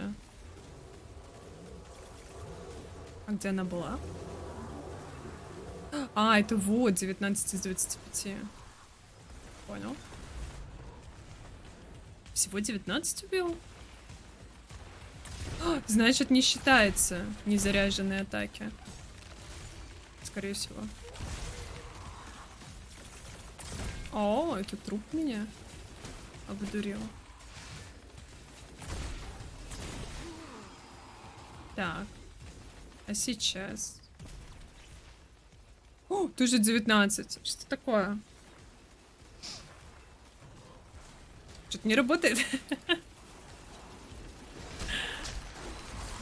Ой, только не взрывашка. Там, видимо, после каждого этапа, что ли, падает.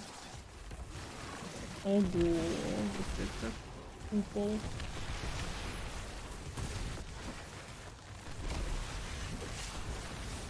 Мое почтение.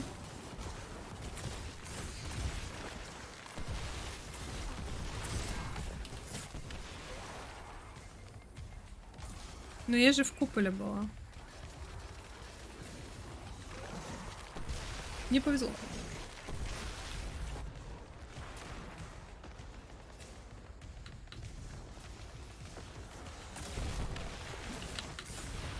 Блин, да невозможно. Одна эта фигня начинает взрываться, и все, вы дохнете.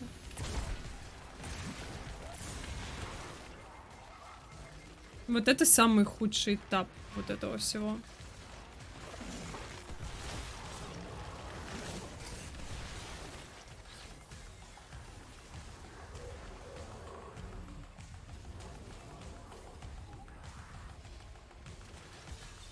Да им только по ногам и стрелять.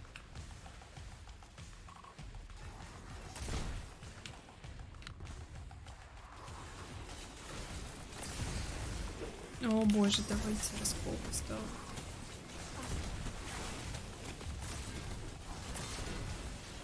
Блин, с глефа невозможно стрелять по ногам. Она стреляет, хрен знает куда, но не по ногам. Говно эти контракты.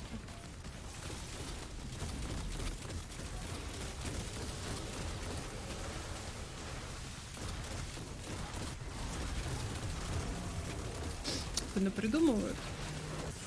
Фигни. Ух, ё.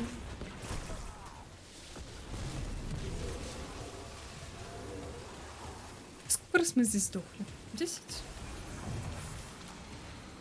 А надо было кристаллы уничтожить.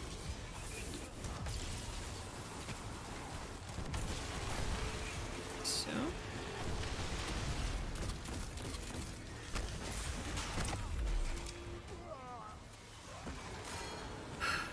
В добивающем ударе убили. Понимаю.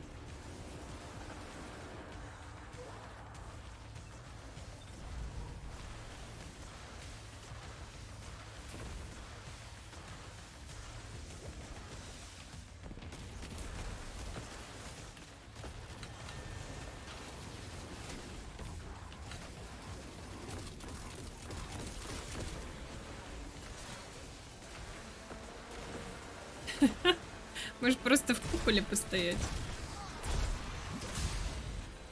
О, пропал. Они разбили купол?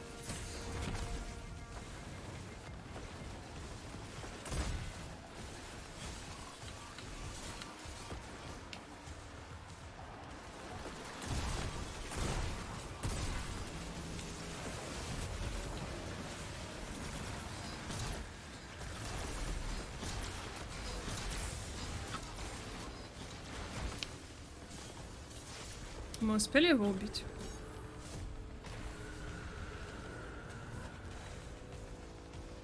Вы в авангарде, конечно, птицы Нагамер, самодовольные, но клеваться как надо точно умеете.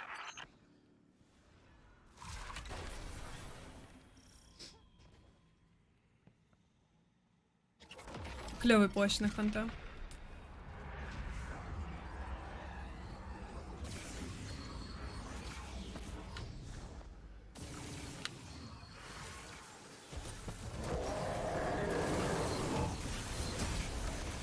О боже.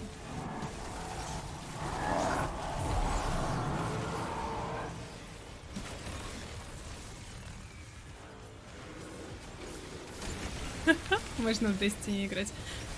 Это да, но немножко забагованный пока что. Некоторые карты. Поэтому еще ждать фикса. Блин, пропал баф.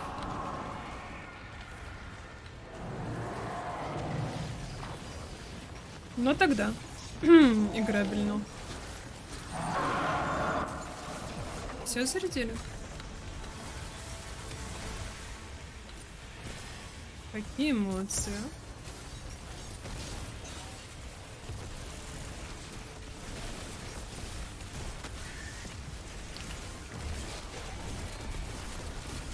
Что за тьма? Мечты.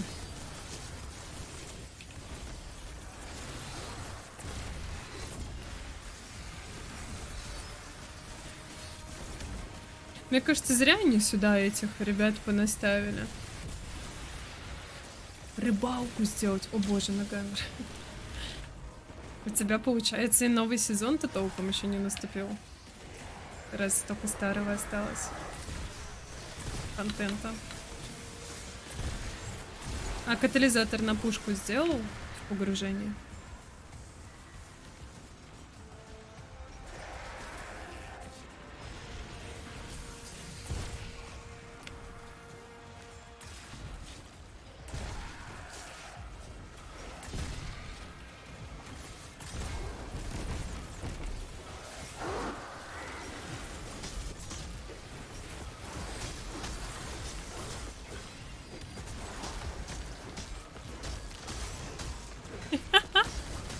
Ох, сейчас бы бабку ковырять глефой.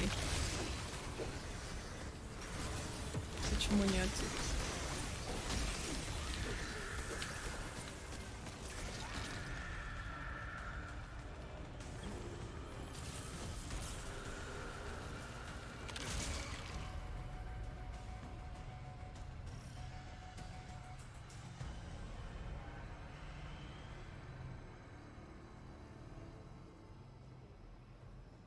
Я ценю, что ты пришел на помощь Эрис, Страж. После всего, что ей довелось пережить из-за Улья, наша поддержка нужна ей как никогда. Что угодно, лишь бы у нее крыша не поехала. О, Нагамер, кайф. Если она сорвется, Град то тебе. неизвестно, что сможет натворить.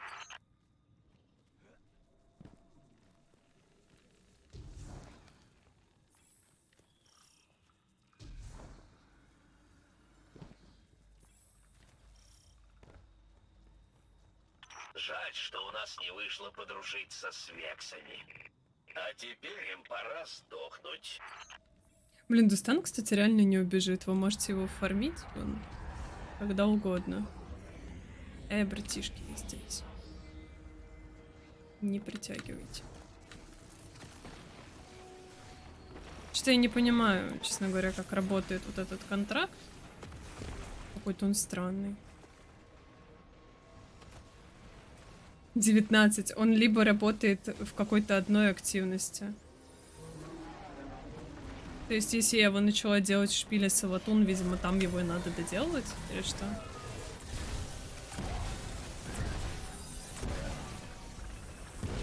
Там же написано «или». Или «и».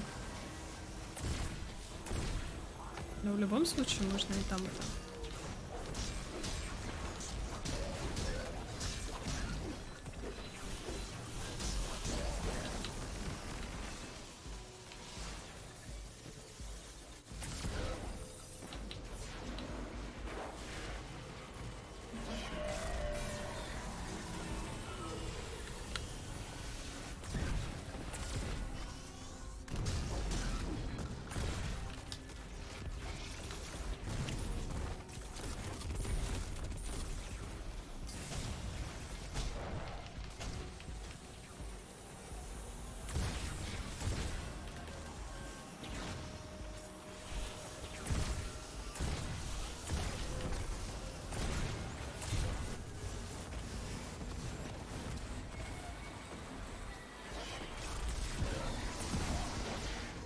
Я уже тут до хрена переубивала.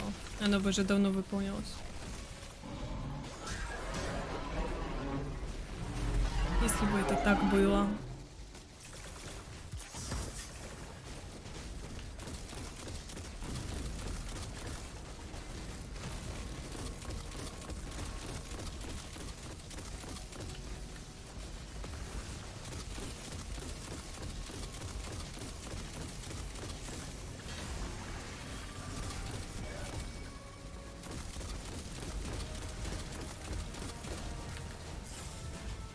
Вау!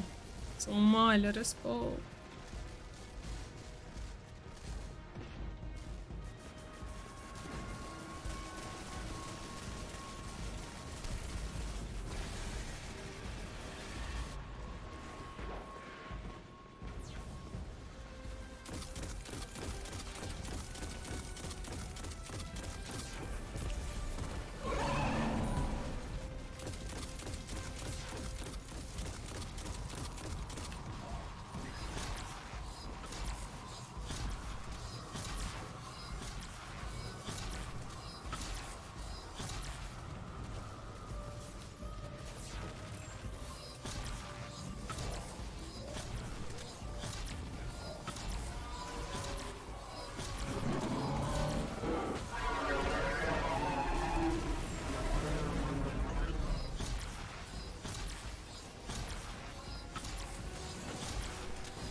Да.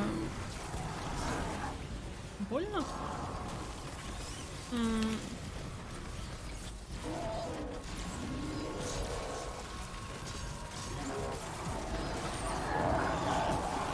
Там фиолетовый глаз со спами. Как босяра.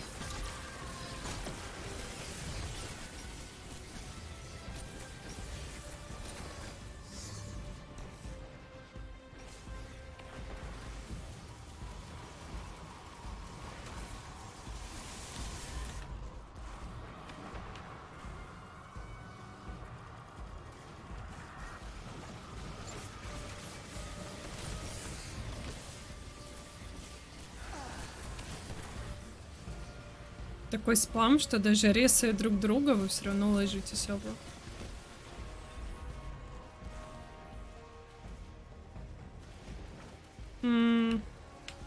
Кристаллы не все зарядили.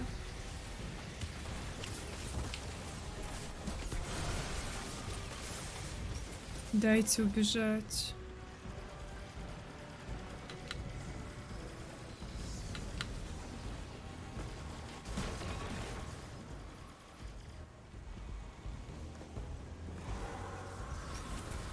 Жесть. Они ни шарики не убивают, ни кристаллы не заряжают.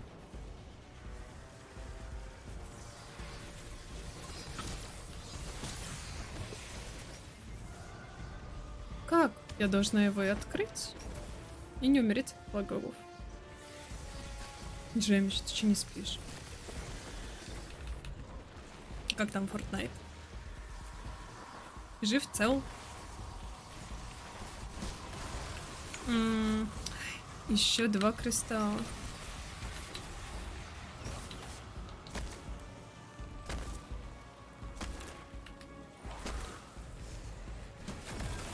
Нормально он не заряжался.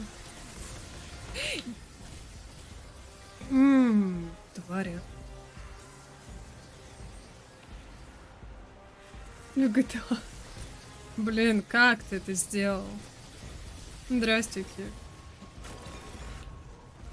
Вы чё? Кевик, ты ничего не сломал?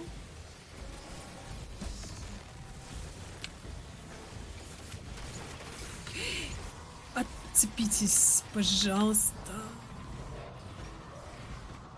Благодарю.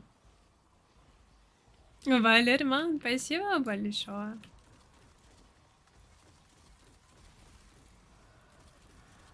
Я уже не попадаю по ним.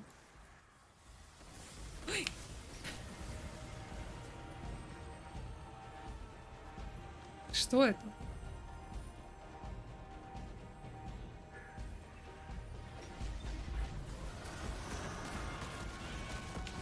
Самое то оформить достан. Отцепитесь, глаза. Какое мясо, а? Блин, если мои братишки не будут их убивать, мы будем умирать здесь постоянно.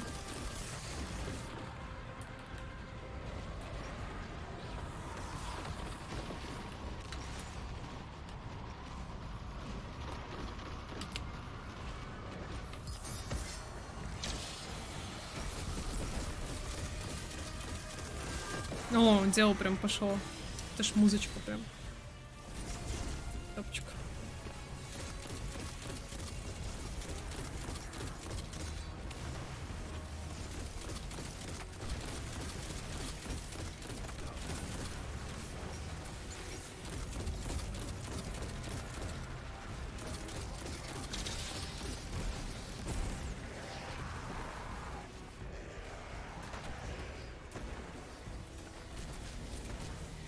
Ого, нагамер.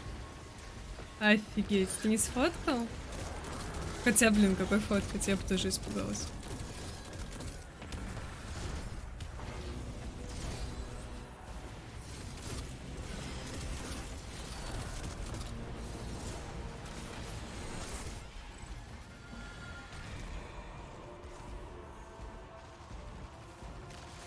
Принеси дань богине мести, Аят! Это только одну мы закрыли. Ну, 4-ю. Но все равно.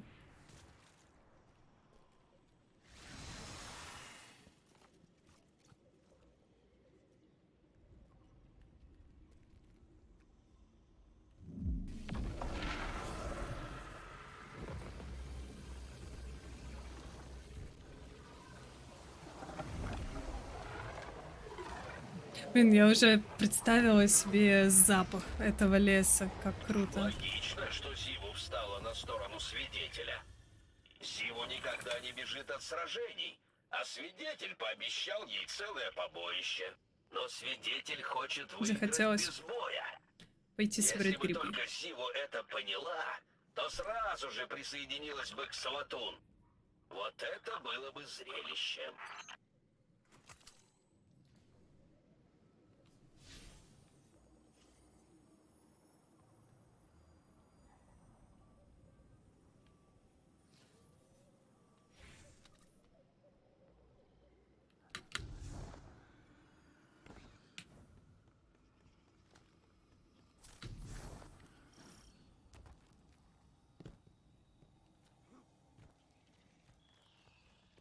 В соло-миссии прохожу 2 выстрела. В смысле?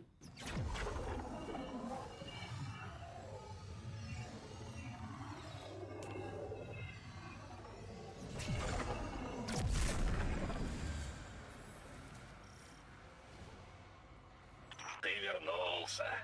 Руки зачесались снова пушку взять. Авангард здесь не для того, чтобы стать сильнее. Эта миссия лишь средство для достижения нашей цели, не более. Тебе еще не надоело это вранье? Вы становитесь сильнее, когда убиваете других. У вас хорошо получается. А еще вам это нравится.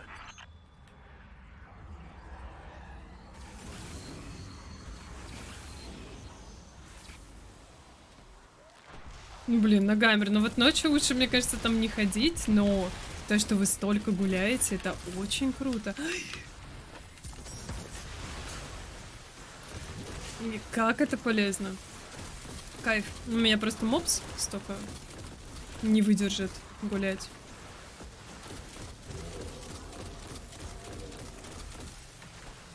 А больше бы я ни с кем в лес и не пошла.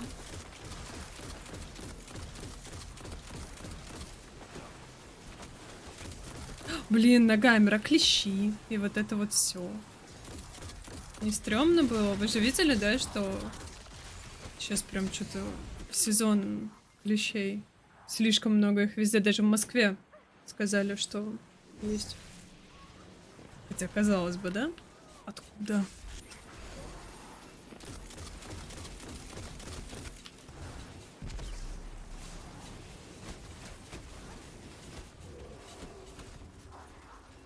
Блин, Джемчик. Я верну тебе баллы. Ты же знаешь, что у меня 2 британца?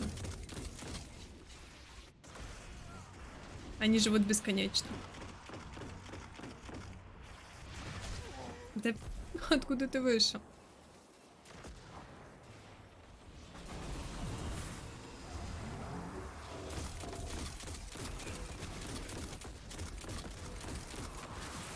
Джемчик, а ты поправляйся давай. Как ты перед 1 сентября так умудрился?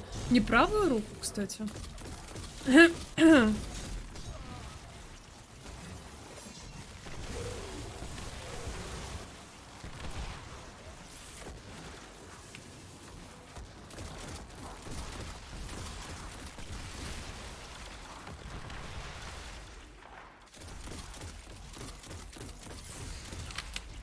Кто? Что? Откуда ты ползешь ко мне?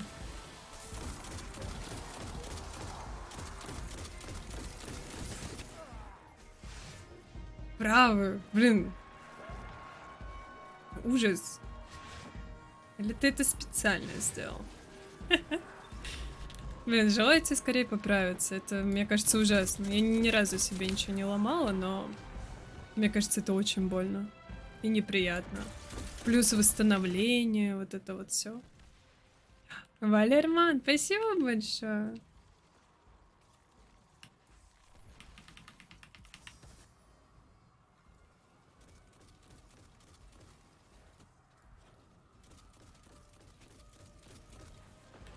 Французский рейв.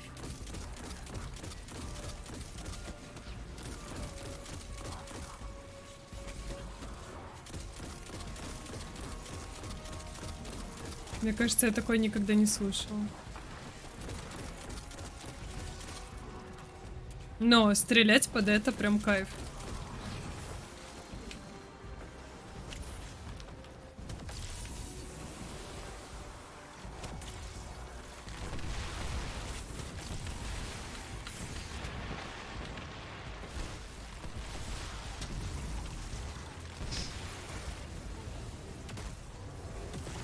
Так ногами, он же не ногу сломал, а руку. Но гулять полезно, да. Хуже от этого не будет.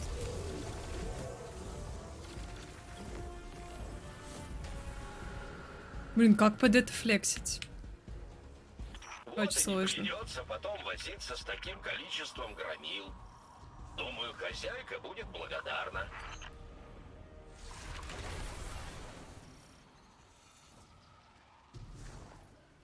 Как иронично, что ты убиваешь других носителей света во имя логики меча. Не останавливайся.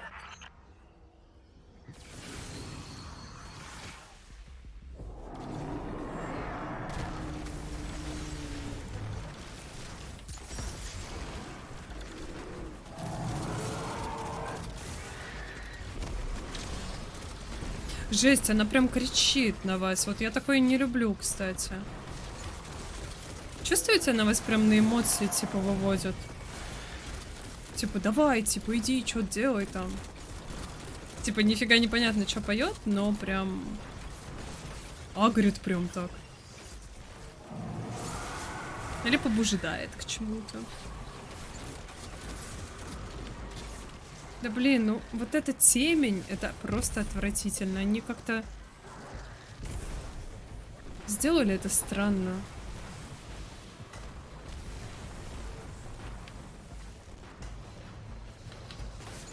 Слишком темно.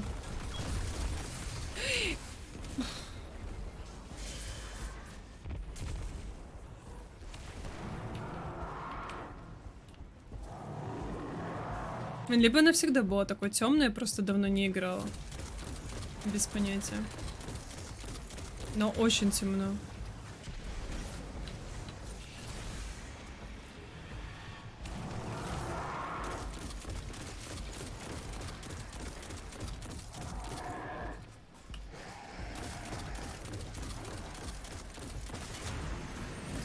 Здорово, пацан. Типа рэп. Типа. Ну а тогда. Блин, французский рэп, кстати, кайф. Я недавно в такси слышала какое-то. Не помню, что они там пели, но было прям приятно слушать. Что милое такое, типа йоу-йоу. Такое на французском.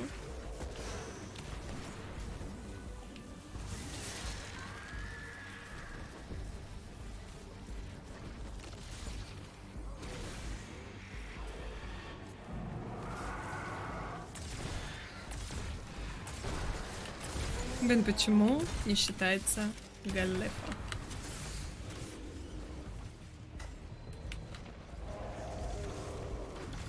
Ребята, я бегу вам брескол ставить.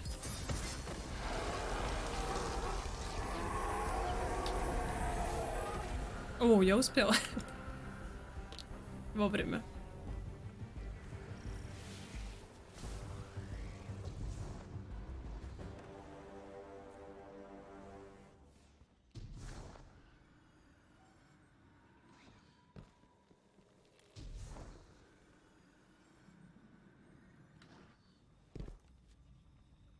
Блин, мне что-то подсказывает, что рейв это вообще не мое. Но я не в курсе, что это. Блин, прикиньте, опять Москву-Сити подорвали. А, палец заболел. Блин, в 3 часа ночи. Вот каждый раз одно и то же. Там же.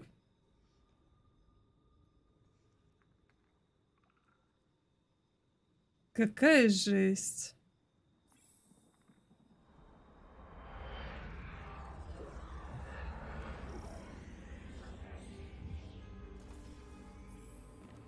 В Химках типа тоже.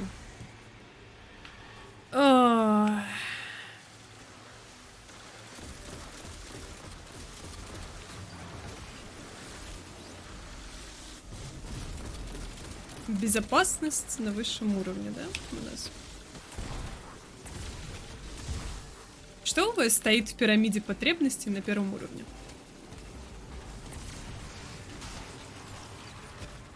Не который самый бесполезный, а который самый важный. Только не говорите покушать.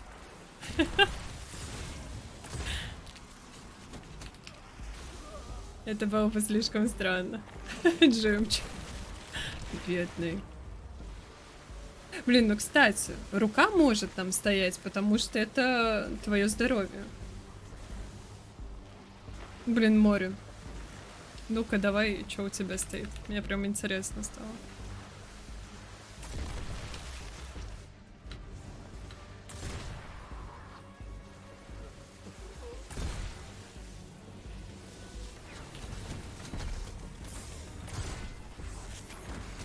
Блин, братиш, а чё ты афк-то, ну? Кто тебя будет защищать? Я? Я не буду.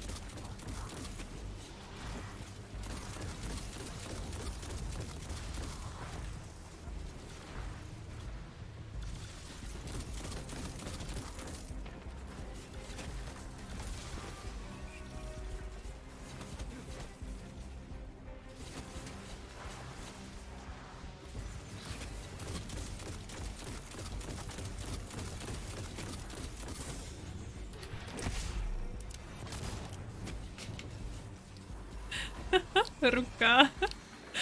Боже мой. Настолько это мило. Джемчик, а сколько сказали носить гипс? Месяц?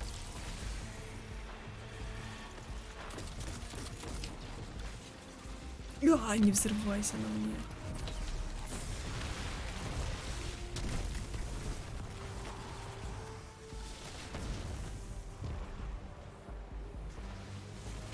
Блин, да, момент взрыва сняли, прикиньте.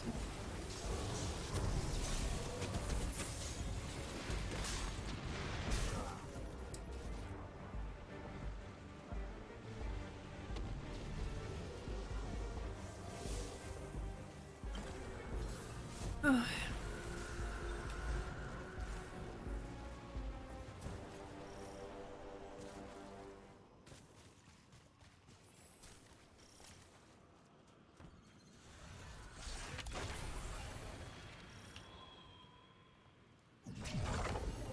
На подходе еще рой.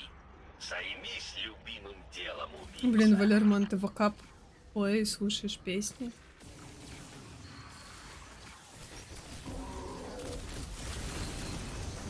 Как они сделали вот эту фигню с рекламой?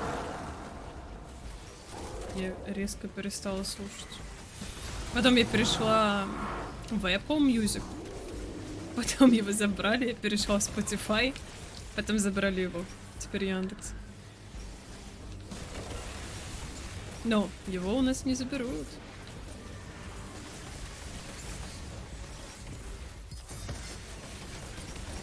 Блин, везде плейлисты потерялись. Приходится все заново искать.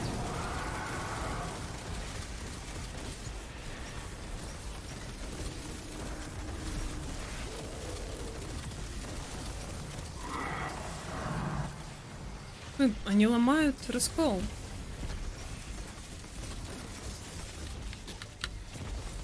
Нет, пожалуйста. Они прям жрут тебя.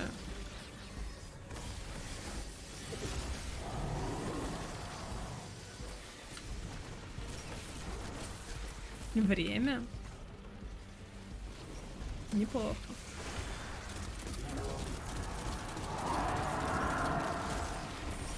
Но. Сколько бы у вас не было времени, если нулевая безопасность или нулевое здравоохранение, вы даже с кучей времени не проживете долго.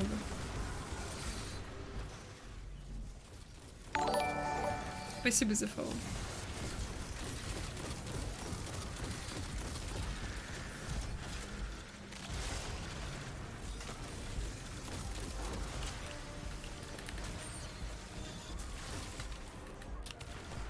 Блин, я застрял в какой-то кочке. Что это такое? А, да, это яйца.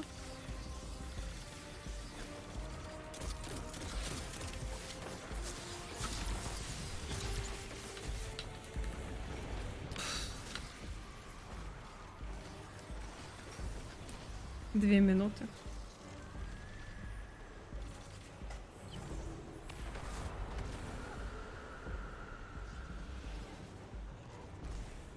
Принеси дань богине мести, Аят!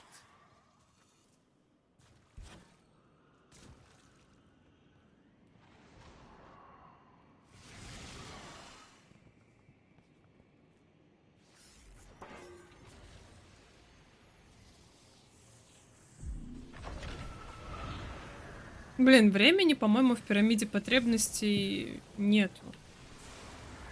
Не? Что-то ты куда-то это загнул. Там же другое. Я слышал, что некоторые призраки говорят, будто после выходки свидетеля больше не чувствуют странника. Нет, даже не надейся. На севере Москвы тоже взрывы. Так, не, братишки, я с вами фармить больше не буду. Мы, по-моему, с вами закончили. Сейчас я посмотрю. Так, шлем. Да, мы с вами 5 дофармили, но уже 6, потом там, наверное, 7 будет, еще что-нибудь. Море, у тебя какая-то своя пирамида потребностей, да?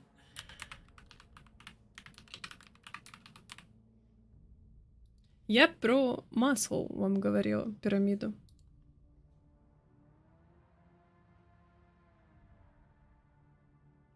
Вы же знаете ее?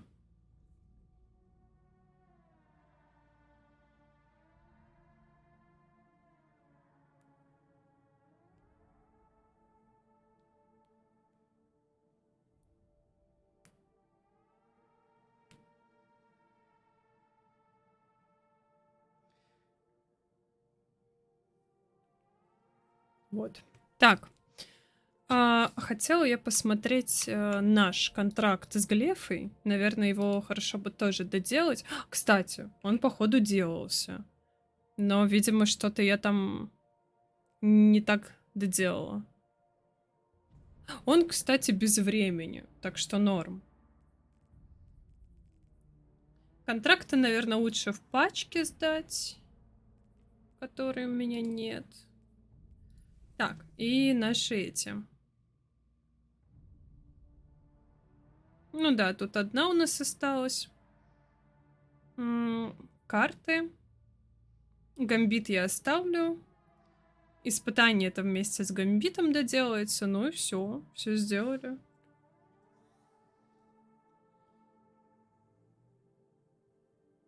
Да, вот, Джек. Это какая-то фигня. Но... Видимо, это надо делать как раз не в алтарях.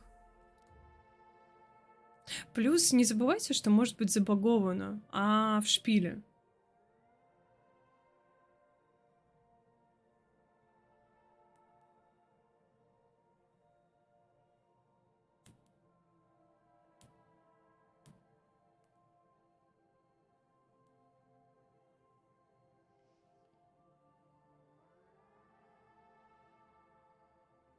Блин, как вы опять к жопам-то пришли?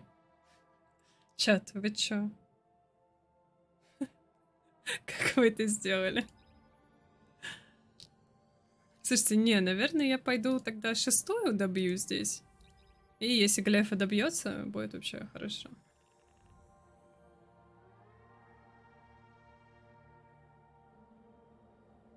Это Валерман опять начал про жопы. Понял.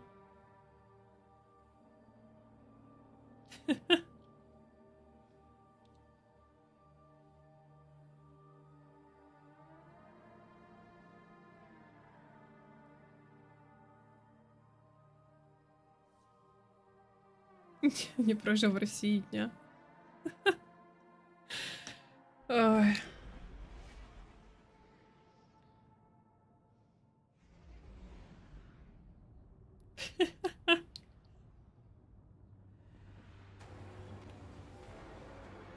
Так он, главное выплатить кредит в тот же день, когда взял. Все. Ой, Орикс какой-то. Блин, как... Эта активность отвратительная, я вам скажу. Она ужасна всем. Здесь не весело. Вот прошлое, которое не алтарь, прикольное. А вот это говно надо было делать на 6.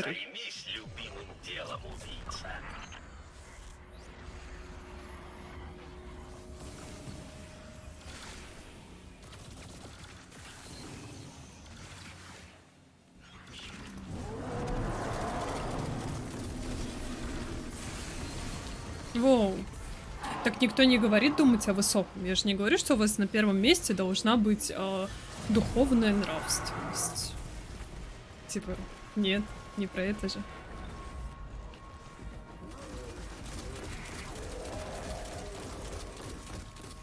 Это разговоры о важном.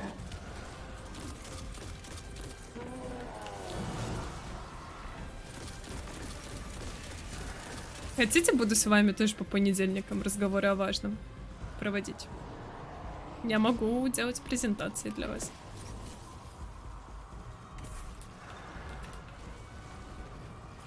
Могу для 4 класса, хотя нет. Для 4 вам, наверное, жестко будет. Для 2. Может, потянете.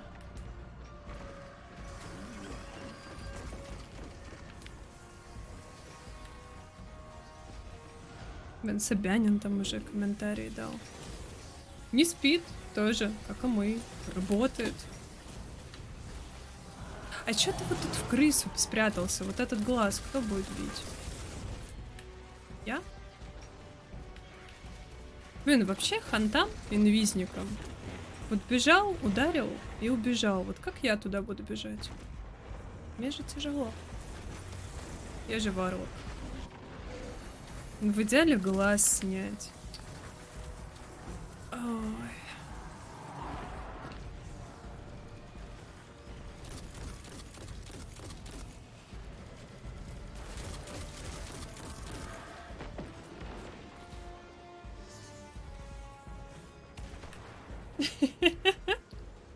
XX, ты же знаешь, да, что теперь, ну, во всех классах разговоры о важном в понедельник. А самый лучший класс поднимает флаг.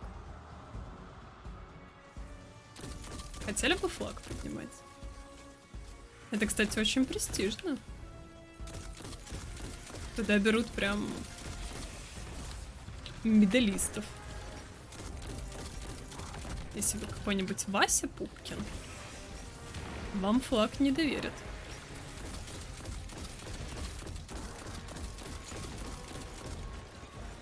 Это вот как раз к моим ребяткам с Фортнайта. Почему нужно хорошо учиться. Потом расскажете внукам. А я флаг поднимал.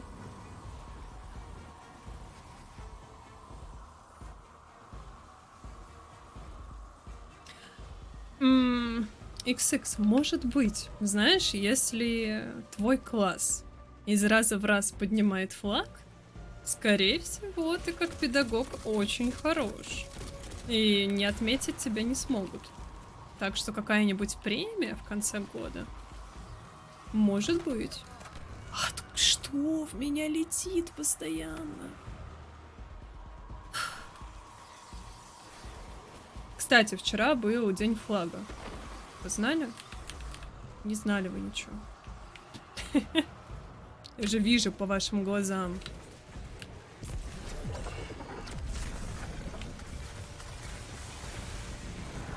Российского флага. Да ну не надо взрываться на мне. А, блин, это глефы. Уж забыла про нее. Опять глаза эти. Боже, это отвратительная активность. Хуже придумать, вот надо постараться.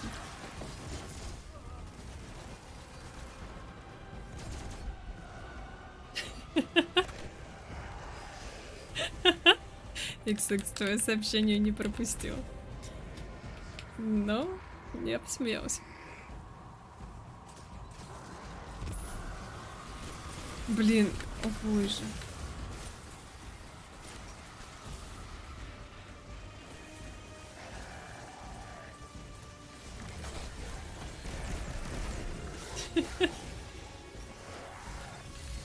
Вы в курсе, кстати, что каждое поднимание флага записывается на видос?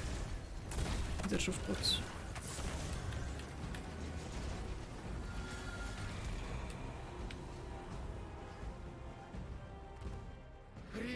Если, не дай бог, вы что-то не так поднимете. Какой разговор вас с родителями ждет.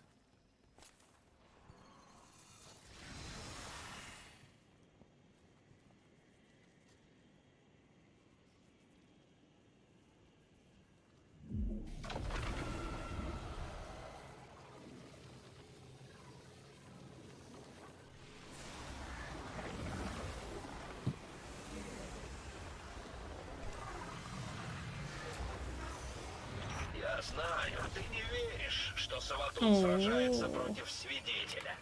Нормас Но это твои Лутецкий. личные загоны. Она слишком умна, чтобы прислуживать какому-то дымящемуся чудиле. Зиву тоже не дурочка. Но она целиком и полностью верит в логику меча. Свидетель этим воспользовался и сказал ей то, что она хотела услышать. Любовь и слепая преданность. А он, кстати, Валерман тебе писал, если что. Но там такие интимные моменты, поэтому Твич их не пропустил. Так, да, мы с вами полностью закрыли алтари. Ни хрена не доделали глефу, да? Ну и хрен с ней. Да, также 21. Ну и в принципе все. Так, чат. Я с вами опять 9 часов тут сижу. Так, вы знаете, да, что из названия стрима, что я улетаю в отпуск. Скоро. Завтра буду разбираться с животными. Лиси, Джо. Надо еще их отвезти на дачу родителям. Вот. Если меня не подорвут беспилотники, потому что вы знаете, что все аэропорты в Москве закрывают, перенаправляют в другие аэропорты, то я к вам вернусь 5 сентября. Вот, там мы с вами уже сделаем нормальный такой график. Я хочу вас перевести, может быть, на дневные стримы, а с пятницу-субботу будем вечером играть. Посмотрим, короче, попробую что-нибудь придумать. Вот. Ну и, в принципе, все. Так, по возвращению продолжим играть в Дустан. В октябре у нас новый сезон в Диабло. Алан Вейки 2. Baldur's Gate не пройденный. Поэтому дела-то полно. Вопрос, когда все это доделать. Я думаю, мы с вами время найдем и все зафармим. И вы мне заодно расскажете, как у вас прошла гонка с рейдом, какие вы уровни, что нафармили, что пофиксили, что сломали опять. Так что держите меня в курсе. Я с вами всегда в Дискорде. Все фотки будут на boosty, но фотки в купальнике будут от высокого тира. Если вообще будут. Вдруг там снег выпадет. Посмотрим, короче. Пишите в Дискорд, если вдруг что-то важное. Запись стрима на Ютубе. Все прошлые прохождения Baldur's Gate, Final Fantasy, Лисички, Котика Стрея, еще игры. Все на Ютубе. Спасибо вам за стрим. Надеюсь, что вы будете скучать по мне и ждать моего возвращения. Думаю, время пролетит быстро. Так что сильно не грустите. Скоро увидимся. Пока-пока.